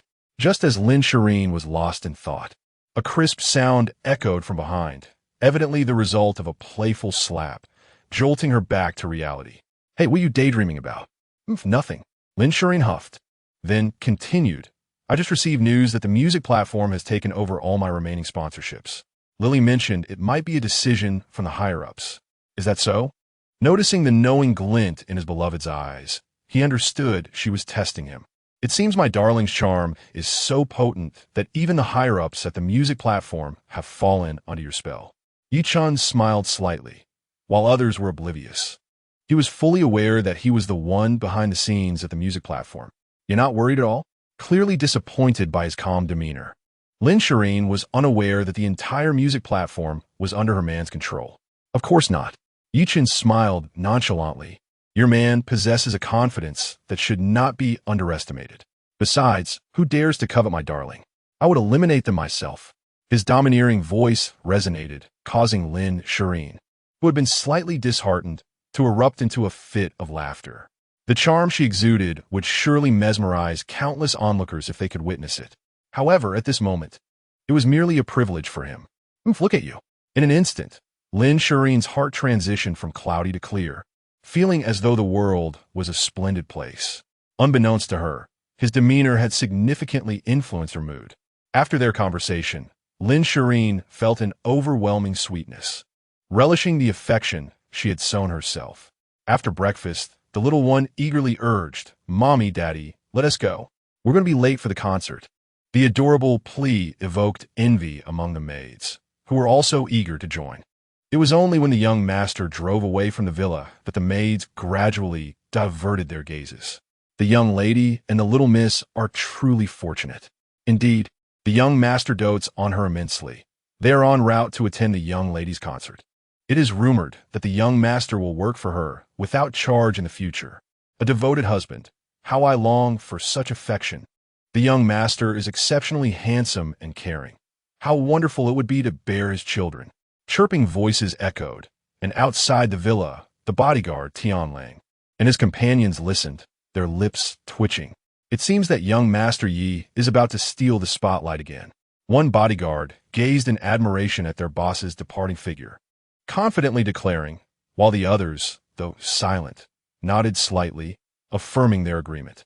Meanwhile, at the concert venue, long lines had already formed, extending far into the distance. It is noteworthy that this concert is hosted at the Jiangnan Sports Stadium, which can accommodate 120,000 people. This number aligns perfectly with the ticket sales for Lin Shireen's inaugural concert. Remarkably, within less than a minute of ticket sales commencing, they were sold out, setting a new record in the music industry. "Hey, I heard the boss will perform today too." Among the crowd, a familiar figure, Wang Zihong, laughed in anticipation. "Of course. We have VIP tickets. It is said that scalpers are selling them for as much as 18,888 each." Li Bin held his ticket with a sense of nostalgia, envisioning the astonishing performance he expected from the boss, whose singing prowess is truly commendable. "Goodness, I have a feeling something extraordinary will happen today." Dong Cohen furrowed his brow. Glancing at the stadium, Wang Zihong and the others exchanged glances, apprehensive. Today is the sister-in-law's concert. The boss may not cause a ruckus, but perhaps others will not refrain, especially if it concerns their boss.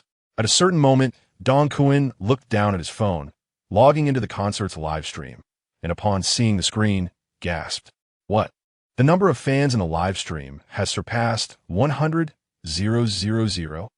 Chapter 56. That scoundrel is unrestrained, surpassing 100,000. This announcement left the surrounding audience momentarily stunned. "Wow, it's true," exclaimed one. "Goodness, there is still half an hour until the concert starts, and we already have 100,000. Incredible, truly worthy of my goddess Shireen. I'd willingly sacrifice 20 years of my life if it meant marrying her. Oh, I can't wait for today's concert." Time swiftly passed, and all the spectators entered the venue. The Kunping security team immediately sealed off the entire stadium, appearing inconspicuous yet harboring no less than 3,000 elite security personnel on standby. After all, young Master Yi was present, and the concert was for their lady boss, warranting utmost vigilance. 120,000, 150,000, 180,000. As the concert live stream commenced, the number of fans in the stream had already surpassed 300,000, illustrating the immense popularity of this rising star. In the backstage lounge, a voice remarked, "I didn't realize her popularity was so substantial." As I watched the live broadcast of the concert, Ye Chen playfully brushed his fingers against the delicate nose of the enchanting Xiao, eliciting a faint blush on Lin Shiyin's cheeks. She shot him a glowering glance, huffing. "So now you recognize the prowess of your boss, do you?" "Indeed," he replied. "I have long been aware of your remarkable talents." Lin Shiyin, accustomed to his irreverent remarks, could not deny that Ye Chen had quite the mischievous influence over her. Taking a deep breath, she prepared herself, knowing the performance was about to commence. Just as she was about to exit the lounge, a sudden force smacked her from behind, causing her to shudder. That rascal! Clenching her delicate fist, she momentarily wished to confront him. His audacity was utterly infuriating. The sight of the beautiful goddess in a frenzy would surely incite the fans to unleash their fervor against Ye Chen. Soon, Lin Shiyin graced the stage for the inaugural performance of the concert. As she appeared, a thunderous applause and rapturous cheers erupted from the audience, reminiscent of crashing waves. "I love you, Goddess Shiyin." The concert had finally commenced, and viewers were in awe as the fan count in the live stream soared past 500,000. Amidst the cacophony, many marveled at the staggering popularity of the rising star. Returning to the place of our encounter, I realized how little I truly knew of you. I thought that a deep love would shield me from sorrow, yet love turned my heart to ice. I wandered alone down the desolate street, memories replaying vividly in my mind. A new song unfolded, showcasing her extraordinary vocal prowess, captivating the audience in the live stream to the point of rapture. As the first song concluded, the applause resounded like thunder. The number of viewers in the live stream surged past the million mark, a truly unprecedented fervor. In the backstage lounge, Ye Chen observed the skyrocketing viewer count with admiration, acknowledging her remarkable popularity. Her singing far surpassed that of many young idols. 110,000, 130,000, 150,000. Within half an hour, as Lin Shiyin performed several songs, the fan count leapt beyond 150,000. An unstoppable force. At last, the lovely host, with a sweet smile, announced the appearance of the first mysterious guest, Mr. Ye Chen, who would grace us with a rendition of Jay. "A warm welcome for him, please." In the VIP section, upon hearing the announcement, the little one perked up, excitedly realizing that his father was about to take the stage. "Hey, is the boss finally beginning?" The trio of Wang Zihong and his friends gazed expectantly at the stage, eager to see both their sister-in-law and their boss. Ye Chen, the mention of his name caused a momentary hush among the audience and viewers alike, as he seemed a newcomer to the music scene. However, being the first to perform at the behest of Goddess Shiyin undoubtedly spoke volumes about his undeniable talent. As the spotlight illuminated him, his handsome visage appeared even more striking under the radiant lights, instantly captivating the audience. Yet, before the audience could engage in discussion, a celestial melody seemed to drift into their ears, each note carved deeply into their hearts, as if the ink of thought had stained the very essence of their being. The night was tranquil, with the window curtains faintly illuminated. Astonishingly, as they beheld the stage and the breathtaking voice of the lead, Wang Zihong and his companions were left utterly astounded. Was this truly the voice of their leader? It was simply terrifying. In the backstage lounge, Lin Shiyin, filled with anticipation, was left in a daze, staring at a figure on the screen. Could this person genuinely master such a style of song? Each word seemed infused with a kind of magic, plucking at the strings of her heart. Her gaze fell once more upon that individual, her expression akin to one who had discovered a new world. This talent was bound to become a sensation. Chapter 57. What? Are you now admiring your man's prowess? How remarkable! This was the unanimous sentiment of the audience, with each lyric steeped in an ancient poetic essence. It was breathtaking. In that moment, it was as if a new window had opened for everyone, revealing that traditional songs could indeed be so enchanting. Ye Chen at this instant exhibited prowess in singing that was unparalleled. With sleeves elegantly sweeping, he danced through dreams, yearning entwined upon his heart's door. She cherished the tears of pear blossoms, silently adorned in red, awaiting a return that may never come, leaving behind a slowly fading beauty. Fans in the live stream were captivated by the mesmerizing melody. They had never before experienced such a divine serenade, and an avalanche of fervent comments flooded the screen, numbering in the thousands each second. The fan count had now surpassed an astonishing 3 million. Indeed, 3 million, an utterly astonishing and maddening figure. My heavens, who is this remarkable individual? His talent is extraordinary. His singing prowess rivals even that of the goddess Shireen. Not only his vocal skills, but each lyric is a masterpiece in its own right. Could it be that this song is also an original? If this person does not achieve fame, I would gladly offer my eyes as a sacrifice. Oh, handsome one, leave some room for survival. Perhaps you should rely on your good looks instead. The audience buzzed with excitement, thoroughly shaken by the song.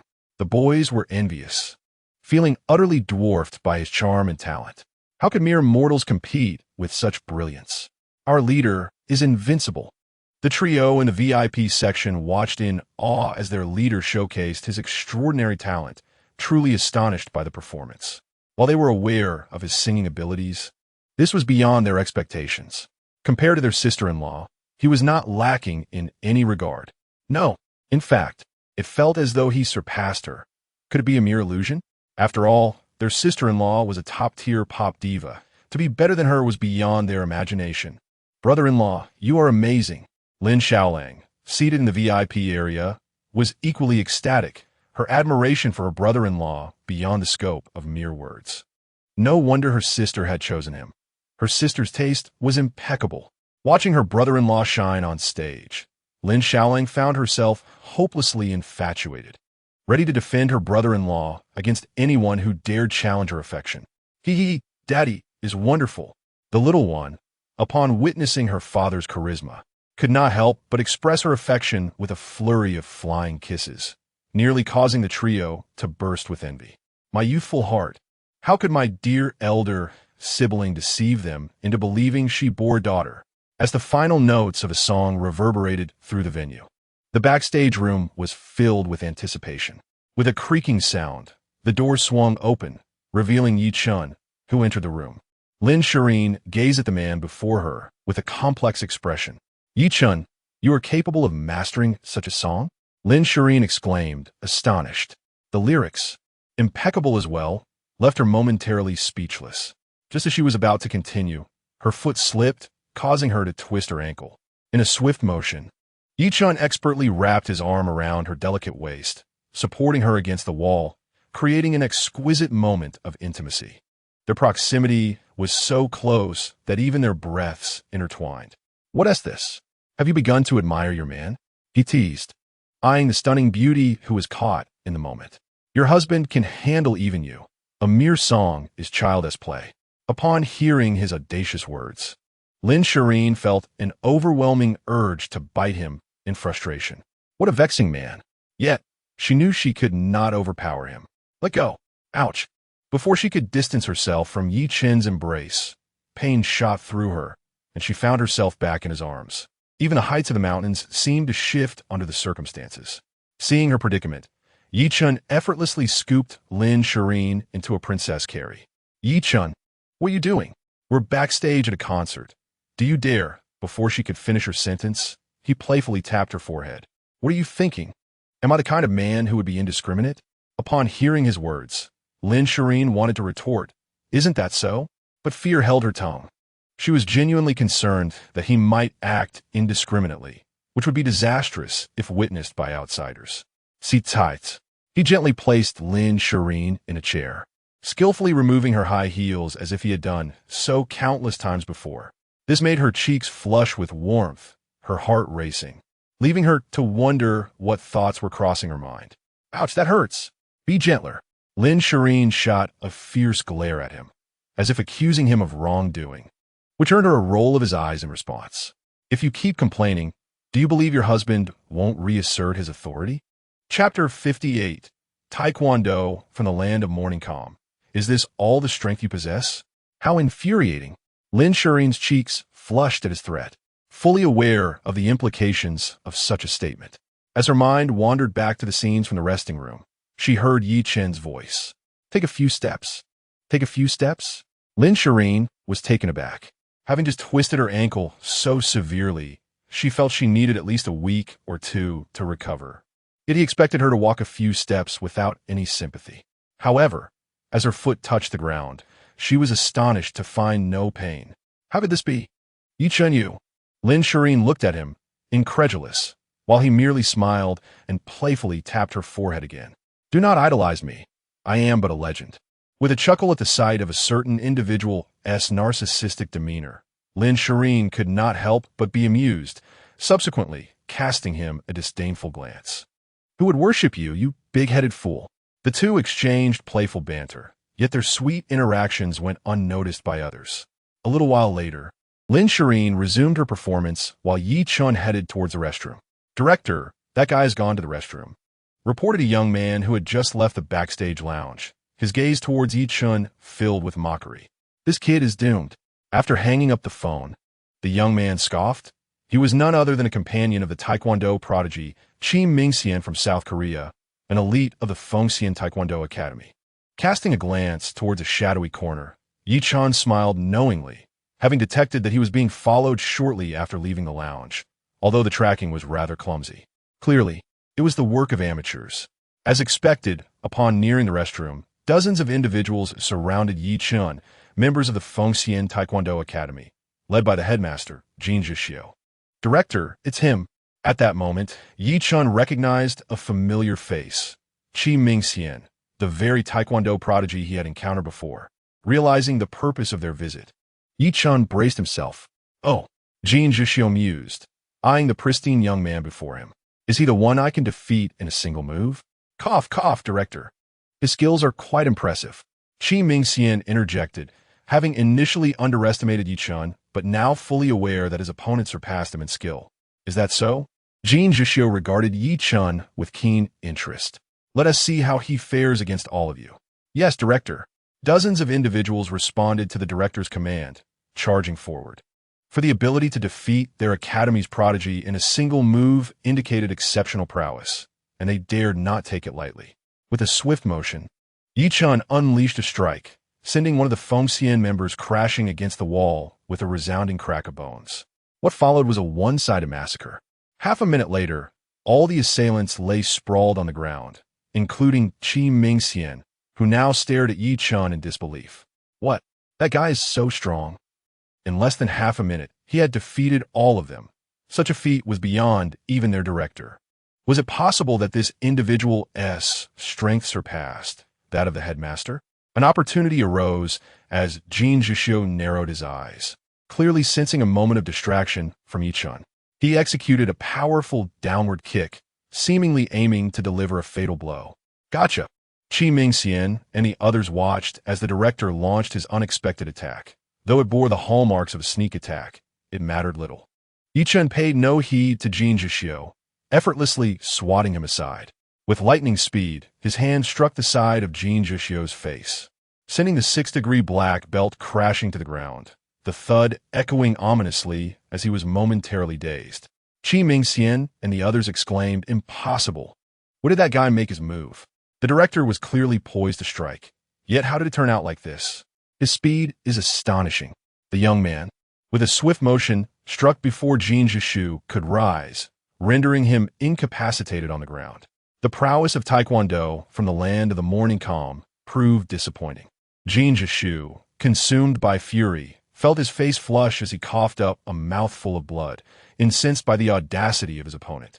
Just then, a throng of over 100 individuals surged in from both sides, encircling the scene tightly, led by none other than Lei Bao, the second in command of the fierce Tiger Gang. "Young Master Yi, I beg your pardon for my subordinate's tardiness," Lei Bao expressed, a look of regret etched on his face, aware that as the overall supervisor of the concert, he bore the responsibility for any oversight. "It matters not." Ye Chen waved his hand dismissively. "You may handle the aftermath." "Understood, young Master Yi." Lei Bao's eyes glinted with determination. After all, it was this group of miscreants that had led him to shoulder the blame. Shortly after Ye Chen's departure, the venue erupted with blood-curdling screams akin to a slaughterhouse. "Get these fools out of my sight."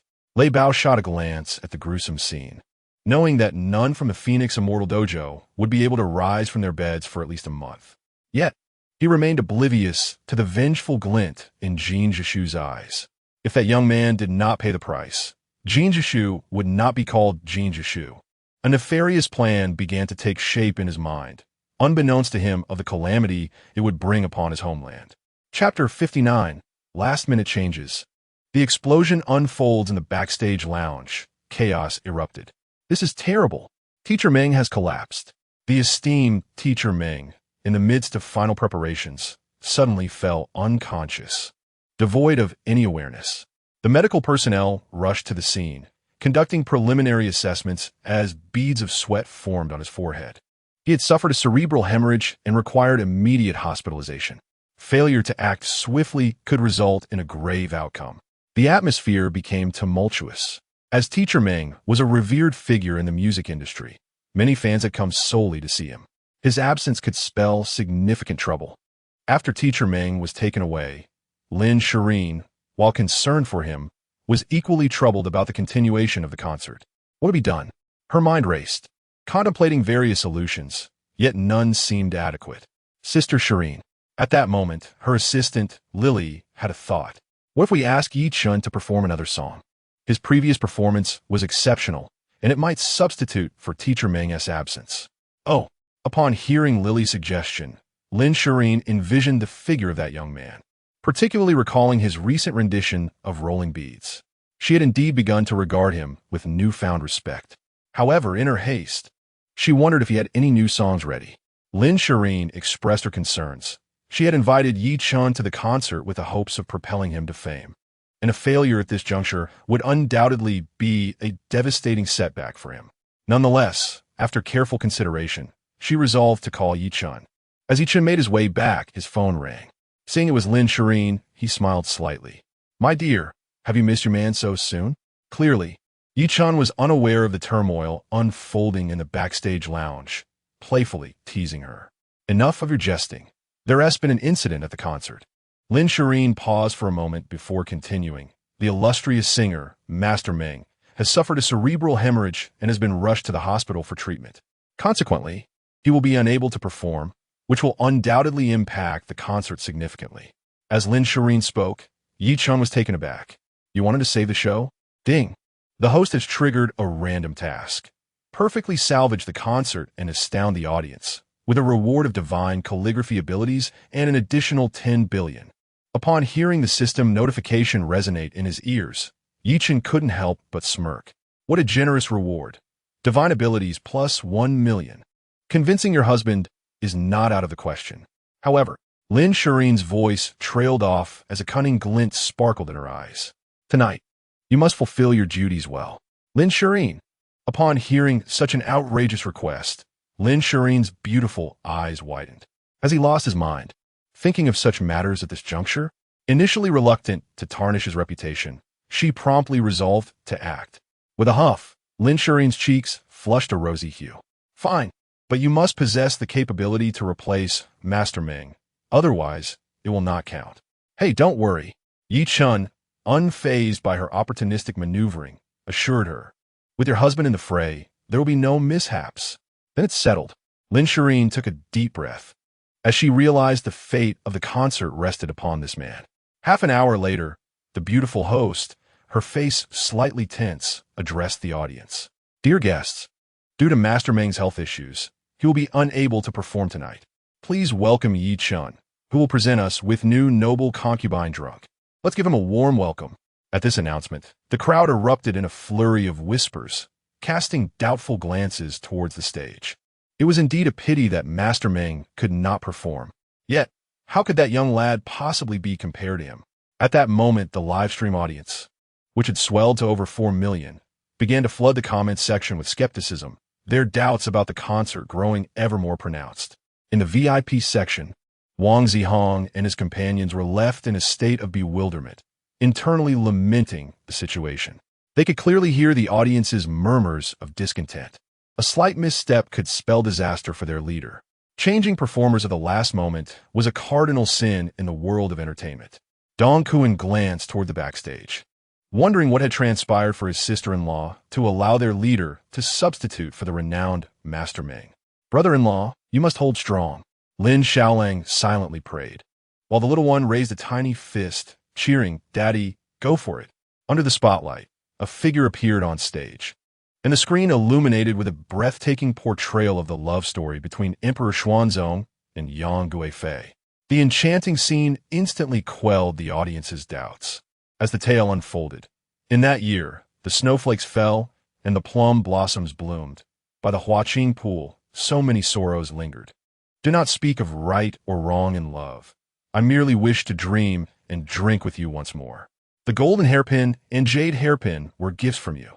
The feathered attire and dances were performed for you in countless reincarnations. Set against the backdrop of a beautiful love story, Ye Chen's extraordinary vocal talents captivated the audience, transporting them to the era of Emperor Xuanzong and Yang Guifei. The rich, ancient ambience enveloped the venue as Lin Shiyin watched, her beautiful eyes shimmering with emotion. "Sister Shiyin, Ye Chen is truly remarkable." Assistant Lily gazed in astonishment at the stage, recognizing the immense effort he must have devoted to this song. Merely the production costs will be no small sum. Perhaps he could indeed shoulder the burden of Elder Meng. At this moment, Shireen's anxious heart eased slightly, and she couldn't help but smile with a mysterious curve. Indeed, this fellow would not disappoint her. He is undoubtedly her man. However, if he truly takes on such a heavy responsibility, would she then have to express her gratitude to him in a most intimate manner tonight? In an instant, Shireen's heart raced with fervor, her cheeks flushed with shyness, unknowingly captivating many around her. Chapter 60. Is this a traditional opera? How impressive. Daddy, this is amazing. The little one exclaimed, captivated by the stunning backdrop and the melodious voice. Wang Zihong and his companions exchanged bewildered glances, perplexed by the high caliber of the performance. Could it be that the leader had been preparing all along? "Hey, my brother-in-law is truly exceptional." Lin Xiaolang chuckled, praising his brother-in-law's singing prowess. The audience and fans in the live stream fell silent, their previous doubts dissipating. Little did they know, an explosive performance was about to unfold. Love and hate intertwine in an instant, raising a toast to the moon, my feelings as vast as the heavens. Love and hate, a boundless sea. I ask you, when we fall in love, the reflection of the chrysanthemum platform mirrors the bright moon. Who knows the chill in my heart? Drunk in the embrace of the king, dreaming back to the grandeur of the Tang dynasty. What? The sudden twist left Wang Zihong and his companions utterly dumbfounded. Their eyes were glued to the stage, faces painted with disbelief. No way, this is sung by the leader. Is this an opera? How incredibly impressive. The trio was left in a daze, while Lin Xiaolang, brimming with excitement, covered his mouth with both hands, his eyes sparkling with admiration. "Oh my, daddy is amazing." Assistant Lily was equally stunned, staring incredulously at the stage. "Sister Shireen, this song is simply unimaginable." Indeed, having accompanied Lin Shiyin through various experiences, Lily was profoundly impressed. The individual on stage, blending classical opera with pop to such perfection, possessed a talent that surpassed her wildest imagination. His vocal prowess, especially in cross-dressing roles, was unparalleled. How many more hidden abilities does this rascal possess? With such a foundation, not only could he replace Elder Meng, but he might have even surpassed him.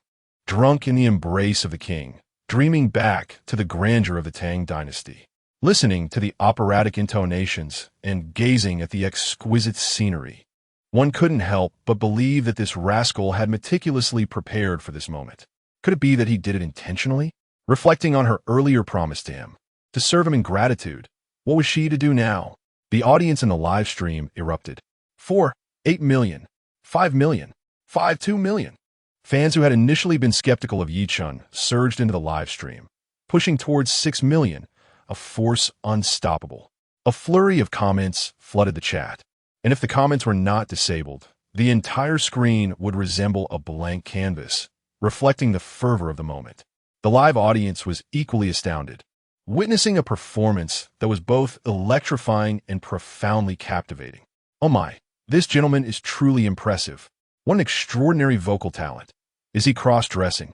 I never knew that traditional opera could be approached in such a manner. Goodness, this is what a true star is," far superior to those superficial idols by 1,000-fold. The male lead is so handsome, so remarkable, and I adore him. Just moments ago, he performed Rolling Pearl Curtain, and now he graces us with another cross-dressing song. How marvelous! This individual is undoubtedly a force to be reckoned with in the music industry, an unstoppable tidal wave of talent. Handsome sir, perhaps it is time to cease singing and return home with your sister, who promises to spare you 20 years of struggle. Wouldn't daily affection be delightful? Unbeknownst to many, a figure rose from their seat, followed by others, 10, 100, 1,000.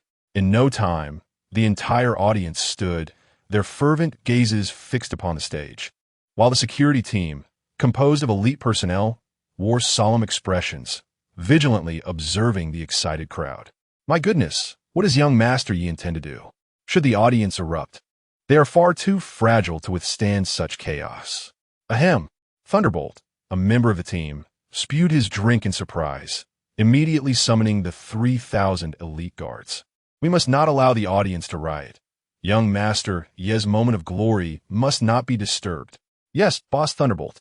The elite guards swallowed hard upon hearing his command. Yet as they beheld the exuberant crowd, an inexplicable sense of uncertainty enveloped them. Goodness, young Master Yi seems to be losing his mind.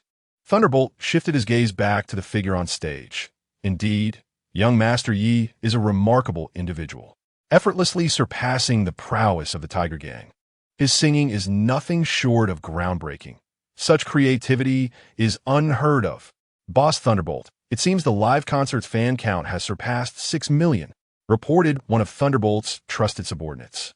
Thunderbolt's eyes widened in disbelief as he looked again, realizing the number had indeed reached 610,000. Incredible.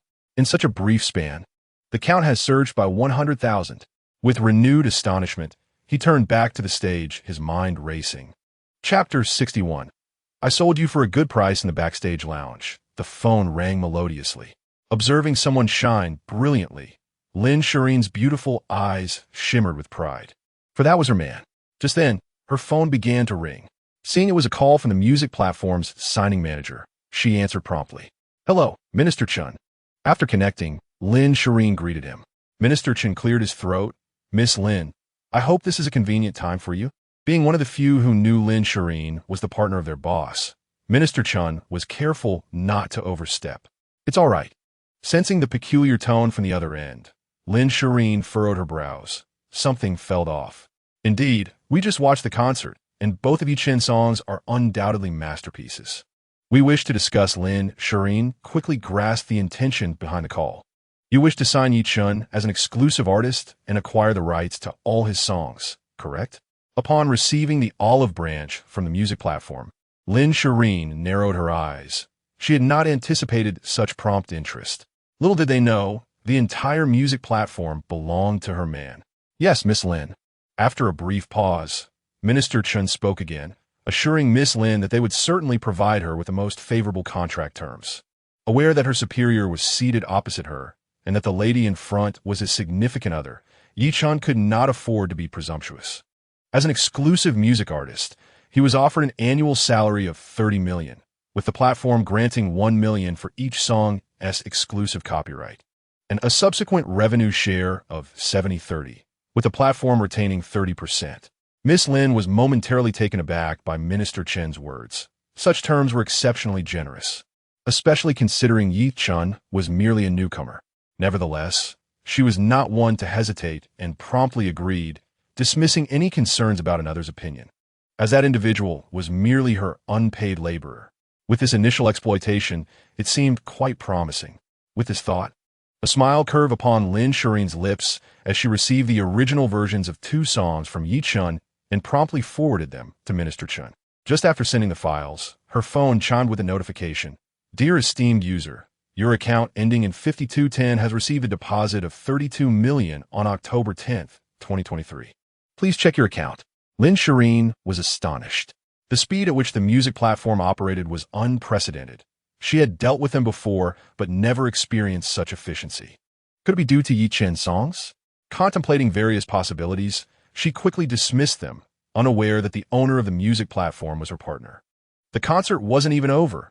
and he had already earned 32 million? She gazed at Ye Chen on stage, a charming smile gracing her lips. How delightful it was to see this as her profit.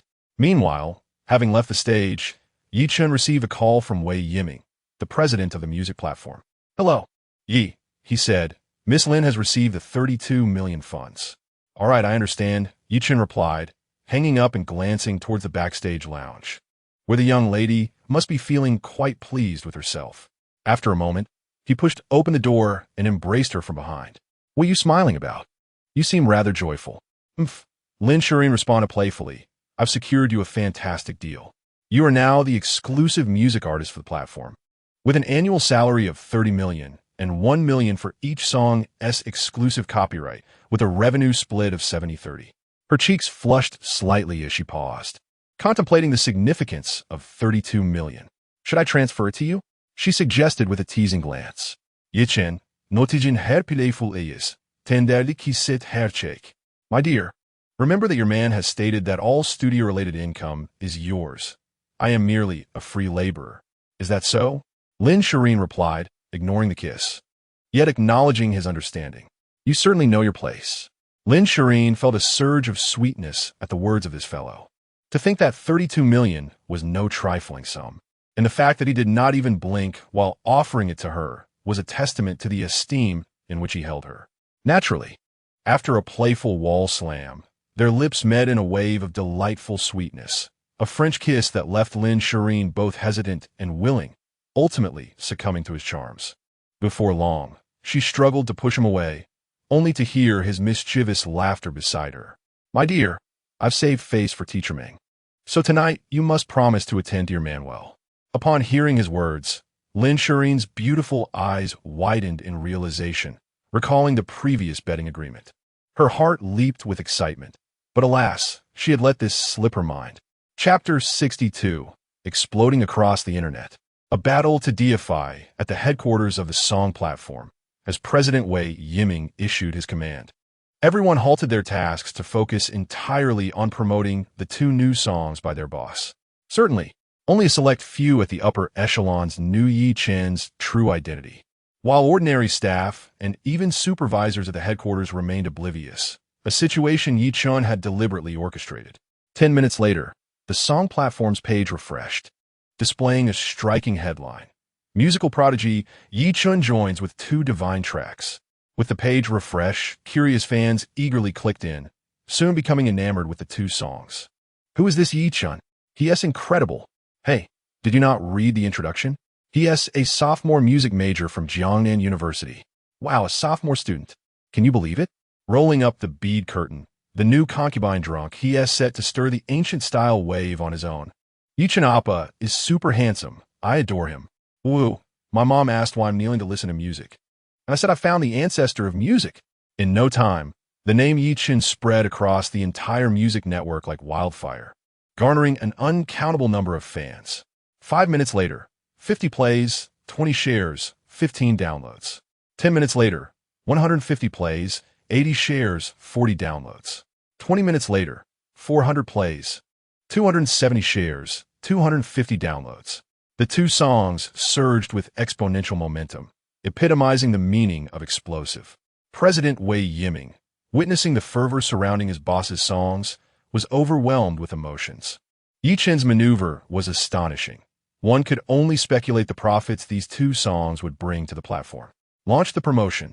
Open all channels without hesitation. Wei Yiming, having tasted success, began to invest heavily, fervently rallying support for his boss's music, recognizing that his talent surpassed those fleeting internet stars 1,000-fold.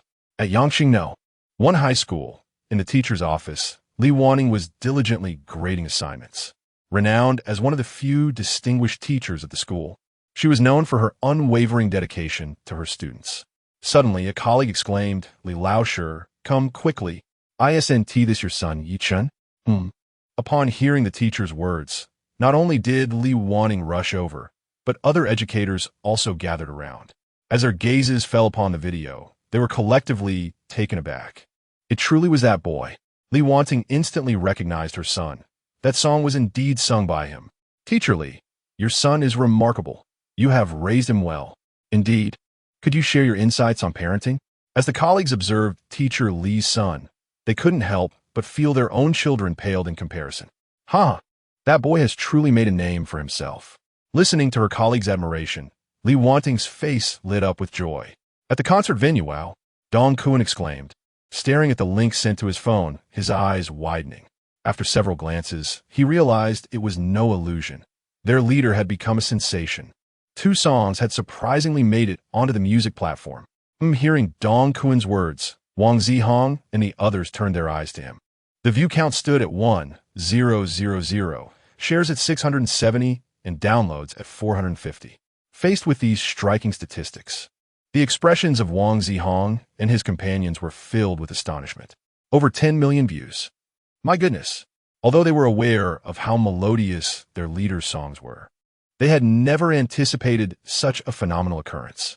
Brother-in-law, this is incredibly impressive.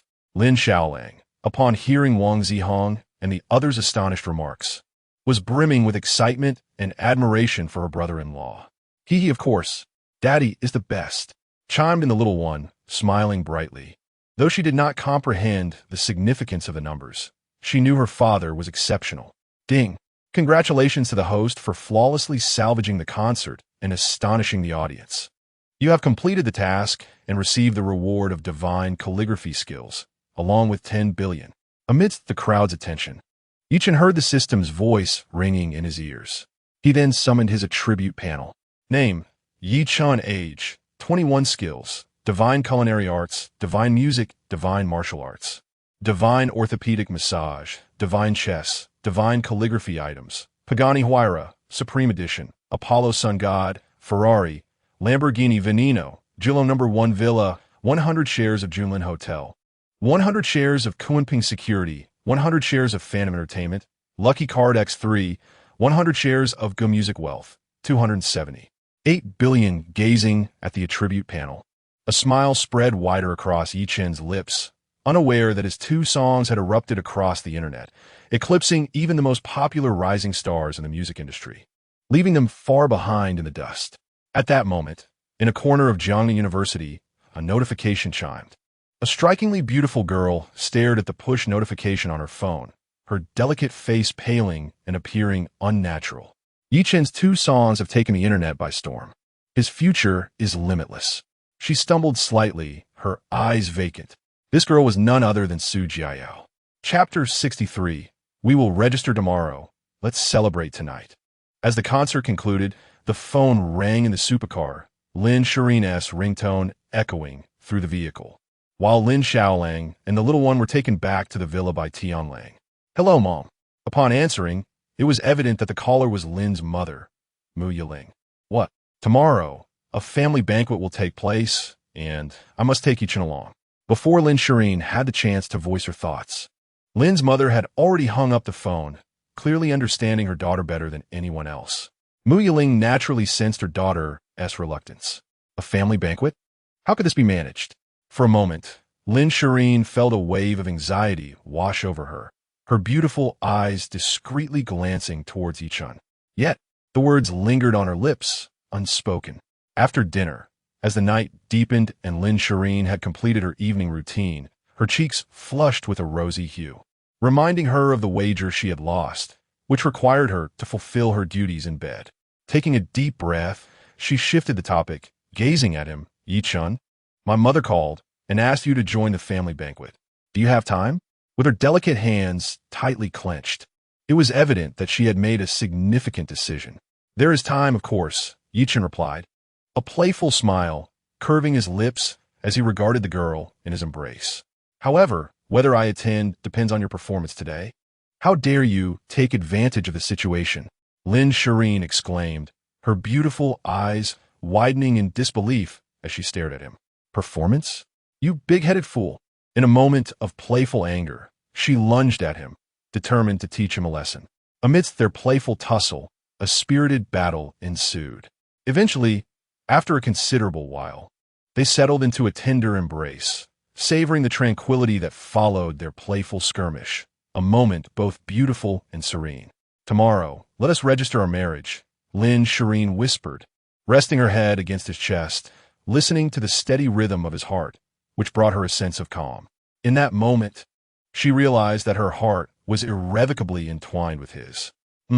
Ye Chen nodded, understanding without the need for excessive words. With that thought, he gently lifted her chin, gazing into her mesmerizing eyes. Once we are married, your man will officially be on duty. Stop talking nonsense. Lin Shiyin blushed, fully aware of what he meant. She shot him a playful glare, realizing how this rogue could so easily divert the conversation. How had she fallen for such a scoundrel? Hey, how could I be speaking nonsense? Ye Chen chucked it. We'll register tomorrow. Let us celebrate tonight. Ye Chen, you about an hour later. As Ye Chen held his slumbering beauty in his arms, he succumbed to the allure of the moment, inhaling the soothing fragrance that calmed his heart, a smile unconsciously forming on his lips. Ding dong.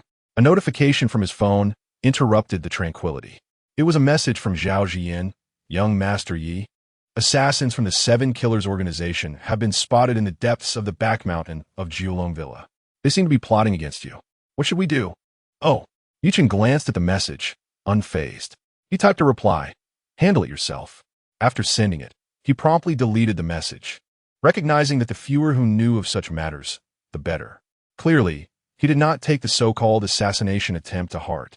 After all, wouldn't it be more delightful to spend the time with his woman? Meanwhile, outside Jiulong Villa, Zhao Ziyin, upon reading the message, narrowed her eyes with determination. Let us go. With a flash, she vanished from her spot, followed closely by the elite members of the Bloodkill Hall she had recently assembled. Master, how shall we confront the enemy? In a fleeting moment, a key member gazed into the depths of the dense forest and inquired of Zhao Ziyin. Eliminate them. Leave not a single one alive. Zhao Ziyin's eyes shimmered with fierce determination the moment the Seven Killers organization issued the annihilation order against the Tiger Gang. Her fate was irrevocably intertwined with their demise. Eradicate them completely? Upon hearing the leader's command, the numerous adept assassins from Bloodkill Hall displayed sinister expressions. For it was the first time they witnessed their leader's murderous intent so palpable. Yet this only heightened the intrigue, did it not? Unbeknownst to them, within the depths of the forest, the members of the Seven Killers organization remained oblivious. Boss, who is this young man? The 12th ranked poison bird of the Seven Killers. Intrigued, gazed towards the direction of the Jiulong Villa, noting that the current assembly was anything but ordinary. To allow the ghost slayer to falter, this individual must possess some extraordinary traits. They must not be careless. Who? Before the words of the boss could fully escape his lips, he sensed an overwhelming aura of danger approaching. In an instant, a figure materialized not far from them, and upon recognizing the silhouette, the hearts of the three, including the boss, trembled violently. Bloodrose, is that you? Upon identifying the newcomer, their hearts leapt into their throats, fully alert to the presence before them. For this woman was ranked 7th within the Seven Killers organization, her power far exceeding theirs. However, soon enough, their eyes gleamed with fervor as they exchanged understanding glances. They were aware that should they succeed in eliminating this woman, they would earn a significant merit, elevating their status and power immensely. A splendid opportunity. She must die. At a certain moment, the 17th ranked knight, noticing Zhao Ziyin's momentary distraction, unleashed a venomous strike, and thus a fierce battle quietly unfolded. In the heart of the forest, just as Knight believed he had the upper hand, Bloodrose sprang into action. Impossible. The next moment, Knight was utterly unaware of what had transpired. He felt a sharp pain at his throat, and then consciousness slipped away, leaving behind a lifeless body. With a thud, as Knight succumbed to terror and death, both the boss and Poison Bird were jolted, realizing the formidable prowess of Bloodrose. Altogether, the 10th-ranked Remnant Moon and Poison Bird, with no warning, struck simultaneously, their speed astonishing. With a splatter of crimson, as they regained their wits, their eyes widened in disbelief while clutching their throats. Overwhelmed by intense shock, they fell backward, hitting the ground with a resounding thud. In those final moments, they both comprehended an inconceivable truth. Bloodrose's strength was undoubtedly far beyond merely 7th on the assassin's list. She was undoubtedly worthy of a place in the top 5, perhaps even the top 3. One day, I shall ensure that the Seven Killers organization is left with nothing. Zhao Tian narrowed her captivating eyes. She understood that only with the downfall of the Seven Killers organization would both she and her elder brother find safety. Flee. The multitude of assassins accompanying the Seven Killers dispersed in a panic. Having witnessed the terrifying strength of Blood Rose, they dared not linger any longer. Swiftly, figures began to dart away into the distance. Yet Zhao Ziyin would not grant them this chance. Act. Her cold voice resonated. And in the next moment, a multitude of figures descended upon their targets with the ferocity of tigers among sheep, initiating a one-sided slaughter. For the assassins of the Seven Killers organization were woefully inadequate in comparison. 3 minutes later, the entire Seven Killers organization, including the remnants of the Moonlight Trio, was utterly annihilated, marking the second failure of the assassination attempt on Ye Chen. The following morning, as the golden dawn illuminated the world, Ye Chen opened his eyes to behold the enchanting visage of a stunning girl, whose lips bore a faint but captivating smile, none other than Lin Shiyin. With the threat having dissipated, he glanced at his phone, casually deleting the messages, and once more his gaze fell upon the ethereal profile of the beautiful girl. Her face seemingly kissed by angels, flawless in its perfection.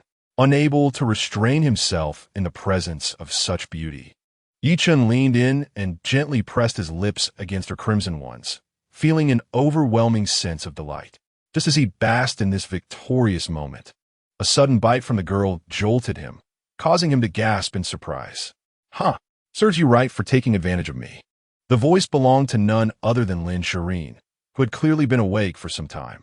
With a swift motion, he playfully swatted at the exquisite girl, teasing, "Oh, you little Shiyin, you've grown quite bold. Just wait until I show you." As he spoke, he initiated a playful retaliation, eliciting a cascade of melodious laughter from Lin Shiyin, during which Ye Chen undeniably reveled in his fortunate position. After engaging in light-hearted banter and discussions of business, Ye Chen drove towards Lin's family villa, their intended destination. "Brother-in-law, will be at my house shortly," Lin Xiaolang chimed in cheerfully as the villa came into view. It was indeed the residence of his father-in-law. "Come, let us deliver the gifts," Ye Chen said, handing a painting and an ornate box to Lin Xiaolang and the little one, while he himself carried several bottles of wine. "Good day, miss." "Good day, young master." The perceptive maids greeted Ye Chen with respect, aware that he was the esteemed son-in-law. As per the explicit instructions of the lady of the house, they dared not err in their duties. "Ah, little Yi has arrived." "Come." Lin Mu's voice resonated from within the villa. Beside her sat a middle-aged man, Lin Ziming, Lin Shiyin's father, and the chairman of the Lin Group. "Dad, here's a gift from my brother-in-law," Lin Xiaolang announced, placing the scroll upon the table, visibly relieved as the weight of the gift was considerable. "Oh." Upon hearing that his son-in-law had brought an antique, Lin Mu smiled approvingly, recognizing her son-in-law's thoughtful preparation. "Oh dear, little Yi, you really shouldn't have brought gifts. We are all family now. Why spend unnecessary money?" "Humph," Lin Ziming grunted in response, clearly still harboring resentment towards the man who had subjected his daughter to 4 years of judgmental whispers.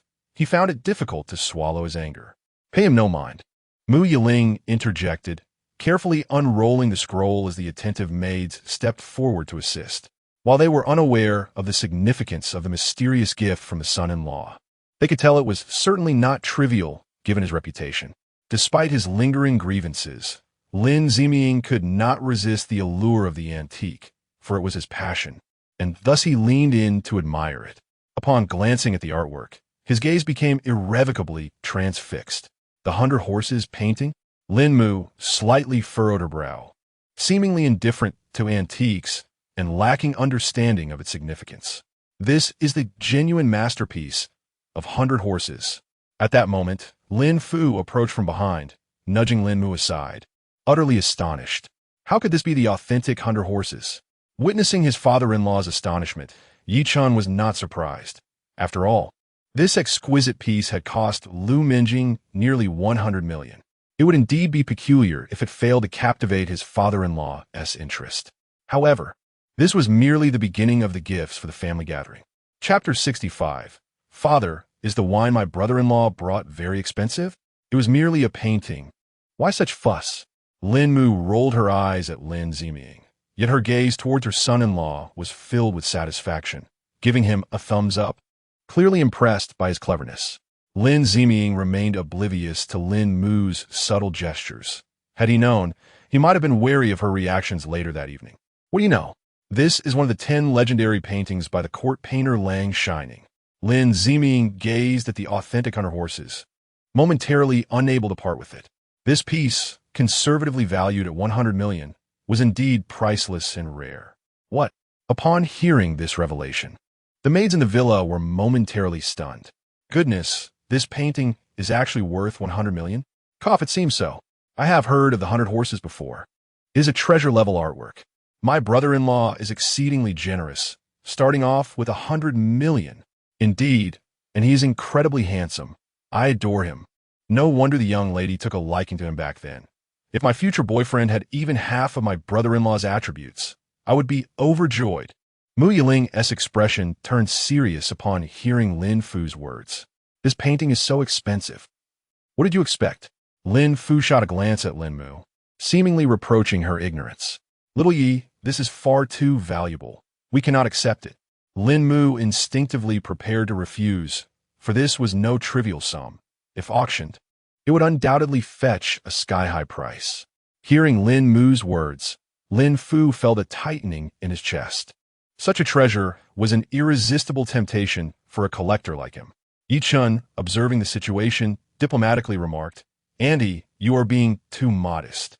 Uncle possesses an eye for art, and this piece can only realize its worth in his capable hands. Did you see that? Uncle has already taken it. And little Yi has no objections. You are the only one talking too much." As he spoke, Lin Fu swiftly secured the painting and rolled it up with fluid grace. Lin Mu was taken aback by his words. Was this old man implying that she was irrelevant? By the way, Ye Chen shifted the topic, directing his gaze toward the brocade box. "Auntie, this is a gift for you." "Oh." Lin Mu was momentarily stunned by Ye Chen's words, while Lin Shiyin beside her felt a surge of anxiety. What could this new gift be?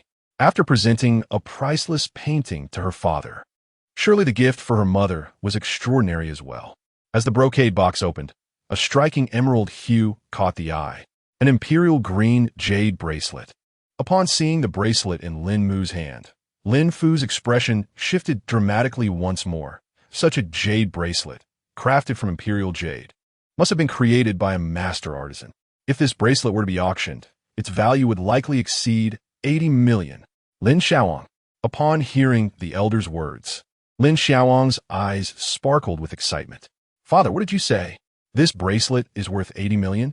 Lin's mother was clearly taken aback, while Lin Shiyin regarded a certain individual with the incredulity one might reserve for a madman. Just previously, a painting was valued at 1 billion, and now, a jade bracelet commanded a staggering 80 million. How extravagant! This Xiaoya, you are being excessively lavish." Lin's mother was evidently astonished by her son-in-law's opulent gesture, and the maids exchanged glances filled with admiration for their master, genuinely appreciating him not for his wealth, but for who he was. Listening to his mother-in-law, Ye Chen smiled slightly, indicating that the gifts were far from over. "Moreover, I have brought several bottles of fine liquor, as I have heard that uncle enjoys a good drink." As he spoke, Ye Chen unveiled a delicately wrapped brocade box, revealing 4 bottles of Henri IV brandy before Lin's father. Henri IV brandy. Lin's father narrowed his eyes at the magnificent liquor before him. "You certainly know how to splurge." Beneath the surface, Lin Ziming could see the clear implications. This was an open act of bribery directed at him, his father-in-law. Yet, he found himself unable to refuse such a gift. "Ye Chen, is it?" Lin Ziming regarded the young man who had been under his daughter's protection for 4 years with a less hostile demeanor. "Since you're here, let's share a few drinks and put the past behind us." Clearly, Ye Chen's gifts had made a significant impact. "Haha, Xiaoya, don't mind your uncle. He just has a tough exterior," Lin's mother interjected, rolling her eyes at Lin Ziming. "Let's eat and chat." She actively engaged in lightening the atmosphere, laughing and conversing. The young lad beamed with joy, while Lin Xiaowang looked toward his father. "Dad, Is the wine brought by my brother-in-law very expensive? Witnessing his father's shift in attitude towards his brother-in-law brought him great delight. Not too bad, Lin's father replied, glancing at his son-in-law. The Henri IV brandy, renowned as the king of brandies, was valued at 15 million per bottle, totaling 60 million for the 4 bottles. Upon hearing his father's words, Lin Shiyin's eyes widened in disbelief. What? These 4 bottles are worth 60 million? Father, you call this not too bad? Lin Shiyin was equally astonished. That fellow. Just the 4 bottles of wine are worth 60 million. No wonder father has changed his attitude towards him. Is this 240 million the extent of his sincerity? In that moment, Lin Shiyin felt a wave of emotion. Were it not for the presence of others, she would have truly reconsidered her priorities as a wife. Chapter 66. The exorbitant betrothal gift, astonishing the family of the father-in-law cheers. Young man, Lin Shiyin, unable to assert his authority, sought to establish his dominance through drinking, aiming to solidify his stature as the father-in-law. Cheers! The 2 men clinked their glasses, and before long, they had consumed an entire bottle of Henri IV brandy. The sight was enough to make the maids gasp. They were not merely drinking wine, but rather 15 million worth of it. This was the most expensive liquor they had ever witnessed their master consume. Previously, the priciest they had seen was only around 600,000 or 700,000. It must be said, the Henri IV brandy had quite the kick. Lin's father was now slightly intoxicated, and the family gathering had progressed for over half an hour. By the way, as the opportune moment approached, Ye Chen retrieved a document from his side, subsequently extracting a contract. Uncle, this contract serves as my betrothal gift. Upon hearing this unexpected declaration, Lin Shiyin could not contain herself and spat out her tea in surprise. A betrothal gift? What on earth is that fellow up to? Oh, the slightly inebriated father-in-law perked up at his son-in-law's words. Is that so? He took the contract and focused his gaze upon it, and as he read the contents, the effects of his intoxication dissipated. Lin's mother leaned to see a 100 equity transfer contract for Junlin Hotel. Upon seeing the contract, Lin's mother looked at Ye Chen in disbelief. Xiaoyi, Junlin Hotel belongs to you. Of course, the little one interjected proudly before Ye Chen could speak. No way. This is far too extravagant. Lin's mother hurriedly declined, stating that the market value of Junlin Hotel was over 3 billion, and such a sum as a betrothal gift was indeed inappropriate. What a remarkable young man. Observing his son-in-law's generosity, Lin's father was filled with admiration. Not expecting such sincerity from a young man, I shall accept this betrothal gift. After a moment of contemplation, Lin's father nodded and continued, however, this transfer contract will be registered under Shireen's name. Dad, you. Lin Shiyin was momentarily stunned by her father's sudden declaration, clearly not anticipating that the fellow would consider Junlin Hotel as a betrothal gift, nor that her father intended to place it in her name. I think that's acceptable. Mu Yiling, hearing Lin's father's words, also nodded slightly, recognizing that this was neither ostentatious nor stingy. Just right. Mom, why are you in agreement too? Lin Shiyin began, but her father interrupted. It's settled then. Dad. Clearly, Lin's father was not inclined to entertain any further objections from his daughter, for this was a property being arranged for her. He then shifted the topic to Ye Chen, finding his son-in-law increasingly agreeable. Young man, I've heard you possess quite the literary talent. Are you familiar with calligraphy? Calligraphy? I have a rudimentary understanding. Reflecting on the recently acquired divine calligraphy skill, Ye Chen realized that the gifts from his system were never in vain, and it appeared that the moment to impress had arrived. Is that so? Lin's father, an avid collector, had often practiced the works of renowned calligraphers and naturally had a discerning eye for the art. Why not showcase a piece? With a slight inebriation, his father-in-law's interest was evidently heightened. Understanding that the moment to display his skills had come, Ye Chen replied, Uncle, I shall attempt to present my humble skills. Lin Shiyin, overhearing their exchange, felt an ominous foreboding. From the moment he began to unveil his calligraphy, it seemed that this fellow was gradually dismantling her father's hostility towards him. Perhaps it was just her imagination. Before long, the maids had prepared the ink, paper, and brushes. Hey, brother-in-law, let me help you grind the ink. Lin Shiyin volunteered, making his way to the inkstone. Lin's mother smiled at the sight. Her little ancestor usually took ages to grind ink when asked by Lin's father. Shiyin, how is Xiao Ye's calligraphy? Mu Yiling, observing her son-in-law's confident demeanor, inquired of her daughter with curiosity. Well, it's decent, I suppose, Lin Shiyin replied, clearing her throat to evade the question. Continuing, Ye Chen dipped his brush into ink and elegantly inscribed the three grand characters Man Jiang Hong in the upper right corner of the rice paper. What exquisite calligraphy! The three characters sprang to life on the paper, and the father-in-law's eyes gleamed with admiration, strong and vigorous, deeply etched. Daddy, keep it up. The little one, seeing his grandfather's excited demeanor, joyfully cheered for his father. The maids exchanged astonished glances, all recognizing the remarkable talent displayed in the son-in-law's calligraphy. In a fit of passionate rage upon the balustrade, as the gentle rain ceased, he lifted his gaze, howling towards the heavens, filled with fervor. 30 achievements are but dust and earth, 8,000 miles of clouds and moon. Do not idly let youth slip away, only to lament in vain. Observing a certain individual at the desk, his brush danced like a dragon and snake. Lin Shiyin's beautiful eyes widened in astonishment. When had this person mastered such calligraphy? 30 achievements are but dust and earth, 8,000 miles of clouds and moon. In this moment, Lin's father felt the literary aura emanating from his son-in-law. To claim he was not impressed would be impossible, especially with such elevated calligraphy. He never anticipated this young man could compose such verses, rivaling the greats of the literary world. At that moment, Ye Chen, with a calm breath, once again wielded his brush. The shame of Jinkong has yet to be avenged. Will the hatred of the ministers be extinguished? Drive the long carriage, tread upon the gaps of Helan Mountain, with a fierce ambition. Feast upon the flesh of the Hu people, and quench my thirst with the blood of the Xiongnu. Let's begin anew, reclaiming our old mountains and rivers. Towards a heavenly palace. Little Yi, such remarkable literary talent. Lin's mother gazed at her son-in-law, her fondness for him growing deeper. This young man was truly a marvel, leaving her curious about what had nurtured such brilliance. Chapter 67. Joyfully acquiring the red book. Off to the hotel, Little Yi. We eagerly await your next visit. At the villa's entrance, Lin's parents bid farewell with smiles, increasingly satisfied with their son-in-law. Brother-in-law, have fun. Lin Xiaoang unexpectedly chimed in, eliciting a stern glare from his elder sister, sending a shiver down Lin Xiaoang's spine. Look at what you've done. Inside the supercar, Lin Shiyin rolled her eyes at a certain individual. This fellow had managed to win over her parents with merely one family dinner, an achievement she could hardly believe without witnessing it herself. Yet, was the price not a tad steep?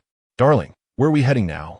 Ye Chen inquired with a gentle smile, his profound gaze conveying everything. The Civil Affairs Bureau. Unlike you, I keep my promises, Lin Shiyin replied.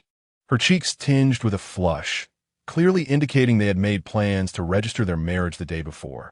And at this hour, there should be few people around. Half a day later, before the Civil Affairs Bureau, am I really about to obtain the certificate? Holding the red book in her hands, Lin Shiyin felt as if she were dreaming. After 4 years, she had never imagined this day would come. From now on, she would be the lawful wife of the man beside her. As she thought of this, for some reason, a slight smile curved her lips. Playboy, looks like you got your wish. Rolling her eyes at a certain individual, Lin Shiyin remarked, implying that she could no longer escape this man. Hey, now your husband can do anything legally. Glancing at the red book in his hands, Ye Chen felt a surge of confidence. After all, they were now a legitimate couple, and it wouldn't matter even if others knew. By the time Lin Shiyin regained her senses, she was already being driven by a certain individual towards an undisclosed destination, causing her heart to skip a beat. Playboy, where are you taking me? Clearly, this direction is not towards the Jilong Villa. Her intuition tells her that this fellow is up to something. As expected, of course, they are headed to the Junlin Hotel. Ye Chen's gaze roamed over the breathtaking beauty before him. It would indeed be a pity not to enjoy such a splendid bride. Upon hearing his words, Lin Shiyin's face flushed a deeper shade of crimson. This fellow never spoke in earnest. By the way, I'll hand over the Junlin Hotel to you. Ye Chen casually remarked, aiming to make their trip to the hotel seem more reasonable. Evidently, Lin Shiyin, who had fallen for many of his tricks, was all too aware of his intentions. Trusting him would be foolish. Yet, why did she feel an overwhelming sense of anticipation and a hint of happiness? In the midst of this flirtation, the Junlin Hotel was now in sight. As the vehicle came to a halt at the entrance of the Junlin Hotel, Zhou Zitian, along with the hotel's senior executives, had been waiting for quite some time. Young Master Yi, you have arrived. They had known of Ye Chen's impending visit and dared not to be negligent. Hence the current scene unfolded. After a brief exchange, Ye Chen handed a contract to Zhou Zitian, stating, "From this day forth, your employer has changed." Zhou Zitian, upon hearing the word from his new boss, was momentarily taken aback. What on earth? The employer has changed. It was indeed a shock that left them momentarily speechless. However, when their eyes fell upon the contract, their pupils dilated in astonishment. What? Young Master Yi has transferred the Junlin Hotel to Lin Shiyin as a betrothal gift. Cough, cough. Moreover, it was a betrothal gift. My heavens. Instantly, Zhou Zitian's gaze towards his boss transformed. After all, he had painstakingly acquired the highly profitable Junlin Hotel, only to relinquish it so easily as a gift to Lin Shiyin. What a grand gesture! The senior executives behind Zhou Zitian could not help but express their admiration for Ye Chen's audacity. Cough, cough. Young Master Yi, do you have any instructions? After a brief pause, in Zhou Zitian's office, only he and Ye Chen remained. Ye Chen, seeing Zhou Zitian's respectful demeanor, was not surprised and got straight to the point. The purpose of my visit is twofold: to inform you of the ownership change and to announce my intention to invest 10 billion in establishing branches of the Junlin Hotel. Ye Chen, Lin Shiyin was momentarily stunned upon hearing this. Investing 10 billion to open chain branches. Had he lost his mind? The Junlin Hotel is a 7-star establishment. This was a reckless endeavor from any perspective. Gulping, Zhou Zitian swallowed hard at Ye Chen's words. My goodness, not only was the hotel given as a betrothal gift, but now an additional 10 billion investment for chain stores. Was this madness? Do not feel pressured. Ye Chen smiled lightly, unfazed. Money is not an issue. If 10 billion is insufficient, I can always add more. That is more than enough, young Master Yi. Zhou Zitian inhaled deeply, recognizing this as a golden opportunity to realize grand ambitions. Containing his excitement, he resolved to ensure he would not let Ye Chen down. Little did Ye Chen know, today's decision would forge a legendary tale in the hotel industry. But that is a story for another time. Chapter 68. Unconventional Riddles Ding Dong. Shortly after Ye Chen departed, Zhou Zitian received a message on his phone. Dear customer of the construction bank, your account ending in 5368 has received a deposit of 10 billion on October 20th, 2023. Please check your account. Construction bank. As he gazed at the message, Zhou Zitian felt as though he might collapse to his knees. Was the money really in his account? Rubbing his eyes, he felt as if he were in a dream. 10 billion, just like that. Goodness, what kind of person is Ye Xiao? His financial resources are truly terrifying.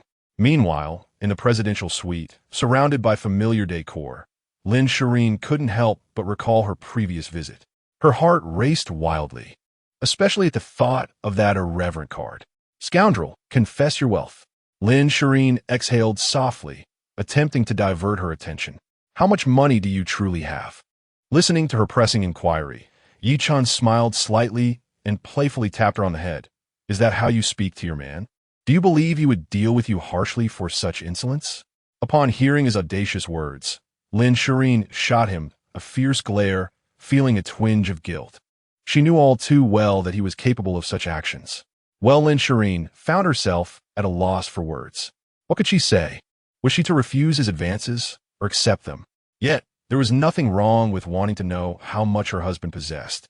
Deliberately elongating her voice to capture his attention, she proposed, how about this? I will pose a few riddles, and if you can answer one, I will reveal the answer. Clearly, this idle fellow had begun to set traps for our Lin Shiyin. Oh! Upon hearing his words, Lin Shiyin narrowed her eyes. Riddles? Very well. After contemplating for a moment, she agreed, confident that answering at least one would be a cinch. However, She evidently overestimated her own abilities and underestimated his shamelessness. Listen closely, Ye Chen said, a mischievous smile gracing his lips. There is a tree with 2 birds, 1 male and 1 female. Suddenly, a sheep comes along to graze, only to be devoured by a wolf. At that moment, the female bird says something to the male bird, and they head off to a hotel. What did the female bird say? Huh? Lin Shiyin was taken aback. A sheep grazing, then being eaten by a wolf? What did the female bird say? And they went to a hotel? What on earth was this about? Clearly, she found herself perplexed by the theme. It was an apparent little story, yet she could not grasp what was said for them to go to a hotel. After much contemplation, she conceded defeat on the first riddle, but insisted on clarity in her loss. In truth, what the female bird said was quite simple. Ye Chen teased. The sheep, itch has died. Lin Shiyin's eyes widened in disbelief as her face flushed crimson. This scoundrel truly spoke without decorum. Ugh, has he gone mad? How could he say such a thing? How wretched, how utterly despicable. Ye Chen. At that moment, Lin Shiyin felt an overwhelming urge to strangle someone. If this continues, I shall no longer concern myself with you. Ahem, let us lighten the atmosphere. Glancing at the mischievous beauty, she cleared her throat and prepared to speak seriously. Why was Chang'e in such a hurry to fly to the moon? Oh, upon hearing yet another riddle, Lin Shiyin hesitated for a moment, pondering the answer. It was because she had consumed the elixir of immortality. Incorrect. Ye Chen did not keep her in suspense, tapping lightly on the smooth, fair forehead of the enchanting lady before him. It was because He shot down 9 suns in a single day. Even the gods could not endure that. As the words He shot down 9 suns, even the gods could not endure lingered in the air. Lin Shiyin suddenly realized something midway through her response. Her beautiful eyes widened in shock. Ye Chen, come here, I assure you, I want to kill you. With a flurry of movements, Lin Shiyin lunged toward the rogue, that incorrigible scoundrel. Infuriating, rascally, no words could adequately convey her contempt for his actions. What on earth was he thinking, claiming that even the gods could not endure 9 suns? Madness. Just wait until I scratch you. As Lin Shiyin launched a ferocious attack on the rogue, she found herself at a disadvantage. In a moment, Ye Chen gazed at the stunning beauty so near at hand, illuminated by the soft glow of the lights, rendering her all the more enchanting. My dear, do not forget that your man is currently on duty. Taking in her exquisite figure, Ye Chen sighed in admiration. Darling, it's late. It's time for sleep. With a click, the lights extinguished, and under the faint moonlight, a silent battle commenced. Chapter 69, Achieving 100 Consecutive Victories, Unveiling a Divine Hand as Night Fell. Having been on duty for a considerable time, Lin Shiyin nestled in someone's embrace, a smile gracing her lips as she drifted into slumber. Ding-dong. At that moment, her younger brother, Lin Shiyin, sent a WeChat message. Brother-in-law, how is the world for just the 2 of you? Sly smile, this little rascal. Upon reading the message from a young boy, Ye Chen typed a response. Not bad. Reflecting on the earlier scene, he felt quite nostalgic. Hey, brother-in-law, this is a new account I created. Could you help me level up?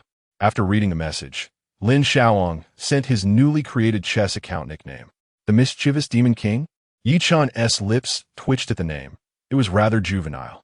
All right, he casually replied, and Lin Shiyin, believing him wholeheartedly, was so grateful he nearly bowed to his brother-in-law. Ding! The host has triggered a random task. The Mischievous Demon King account must achieve 100 consecutive victories, earning a mysterious blind box and an additional 20 billion. Wow! Just as Ye Chen intended to cuddle with the beauty and sleep, the sound of the system triggering a task echoed in his ear. 20 billion? Truly, the system does not deceive me.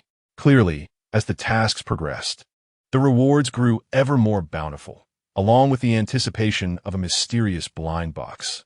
Hell, let us do this. 100 consecutive victories. Who dares to stand in his way? He will vanquish them all. Subsequently, after downloading the chess platform, he logged into the Mischievous Demon King account. To his surprise, personal information appeared on the phone screen. Nickname: the Unruly Demon King. Win rate: 0 wins, 0 losses, 0 draws. Rank: Amateur First Dan. Clearly, This is the initial state, representing the most rudimentary level of the chess network's ranking system. Match. Clicking the match button, success is achieved swiftly, as the opponent is also an amateur first-dan player, albeit with a record of 1 win and 4 losses, evidently an inexperienced novice. A little over a minute later, the opponent concedes, clearly aware that the unruly Demon King possesses significantly superior skills. Thus, a triumphant streak ensues. 3 consecutive victories, 5 victories, 10 victories.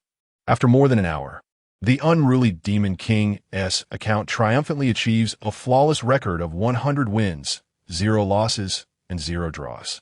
At this moment, a challenge arrives from Tian Xiao. Just then, a professional second-dan player sends a challenge, while the unruly Demon King's account has just ascended to a professional first-dan rank.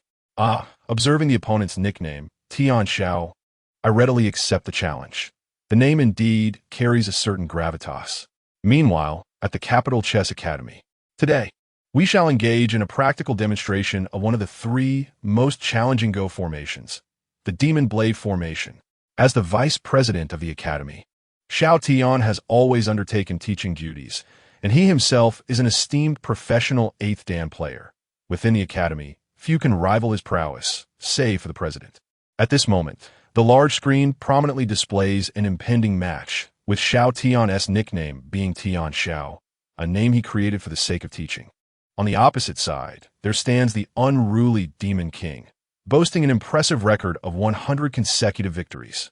Oh, Xiao Tian pauses, taken aback upon seeing the opponent's record. 100 wins, 0 losses, 0 draws? An impressive achievement, suggesting this individual's abilities are undoubtedly beyond that of a professional first dan. Casting a glance at the opponent's record, Xiao Tian smiles slightly, unconcerned, for such a record is one he could easily attain if he so desired. Ladies and gentlemen, please pay attention. The so-called Demon Blade formation. As the teaching unfolds, Xiao Tian has already placed a piece on the screen, and a black stone appears prominently. With a swift motion, Xiao Tian places a stone, and immediately, a white stone drops not far from it.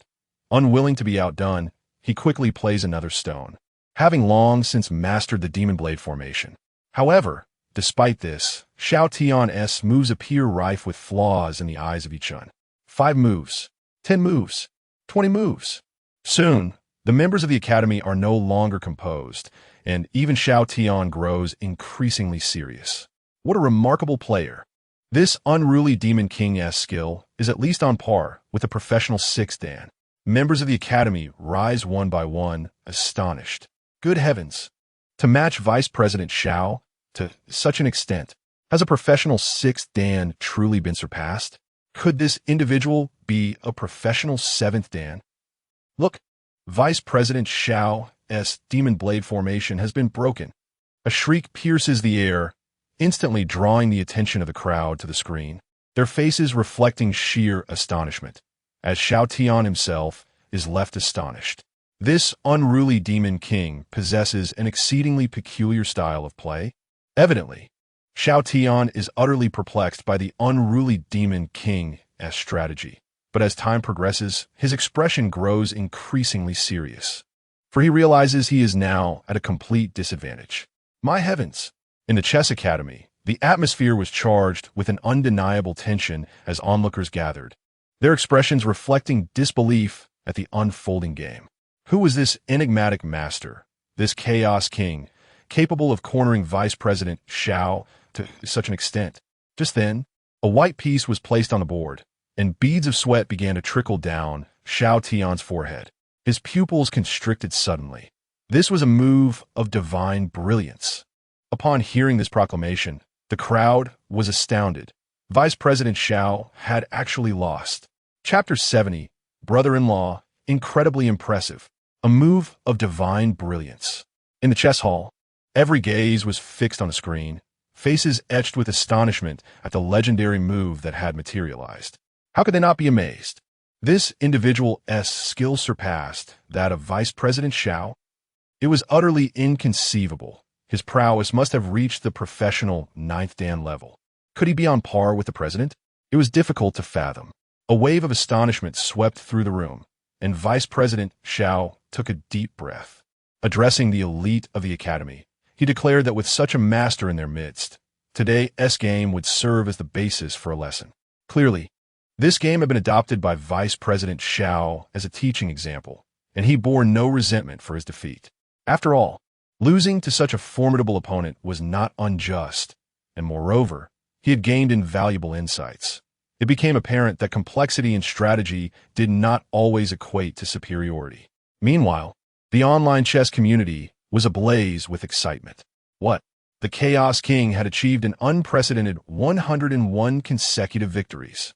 His opponent was even a professional second-dan player, Tian Xiao. This divine move had sparked curiosity.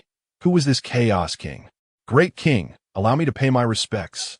In an instant, the Chaos King had risen to fame, especially with that extraordinary move igniting a fervor among many players who hurriedly created alternate accounts to challenge him. Alas, at that moment, the Chaos King had already gone offline. As if jesting, Ye Chen had no time for trivial squabbles with these rough old men. After all, he was busy cherishing a cozy night with his fragrant wife. Meanwhile, in the Lin family villa, Lin Xiaoang's phone chimed with a message just as he was about to drift off to sleep. Upon opening it, his eyes widened in astonishment, and sleep was instantly banished. Congratulations to player Chaos King for ascending to professional first-dan level. Lin Xiaoang was taken aback. What had his brother-in-law accomplished in just over an hour? The account had surged to professional first-dan level. It was astonishing. His gaze then fell upon the win rate, and a thunderous realization struck him. 100 consecutive victories. No, it was 101 wins, with 0 losses and 0 draws. Lin Xiaoang's mouth hung agape, utterly impressed. Brother-in-law, you are incredible. He marveled for a moment before bursting into boisterous laughter.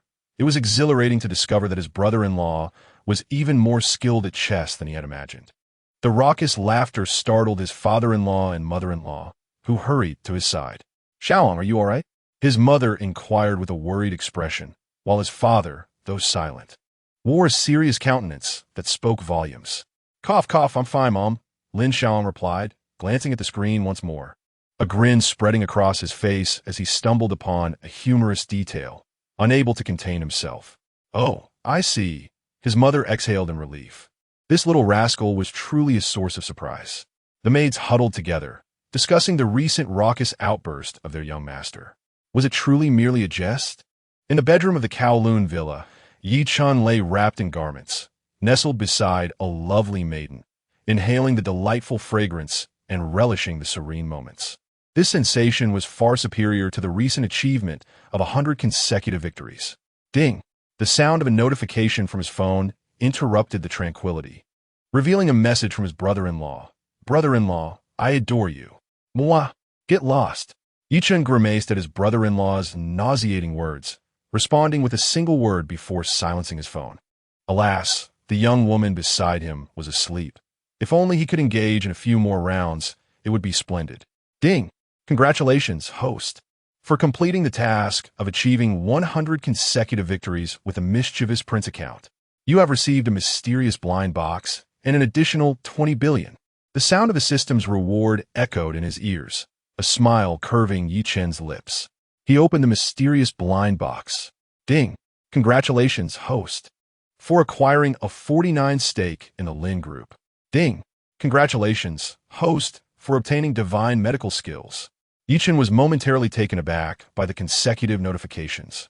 While he could comprehend the divine medical skills, the 49% stake in the Lin Group puzzled him. Was this a means to let his father-in-law manage the company? Goodness!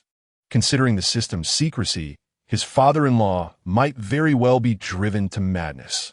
A smirk crept across Ye Chen's face as he pondered how the young woman would react if she discovered her ownership of such a significant stake in her family's company.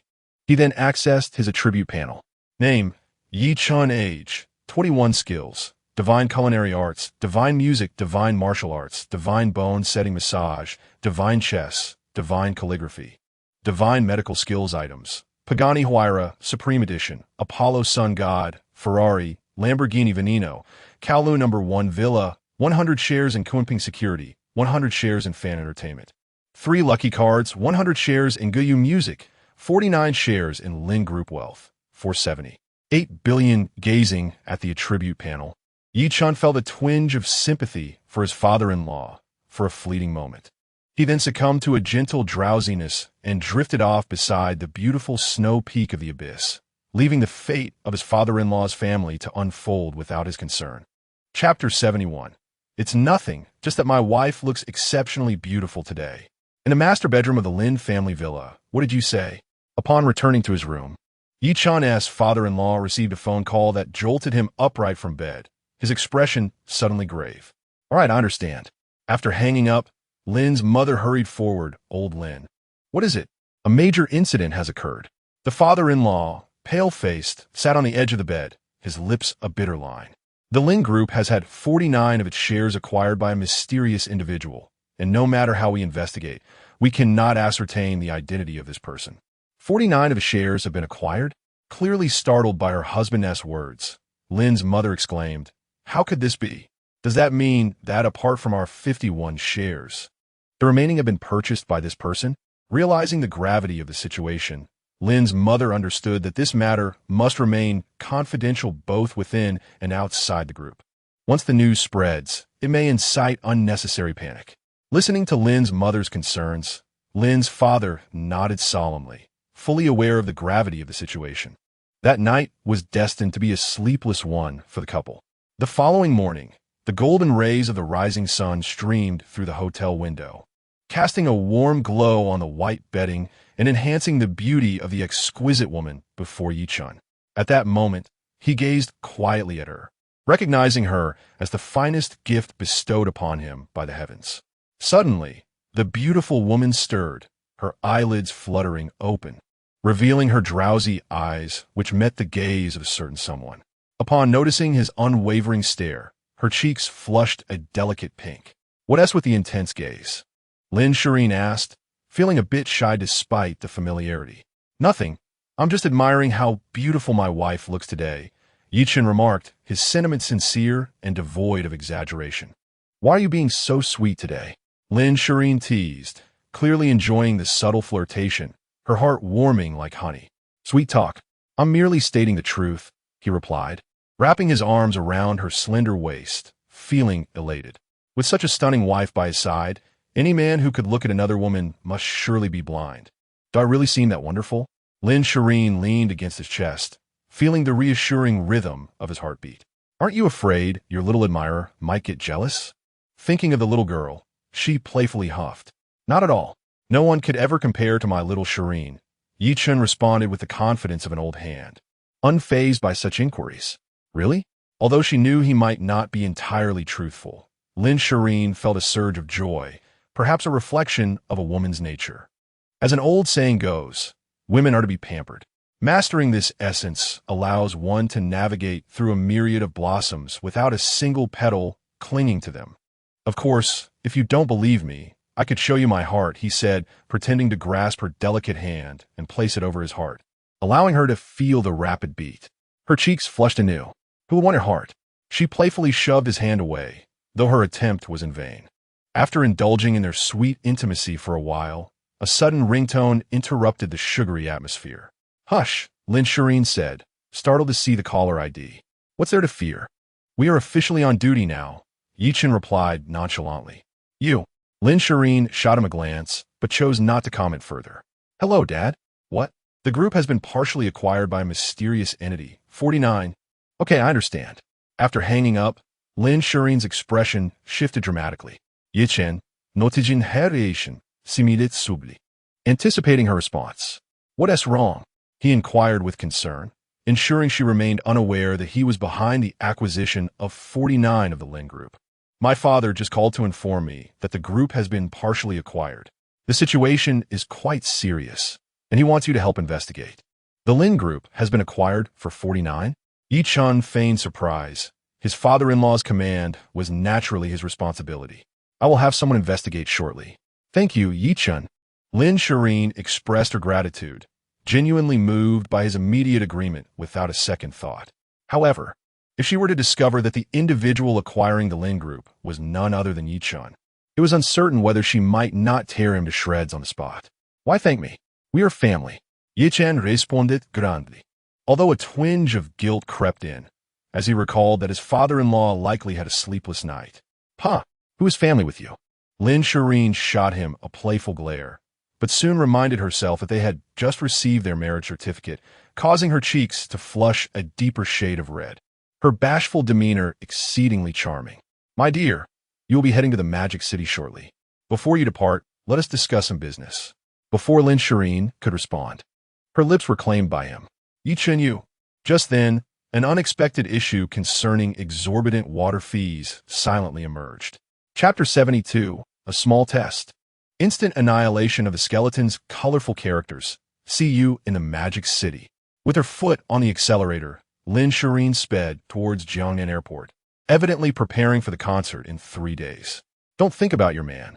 The voice echoing in her ears made her cheeks flush anew as she recalled their recent intimacy, sighing with relief at the thought of being away from him for a few days. Nevertheless, her focus would soon shift to the second concert in the Magic City. Observing the direction in which she departed, Ye Chen reminisced about the recent scene before snapping back to reality.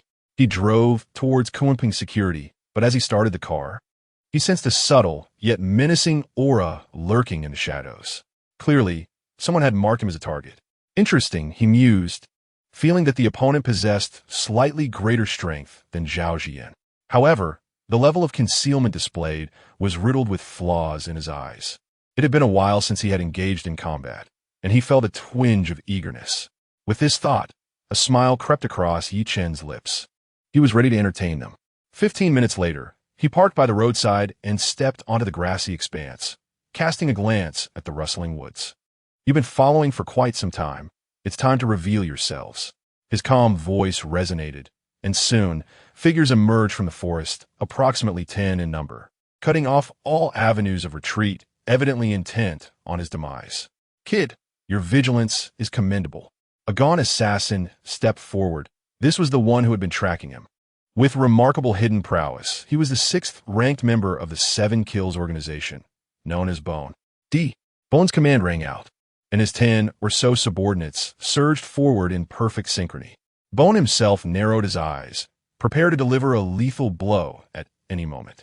After all, although the previous group, including the Remnant Moon, had been inept, they still possessed some degree of strength. Crack! As an assassin, Ye Chen showed no mercy. He swiftly dispatched the first attacker with a single powerful strike, seizing the dagger from his hand. With a flourish, the blade danced, and in an instant, half of the attackers lay dead. Despite their formidable skills, they appeared woefully inadequate in Ye Chen's eyes. What a splendid opportunity! Seizing the opportunity, the skeletal figure launched a deadly strike towards Ye Chen's neck with a swift and lethal precision.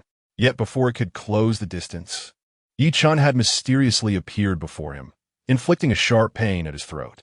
By the time the skeletal assassin comprehended what had transpired, his consciousness had already begun to dissipate, extinguishing all semblance of life. How could this be possible? The skeletal figure, in his final moments, was unable to fathom the reality that he had been instantly vanquished without even witnessing his opponent's move. The strength of this adversary was overwhelming. Moments later, the remaining assassins met the same fate, utterly annihilated. At that instant, a multitude of figures entered the scene, numbering approximately 30, with Zhao Ziyan, the leader of the blood-killing hall, at the forefront. Kneeling on one knee, she expressed her remorse. Young Master Yi, I sincerely apologize for my tardiness. I hope you will permit me to be punished. Rise, Ye Chen replied, glancing at the fallen skeletal figure. This individual must also belong to the 7 Kills organization, though his strength surpasses yours. This is White Bone, Zhao Ziyan exclaimed, her eyes widening as she took in the sight of the lifeless body, swallowing hard. This man is known as White Bone, ranked 6th in the 7 Kills organization. Oh, that explains it. Ye Chen mused, his understanding deepening. You will handle the aftermath and then gather the team for specialized training at Kunping Security. Understood, young Master Yi. Zhao Ziyan responded respectfully, her mind racing at the prospect of personal instruction from Ye Chen. The assassins of the blood-killing hall looked on in astonishment as Ye Chen departed. Incredible. I never imagined young Master Yi was this powerful. One remarked. Indeed, that white bone was even stronger than the leader. They could scarcely believe the feat. The awe in their gazes towards Ye Chen intensified significantly. To have so effortlessly dispatched white bone. After assessing the skeletal figure's injuries, Zhao Ziyin pondered, recalling how she herself had been sent flying by Ye Chen's single strike. It was apparent that none among the assassins on the leaderboard could rival his prowess. If there were any conceivable match for him, it would likely be the elder of the 7 kills. Clean up the battlefield, she commanded. Yes, leader. With their well-trained and efficient actions, Zhao Ziyin led the assassins of the blood-killing haul from the scene, the acrid scent of blood dissipating swiftly, as if nothing had ever occurred. Little did they know, this rigorous training would mark the beginning of their nightmares. But that was a tale for another time. Chapter 73. Eager to experience Chinese martial arts, as you wish 3 days later at the airport in Magic City. Wow, Daddy, is this really Magic City? Upon descending the stairs, the little one surveyed the surroundings with wide-eyed wonder, clearly reveling in this, her first journey beyond home. Shall we ask Mommy to take us on a delightful adventure? Gently ruffling her hair, Ye Chen spoke with a face full of affection. Really? The little girl's eyes sparkled with excitement at her father's words, brimming with anticipation. Of course. When have I ever misled you? As the father and daughter shared a tender moment, 2 individuals at the airport exit pointed at Ye Chen, one of whom was none other than Kim Jong-soo, the director of the Fengxian Taekwondo Academy, who had been thoroughly defeated by Ye Chen at the previous concert. Brother Park, that's the brat who challenged my Fengxian Academy. Jin Ziziyu's gaze hardened as he recognized a familiar figure, realizing that fate had brought them together once more. Oh! Upon hearing his friend's words, Park Jinming's attention shifted toward the seemingly harmless Ye Chen. Are you certain you haven't made a mistake? Is it truly this lad? Absolutely. I would recognize that brat even in ashes, Jin Ziziyu retorted fiercely. Moreover, Ye Chen was not only formidable but also quite renowned. If he could be decisively defeated, it would surely deliver a significant blow to Chinese martial arts. Jin Ziziyu understood that Park Jinming had come to Shanghai with the intent to undermine Chinese martial prowess. And now the conflict could be conveniently directed toward this young man. Is that so? After a moment's hesitation, Park Jinming appeared to weigh the pros and cons, soon turning his gaze to Ye Chen with newfound interest. If that is the case, I shall assist you in venting your frustrations, Jin brother. Thank you, Park brother. Jin Ziziyu exhaled in relief upon hearing Park Jinming's agreement, his eyes glinting with mockery as he envisioned the scene of Ye Chen being ruthlessly subdued. You must be Ye Chen. Just as Ye Chen was enjoying a tender moment with his romantic interest, an unwelcome voice interrupted. A chill flickered in his eyes. Who dares to intrude? The voice rang out again. I hear you have challenged my friend's dojo. You possess quite the audacity. It seems your strength is commendable. Yet Chinese martial arts are merely flashy and ineffectual. The onlookers at the airport, initially eager for entertainment, frowned in distaste at Park Jinming's arrogance. How brazen to denigrate Chinese martial arts. What are you?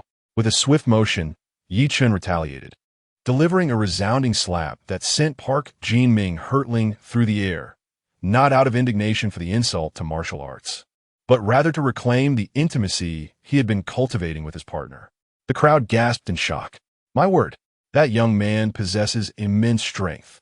Jin Ziziyu was taken aback, astonished by the unexpected ambush. Indeed, the youth had no regard for martial ethics. You dare to ambush me? You seek death.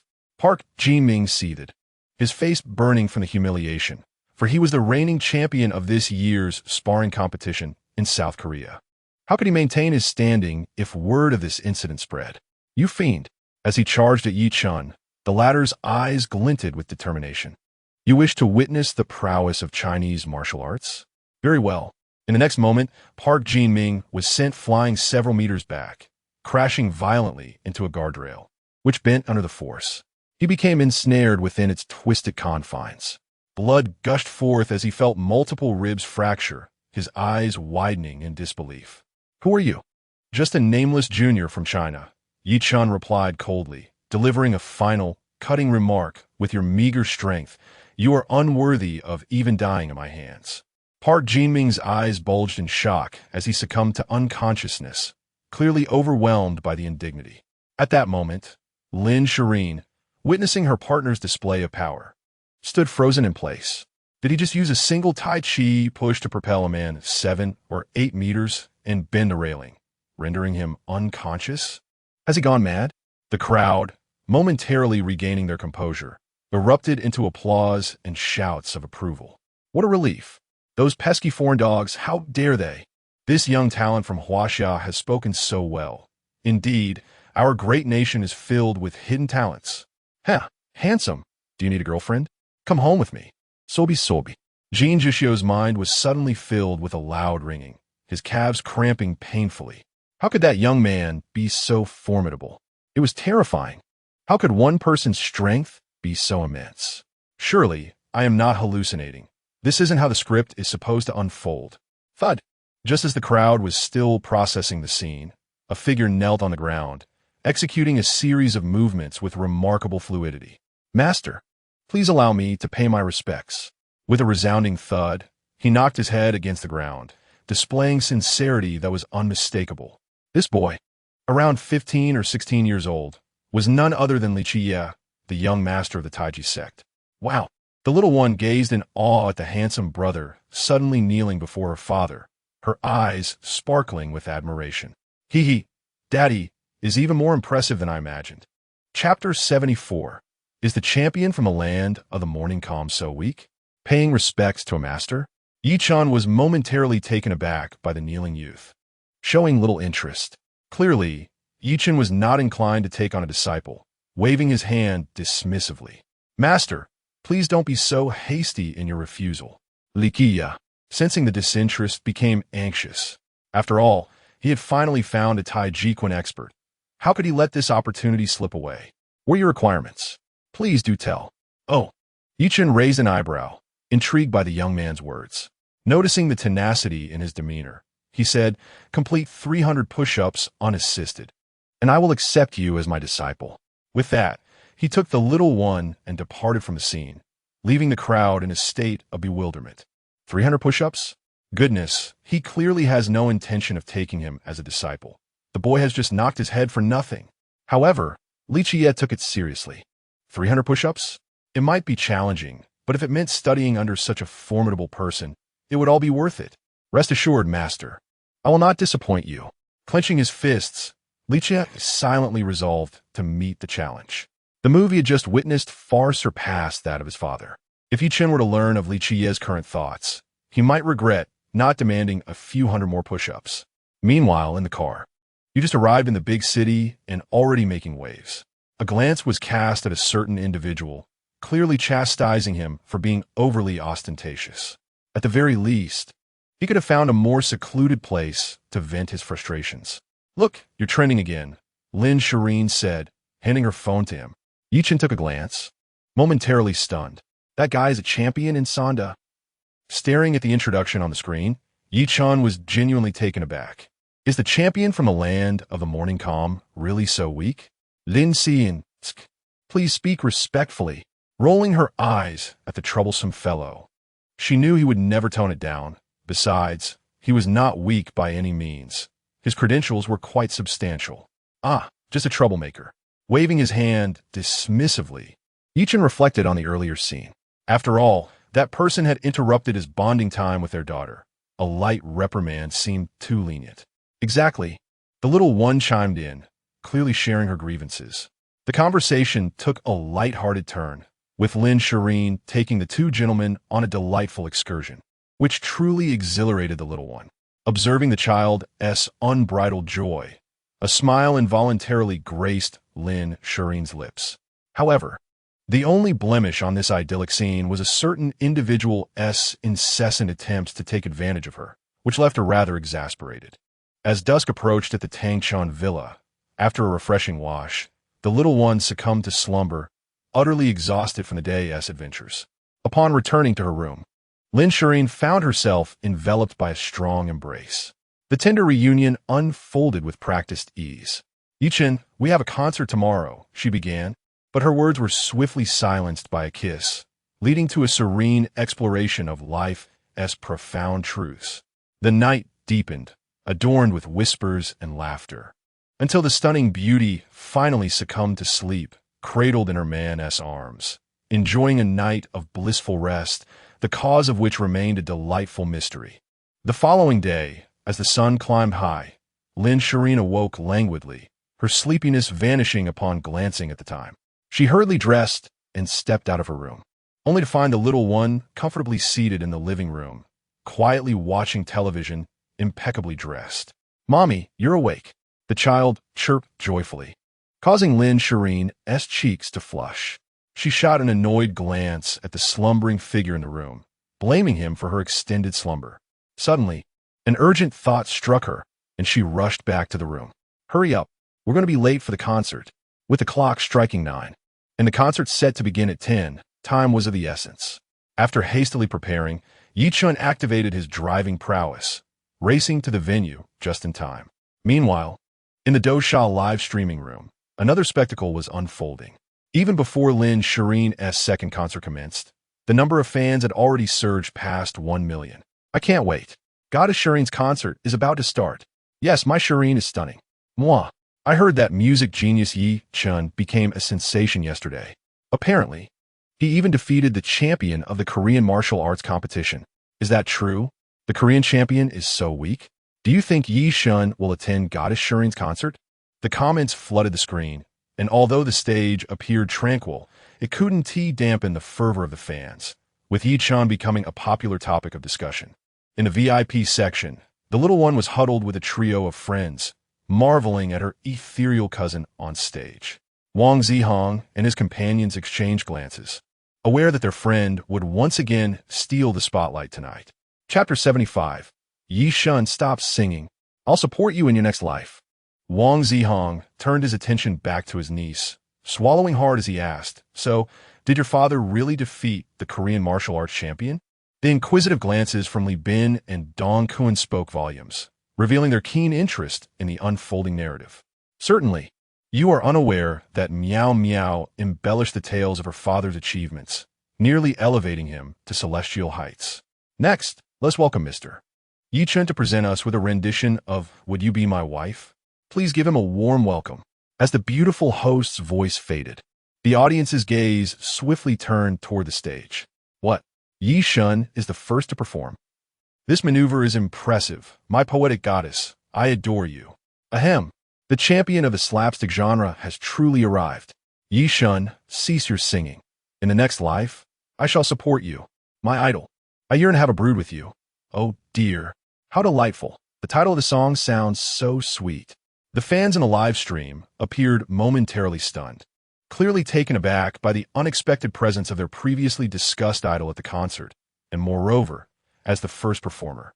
With two songs that had taken the music charts by storm, the audience fell into a hushed silence, fully aware of what was to transpire next.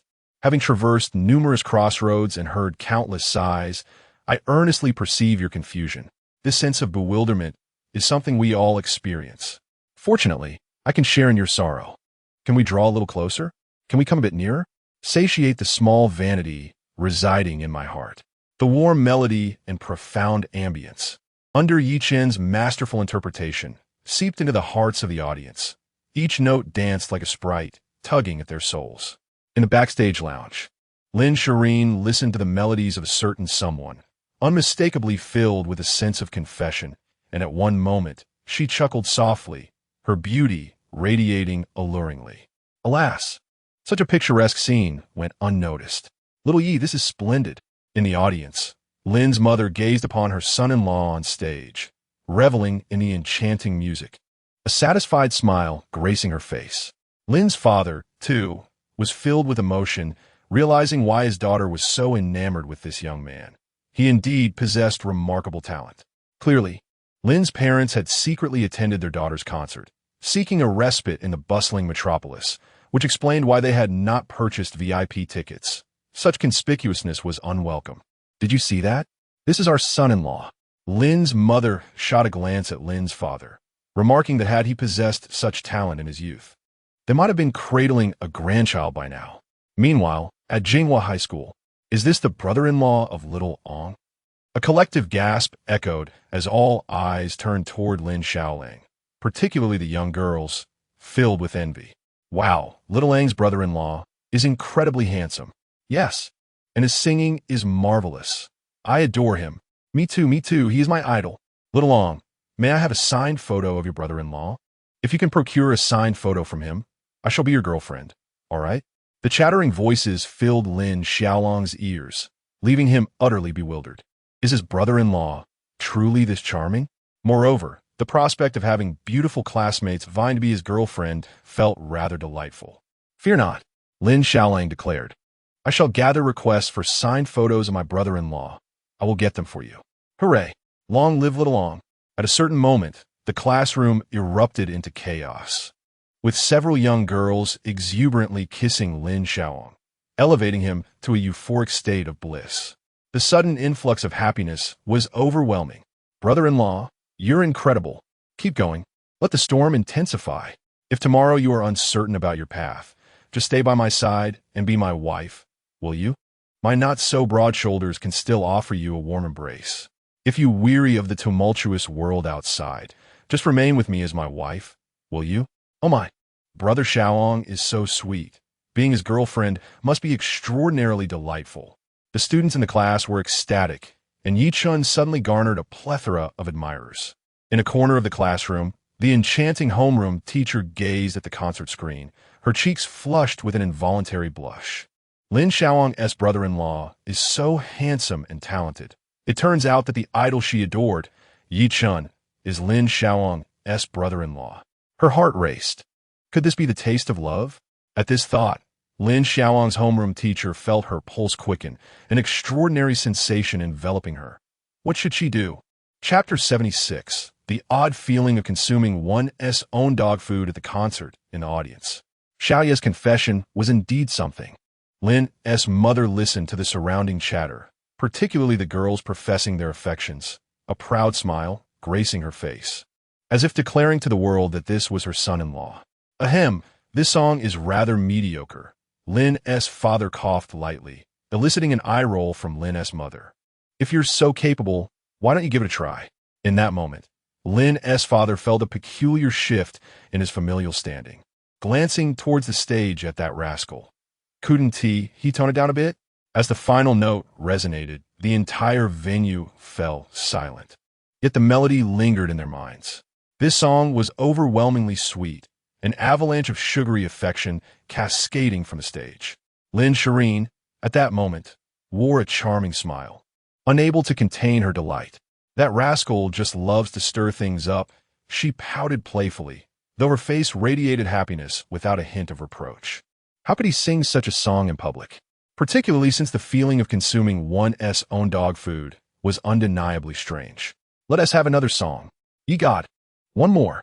Suddenly, as Ye Chen was about to step off the stage, a unified voice erupted from the crowd, leaving the trio utterly astonished. Oh my! The little one was astonished by the roaring crowd, her beautiful eyes sparkling as she gazed at the older siblings, her face blossoming into a radiant smile. Daddy, keep going. You're the best. As the darling daughter of the illustrious father, Miao cheered him on. The stunning host at the edge of the stage felt the audience's fervor and took a moment to regain her composure. Our boss is impressive. She would not let this opportunity slip by.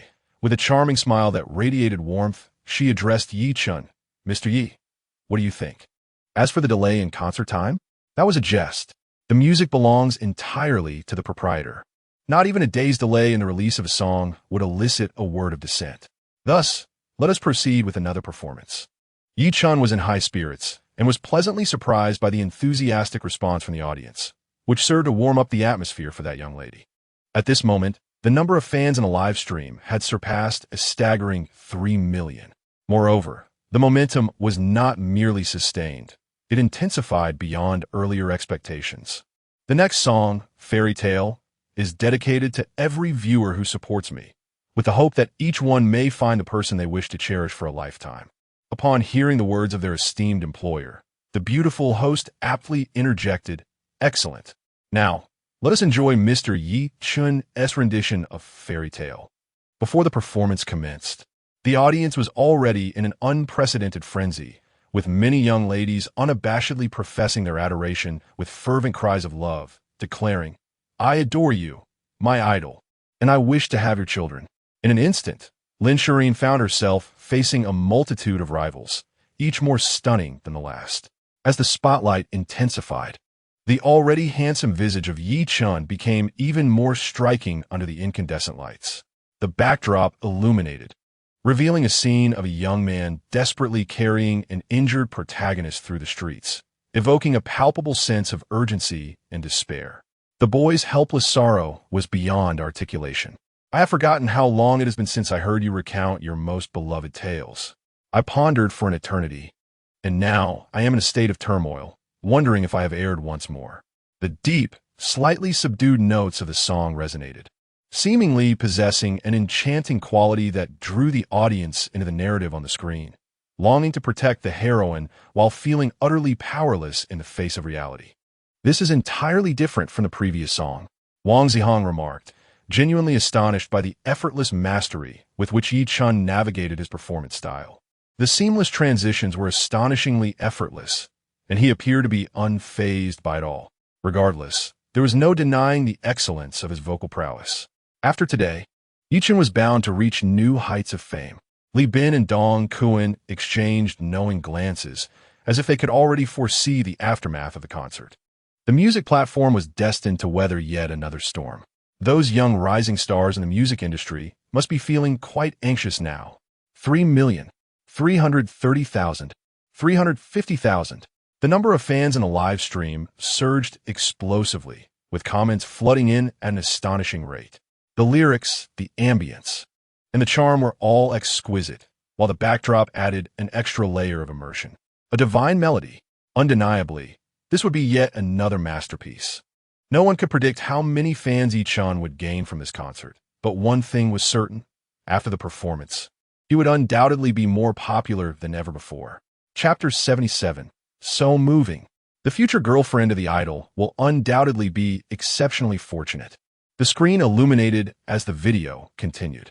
The narrative reached its climax with the heroine, having been injured, ultimately separated from the young man, marking a poignant moment in the unfolding drama.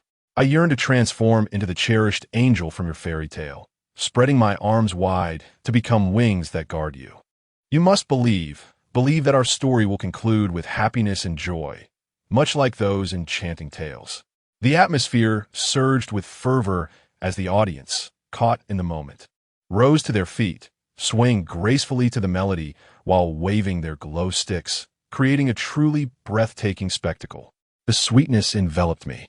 Gazing at the charisma of a certain individual on stage, Lin Shiyin felt the profound affection he exuded, as if he were desperately intent on safeguarding her. How can that rogue be so kind to her without fearing her pride? The air was thick with sugary affection, and in that instant, Lin Shiyin felt entirely enveloped in a warm embrace of bliss, undoubtedly the happiest woman in the world. The sensation of being cherished left her momentarily entranced. "My idol, I love you," she exclaimed, overwhelmed with emotion. "The future girlfriend of my idol will surely be incredibly fortunate. Indeed, my idol is simply marvelous. Loving you for 1,000 years." In disbelief, they exclaimed, "A man actually did that at a concert. You're incredible, Khosla. Even in the restroom, you stand tall. I admire my idol." When her mother asked why she was kneeling to watch television, she replied, "I saw my Prince Charming." The live stream chat erupted, with the fan count soaring past 8 million. And this was merely the beginning of the concert after singing just 2 songs.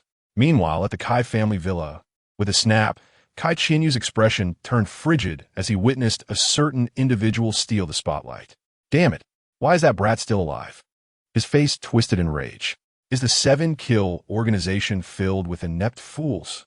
In a fit of fury, Kai Qianyu promptly dialed the 7-kill organization, only to be informed that the assassination had once again failed, igniting his wrath. "Failed? Is this how you assist your employer?" Faced with Kai Qianyu's ire, the 7-kill organization found themselves at a loss for words, having already paid a steep price for their attempts. "I don't care what methods you employ. I demand the life of Ye Chen. 100 million. Kai Qianyu narrowed his eyes, fixating on a certain individual in the bottle. I will hire you for 100 million. You must eliminate him. Rest assured, Mr. Kai, the 7-Kill organization perked up at the mention of the 100 million, disregarding the deaths of their assassins. Money can indeed be a compelling motivator, capable of making one forget many burdens. Back at the concert venue, as the final notes faded into silence, thunderous applause followed Ye Chen as he departed the stage, having delayed his sweet moments with his beloved wife. Some 10 minutes later, in the backstage lounge, after a tumultuous encounter, Lin Shiyin nestled against a certain individual who audaciously dared to engage in such behavior there. You need to get up. Quickly put your clothes back on. Thankfully, she didn't tee up a song during this interval. Otherwise, this performance would have been utterly ruined by this fellow. You rogue, have you lost your mind? She shot a fierce glare at him, astonished by his growing boldness. Hey, darling, you weren't saying that just now, Ye Chen began, but was silenced by Lin Shiyin covering his mouth. You can't say that. At this moment, Lin Shiyin wished fervently to tear that insufferable individual into pieces. How could he be so infuriating? Yet, why did she find herself so utterly defenseless against this scoundrel? Lin Shiyin, oh Lin Shiyin, is this truly you? Those 2 songs, let's upload them to the music platform. Subsequently, Ye Chen extracted a disc and placed it within the depths of the stunning beauty's abyss. A gesture that caused Lin Shireen's cheeks to flush as she shot a fierce glare at that certain someone. Is it truly acceptable to bully her like this? Nevertheless, she uttered no further words. After uploading the 2 songs and sending a message, she exited the lounge, vowing that the rascal would have to wait. She would ensure he faced her wrath upon returning. Leaving those words behind, she felt somewhat unsatisfied, for time was limited. Once back at the villa, she would make sure that the big fool understood that flowers could bloom in striking hues. Meanwhile, in Wei Yiming's office. What? Lin Shiyin, oh no. Miss Lin has uploaded 2 songs from the boss. Excellent. Let us promote them immediately. Upon receiving the news, Wei Yiming promptly commenced a series of deft operations.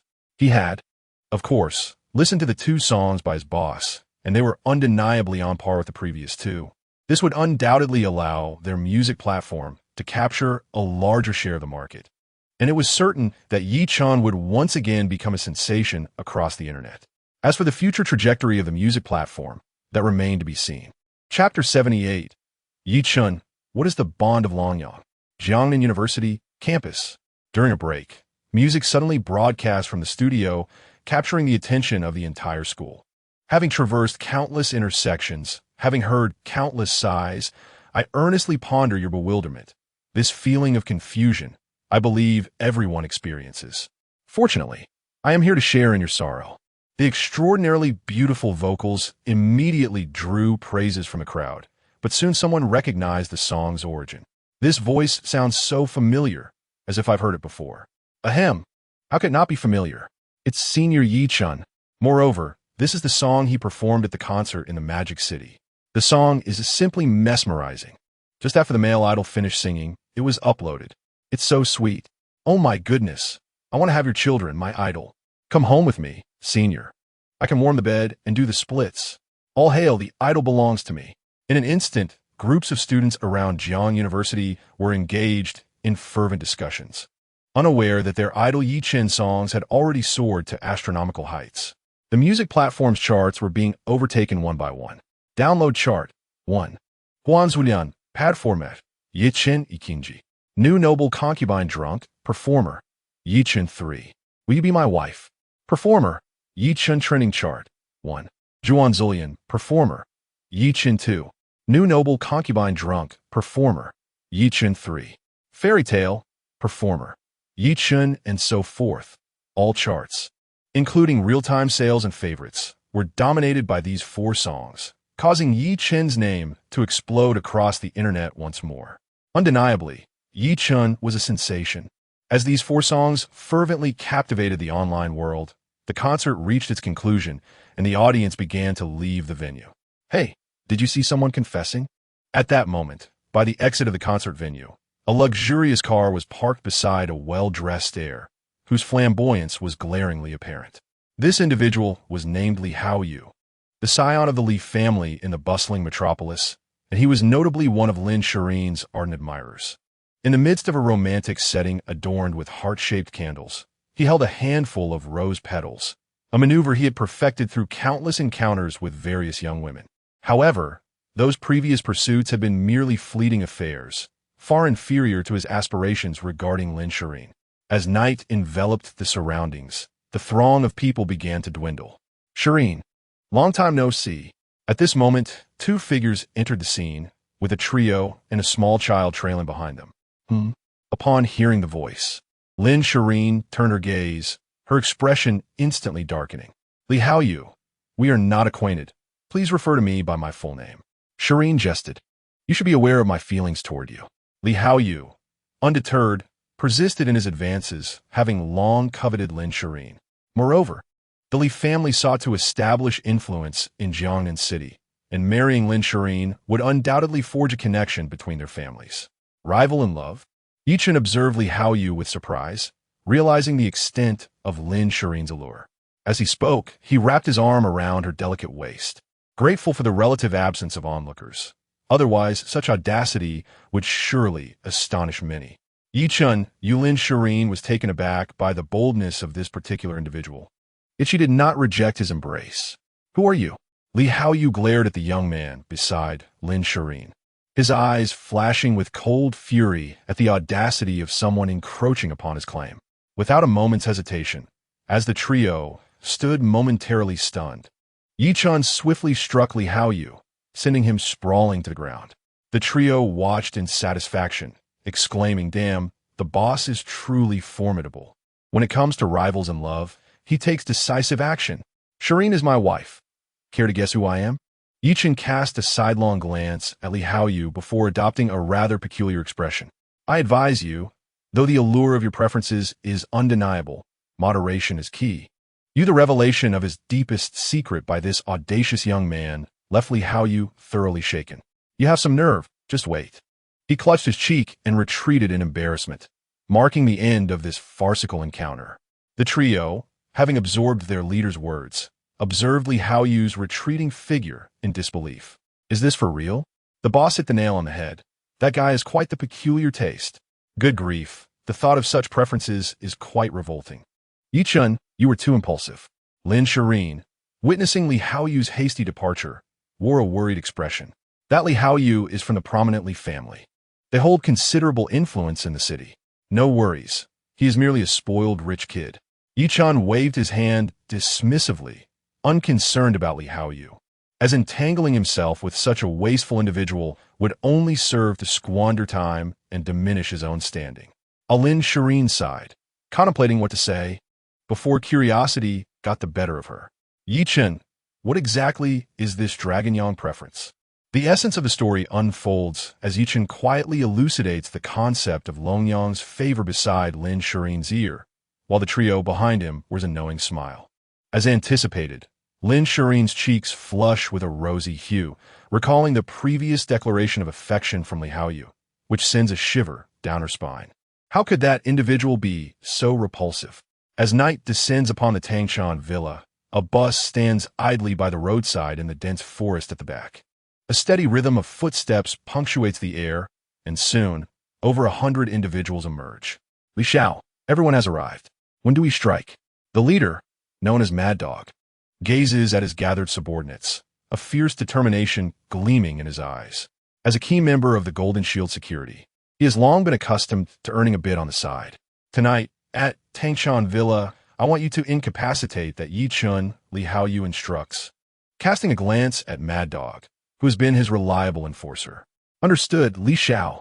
Just leave it to me." A sinister smile spreads across Mad Dog's face.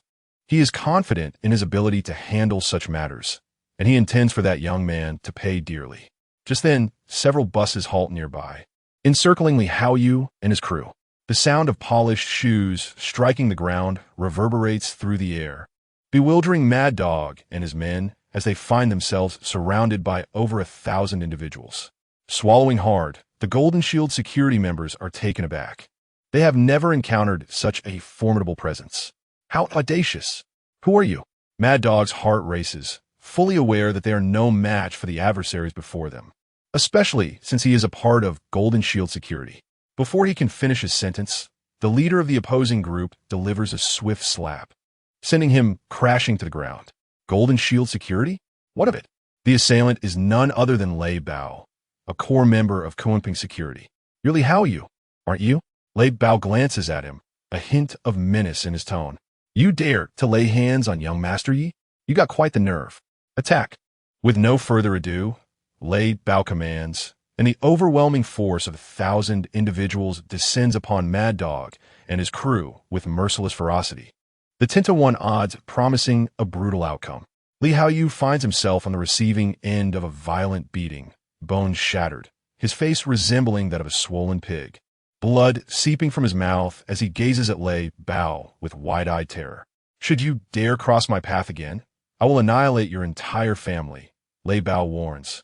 Casting one last look at Li Haoyu before departing with his legion, leaving behind the notion of slaughtering these individuals as a mere jest.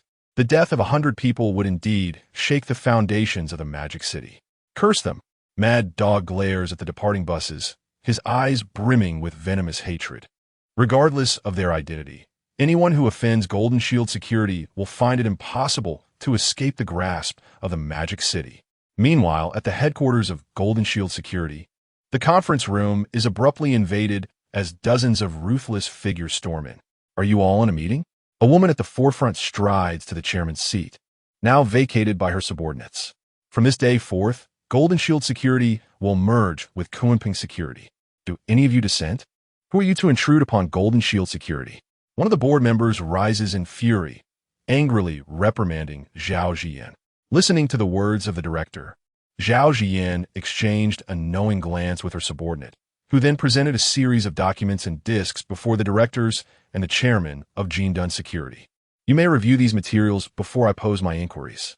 Upon hearing Zhao Ziyan's words, the directors were momentarily taken aback, and their gazes fell upon the documents before them. It was one thing not to look, but upon inspection, they were nearly paralyzed with fear. Undeniably, laid out before them were undeniable pieces of evidence pertaining to their transgressions. Should these incriminating documents reach the hands of the prosecution, it could condemn them to a lifetime of imprisonment. I concur. Seconded. The directors, not lacking in intellect, turned pale yet unanimously agreed, including the chairman of Jingdun Security. Meanwhile, at the Tangshan Villa, in the bedroom, a notification chimed. Lin Shiyin glanced over and read, Dear esteemed user of the construction bank, a transfer of 80 million from the Go platform has been made to your account, ending in 5210 on November 8th, 2023. Please check your balance. Having just emerged from a shower, clad in a gossamer nightgown, Lin Shiyin was momentarily stunned. 80 million. Shortly thereafter, another message arrived, evidently from the Go platform, informing her of the distribution of profits from recent hit songs. 80 million in just a few days. Quite a generous allowance, indeed. Unbeknownst to her, a strong arm encircled her slender waist from behind, causing Lin Shiyin's cheeks to flush a delicate shade of crimson. It seems it's time for you to perform splendidly. My dear, Lin Shiyin shot a playful glare at the culprit. Perform, you say? Just wait until I deal with you. You're my free labor. Believe me, I can make you pay for all the water bills tonight. Clearly, Lin Shiyin had been influenced by someone, as such bold words slipped from her lips. Is that so? Listening to the words of his charming companion, Ye Chen smirked. Let us see if you end up paying your own water bills instead of your handsome man's. You Ye Chen. Upon hearing his remark, Lin Shiyin's face turned a deeper shade of red. Come here, and I promise I won't let you off lightly. Chapter 80. Is there no one worthy in the vastness of China? The following day, after breakfast, Lin Shiyin appeared vibrant, her complexion more radiant after a night of refreshing rest. Papa, are we going to the Lantern Festival?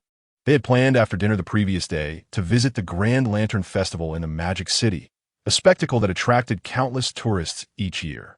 Of course, reflecting on the previous night's conversation regarding water bills, Lin Shiyin exchanged glances with the stunning beauty beside her, her cheeks reddening further as she dared not look at the culprit. Her actions had ultimately harmed herself more than her adversary, allowing him to reap the benefits. Papa, Mama, when have I ever deceived you? He affectionately ruffled the little one's hair, chuckling softly. This feeling was genuinely delightful. Yay! Long live Papa and Mama.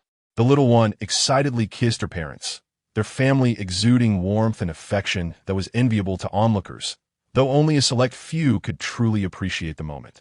20 minutes later, before the Lantern Festival in the Magic City, wow. After exiting the car, the little one was instantly entranced by the seemingly endless array of colorful lanterns. How exquisite they were! "Look, Daddy, so many lanterns!" she exclaimed, as the vibrant atmosphere of the Lantern Festival enveloped them. Indeed, it was quite a sight to behold. While watching the excited Lin Shiyin, a sudden sensation of a large hand encircling her slender waist made her glance sideways in playful reproach, as if to say one should behave properly in public. Stalls brimming with snacks and cold drinks, along with an assortment of peculiar items, led the little one to dash about with delight. The charming sight elicited smiles from Ye Chen and his companion, a feeling that was truly enchanting. Simply observing this scene was a pleasure in itself. "Darling, how about we have another son?" Ye Chen mused, contemplating how solitary Miao sometimes seemed amidst her joy. Lin Shiyin, "What nonsense are you thinking? There's no way I would bear your child." Upon hearing his words, Lin Shiyin's cheeks flushed crimson, her good mood dampened by his audacity. However, a wave of concern soon overtook her. Without any precautions, what if they truly conceived? In an instant, Lin Shiyin felt a surge of anxiety. Just then, the little one's voice rang out from a distance. "Mommy, Daddy, there's so many people over there. Come quickly." As she spoke, the little one dashed towards the crowd, prompting Lin Shiyin to call out, "Miao, slow down." Sensing the charged atmosphere, Lin Shiyin felt a sense of relief at her daughter's interruption, thus concluding the conversation with her partner. Clearly, this was a pretext to watch over their daughter, rather than a desire to engage further in discussion. Suddenly, a dull thud reverberated through the venue, followed by the sight of a figure tumbling from the stage, blood spurting from his mouth. "I am Ichifu from Fusong. Having heard of the profound depth of Huaxia martial arts, I must admit I am quite disappointed. Defeating 3 opponents has inflated my confidence. Surely, there must be someone capable among the illustrious Huaxia.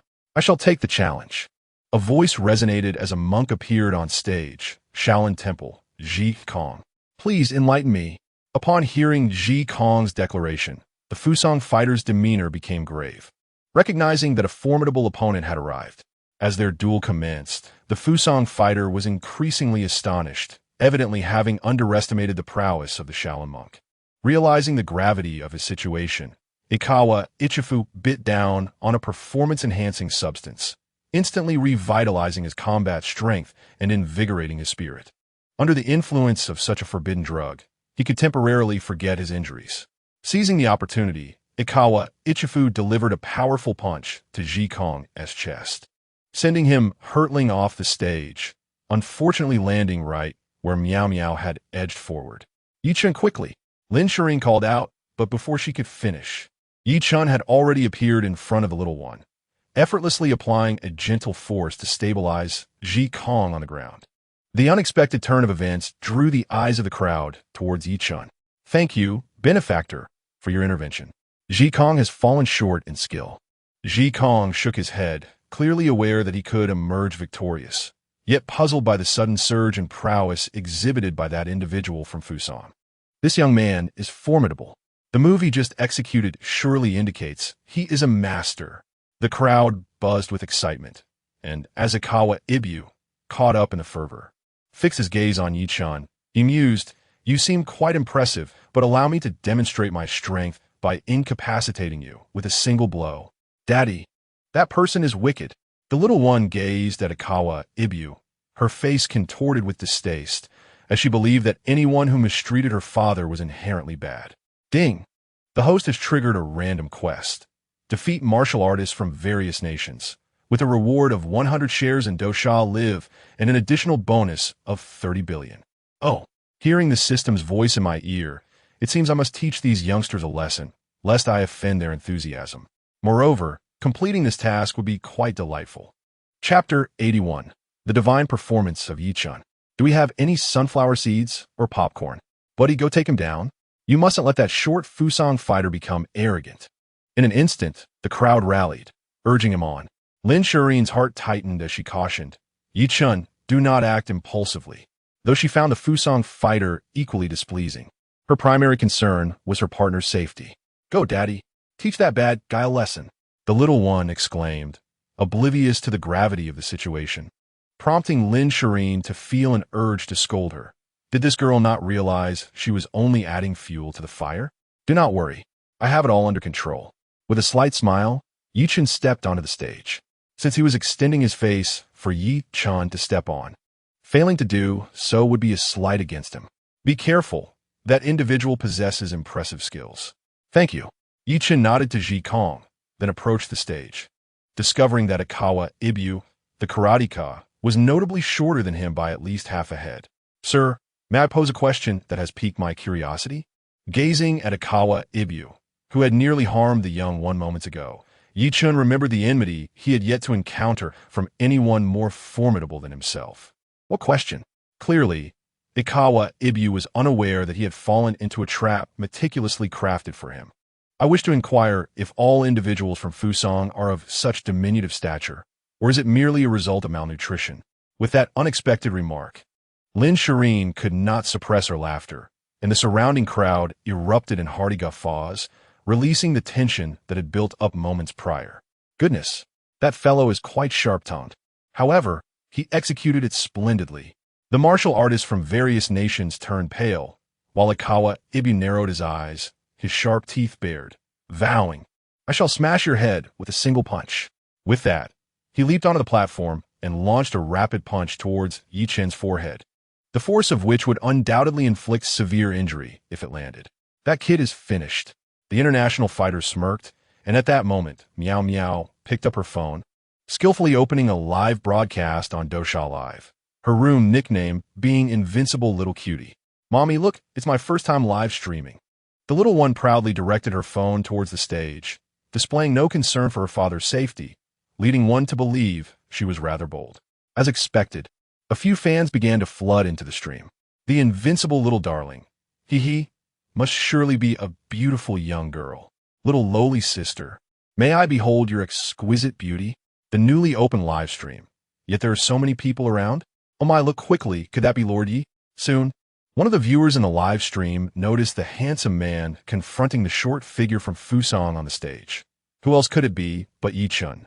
In an instant, the comments section erupted, for it was known that Lord Yi had previously defeated the martial arts champion from the Stick Nation in a fierce battle. 10, 50, 100. Before long, several hundred viewers flooded into the live stream, but at that moment, a small voice piped up, "Hee Daddy, go for it. You are the best." The sudden declaration from the little one left everyone in the live stream utterly astonished. What on earth? Could that short figure from Fusang really be the daughter of Lord Yi? A tremendous realization dawned upon the hundreds in the live stream. Is it true? Lord Yi has a child? Look, something is about to happen. At that moment, all eyes in the live stream were fixed upon the stage.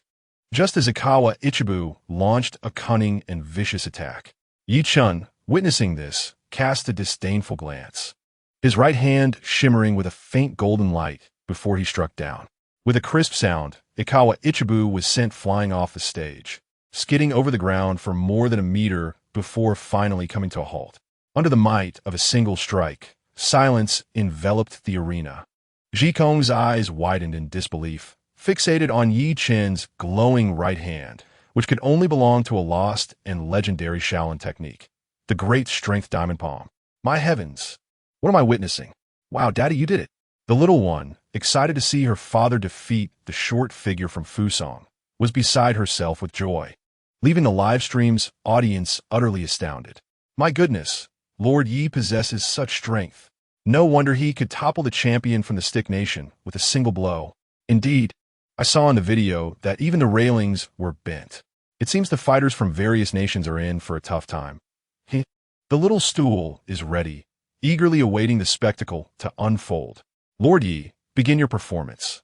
Are there any sunflower seeds or popcorn to enjoy? As the excitement grew, the number of fans in the live stream surpassed 3,000, and the rate continued to rise, unbeknownst to the little one. Undoubtedly, this first live stream was a resounding success.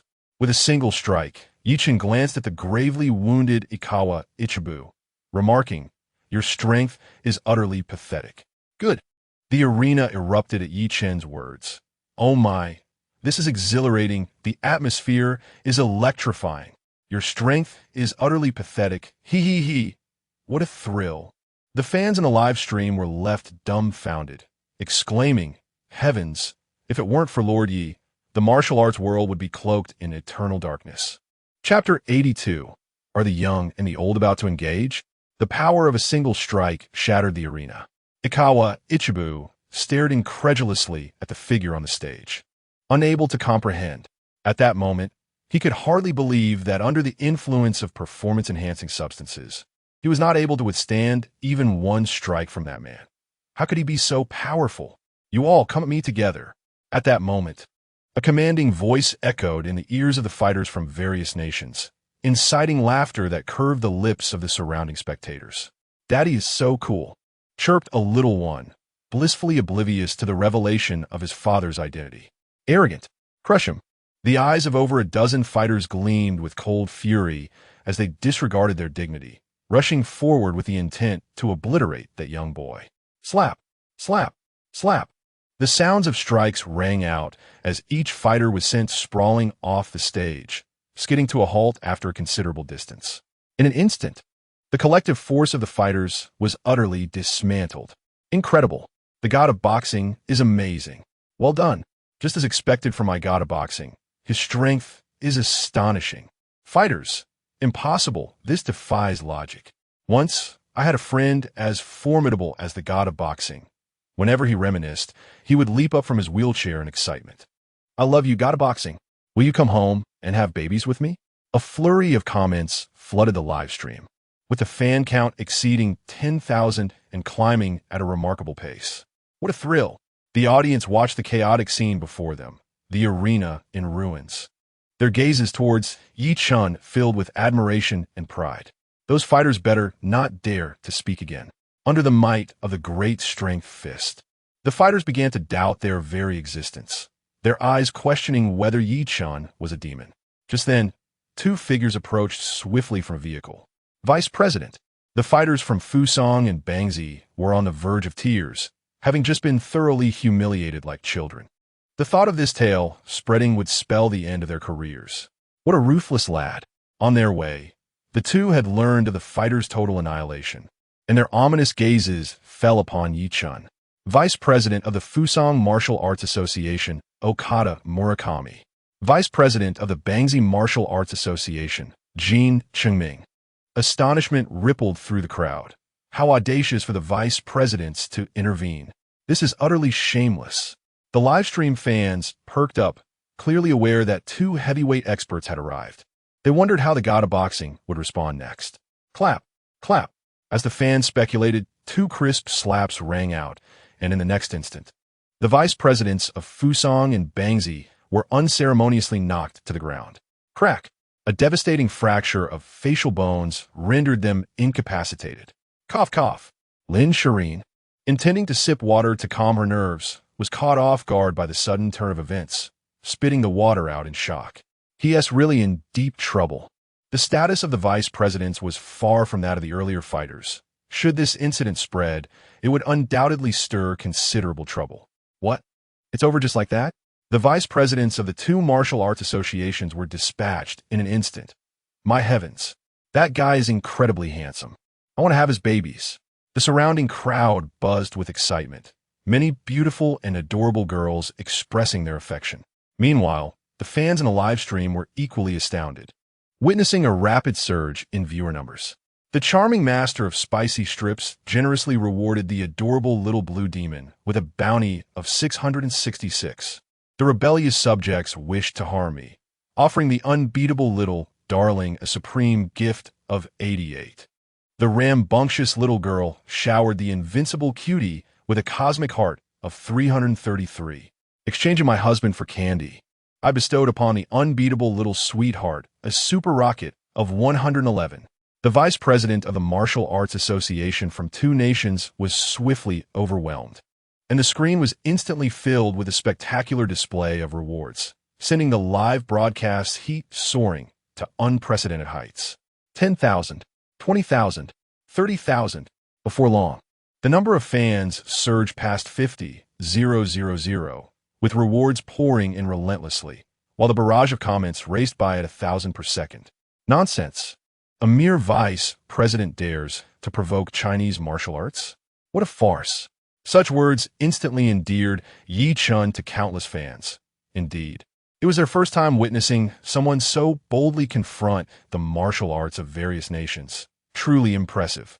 Daddy's the best. Upon seeing his father, the little one immediately dashed into his embrace, beaming with joy as Ye Chen affectionately ruffled the child's hair. This display of affection left the fans utterly smitten. The little girl was irresistibly adorable. If I could have such a little sweetheart, I would gladly sacrifice 10 years of my life. Truly, she is the daughter of the divine Yi. However, the stunning girl beside him, donning sunglasses with a perfect figure, must be Ye's wife. Goodness, in 3 years, she could definitely bear 2 children. Yet if they were to discover that the goddess in sunglasses was their dream girl, Lin Shiyin, I wonder how they would react. Chapter 83. My goodness, this fellow is quite cheeky. At that moment, a reporter happened to capture a scene in the midst of the excitement. Let us go. Quickly. It's a hot topic. Thus, the reporter signaled to the cameraman following closely behind. Originally tasked with documenting the Lantern Festival, they were now far more concerned with this unexpected news. Excuse me, handsome, may I ask you a few questions? A charming young female reporter approached, microphone in hand, diligently inquiring about his views on martial arts from various nations. Clearly, her question was sharp and designed to generate discussion. After all, that was her profession.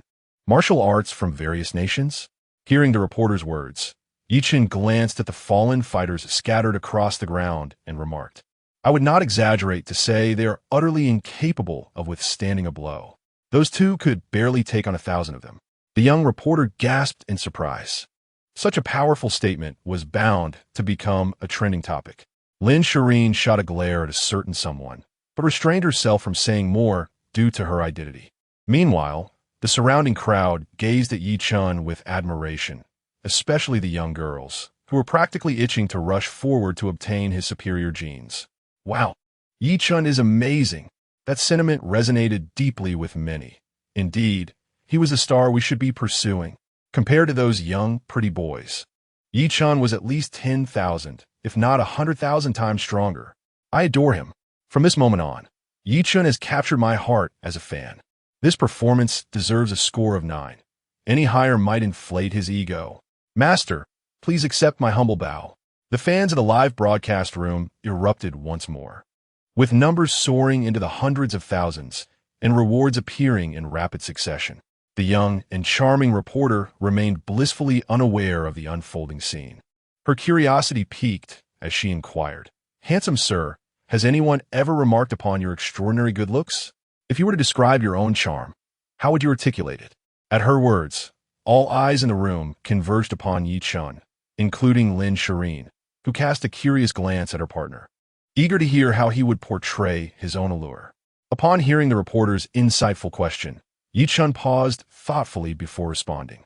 I perceive my attractiveness as akin to a warm ray of sunlight streaming through a floor-to-ceiling window on a winter's day, comforting yet subtle, beautiful without being overly sentimental, evoking boundless imagination.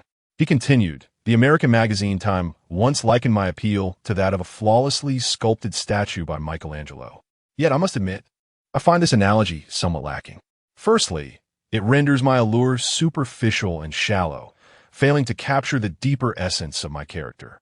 Secondly, it should be phrased as something even Michelangelo could not aspire to carve, a more objective description that elicits genuine belief. Lin Shiyin's eyes widened in surprise. The young reporter, stifling a laugh, found herself amused, and the cameraman behind her slightly wobbled the shot. My goodness, even being handsome doesn't warrant such narcissism.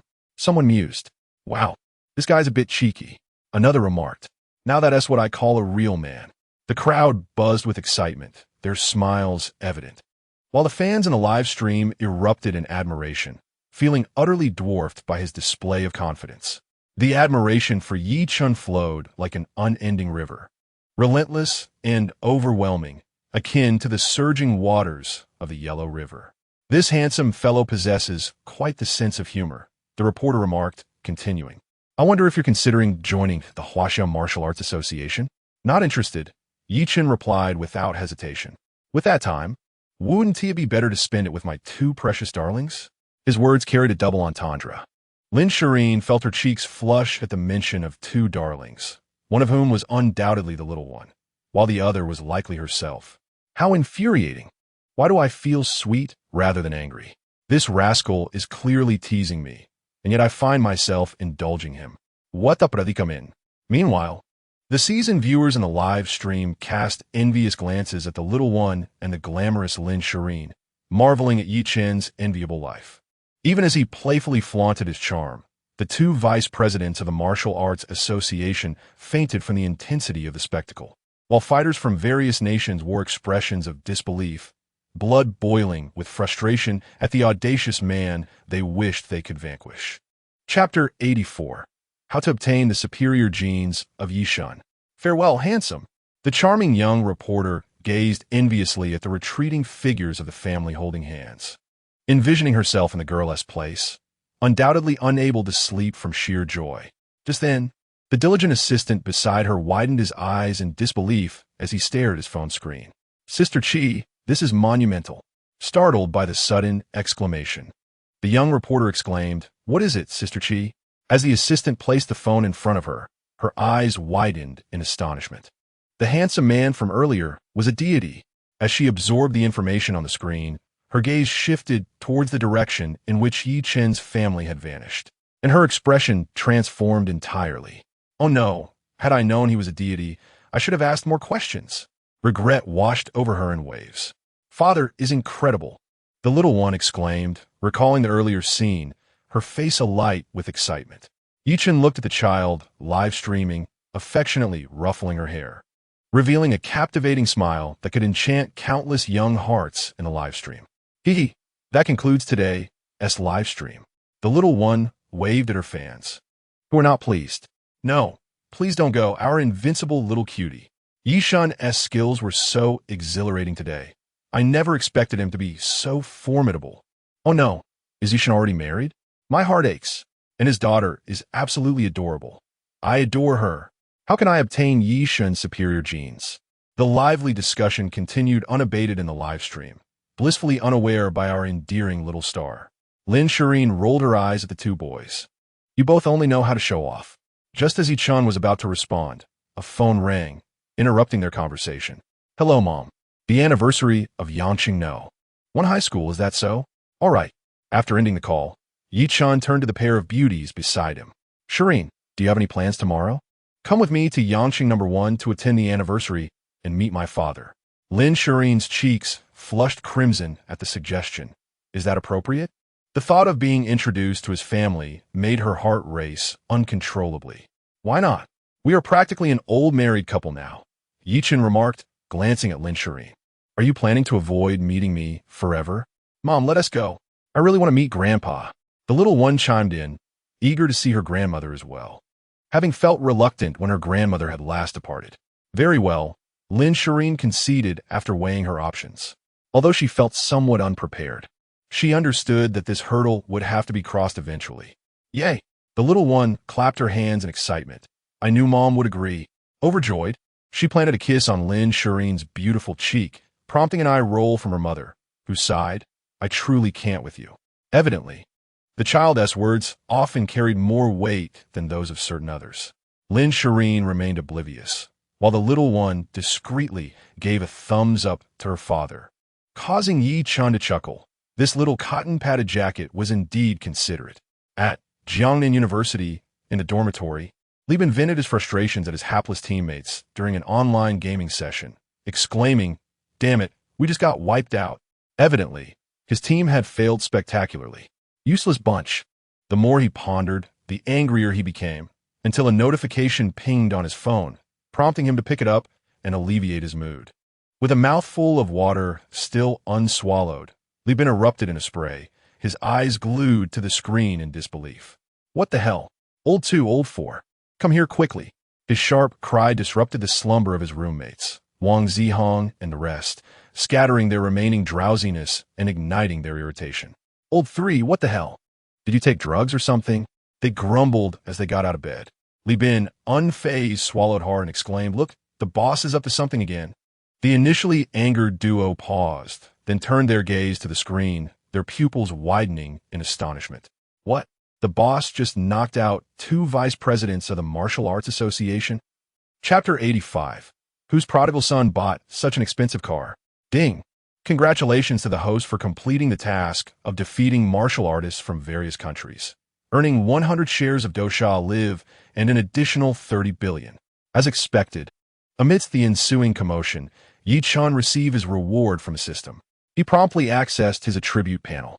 Name, Ye Chen. Age, 21. Skills, Divine Culinary Arts, Divine Music, Divine Martial Arts, Divine Bone Setting Massage, Divine Chess, Divine Calligraphy, Divine Medicine Items, Apollo Sun God, Ferrari, Lamborghini Veneno, Julo No. 1 Villa, 100 shares of Kunping Security, 100 shares of Phantom Entertainment, 3 lucky cards, 100 shares of Guiwei Music, 49 shares of Lin Group, 100 shares of Dosha Live Wealth, 77.08 billion. Gazing at the wealth displayed on his attributes, Ye Chen's lips curled into a slight smile.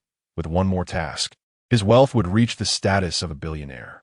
The following morning, at Yangqing Airport, upon exiting, a long wheelbase Maybach awaited by the roadside. Having been there for quite some time, the person there to greet him was none other than Zhao Menghu, the second in command of Kunping Security. "Young Master Yi, please take care." Zhao Menghu bowed respectfully. This scene, if witnessed by the people of Jiangnan, would surely leave them astounded, for Zhao Menghu had once been the underground emperor of Jiangnan City. Ever since Kunping Security dominated the entire security market in Jiangnan, they began their expansion into Yangcheng, where they had already captured 80 of the market. After all, Jiangnan City posed a significant advantage over Yangcheng. Watching young Master Ye's departing figure, Zhao Menghu recalled that day and couldn't help but swallow hard. Had it not been for young Master Yi's family residing in Yangcheng, Kunping Security would not have chosen it as their first city for development. Half an hour later, in Yangcheng, at Shuxiang Mendi, with the roar of a beastly supercar, a dazzling long-wheelbase Maybach glided into Shuxiang Mendi. Ah, is it a long-wheelbase luxury car on television? It signifies the presence of a stretched Maybach. Goodness, it must cost at least several million. When did our scholarly family ever witness such opulence? Who could possibly be inside? The chatter erupted, as every neighborhood thrives on gossip, especially when such a high-profile vehicle makes an appearance. It is undoubtedly a sensational topic for post-meal discussions. As the door swung open and he stepped out of the car, Ye Chen's figure came into view, causing a stir among the onlookers. That young man seemed quite familiar. It's the scion of the Yi family. Indeed, they recognized him as the promising lad from the old Yi household, one of the few who had been admitted to Jiangnan University. However, shouldn't that young man be in his sophomore year? How could he be driving such an extravagant car? Has he struck it rich? Under the collective gaze of the crowd, Ye Chen and his family made their way to Building 8. Meanwhile, the homeowner group of their scholarly community erupted in excitement, though Ye Chen remained blissfully unaware of the commotion. Ding dong. Upon pressing the doorbell, Li Wanting, busy in the kitchen, set down her spatula. At this hour, it must be her son and daughter-in-law arriving. Old Yi, come quickly. She called out to her husband, and then opened the door, determined not to keep her daughter-in-law waiting. As expected, the door opened to reveal her son and his family. Grandma. The little one could hardly contain himself, rushing into his grandmother's embrace, his sweet voice melting Li Wanting's heart. Ah, cradling the child, Yi father emerged. Why bring gifts? Just come as you are. Father, mother, since it's our first visit. I wasn't sure what you might like, Lin Shiyin replied, her cheeks slightly flushed as she gazed at her future in-laws. No, her already established in-laws, given that they had obtained their marriage certificate days ago. Well, if that rascal has caught your eye, that is the best gift for our Yi family. Yi father remarked without a hint of modesty, causing Lin Shireen's face to redden further. After all, it wasn't her who had pursued him in their initial encounter. By the way, mother, you're cooking, aren't you? Let me help, Lin Shireen offered, eager to display her diligence on her first visit to her in-laws. despite being a top-tier celebrity. At this moment, she was merely Ye's daughter-in-law. Help! Ye mother glanced at Ye Chen, realizing that Shirin's previous remark had slipped her mind. With that, she expertly untied her apron. You, rascal, hurry to the kitchen and let your father taste your culinary skills. All right. Ye Chen cheerfully took the apron, tying it around himself before entering the kitchen. Ye father observed this scene, recognizing that his son indeed possessed remarkable cooking skills, which explained the enthusiasm. Grandpa, a delightful voice suddenly broke through Ye father's reverie, snapping his thoughts back into focus. Ah, you must be Miao Miao. How adorable. I'm a grandfather now. Embracing the little one, Ye father's posture straightened considerably, having envied his chess friends who brought their grandchildren to play. Ding dong. Just then, Ye father's phone chimed with a message, catching his eye with the bustling notifications from the homeowner group. Upon opening the message, Ye father was momentarily taken aback. Which prodigal son could afford such an extravagant vehicle? The latest extended version of the Pagani, I hear, is priced over 30 million. However, his astonishment was short-lived as he soon noticed something that made his pupils widen in surprise. The young scion of the Yi family has achieved remarkable success. That car, Grandpa, is Dad's. The little one chimed in at just the right moment, further solidifying Yi father's incredulous speculation. Could that wastrel be the young rascal? In an instant, Yi father's emotions became rather complex. Previously, he had learned from Yi mother that his son had indeed made a name for himself, being the owner of several companies.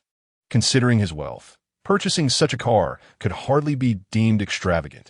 Hey, Grandpa, you might not know this. The little one continued to boast about his father's accomplishments, which could more accurately be described as a display of pride. Listening to the child's narration, Yi father felt quite bewildered. At that moment, he began to comprehend that his son seemed to possess even greater wealth than he had imagined. Before long, the enticing aroma of dishes wafted from the kitchen, stirring Yi father's appetite and causing his stomach to protest in a rather uncooperative manner. His gaze shifted in astonishment towards the kitchen. Was that little rascal such an adept cook? If the mere scent was so delightful, how exquisite must the meal be? Yet, Yi father remained unaware that this was merely the beginning of his astonishment. What transpired next would truly unveil the extent of his son's excellence, though that was a tale for another time. Chapter 86. Overwhelming the American chess prodigy. Earning a quick profit of 70 million after dinner, Yi mother took Lin Shiyin and the little one to browse a nearby supermarket, while Yi father accompanied Ye Chen downstairs for a stroll. Old Yi, your son has truly made a name for himself. That supercar must have cost a fortune. Yi father, amidst the flattery from the neighbors, headed towards the venue of the day's Go competition finals, an event hosted in the vicinity, featuring contenders whose skills rivaled those of professional players. Upon arrival, the competition had already commenced. Glancing at the final matches board, Ye Chen cast a fleeting glance and then diverted his attention, evidently perceiving that every move was fraught with flaws. Young Master Jones, this is indeed the venue for the Go competition. At that moment, two blonde-haired, blue-eyed foreigners entered the arena. Is that so? I am curious to see just how remarkable Chinese Go can be. Young Master Jones declared, his expression replete with disdain. After all, he was a chess prodigy, having achieved a professional rank of 5 Dan at the tender age of 15. It must be said, he had ample reason to be proud. Silence. Just then, Jones's servant interrupted the final match with a commanding voice, relishing the attention of the crowd. With a slight smile, the servant continued, Today my young Master Jones is in fine spirits and wishes to engage in a friendly match with the masters of Chinese Go. Here's the deal. If any of you can best my young master in a game, you will be awarded a prize of $200,000. A gasp rippled through the audience. $200,000. Over 14 million. Undeniably, the allure of such a substantial reward stirred the hearts of the competitors in the finals. I'll do it. Soon, one contestant exhaled, motivated by the prospect of winning $200,000 for merely defeating a young boy. However, it was not long before this competitor was utterly defeated by Jones, whose prowess in chess left Jones rather disheartened.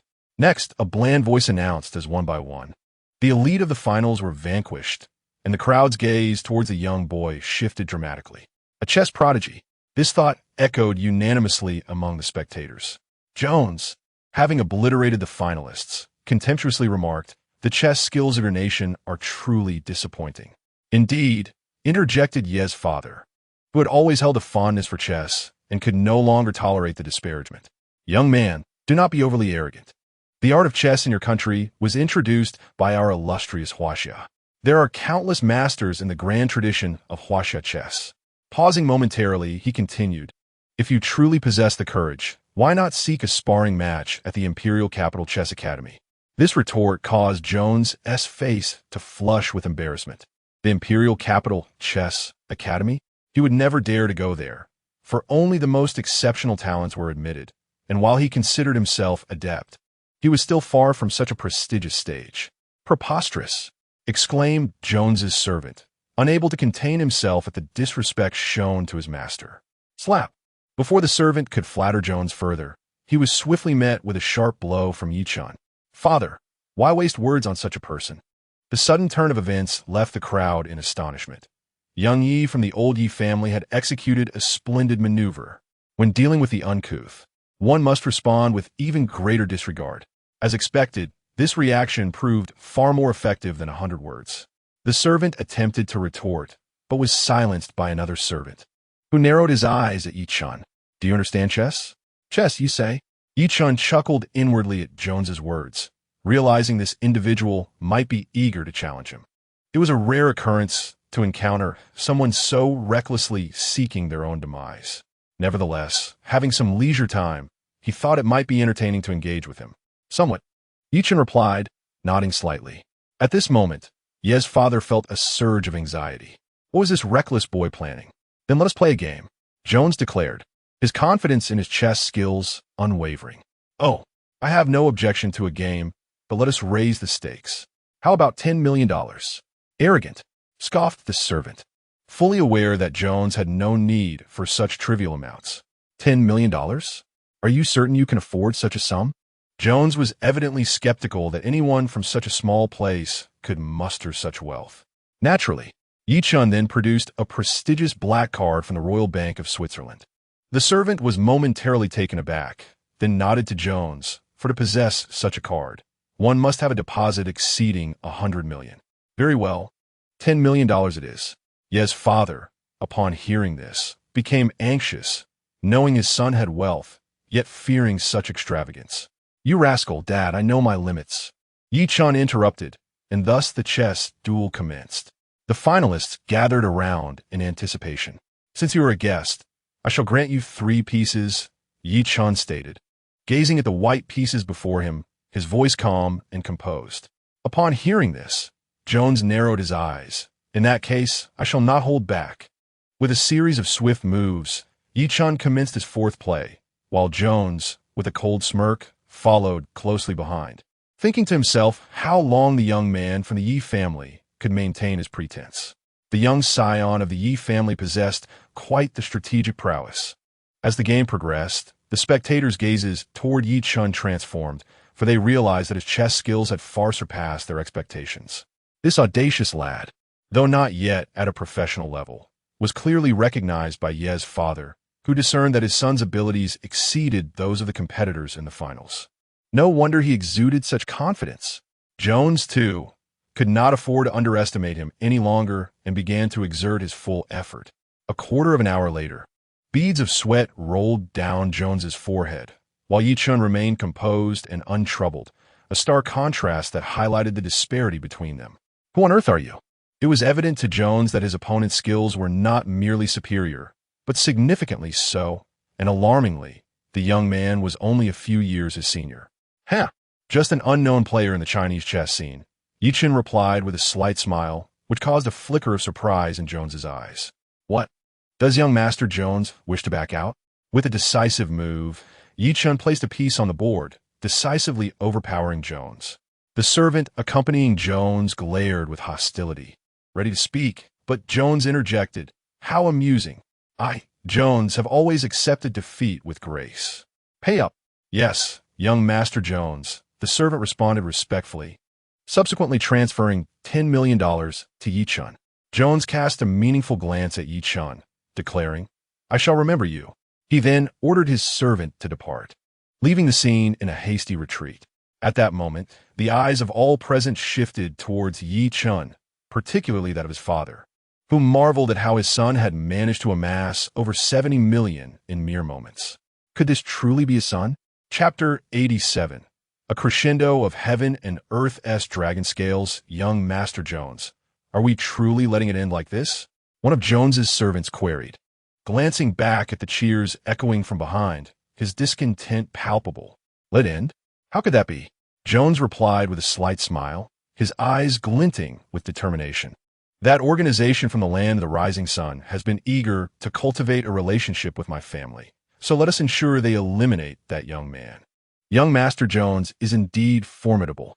That Sakura organization is quite powerful, ranking among the top 3 even within the borders of Japan. If they take action, that young man is as good as finished. The servant then turned his gaze towards the jubilant crowd, a cold smirk crossing his lips. To lose such a chess prodigy would certainly be a significant blow to China. Indeed, you shall handle the arrangements, Jones instructed his loyal servant, revealing a notable degree of trust. Yes, young Master Jones, the servant bowed respectfully, his eyes gleaming with a chilling resolve. That young man dares to offend you. I shall ensure he pays dearly for it.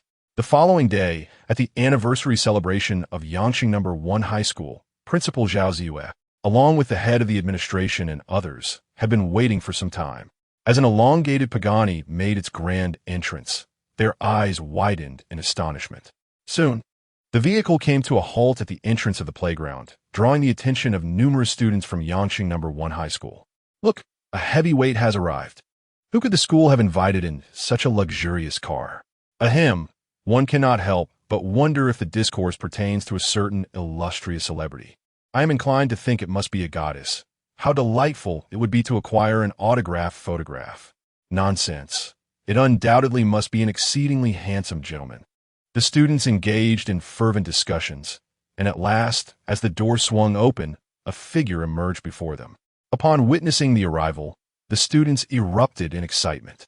It is Ye Chen, my goodness. Many young ladies were visibly thrilled, for he is their Prince Charming, a legendary figure in the music world, their idol. Teacher Li has arrived. Upon seeing Li Wanting, Principal Zhao exchanged pleasantries, then turned his gaze toward Ye Chen. Ye Chen, it has been a while. Ye Chen is indeed the most accomplished student from Yangqing No. 1 High School, and now several of his songs have taken the internet by storm. Good day, Principal Zhao. After a brief exchange, Principal Zhao's attention shifted to Lin Shiyin, who wore sunglasses, and the young girl beside her. Who are these two? This is my daughter-in-law, and this is my granddaughter. Upon hearing Li Wanting's words, Principal Zhao and his companions looked at Ye Chen in astonishment. This young man is hardly over 20, yet he has a daughter of such age. Of course, had they known that the girl in sunglasses is the sensational songstress reigning over the charts, one can only imagine their reactions. In a short while, Ye Chen's family was prominently seated in the VIP section, drawing the attention of many excited students around them. From their perspectives, their idol was simply magnificent. If he were to be their future boyfriend, it would undoubtedly be the most blissful occurrence in the world. Hee, Daddy, I've started a live stream, the young girl exclaimed cheerfully as she activated the stream. Ye Chen smiled at this, for he would support her in all endeavors, provided they did not contravene any principles. At that moment, the beautiful host on stage directed her gaze towards Ye Chen, her cheeks flushed with excitement. Today marks the 80th anniversary of Yangqing No. 1 High School, and we are privileged to have the melodious heartthrob, Senior Ye Chen, among us. Now, let us invite Senior Ye Chen to sing a song for us. Shall we? Yes. Applause and cheers erupted, for they had finally encountered their idol and would not let this opportunity slip away easily. Principal Zhao Ziyue smiled slightly, unfazed by the scene before him. As everything unfolded as anticipated, the fans in the live stream began to grasp the situation. Is this the rhythm of forcing Ye Chen to sing? How thrilling. It appears to be a school celebration. Stop guessing. I'm my alma mater, Yangqing No. 1 High School, and Ye Chen is actually a senior here. What an unbeatable cutie. It feels like we are about to witness a concert live. Ye Chen's songs have indeed taken the internet by storm, And I recall he even outshone the vice president of the Martial Arts Association. A true polymath, he lives up to the title of our charming idol. At that moment, the number of fans in the live stream soared, quickly surpassing 10,000, especially as Ye Chen rose from his seat, causing the numbers to escalate even further. Clearly, they realized that Ye Chen was about to take the spotlight once more. Please lower the accompaniment. Thank you. As Ye Chen passed by the vocal instructor from Yangqing one high school, the teacher was taken aback, feeling as though the weight of the world rested upon her shoulders. With a charming smile, the vocal instructor, a beautiful young lady, felt her cheeks flush with a rosy hue. In that moment, she believed she had caught a glimpse of the essence of love, her heart fluttering with fervor. At that instant, Ye Chen confidently stepped onto the stage. He then dedicated the song to every junior present, titled The Dragon Scales of Heaven and Earth. The vocal instructor appropriately played the accompaniment, and the backdrop transformed into a grand scene of the Forbidden City, where an eastern dragon spiraled majestically. As I begin to pen this land, the bloodline of our nation stretches for thousands of miles. Over the 6 centuries, the descendants of the dragon have weathered storms and trials. In the central axis of the capital, like a gentleman, our integrity remains unyielding. The magnificent video, coupled with the flawless singing, ignited a profound sense of national pride within the audience. They realized how powerful their heritage was, having lived in an era of peace, momentarily forgetting that such tranquility was a blessing brought forth by a strong nation. The students on the playground felt a surge of fervor, as if their bloodlines had awakened. Gifts poured in from the audience. Qing Benjia Run gifted the invincible little cutie blue demon 1314. Ba Renemo Neo gifted the invincible little cutie super rocket 333. Wang Pai Song Shuegu gifted the invincible little cutie heart of the universe 166. Ziyu Lan Feng gifted the invincible little cutie supreme cannon 888. The live stream was flooded with an avalanche of gifts, and the fan count had already surpassed 200,000, continuing to soar at a frenzied pace. In the dormitory of Jiangnan University, the trio stared in disbelief at the live stream screen, their eyes wide with astonishment. Goodness, the boss can sing such grand songs too. It's magnificent. Even I feel my blood boiling. They were genuinely taken aback by their leader's prowess, reflecting on his remarkable skill with a sense of admiration. On the stage, under the spotlight, all eyes were on him. Principal Zhao Ziyue felt a deep resonance within, gazing at the backdrop video with a plethora of emotions. This is the song that every student should know. It perfectly embodies our national pride. Watching the figure on stage, Zhao Ziyue was filled with excitement, pride evident on his face, for this was a student from their esteemed institution.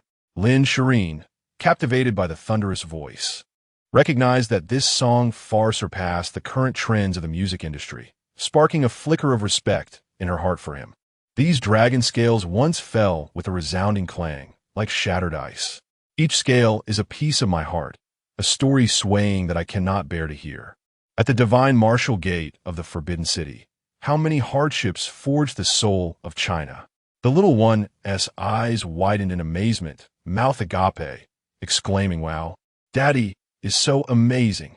Gazing at her father on stage, she was filled with admiration, giggling. "I knew Daddy was the most incredible of all." "Huh, that little rascal did quite well," she thought. Yi Mu gazed at her son, radiant with brilliance, her pride unabashed. This dragon scale, once crashing to the ground like shattered ice, reflects the myriad of trials that have forged the soul of China at the divine might gate of the Forbidden City. How remarkable are these lyrics, this artistic conception. In today's music scene, who else can compare? 200,000, 300,000, 400,000. As a song unfurled, the live stream witnessed an explosive surge in fan engagement, instantly exceeding 500,000, all while Dousha's platform failed to promote it in time. The lyrics ignited a fervor, grand and majestic, leaving those young idols in the dust. Ye Chen's performance was astonishing, akin to a young calf visiting its kin. Good heavens! This was even more exhilarating than the previous hit Rolling Beads Curtain. If I possessed such talent, would I still worry about winning the affection of women? Ye Chen, I adore you, yearning to hold you close to my heart, sobbing softly. The live stream chat was flooded with various comments, the atmosphere unprecedentedly fervent. This song, in terms of scale, lyrics, and essence, was enough to overshadow the entire music industry, rendering even the pop diva insignificant in comparison. Upon discovering the song, the platform immediately reached out to Lin Shiyin, though, regrettably, the call went unanswered. Meanwhile, the fans in the live stream marveled in astonishment. In the Magic City, at the Li family's villa, a middle-aged man shattered his wine glass in fury, crimson wine dripping from his fingers. Ye Chen, what a genius in the music world. This man was none other than Li Haoyu's father, Li Chongyang, still gravely injured and in a coma. From the mouth of a mad dog, he learned that the one who had harmed his son so grievously was none other than Ye Chen, thus drawing his attention to the young man's every move. If you do not perish, I shall not be called Li Chongyang. With a cold snort, Li Chongyang's expression darkened, and he promptly dialed a number, summoning everyone to accompany him to the sheep farm. He intended to eliminate that brat. Before Li Chongyang could finish his sentence, he felt a chill run down his spine, and with a swift motion, his gaze landed on a figure behind him. To his astonishment, a graceful silhouette stood there. Zhao Ziyin, the blood rose. Do you intend to strike at young Master Yi? A cold smile flickered on Zhao Ziyin's lips. Alas, you may not have that opportunity. Who on earth are you? Li Chongyang's face grew solemn. There were numerous experts outside his villa, yet the silent approach of this woman indicated her formidable prowess. Could it be that you are the one responsible for this? Before Li Chongyang could complete his words, a flash of a blade appeared, and in the next moment, blood sprayed from his neck. Li Chongyang had become a corpse. After undergoing intense training under Ye Chen, Zhao Ziyin's strength had soared immeasurably, thanks to the special medicinal bath provided by Ye Chen that had healed her injuries overnight. Those who dare speak ill of Yishao shall meet their demise. Casting a glance at the lifeless body of Li Chongyang on the ground, she vanished from the spot, leaving behind only a voice. The skies of the Magic City are due for a change. In the wake of Li Chongyang's death, the Li family's numerous enterprises swiftly changed hands, orchestrated by Kunping Security, for the Li family's assets were indeed a lucrative prize. Meanwhile, the school's celebration concluded. Well done, you little rascal. Images from earlier moments danced in Yi Mu's mind, particularly the envious glances from her colleagues before she departed, which surpassed even the joy she felt upon becoming a distinguished teacher. Today, it could be said that her son had truly brought her immense honor. With this alone, she could boast for at least half a year, no, a full year. With such a son, what more could one desire in life? He, of course, Grandma. The little one chimed in, Daddy is the best, isn't he, Mommy? As the words were spoken, the child looked towards Mommy, who had already removed her sunglasses to reveal her exquisite beauty. You say so, it is so, Lin Shiyin replied with a hint of contradiction, while casting a stern glance at someone nearby. Evidently, this fellow would always stir up trouble wherever he went. Would it kill him to be a bit more discreet? Observing her daughter-in-law's expression, Yi Mu's thoughts shifted, and with a smile, she remarked, Now that you both have registered your marriage, the next step is the wedding. When time permits, I shall accompany your father-in-law to your home to propose. This formal step cannot be overlooked. Upon hearing her mother-in-law's words, Lin Shiyin was momentarily taken aback. Mom, no. That's not necessary, is it? Just the thought of a proposal at her home was a scene she could hardly bear to envision. Oh, silly girl. How could it not be necessary? Yi Mu replied, feigning reproach towards her daughter-in-law. That rascal has made you endure for 4 years. This should serve as some compensation. Hee hee. Grandma. Mommy is blushing, the little one exclaimed. Lin Miao Miao. At the child's words, Lin Shiyin's cheeks flushed crimson as she shot a fierce glare at the girl, to which Yi Mu smiled gently. This delightful feeling was none other than the joy of family togetherness. That afternoon, Ye Chen drove the two ladies to the airport in Yangcheng. Ding dong. Upon arriving at the VIP waiting lounge, Ye Chen received a message from his brother-in-law. Have you returned yet? Many people on the chess platform are eager to challenge you. Could you help me rank up? Observing the message from her brother-in-law, Lin Shiyin curiously inquired, What are you and Xiao on plotting? You seem so secretive. Nothing much. That kid just opened a small account on the chess platform and wanted me to help him level up to show off, Ye Chen replied. Lin Shiyin retorted, "Ugh. How vulgar. Xiaoang has been led astray by you." She shot a disapproving look at him, pondering why that little rascal had been so distant lately. Realizing he had been spending time with this troublemaker, making her feel increasingly diminished in the family hierarchy. What was to be done? Chapter 89. The Resurgence of Chess Skills. Overpowering the elite of the Chess Academy Ding. The host triggered a random task. The mischievous prince account must achieve 300 consecutive victories to earn the coveted land of Modu number 1, along with a bonus of 50 billion. Just as Ye Chen was about to type a response, the sound of the system task echoed in his ears. 300 consecutive victories? The system must be out of its mind. He thought, very well. For the land of Modu number 1 and 50 billion, I shall comply, Ye Chen typed back. Meanwhile, at the Lin family villa. Yes. Seeing the message from his brother-in-law, Lin Xiaoang jumped 3 feet in excitement. Brother-in-law, go for it. Crush those challengers. In an instant, a triumphant smile spread across Lin Xiaoang's face, his grin nearly reaching his ears. Ding dong. At that moment, Lin Xiaoang received a notification from a secondary account he followed. The notorious Chaos King has accepted a challenge from one sword to the city. Would he like to attend as an observer? Wow. Lin Xiaoang was taken aback by the swift response of his brother-in-law. After a moment's contemplation, he made his way to his room. By now, the number of spectators had already reached several hundred, clearly drawn in by the chess system's automatic recommendations, as it was rare to witness a player with a consecutive winning streak of 100 games. Chaos King, what a formidable name. Indeed, this fellow's prowess must be commendable, having achieved such a remarkable feat. Look at his opponent, one sword to the city, who boasts an impressive record of 200 wins, 10 losses, and 20 draws. This match promises to be thrilling. As the hundreds of people entered the room, they began typing their comments, the atmosphere already charged with excitement even before the game commenced. By the time a match began, the number of participants had surged past 1,000. Meanwhile, at the Imperial Capital Chess Academy, the training hall was bustling with elite players. Led by Vice Dean Xiao, a fierce bout was in progress, with the opponent being none other than the Chaos King, who was actually one sword to the city. His secondary account, the player was named Feng Wan, a professional 6th Dan chess player at the academy, considered to be among the elite. However, Feng Wan was clearly wary.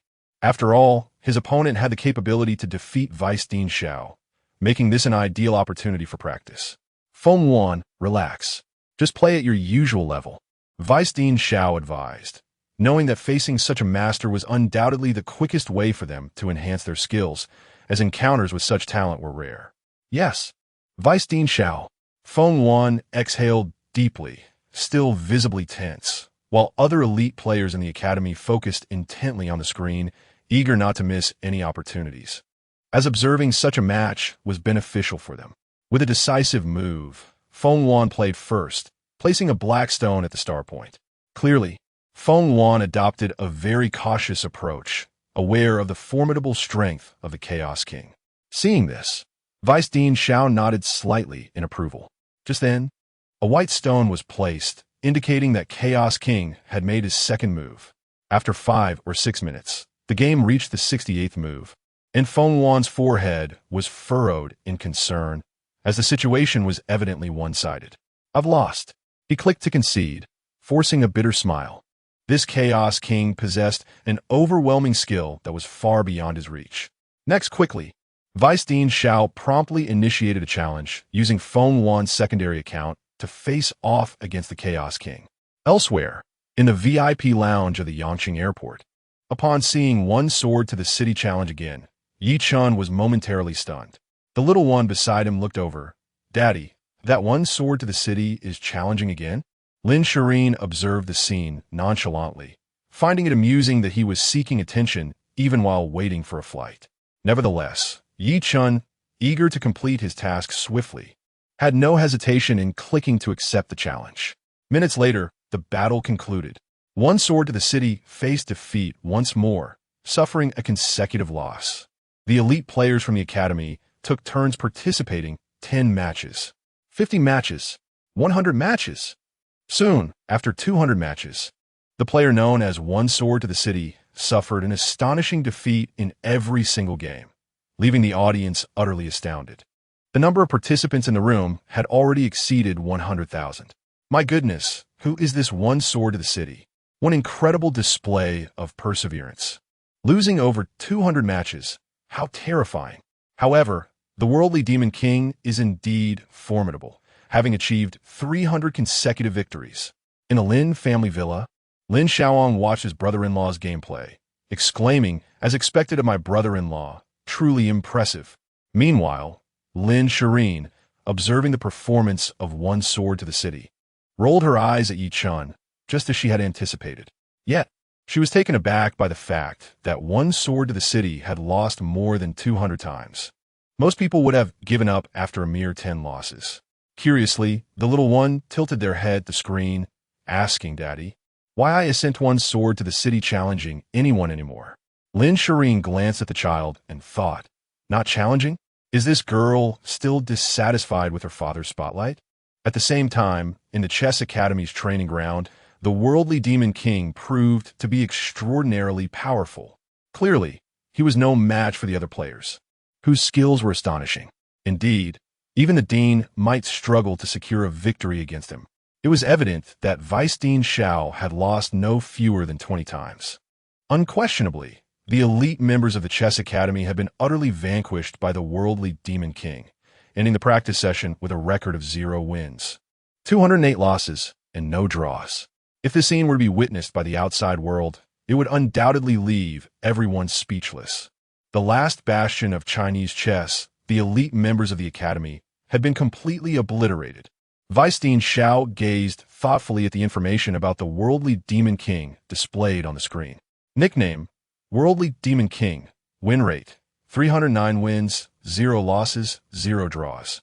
Rank, Professional 3 Dan. He took a deep breath. During this time, the Academy had made considerable efforts to uncover the true identity of the worldly Demon King. Yet they remained in the dark. It sparked his curiosity. What would be the outcome if the Dean were to engage in a match with him? If the worldly Demon King were to join the Chess Academy, it would undoubtedly be a boon for the institution. As Vice Dean Xiao pondered this, a thought struck one of the Academy's elites. With a rank of Professional 3 Dan, he could challenge players across regions. Would the worldly Demon King engage with chess players from various countries? At that moment, the other elite members of the Academy also realized the implications of cross-regional challenges. The prospect of the worldly Demon King sweeping through international players was indeed an exhilarating thought. Chapter 90. The Complete Annihilation of Senyama Yajin. The Sakura organization's fury at Jiangnan Airport. Not far from an abandoned factory, more than a dozen individuals gathered, each adorned with cherry blossom tattoos on their arms, members of the Sakura organization. Leading them was a key figure, Senyama Yajin. This individual possessed remarkable strength, ranking among the top 10 even within the Seven Killers organization, and was also a 4-star assassin of the Sakura organization. Lord Senyama, everything is ready. A subordinate of the Sakura organization gazed intensely towards the airport exit, a fierce glimmer in his eyes. That Ye Chen would undoubtedly fall prey to our assassination. Excellent. Moriyama Yaran nodded in satisfaction. Eliminating Ye Chen would be a simple task, yet one must not be careless.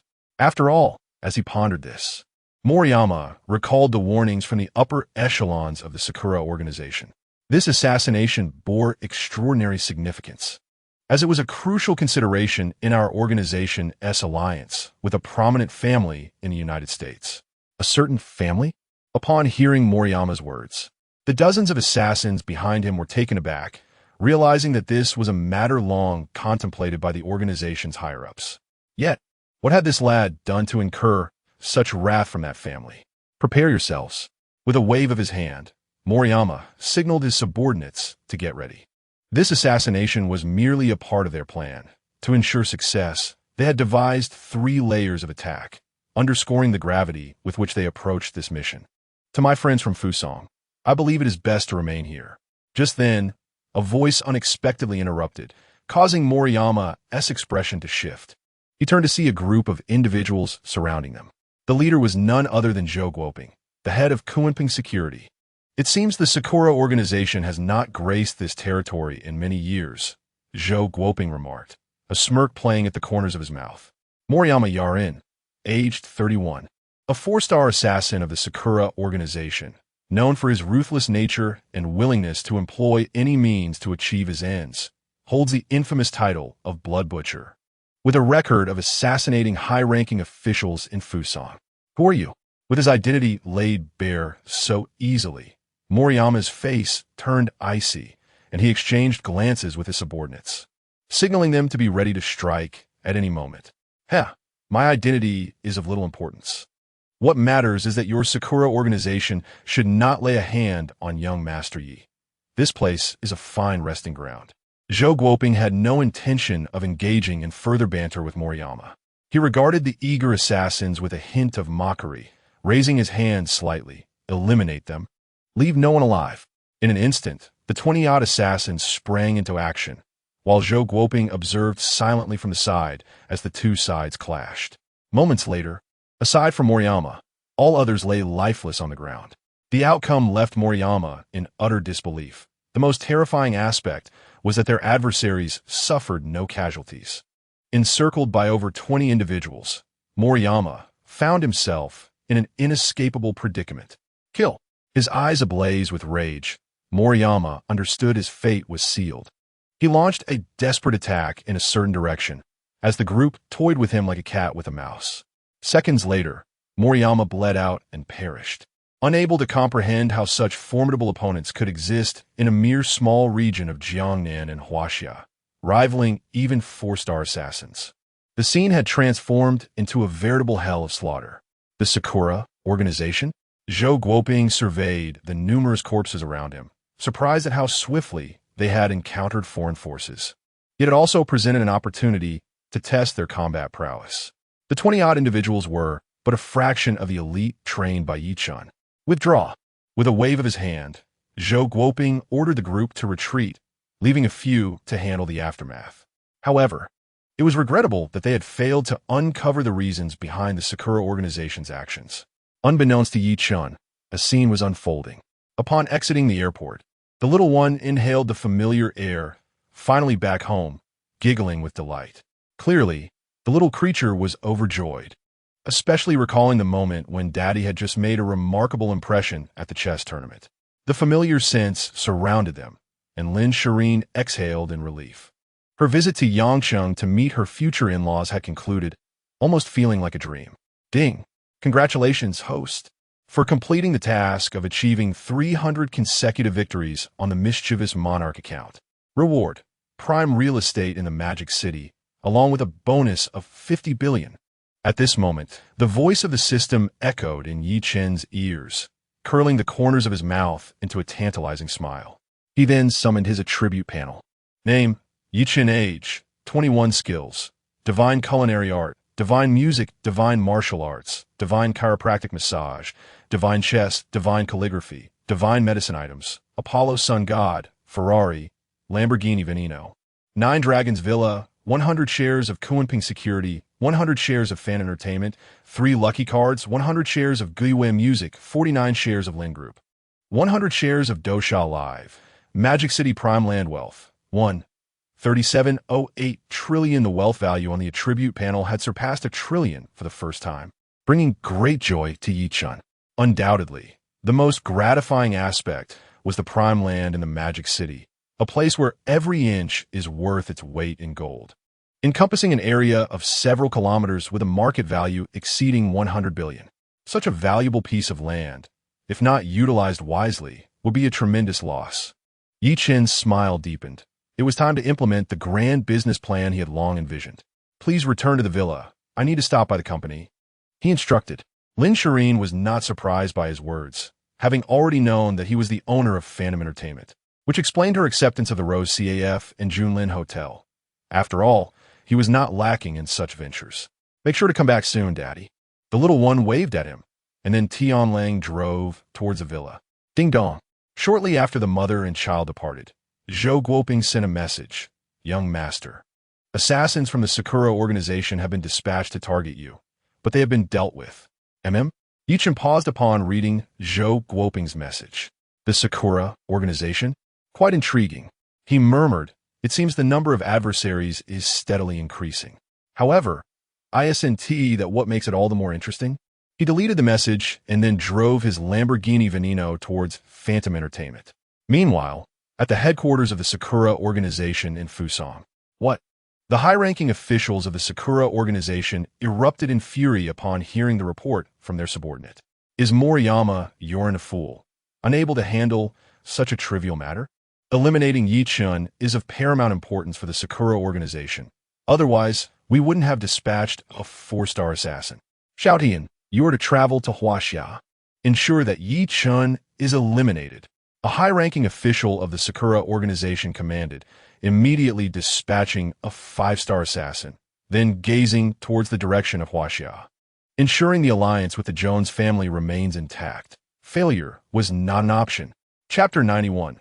Establishment of Kunpeng Group, unfolding changes in the Magic City Phantom Entertainment, President's Office. Young master, you have arrived. Upon the arrival of the guest, Lu Minjing hastily rose from her seat, her graceful and enchanting figure on full display. She dared not delay in the presence of her employer, for he was indeed her benefactor. Observing the office decor, particularly the expansive floor-to-ceiling windows, she couldn't help but acknowledge the splendid view. How are things progressing? She inquired with a slight smile at Ye Chen, an esteemed veteran who had been by her side since the beginning. Quite well, he replied, pausing momentarily before continuing. The company has now found its footing, and the growth appears promising. This month's earnings are sure to reach new heights. That's wonderful to hear. Ye Chen nodded, fully aware of Lu Minjing's capabilities. However, he had a more significant task to entrust her with. Minjing, he called, prompting her to focus intently. I have an idea. To merge several companies and establish a conglomerate. Would you be interested in becoming the president of this group? Establish a conglomerate. Lu Minjing was momentarily taken aback. Are you suggesting we merge the companies? Precisely. Ye Chen affirmed with a subtle nod, revealing, currently, aside from Phantom Entertainment, I hold 100 of Kunpeng Security, a stake in Gu Platform, 49 in Lin Group, and 100 Do Sha Live. Together, we shall form Kunpeng Group. Of course, the Lin Group is not part of this consideration. What? Lu Minjing was left speechless. Kunpeng Security, Gu Platform, and Do Sha Live were all companies valued comparably to Phantom Entertainment. The realization that they all belonged to Ye Chen was staggering. My heavens! In an instant, Lu Minjing's perspective broadened, yet consolidating so many companies into one conglomerate was no trivial endeavor. As for compensation, Ye Chen continued. How does a salary of 10 million per year sound? Lu Minjing gasped in astonishment. A 10 million annual salary was a modest target over 10 years. Ye Chen, I must admit I am tempted, but I fear I may not succeed given the scale of this project. Do not worry. Ye Chen reassured her with a gentle wave of his hand. The presidents of the various companies possess considerable expertise. They will fully cooperate. Your role will simply be to oversee the entire operation. Gulping, Lu Minjing contemplated the implications of Ye Chen entrusting her with the management of his business empire. After a moment, she took a deep breath, her beautiful eyes filled with resolve. Ye Chen had shown her great trust, and tightening her fist, she vowed not to disappoint him. Determined to manage his business empire effectively, she understood this was the best way to repay his faith in her. By the way, Ye Chen added, producing a document that revealed itself to be a copy of a contract. This is the purchase agreement for the prime real estate in Magic City. Kunpeng Group will soon develop this site. What? As she examined the details of the contract, Lu Minjing's mind erupted with realization. Ye Chen had acquired the coveted Magic City lot. It was rumored that this was a territory that even the titans of the business world dared not touch, valued at over $1 trillion. Indeed, this recent maneuver left Lu Minjing somewhat shaken, even more so than the establishment of the conglomerate itself. The land, valued at over 100 billion, is a treasure within the heart of the metropolis, where every inch is worth its weight in gold within a 10-kilometer radius. Young Master Yi is exceedingly audacious. It is no wonder he seeks to form a conglomerate. Without a certain scale, it would be impossible to keep at bay the numerous predators lurking about. Such a grand initiative is bound to upheave the very foundations of the city. Young Master Yi, I have heard that the prime land in the metropolis has drawn the keen interest of numerous prominent families. Lu Minjing paused, her voice steady as she continued. The situation in the metropolis is intricately complex. When the Kunpeng Group commences development on the prime land, I fear there will be many who covet it, and I worry we may not be able to manage them. Having navigated the business world for many years, Lu Minjing understood the depths of its intricacies. A single misstep could render all efforts futile. Though she herself was untroubled, she feared disappointing young Master Yi's high hopes. Should any trouble arise in the metropolis, you may seek out Lei Bao, the head of Kunpeng Security's operations in the metropolis. He will assist you thoroughly with the establishment of the conglomerate and the development of the prime land. The head of operations in the metropolis? Upon hearing this, Lu Minjing's eyes sparkled with interest. Had young Master Yi already made preparations? Such foresight would indeed yield great efficiency. Certainly, if Lu Minjing were aware that the previously independent Jin Dun Security had been entirely absorbed by Kunpeng Security, she would have had quite the reaction. It is worth noting that even though Jin Dun Security could not rival Kunpeng Security, it was by no means inferior. With a commercial empire unfolding in the metropolis, Ye Chen was deftly orchestrating affairs behind the scenes in Jiangnan. How marvelous it was! Simultaneously, an unprecedented operation was underway in the metropolis. Lei Bao had already selected the headquarters location for Kunpeng Group, prominently situated adjacent to the prime land, with the striking name of Kunpeng Group emblazoned outside the building. Under Lei Bao's meticulous orchestration, all preparations were complete, awaiting the official arrival of Kunpeng Group. Ding! Seated comfortably in the Kunpeng building office, Lei Bao received a message on his phone. The plan was commencing. The four characters appeared before his eyes, and the sender was none other than Ye Chen. Yes, young Master Yi. Lei Bao responded respectfully, his eyes shimmering with excitement. It was time to embark on a grand venture. Rising from his seat, he puffed on his cigar, gazing into the distance of the metropolis. Who would have imagined that the once small-time enforcer in Jiangnan would ascend to become the head of the expansive Kunpeng Security Division in the metropolis? Damn it, I'm grateful I didn't offend young Master Yi in a fit of anger back then. Reflecting on those early days, when Ye Chen single-handedly took on their gang, the memories were still vivid. Ye Chen was not only an elder brother to him, but also a benefactor to his sister, Ziyan. After a moment of reflection, Lei Bao extinguished his cigar and dialed a trusted confidant. Hello, the Kunpeng operation is commencing. Notify everyone. Anyone who falters at this juncture will face dire consequences.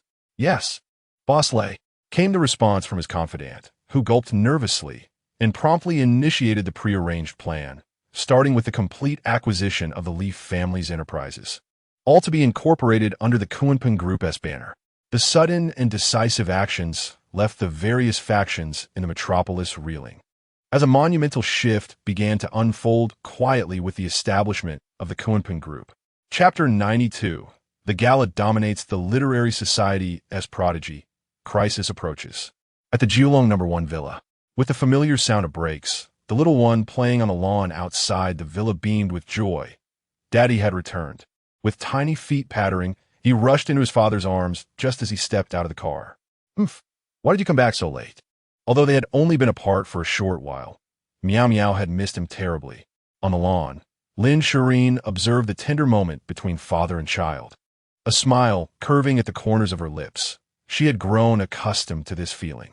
By the way, Ye Chen, Lin Shiyin said, recalling something as the two separated after their affectionate exchange. I need to attend a gala at the song platform tonight and require a male companion. Will you accompany me? Now that they were officially registered as a couple, it was unthinkable for her to attend the gala while holding another man's arm. The song platform? Ye Chen paused upon hearing Lin Shiyin's words, realizing that the song platform had been flourishing recently. All right, but you must treat your man well once we return. Hearing his somewhat unscrupulous remark, Lin Shiyin rolled her eyes and let out a light huff, feeling an impulse to strangle him for his cheekiness. As night fell, they arrived at the Junlin Hotel, the very venue for the song platform gala. Interestingly, Lin Shiyin was now the owner of Junlin Hotel, a gift from Ye Chen. Of course, no one was aware that Ye Chen was the mastermind behind the song platform. Upon entering the gala, it was evident that many guests had already arrived. Shiyin, it's been a while, a young man in a tailored suit approached. His name was Zhao Kun, the second son of a Zhao family from Jiangnan, who had long harbored feelings for Lin Shiyin, even though she had a child. Yet, none of that mattered. Lin Shiyin was simply too beautiful. Zhao Kun, we are not familiar. It's better if you just call me by my name, Lin Shiyin replied, clearly unwilling to engage in lengthy conversation with another man, especially one who was her suitor. Ye Chen, let us go over there, she said, as she pressed her fair arm against Ye Chen's, igniting Zhao Kun's fury. He had pursued Lin Shiyin for a long time without ever receiving such treatment. That brat, who does he think he is? Xiao, what is wrong? A refined young man approached Zhao Kun, noticing the two close together. Don't worry, I'll help you settle this score shortly. I'll make sure that brat loses face. The elegant youth, named Shangguan was a somewhat notable talent in the Jiangnan Literary Association, and he was eager to align himself with Zhao Kun. Thank you, Shangguan, Zhao Kun replied coldly, aware of Shangguan's literary prowess and confident that he would humiliate Ye Chen in front of everyone. Shangguan, brimming with confidence, was eager to set his plan into motion, clearly impatient to see Ye Chen manipulated at his whim. Esteemed guests, Shangguan called out to draw everyone's attention. I, humble as I am, would like to take this opportunity to recite a poem for your consideration. Oh, as expected, Shangguan's declaration successfully captured the audience's attention, and he proceeded with his scheme. The poem was titled Untitled. Affecting a solemn demeanor, he cultivated the mood before reciting. The gentle breeze brings the fine rain. Outside the lotus pond, soft thunder does remain. The golden toad bites the lock, incense in hand. The jade tiger pulls the thread, drawing water from a land. Jia's gaze lingered on Han Yuan, while Mi Fei rested her head on Wei Wang's talent. Spring's heart should not compete with the flower's bloom. For every inch of longing turns to ash. Zhao Kun, upon hearing this, immediately applauded, and his companions followed suit, though they were unaware of the poem's essence, which mattered little. What a poignant line. Every inch of longing turns to ash. The atmosphere erupted with enthusiasm, and one could see the admiration in the eyes of those who aspired to be like Shangguan. This fellow was indeed a talented figure from the Jiangnan Writers Association, possessing remarkable skills. Seeing the atmosphere reach its peak, Shangguan revealed his intentions, directing his gaze towards Ye Chen, who was rumored to possess considerable literary talent, having penned several songs that gained immense popularity. Might we indulge in a verse to elevate our spirits? However, should Mr. Yi find himself at a loss for words, it would be excusable. Clearly, Shangguan's challenge was pointed, and should Ye Chen truly falter, it would provide ample fodder for him to exploit, a tactic he excelled at. Is that so? Witnessing Shangguan's eagerness to be put to the test, it would be remiss not to oblige their meticulously crafted scheme. Thus, I shall present my humble contribution. With that, Ye Chen poured a cup of wine from a porcelain flask and drank heartily, exuding a sense of bravado. This poem is titled Invitation to Wine. An invisible aura surged forth, creating an illusion that Ye Chen had transformed into a literary giant of his time. Such a transformation sent a wave of unease through Shangguan. What a charade. Let us see how long you can maintain this facade. With a cold snort, it was evident that Shangguan doubted this young man could produce anything of merit, merely waiting for the moment when he would be proven wrong. Do you not see the yellow river's waters come from the heavens, rushing to the sea and never returning? Do you not see the bright mirrors and lofty halls lamenting white hair, mourning silky strands turning to snow by night? One must seize joy when fortune smiles, lest the golden goblet stands empty before the moon. Heaven has endowed me with talent for a reason. Even if I squander a fortune, it shall return.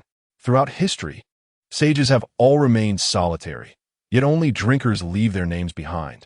Such carefree and open-hearted sentiments resonated throughout the hall, sending a shiver through the audience. Indeed, this verse surpassed the previous one by leaps and bounds. Each line conjured vivid imagery in the mind. Exquisite.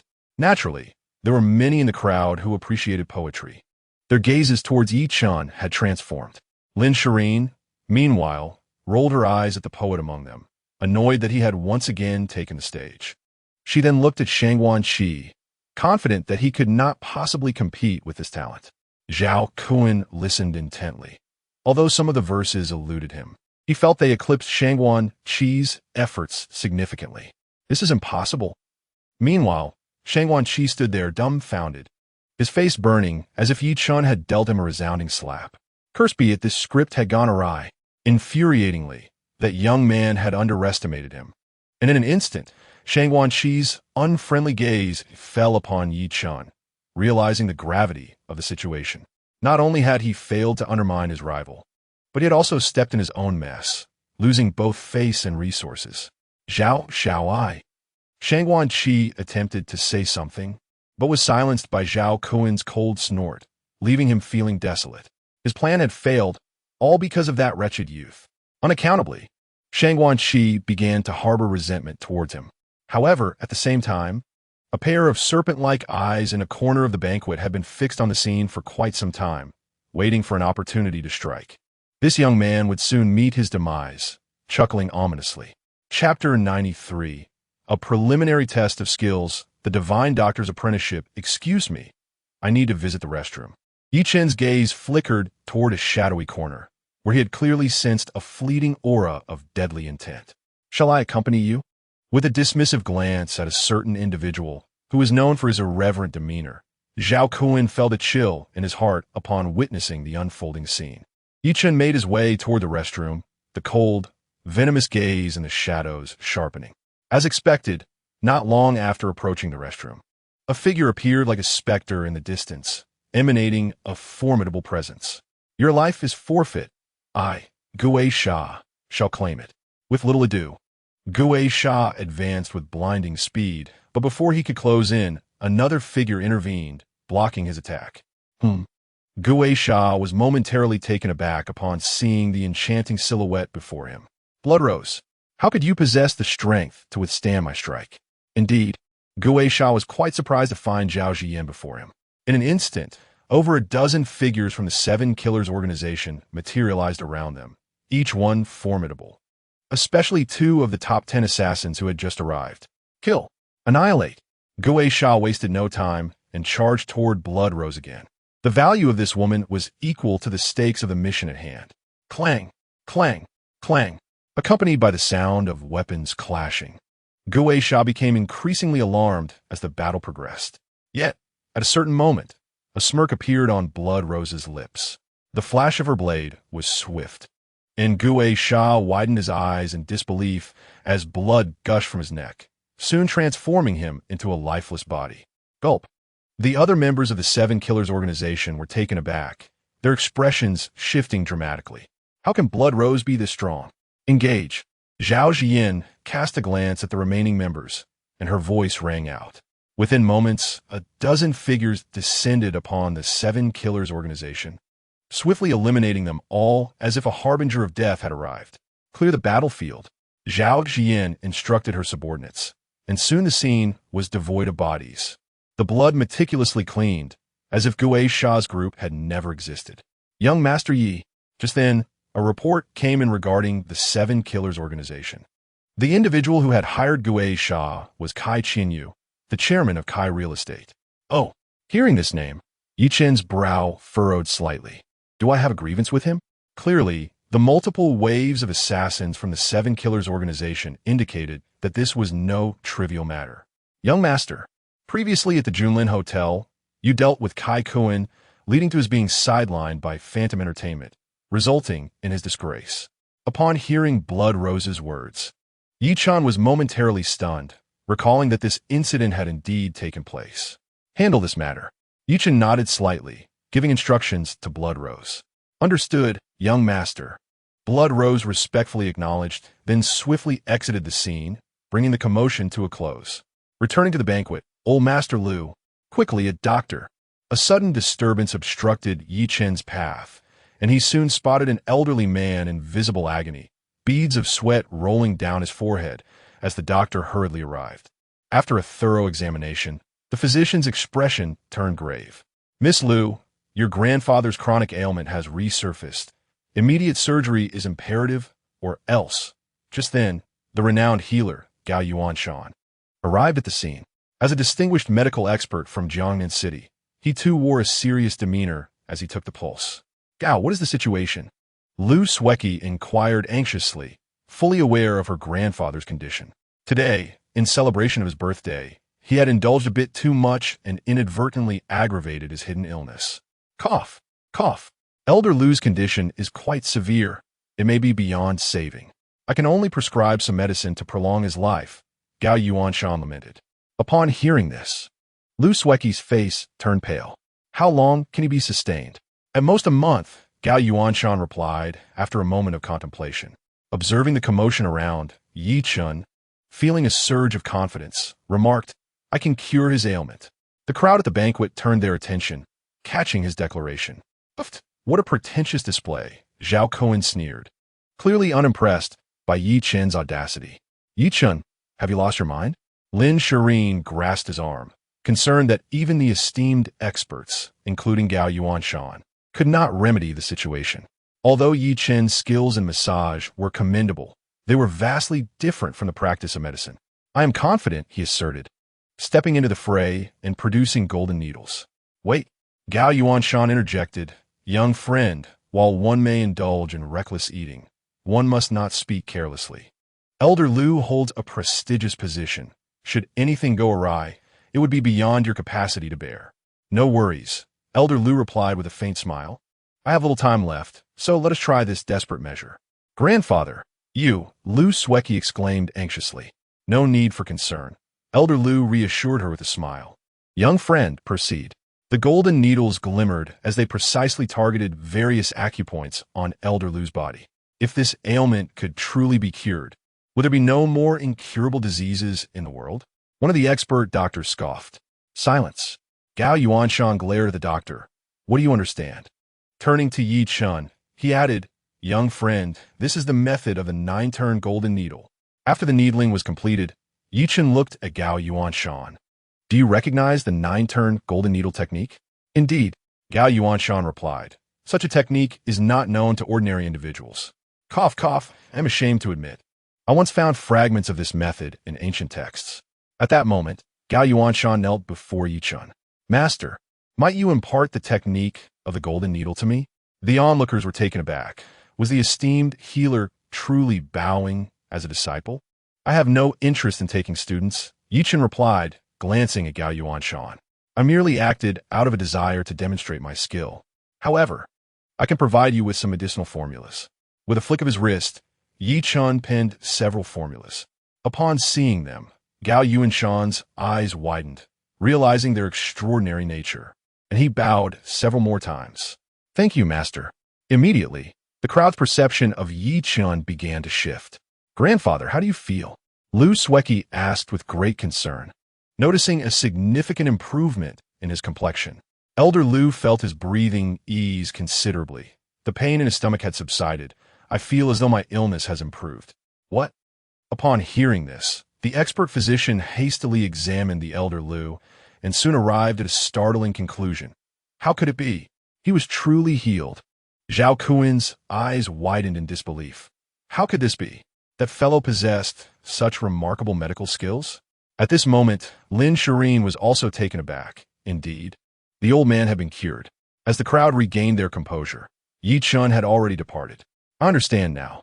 This elder is Lu Feihu, the commander of the Jiangnan War Department. A thunderous shockwave reverberated through Zhao Kun as he looked at Lu Feihu in astonishment. That brat had struck gold, managing to save such a prominent figure. Chapter 94. The true masterpiece of Lan Tingyi Su, astonishing all Dinglingaling. After leaving the banquet, Lin Shiyin's phone rang within a luxury sports car. Hello, Mom. Grandfather's birthday banquet? Okay, I understand. Once she hung up, Lin Shiyin turned to Ye Chen. Tomorrow is my grandfather's birthday banquet. He wishes to meet you. As she spoke, a faint blush crept onto her cheeks, recalling how doted upon she had been by her grandfather in her childhood. Oh, Ye Chen replied, intrigued. Your grandfather? Yes, Lin Shiyin nodded. The celebration will be held at the Emperor Hotel for his 70th birthday. It has been quite a while since I last saw him. Very well. I shall have Minjing prepare a gift. Ye Chen agreed, remembering that this young lady's grandfather was a master appraiser. It was essential that he did not arrive empty-handed for their first meeting. The following day, At the Emperor Hotel, a venue akin to the Junlin Hotel, an array of luxury vehicles filled the entrance: Pagani, Lamborghini, Bentley, and more. Clearly, those attending Lin Shiyin's grandfather's celebration were either affluent or distinguished. Shortly after Ye Chen's family arrived, two figures entered the hall. Damn it, that guy really came. Zhao Kun glared at the trio that seemed like a family, rage boiling in his eyes. Zhao Xiao. That kid merely stumbled upon good fortune. I didn't expect Lin Shiyin to be so sought after, landing such a pretty boy, Shangguan Qi remarked, sharing in the animosity. After being interrupted by Ye Chen last time, he was determined to make a solid impression today. Little Yi. As soon as they entered the banquet hall, Lin's mother called out to them, beckoning them over. Dad, Mom, you're here quite early. Lin Shiyin observed her parents welcoming guests, clearly having arrived much earlier than her. She discreetly shot a glare at Ye Chen. Had it not been for him delaying their departure, they could have arrived sooner. Brother-in-law, you look really handsome today, Lin Xiaoang exclaimed, giving a thumbs up to his dashing brother-in-law, while Ye Chen affectionately ruffled the young man's hair. Lin's father regarded his son-in-law with a forced acceptance. Little Yi, many esteemed guests are here to celebrate your grandfather's birthday today, and the gifts are no trifles. Have you prepared yours? The father-in-law inquired with concern, having thoughtfully arranged a splendid gift for Ye Chen prior to their arrival. Originally, Lin Ziming intended to bring the 100 Horses painting, but ultimately decided against it. Rest assured, Dad, today, I will ensure Shiyin has ample face, Ye Chen replied with a gentle smile, contemplating his own gift with amusement. With a disdainful smile, Zhao Kun observed the jovial family gathered together, thinking to himself that he would soon see how long they could maintain their laughter. Old Mu, may you enjoy a happy birthday and a long life, he proclaimed, presenting a modest gift. Inside the ornate box lay an exquisite jade ring. The moment it was revealed, a wave of astonishment rippled through the onlookers. Such a vibrant green ring must be valued at no less than 3 million. The crowd gasped in awe, and even the president of the Jiangnan Chess Association nodded in agreement, saying, Old Mu, this ring is truly enviable.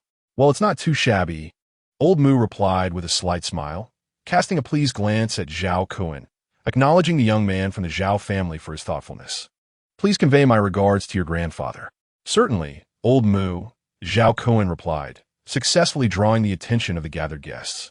His gaze shifted towards Ye Chen, and with feigned casualness, he remarked, I hear that the talented Shiyin will be performing tonight alongside the illustrious Qi.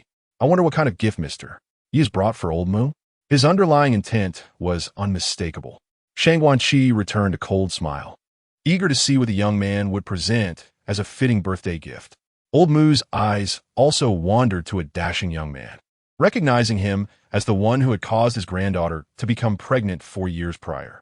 However, it appeared that even the son-in-law had reconciled, suggesting that this young fellow was not to be underestimated. Daddy, that person is bad, the little girl pouted, casting a frosty glare at Zhao Kun, firmly believing that anyone who troubled her father was a villain. Ye Chen offered a gentle smile, ruffling the child's hair before presenting the scroll in his hands. I wish Old Mu boundless happiness like the flowing waters of the East Sea, and longevity like the ageless pines of the South Mountain. Ah, you must be Ye Chen, Old Mu remarked, acknowledging the young man's reputation as a prodigious talent in the music world, coupled with a remarkable literary flair. The butler of Old Mu then unfurled the scroll, signaling the commencement of the momentous occasion. Zhao Kun's eyes fixated on the scroll, eagerly anticipating the moment of the young man's embarrassment. Shangguan Qi shared this sentiment, as did many others present, for Ye Chen's status seemed rather extraordinary, especially given his close association with Old Mu's granddaughter. Could it be that this young man was romantically involved with Old Mu's granddaughter? The thought ignited glances filled with envy and jealousy, as not only was Lin Shiyin breathtakingly beautiful, but she was also a top-tier celebrity. And the connection to Old Mu was enough to make many hearts flutter. As the scroll was unfurled, Old Mu's smile faded, replaced by a solemn demeanor. This is the president of the Jiangnan Chess Association, Shun Tiansheng, narrowed his eyes, exclaiming, an authentic manuscript of the preface to the Orchid Pavilion. Incredible! The room erupted in astonishment at his words.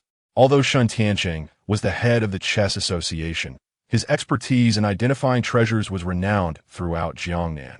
Little Yi, this is far too extravagant, Old Mu said, his expression grave as his breath quickened. The value of the authentic manuscript was considerable, likely surpassing 300 million.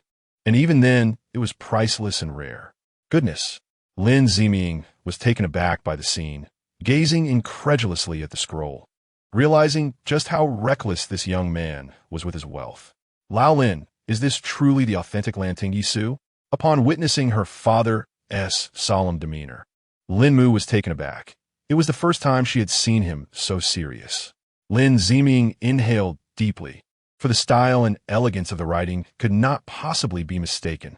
Yiling, are you aware that this authentic Lantingyi Su, if auctioned, would undoubtedly fetch a price far exceeding 300 million? Wow! Lin Xiaoong, listening to the discussions around him, regarded his brother-in-law with newfound admiration. Goodness! He had learned from his textbooks that this Lantingyi Su is a national treasure. How impressive of his brother-in-law to present such a gem as a birthday gift to his grandfather. One could hardly compete with such prestige. Lin Shiyin, observing her partner's audacious move, was momentarily left speechless. The genuine article of Lantingyi Su? Has he lost his mind? Chapter 95. Zhao Kuan's Conspiracy, a Carefree Progression. The true Lantingyi Su, undoubtedly. This maneuver was akin to a thunderous explosion, stunning everyone present. Impossible. Shangguan Qi's eyes widened in disbelief. How could that young man possess such a treasure? Damn it. Zhao Kuan's expression turned frigid, and once again he felt a stinging heat on his face. Valued at no less than 300 million. Were we to imply that the birthday gift this rascal presented was worth at least 100 times more? At that moment, Zhao Kuan ground his teeth in frustration, wishing he could vanish into the ground, as he was reduced to a mere fool. Ah, father, please accept it. The mother-in-law's timely interjection was a welcome relief.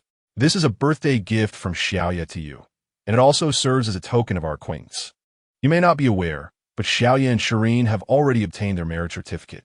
With her startling revelation, Lin Shiyin's face flushed crimson, while the audience around them was captivated by the mother-in-law's unexpected support.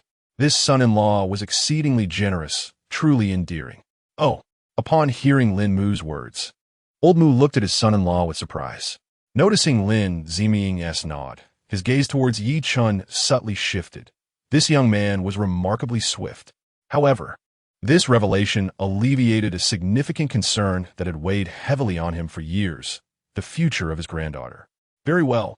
In that case, I shall accept this gift from my son-in-law.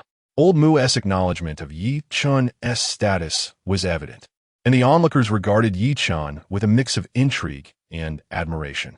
What merit does this young man possess? What? Zhao Kuan was rendered utterly speechless, his mind echoing with confusion. Who am I? Where am I? Damn it! Lin Shiyin has actually married that scoundrel? How could this be? Lin Shiyin was meant to be mine alone. This news struck Zhao Kuan like a bolt from the blue, his eyes seething with resentment directed at Lin Shiyin. Damn it! If I cannot have what I desire, neither shall anyone else. Lin Shiyin, you wretched woman, if softness will not work, then I shall resort to force. You have compelled me. Following that, Zhao Kuan rummaged through his pocket, discovering the Liang San, a potent aphrodisiac he had painstakingly acquired. If he could not win her heart, he would settle for possessing her body. Anger surged within him, and malice took root in his heart. Subsequently, Zhao Kuan bribed the waiter and discreetly added the Liang San to Lin Shiyin's glass. Everything now set in motion. Unbeknownst to them, all of this was observed by Ye Chen, who, possessing divine medical skills, discerned the nature of the drug at a glance. A cold glimmer flickered in his eyes as they turned to the slyly grinning Shangguan Qi, for he too played a considerable role in the concoction of this potent potion. Such a powerful drug, if not properly utilized, would indeed be a tragic waste. Subsequently, with an imperceptible swiftness, he stealthily swapped the wine from the server's tray, presenting 2 glasses to Zhao Kuan and Shangguan Qi. Zhao Kuan's use of 2 glasses was a precautionary measure, naturally aimed at enhancing the likelihood of success. However, He remained blissfully unaware of the nightmare that awaited him. With a sharp flash, two golden needles pierced beneath them, a sharp pain coursing through their bodies as their vital energy began to drain at an alarming rate.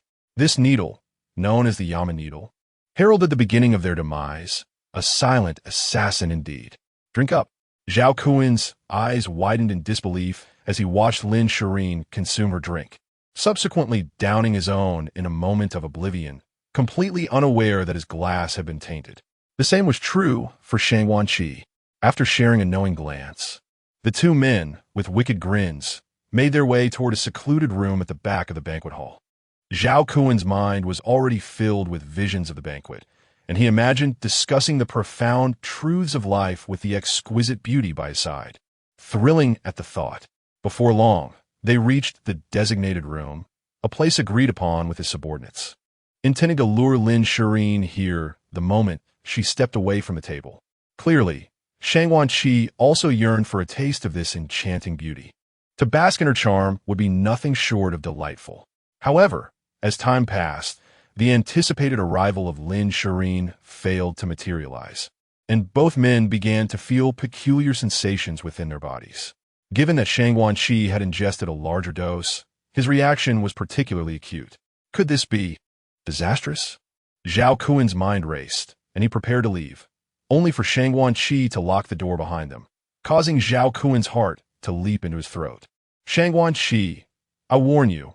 Before he could finish, his clothing was torn asunder, and at that moment, Zhao Kuan's consciousness began to waver, plunging him into a nightmarish struggle. Hey, what about those two villains? The little one had been closely observing Zhao Kuan and Shang Wanqi, and upon noticing their sudden disappearance, inquired curiously. Oh, Ye Chen cast a meaningful glance toward the back, musing that perhaps they had gone to deepen their emotional connection. Deepen their emotional connection? Lin Xiaoang raised an eyebrow at her brother-in-law's words, while Lin Shiyin shot him a disapproving look, realizing that they had undoubtedly offended those two. Be cautious. That Zhao Kuan is not someone to be trifled with. Rest assured, Ye Chen smiled gently. I have it all under control, and besides, he poses no threat to me now. The Yama needle was merely the first step. Should he unleash his fury, it will only hasten his demise. I estimate that after their ensuing battle, neither will survive beyond 3 days. Of course, this knowledge was privy only to Ye Chen. It seems quite lively here. Amidst the clinking of glasses and banter of the banquet, a group of individuals clad in wooden sandals, numbering over 10, barged in, their aura suggesting they were not there for mere pleasantries. Vice President Shun, I trust you are well? A group of over 10 individuals approached, led by a man named Tian Senrenkang, the vice president of the Fusong Chess Association, clearly indicating their purpose for visiting. Tian Senrenkang? Upon seeing this long-time rival, Shun Tianqing's expression turned icy. This fellow's arrival could only spell trouble, particularly on the occasion of Elder Mu's birthday celebration. Ah, I see. It is Elder Mu's birthday banquet. Naturally, Tian's son, being well acquainted with Elder Mu's reputation, paused for a moment before continuing, expressing his intention to seize the opportunity of the celebration to enhance his own prestige. I wonder if the Jiangnan Chess Association's skills remain as feeble as they were 2 decades ago under Vice President Shun. At this remark, Elder Mu's expression soured, for it was evident that Tian Senrenkang was deliberately provoking him, choosing the occasion of the birthday banquet to do so, showcasing his malicious intent. Lin Xiaoling, observing the insolent Fusong dwarf, narrowed his eyes and turned to his brother-in-law, saying, These individuals are utterly despicable. Shall we not teach them a lesson that their parents would hardly recognize them? Chapter 96. The impudent brat will not escape my brother-in-law's wrath. Outrageous. Shun Tianqing was filled with fury. Is it customary for you Fusong people to exhibit such discourtesy? Courtesy? Upon hearing Shun Tianqing's words, Tian Senrenkang responded with derision. What? Is it that the individuals accompanying Vice President Shun today are too incompetent to engage in a friendly match? I shall take the lead. Before Shun Tianqing could retort, a member of the Jiangnan Chess Association, with a displeased expression, confronted the Fusong group. Who among you dares to step forward? Oh, how bold! Tian Senrenkang observed the challenger with a slight smile. Ichiro entertained them. Yes, President Tian, a youth of approximately 13 or 14 years, stepped forward, causing Shun Tianqing's expression to grow even more solemn. He recognized Okada Ichiro as the current prodigy of the Fusang chess scene, whose skills, despite his young age, rivaled those of a professional fourth dan player, exhibiting an unconventional style that held its own against even fifth dan professionals. It was clear that this group had plotted their approach in advance. Although the challenger possessed fourth dan proficiency, he was likely no match for this Fusang prodigy. As anticipated, within a quarter of an hour, a mocking grin appeared on Okada Ichiro's face. Is this the extent of Huaxia's chess prowess? Pathetic. His blatant provocation was infuriating. Lin Shiyin, seeing a youth of his own age, felt an overwhelming urge to strangle him. Yet, at that moment, a thought struck him. With such skills, you are vastly inferior to my brother-in-law. Lin Xiaolong's voice rang out amidst the silence of the banquet, drawing the attention of all present, causing him to swallow hard. Thud! Lin Mu struck her son on the head, exclaiming, "You little rascal, what nonsense are you spouting?" Lin Ziming's lips twitched as he thought. Has this little brat lost his senses? Does he even comprehend the significance of this occasion? Oh! As the gaze of the crowd shifted towards him, Tian Senrinkang suddenly focused on Ye Chen, as did the Fusang prodigy Okada Ichiro. Young man, your chess skills seem quite commendable, Tian Senrinkang said with a laugh, clearly underestimating Ye Chen. Not too shabby, just a superficial understanding, Ye Chen replied. Ye Chen smiled faintly. It was this brat who had incited animosity against him. Lin Shiyin shot a fierce glare at her younger brother, exclaiming, I'll deal with you when we get home. Okada Ichiro regarded Ye Chen with narrowed eyes, intrigued. How about a game? If I win, you shall publicly declare the incompetence of your Huaxia chess skills. He pressed on, oblivious to the perilous path he was treading. Oh! Upon hearing Okada Ichiro's words, the boy from Fusang was indeed somewhat irksome, despite his entitlement to arrogance. And what if you lose? Ye Chen's lips curled slightly, and Lin Shiyin's beautiful eyes flickered. She sensed this man was up to something. Then, Ye Chen continued with serene amusement. You shall kneel and apologize to Old Mu and the Chess Association. The boy, Tian Sunrun, felt a chill at the thought. This was ruthless. Should Okada Ichiro lose and kneel in apology, such humiliation would undoubtedly disrupt the rhythm of a youthful chess prodigy. Fine. Okada Ichiro, provoked, agreed without a second thought. Lin Xiaolong's lips twisted into a cold smile, thinking, you little brat, my brother-in-law will surely bring you to ruin. The wager was set, and though Tian Sunren had something to say, he ultimately remained silent. Even if Okada Ichiro were to lose, kneeling was out of the question, regardless of the chaos that might ensue. After all, Okada Ichiro was not merely a prodigy of the Fusang Chess Association. He belonged to the prominent Okada family. The two stood facing each other. Before them laid a chessboard. Ye Chen, with a hint of mischief, remarked, I am 7 or 8 years your senior. Let us make it fair. I shall allow you 8 pieces. As he surveyed the chessboard, a familiar scene unfolded. The last time he had decisively defeated a genius named Jones from the United States, and now he faced Okada Ichiro. Arrogant, Okada Ichiro narrowed his eyes at Ye Chen's words, yet did not refuse, eager to defeat this scoundrel swiftly. The thought of forcing him to kneel in apology was a mere fantasy. With a sharp sound, 8 pieces were placed on the board, with Okada Ichiro unleashing his full strength without holding back. The disparity of starting with 8 less pieces meant that even a professional fifth dan player would find it impossible to win against him. A crisp sound echoed as Ye Chen placed a white piece, prompting Lin Mu to ask her daughter, Shiyin, how is Xiao Yi's chess skill? Upon hearing her mother's question, Lin Shiyin pondered for a moment. It's quite good. He has achieved a record of 300 consecutive victories on the chess network. The chess network? 300 consecutive victories. Though Lin Mu did not fully comprehend chess, she was aware of the chess network. And to achieve 300 consecutive victories, there indicated extraordinary skill. Hey, don't worry, Mom. My brother-in-law will surely defeat that little Fusang brat so thoroughly that his parents 1T recognize him. Lin Xiaolong chimed in, only to earn a sharp rebuke from Lin Mu. You fool. If your brother-in-law becomes the target of ire because of you, I shall take matters into my own hands." The fierce expression on her face caused Lin Shiyin calves to tense, clearly haunted by his mother's admonitions. Impossible. At that moment, a voice of incredulity erupted from Rin's, his eyes wide with astonishment. Barely moments had passed when that young lad managed to completely reverse the tide, subtly seizing the initiative. If Okada could still contend under such circumstances, it was evident that this individual's prowess in chess surpassed that of Okada. "This is disastrous." Rin's countenance turned frigid, wishing to forcibly terminate the match. Yet he was acutely aware that such action would be a grave faux pas in a chess duel, and would impact Okada even more severely. He could not afford to gamble on this. "Child, you have lost."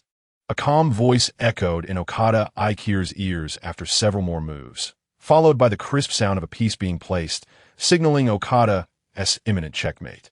A divine move? Shun Tiansheng observed the sudden turn of events, his eyes sparkling with brilliance. The members of the Chess Association regarded Ye Chen with newfound respect. Indeed, this young man's chess skills were remarkably profound. Such a confrontation was worthy of being inscribed in textbooks. "You cannot be serious." Okada Ikir expressed disbelief, for he was a prodigy of chess from Fusang. How could he possibly lose? Absolutely impossible. Huh, what's wrong? A wager is a wager. Without a hint of mercy towards the young Okada, he demanded an apology. Boom! At these words, a thunderclap resonated in Okada's mind. He never anticipated defeat, yet kneeling in apology would be a profound affront to his dignity. Rin's surged forward. "Young man, do not overstep slap." Before he could finish, Ye Chen struck Okada, forcing him to the ground once more. Apologize. Chapter 97. System Mission. Reward. Black Band Killing Order Apologize.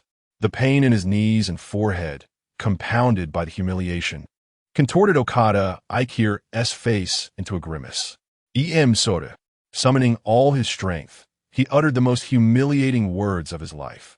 Rin's expression darkened to the utmost degree. "You have guts, young man." He glared at the now inevitable outcome. "Ye Chen, I shall remember you. Let's go."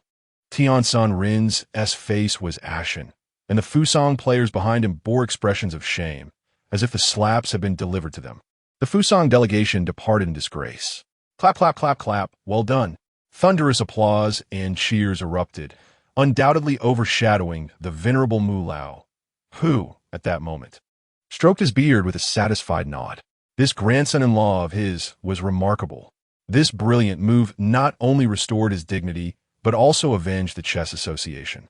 The only downside was the irrevocable animosity it had created with the Fusang Chess Association. "My young friend, you are formidable." Shun Tiansheng gazed at Ye Chen with shining eyes. "That Okada Ikir is a chess prodigy from Fusang, his strength comparable to a professional fifth dan. To defeat him so decisively, your skills must surely be at least that of a professional sixth dan. A sixth dan at merely 20 years of age. Such talent is a rarity, indeed. It would be a pity not to serve the nation within the Chess Institute." With a sense of urgency and admiration, Shun Tiansheng proposed, "How about joining the Chess Institute?" The surrounding crowd was taken aback. What an audacious move. Upon hearing old Shun's words, Ye Chen was momentarily taken aback. Joining the Chess Academy was not a feasible option, for it would undoubtedly encroach upon the precious time he cherished with his wife and children. "Old Mu, what do you think?" Shun Tiansheng turned to Old Mu, his gaze tinged with a hint of pleading, as Old Mu happened to be this young man's maternal grandfather and deserved some regard. Old Shun, known for rarely poaching talents, paused for a moment before continuing. "You may join the Chess Academy, but your freedom shall remain unrestrained by it. How does that sound?" "Of course," Shun Tiansheng replied without a moment's hesitation. For as long as Ye Chen could be part of the academy, the restrictions mattered little. He would still be considered one of them. "Very well." Listening to Lin Shiyin's grandfather earnestly plead, Ye Chen reluctantly acquiesced, considering that it would not infringe on his freedom, merely a nominal title. "Splendid." Shun Tiansheng promptly made the decision, retrieving a badge from his pocket. "Ye Chen, you are now a member of the Chess Academy. I will contact them shortly to have your information recorded. With a series of deft movements, he acted as if he feared Ye Chen might flee. The gazes of the chess association members were filled with envy, while the attendees of the birthday banquet expressed their astonishment. Who could have anticipated that attending a mere banquet would lead to such an unexpected turn of events? Shortly thereafter, as they exited the Empire Hotel, they encountered a young man, Lin Shiyin. "Master, I have fulfilled your conditions," Lin Shiyin exclaimed, before promptly dropping to the ground to perform push-ups. Lin Shiyin was taken aback, recognizing him as the boy from the bustling metropolis. 5, 10, 20. In no time, he effortlessly completed 300, leaving one to wonder what trials Lin Shiyin had endured during that time. With a chuckle, Lin Shiyin remarked, "Look at you, experiencing a setback for once." "Ye Chen," Lin Shiyin coughed, "since you have accomplished that, you are now my disciple." Ye Chen rubbed his temples, feeling a headache coming on. This boy was quite the naive one. No one else would have persevered in such a manner. "Really, Master, I beseech you to accept my bow." With a few resounding bows, Lin Shiyin's excitement was palpable. The hardships of recent days had not been in vain. "Please rise. This is hardly the place for such conduct." With passers-by around, Ye Chen cleared his throat, taken aback by how he had inadvertently gained a disciple. "Yes, Master." Lin Shiyin grinned, getting to his feet. "Master, I had no idea that my Master's wife is a top-tier celebrity." Lin Shiyin had met Master's wife. His keen perception prompted him to greet Lin Shiyin, causing her cheeks to flush ever so slightly. "By the way, Master," Lin Shiyin suddenly recalled, "tomorrow marks the Jiangnan International Martial Arts Exchange Conference. I wonder if you would be interested in attending?" "Oh." Ye Chen was momentarily stunned by Lin Shiyin's words. "The International Martial Arts Exchange Conference?" Just as he was about to respond, the system's voice quietly echoed in his ear. "Ding! Host has triggered a random mission. Conquer the martial arts associations of various countries. Reward, Killing God token, with an additional mysterious blind box. Note, the Killing God order is a special decree granted by the Empress of Huaxia, bestowing upon its bearer the authority to execute without prior consultation anyone beneath their command." Upon hearing the voice of the system, Ye Chen was momentarily taken aback. The Killing God order? A decree from the Empress of Huaxia, granting the right to execute first and report later? Clearly, Ye Chen realized the implications. This was akin to a game cheat, a truly remarkable asset. Additionally, there was a mysterious blind box, the contents of which never failed to delight. With this in mind, Ye Chen naturally could not refuse. He would attend tomorrow. Lin Shiyin, upon hearing this, felt a surge of joy. It was the perfect opportunity to introduce his master to his father. His father would surely be astonished. "Very well, my disciple shall await your esteemed presence tomorrow." Lin Shiyin scratched his head, grinning foolishly, while Ye Chen remained oblivious to the fact that this seemingly fortunate disciple was actually the young master of the Taiji sect. Wow, the little one had been observing the entire exchange. "Daddy, you have a disciple now. That's amazing. You're so impressive," the excited child exclaimed. Then, recalling something, the child added, "Daddy, can you take me to the martial arts tournament tomorrow?" The sweet, charming voice, laced with a hint of coaxing, left Ye Chen with no courage to refuse. "All right." He indulgently pinched the child's rosy cheek, feeling like the happiest person in the world at that moment, a joy surpassing even winning a billion-dollar lottery. Lin Shiyin observed this scene and rolled her eyes at the duo. "You spoil her too much," she remarked. The little one, not to be outdone, clung to her father as if to assert her claim, then planted a kiss on his cheek before making a face at Lin Shiyin. This scene elicited both laughter and exasperation from Lin Shiyin. The girl had truly become quite bold, thinking that with such a lecherous backing, she could escape her mother's discipline. Chapter 98. With me, Ye Chen, martial arts shall be suppressed for an eternity. The next day, at the Martial Arts Exchange Conference, the venue entrance, a vehicle screeched to a halt in the parking space, and the door swung open. "Master." Just as the family alighted, Lin Shiyin rushed forward. "Greetings, Master." "Greetings, Mistress." "Little junior sister, good morning." "Good morning, senior brother," the child playfully replied. Lin Shiyin nodded slightly, and Lin Shiyin expertly guided the family to the front VIP section, immediately capturing the attention of Taiji sect leader Li Shiyin. Leader Li, your son's master wouldn't be that young man, would he? The abbot of Shaolin, Huayning, asked with his palms pressed together, his face filled with skepticism. Ahem, barring any unforeseen circumstances, it should indeed be that young man.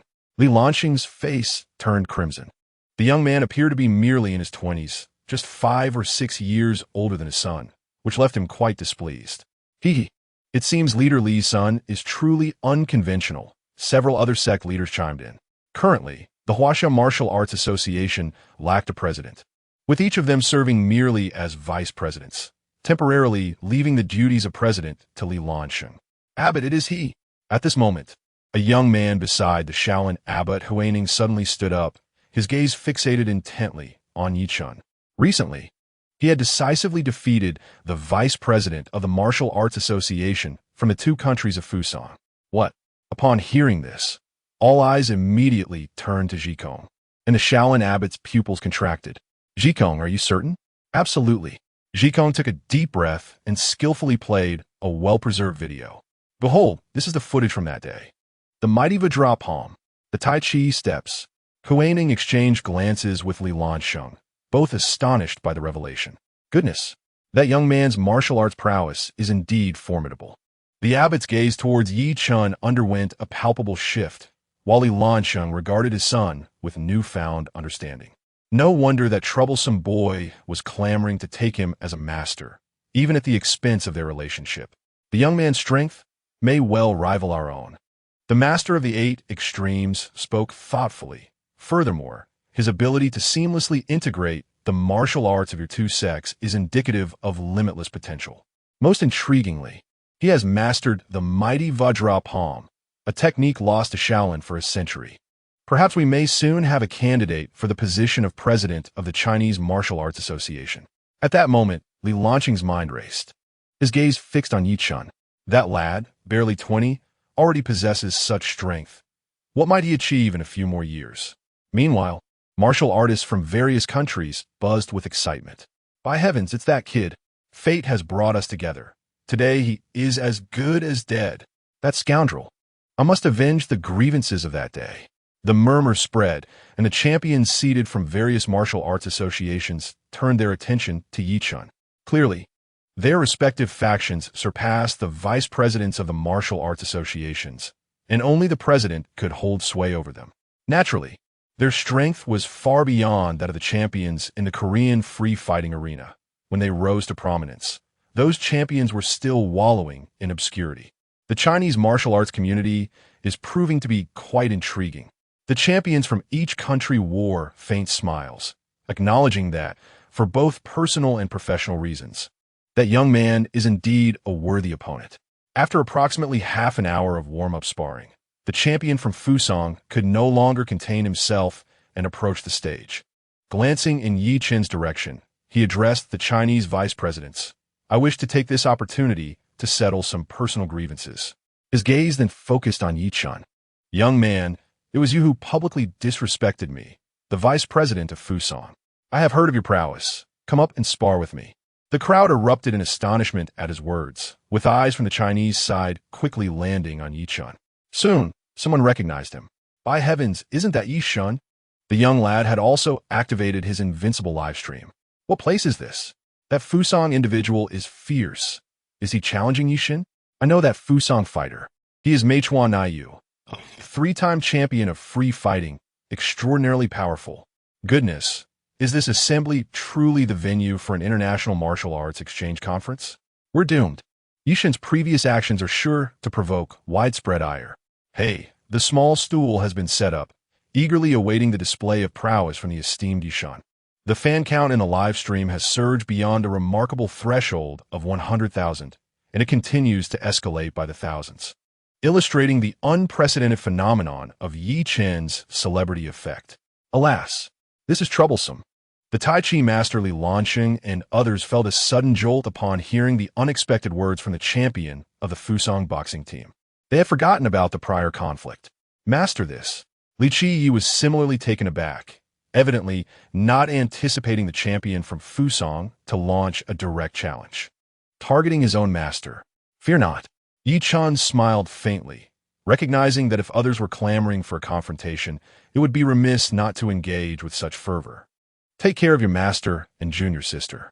With that, Ye Chen ascended the steps, while Li Shiyin swallowed hard, wondering if his master was indeed preparing to take action. 100,000, 130,000, 150,000. Soon, the live stream audience surpassed 300,000, just as Ye Chen arrived at the arena, locking eyes with the champion of the Fusong boxing team. Kid, I didn't expect you to have quite the reputation, but that works perfectly for me. The champion, Miao Nei Ku, sneered coldly. Let me end your glory with a single punch. With lightning speed, Miao Nei Ku unleashed a devastating punch aimed at Ye Chen's heart, simultaneously preparing a spinning kick for any eventuality, clearly showing no signs of arrogance. Bang! Miao Nei Ku, who believed he had landed a successful blow, was met with an overwhelming force that struck his chest, producing a sickening crack as bone shattered. His eyes widened in horror, and amidst the extreme pain, he broke through the protective barrier, hurtling back over 10 meters. By the heavens! Li Shiyin leapt to his feet, amazed by his master's extraordinary prowess. What a remarkable display of Tai Chi push hands. This is far more powerful than when he defeated the champion of the Korean sparring team. The live stream exploded with excitement. My goodness, absolutely phenomenal. Ye Chen is majestic and powerful. That was splendid. Is that yet another Tai Chi push hands? It seems far more formidable than before. Ha ha, to all the champions out there, let us hear your chatter. With me, Ye Chen, the martial arts world shall be subdued for eternity. Instantly, the live stream erupted into a frenzy, while the Fusong boxing champion, Miao Nei Ku, with his eyes wide open, slumped over and fainted, suffering from multiple compound fractures, his strikes undeniably brutal. Chapter 99. One individual concludes the martial arts tournament. The Cherry Blossom organization enters a self-destructive mode. Well done. Li Lansheng observed this spectacle, his eyes gleaming with delight. The reversal was exceedingly satisfying. The heads of various sects present at the arena appeared intrigued, as it seemed this international martial arts exchange conference was indeed unlike any other. Kid, how arrogant! In that moment, champions from various nations surged forward, clearly recognizing Ye Chen's exceptional skills, with more than 10 champions recklessly approaching him without regard for martial ethics. By the heavens, how shameless!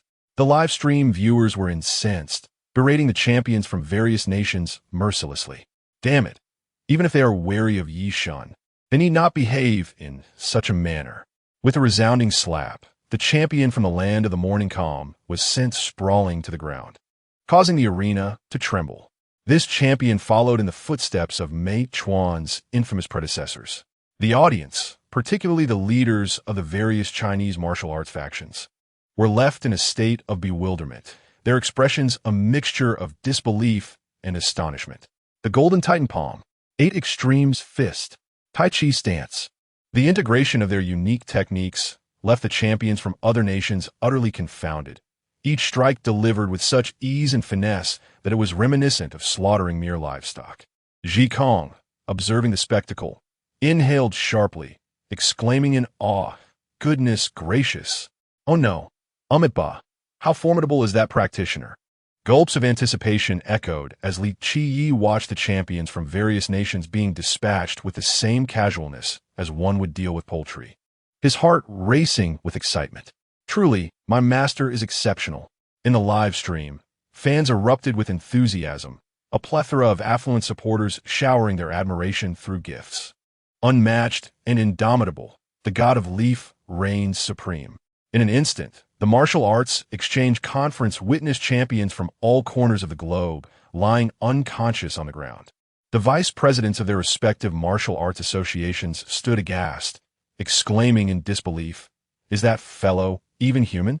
This exchange, intended as a collaborative event, had devolved into a humiliating spectacle, as their strongest fighters were utterly vanquished. "Papa, you are the best," cheered the little one, reveling in the glory of her father's prowess, eager for all to recognize his capabilities. "Calm down," Lin Shiyin urged, adjusting her sunglasses, aware that her identity must remain concealed, at least for the moment. Why should I remain calm when Papa is so incredible? The child retorted, leaving Lin Shiyin with a headache, albeit acknowledging that the girl had a point. With such meager strength, they dare to challenge the martial arts of our great nation. They ought to train for another 10,000 years. Ye Chen cast a disdainful glance at the elite fighters and vice presidents, declaring, "Your martial arts are laughably inadequate." The vice presidents felt blood rush to their heads, staving off the urge to cough up blood as a final vestige of dignity. The audacity of that brat ignited a fierce desire for retribution. "Let us go." The representative from the Fusong Martial Arts Association seethed, rising in anger. Before departing, he shot Ye Chen a venomous glare, believing that just because he possessed some strength, he could act with impunity. If the boy did not face the consequences for his actions, they would not be the Empire of the Sun. As the Fusong delegation withdrew, others followed suit, their wrath palpable. "Impressive, my leaf god." With a single individual's strength, the martial arts conference was brought to a close. The might of the leaf god piercing the heavens. "Great god of leaf, allow me to pay my respects." The international martial arts representatives murmured in disbelief. "This defies logic. That lad cannot possibly be from Blue Star. Yet I have not even made my move, and you have all fallen," the god of leaf proclaimed. A prodigy of martial arts, tragically delayed by the music industry. In an instant, the little one's live stream garnered over 1 million fans, a truly astonishing feat. Lin Shiyin observed the prowess of a certain individual, her composure shaken. This person exhibited skills far superior to what she had anticipated. Champions from various nations are undeniably formidable, each having fought their way to the top. Yet, before her own man, they seemed utterly ineffectual. If he were to apply such talents to mundane tasks. She shuddered at the thought, her cheeks flushing with a mix of embarrassment and fear, her mind swirling with unspoken thoughts. Ding dong. At that moment, Ye Chen received a message. "Lin Xiaoxiang is in my custody. If you wish to see him alive, come alone to the abandoned building on the outskirts of Jiangnan City." Upon receiving the text, Ye Chen furrowed his brow, just as Zhou Guoping called. "Hello, young Master Yi. We have just received intel that the Sakura organization's 5-star assassin, Xiao Tian Wurengung, has kidnapped Miss Lin's brother, seemingly to coerce you. How shall we proceed?" This matter, concerning Ye Chen's brother-in-law, left no room for Zhou Guoping's negligence. "I am already aware of this situation and shall handle it personally," Ye Chen replied, narrowing his eyes. For the safety of Lin Xiaoxiang, it was imperative that he took matters into his own hands. The Sakura organization had clearly overstepped their bounds, and he would ensure they paid the price. Half an hour later, on the outskirts of Jiangnan City, the abandoned building was under the control of Xiao Tian Wurengung from the 7-Kill organization. He had brought along over 1,000 elite members from the Sakura organization, each capable of taking on 10 opponents single-handedly. The sound of supercars screeched to a halt, while Lin Shiyin and her mother were discreetly escorted back to the Jiolong Villa, all under the veil of secrecy. "Lord Xiao Tian, the young man has arrived," reported a 4-star assassin from the Sakura organization, his eyes narrowing. The young man's life was a target they were determined to secure, mobilizing an unprecedented number of assassins for this mission, including 3 other 4-star killers, 33-star killers, and 302-star killers, with the remaining 700 being 1-star assassins. The formation was indeed formidable. Upon hearing his subordinate's words, Xiao Tian Wurenggung's gaze fell upon the unconscious Lin Xiaoxiang, confirming the boy's significance to the young man. A cruel smile crept across his lips. This objective was pivotal to the Sakura organization's collaboration with the Jones family and allowed for no missteps. "Relay the orders. Prepare for individual execution." Xiao Tian Wurengung smirked, viewing the surveillance footage with a cat-and-mouse demeanor, unaware that the ensuing events would be etched in his memory for a lifetime. "Yes, Lord Xiao Tian." The 4-star assassin's lips curled into a cold smile. His gaze towards the monitor fixated on Ye Chen, as if he were already gazing upon a corpse, certain that the young man's fate would be most tragic. Chapter 100. Young Master Yi conquers the 5-star assassin Xiao Tian Wurengung in the abandoned building. The thought of carrying out an assassination alone lingered in the mind of Sniper from the Sakura organization, who bore a slight smile. He was merely one among 10 snipers participating in this operation. Go to hell. The sound of a gunshot echoed as a sniper bullet hurtled towards Ye Chen, who instinctively tilted his head to evade the projectile. What? The onlooker's expressions shifted dramatically, astonished that he could dodge a bullet. Damn it. Attack with full force. Just as 10 snipers were about to pull the trigger, a golden light surged from a distance and pierced through their foreheads before they could even react, collapsing lifelessly to the ground. After dispatching the 10 snipers, Ye Chen moved with lethal precision, effortlessly overpowering the swarm of assassins from the Sakura organization as if they were mere chickens to be slaughtered. A little over a minute later, over 1,000 assassins from the Sakura organization lay defeated at Ye Chen's hands. He then approached the center of the battlefield, where Xiao wore a grave expression, gripping Lin Shiyin neck as a means of intimidation. Unexpectedly, his power was formidable. However, should you dare to make another move, your woman's brother will meet his demise. As a 5-star assassin, Xiao could distinctly sense the overwhelming pressure emanating from Ye Chen. He had never encountered such a formidable threat before. This man was extraordinarily powerful. Are you so certain that your blade is swifter than mine? Ye Chen gently shook his head and, with a swift kick, sent Xiao flying several meters, crashing to the ground with a resounding thud. His ribs shattered beyond count. Lin Shiyin, who had been unconscious, was now saved by Ye Chen. With a cough, Xiao spat blood, staring incredulously at Ye Chen. How could this be possible? He had no idea when Ye Chen had made his move. He was already airborne before he even registered it. His chest caved in, blood streaming from his orifices. In an unprecedented state of disarray, Xiao finally understood why this man had the audacity to come alone. None of them posed any real threat to him. But how could this exist? What kind of terrifying being was this? In the next moment, Xiao snapped back to reality, only to find Ye Chen standing right before him. Ding! Congratulations, host. You have exchanged for Slave Seal Card 1, consuming 100. 000 from the host. Use. With a flick of his right hand, the slave card transformed into a white light that entered Xiao forehead. Immediately, Ye Chen sensed an inexplicable connection with him. Xiao meet your master. With a thud, Xiao knelt on one knee, despite his countless broken bones. This effect is quite remarkable. Ye Chen was well aware of the severity of Xiao injuries, and this man would now serve as his first loyal subordinate who would never betray him. 9 turn golden needles entered Xiao acupoints, and a mysterious energy began to mend his injuries, accompanied by the sound of cracking bones as he returned to full health. Thank you, Master, for healing your subordinate. Xiao eyes sparkled with newfound brilliance. After the slave seal, his thoughts transformed. I apologize for my earlier offense against you. Master, I hope for your forgiveness. No harm done. Ye Chen waved his hand dismissively. Rise, and from now on, call me young Master Yi. Yes, young Master Yi. Xiao replied respectfully. Ye Chen then proceeded to unveil his plans. Do you know who employed you this time? Ye Chen inquired with curiosity, pondering why the Sakura organization had exerted such effort against him. It was hard to believe they had no ulterior motives. Replying to young Master Yi, Xiao was organizing his thoughts when he revealed that the Sakura organization had set its sights on Yi Xiao due to a mission from the Jones family in America. The directive was clear: eliminate Yi Xiao, and the Sakura organization would secure a partnership with the influential family. This collaboration was deemed crucial for the organization, prompting its upper echelons to dispatch numerous subordinates and 1,000 assassins to carry out the assassination. Upon hearing Xiao revelation, Ye Chen was momentarily taken aback. The mention of the Jones family conjured memories of an arrogant youth from the American elite he had encountered previously, a figure accompanied by a servant who referred to him as young Master Jones.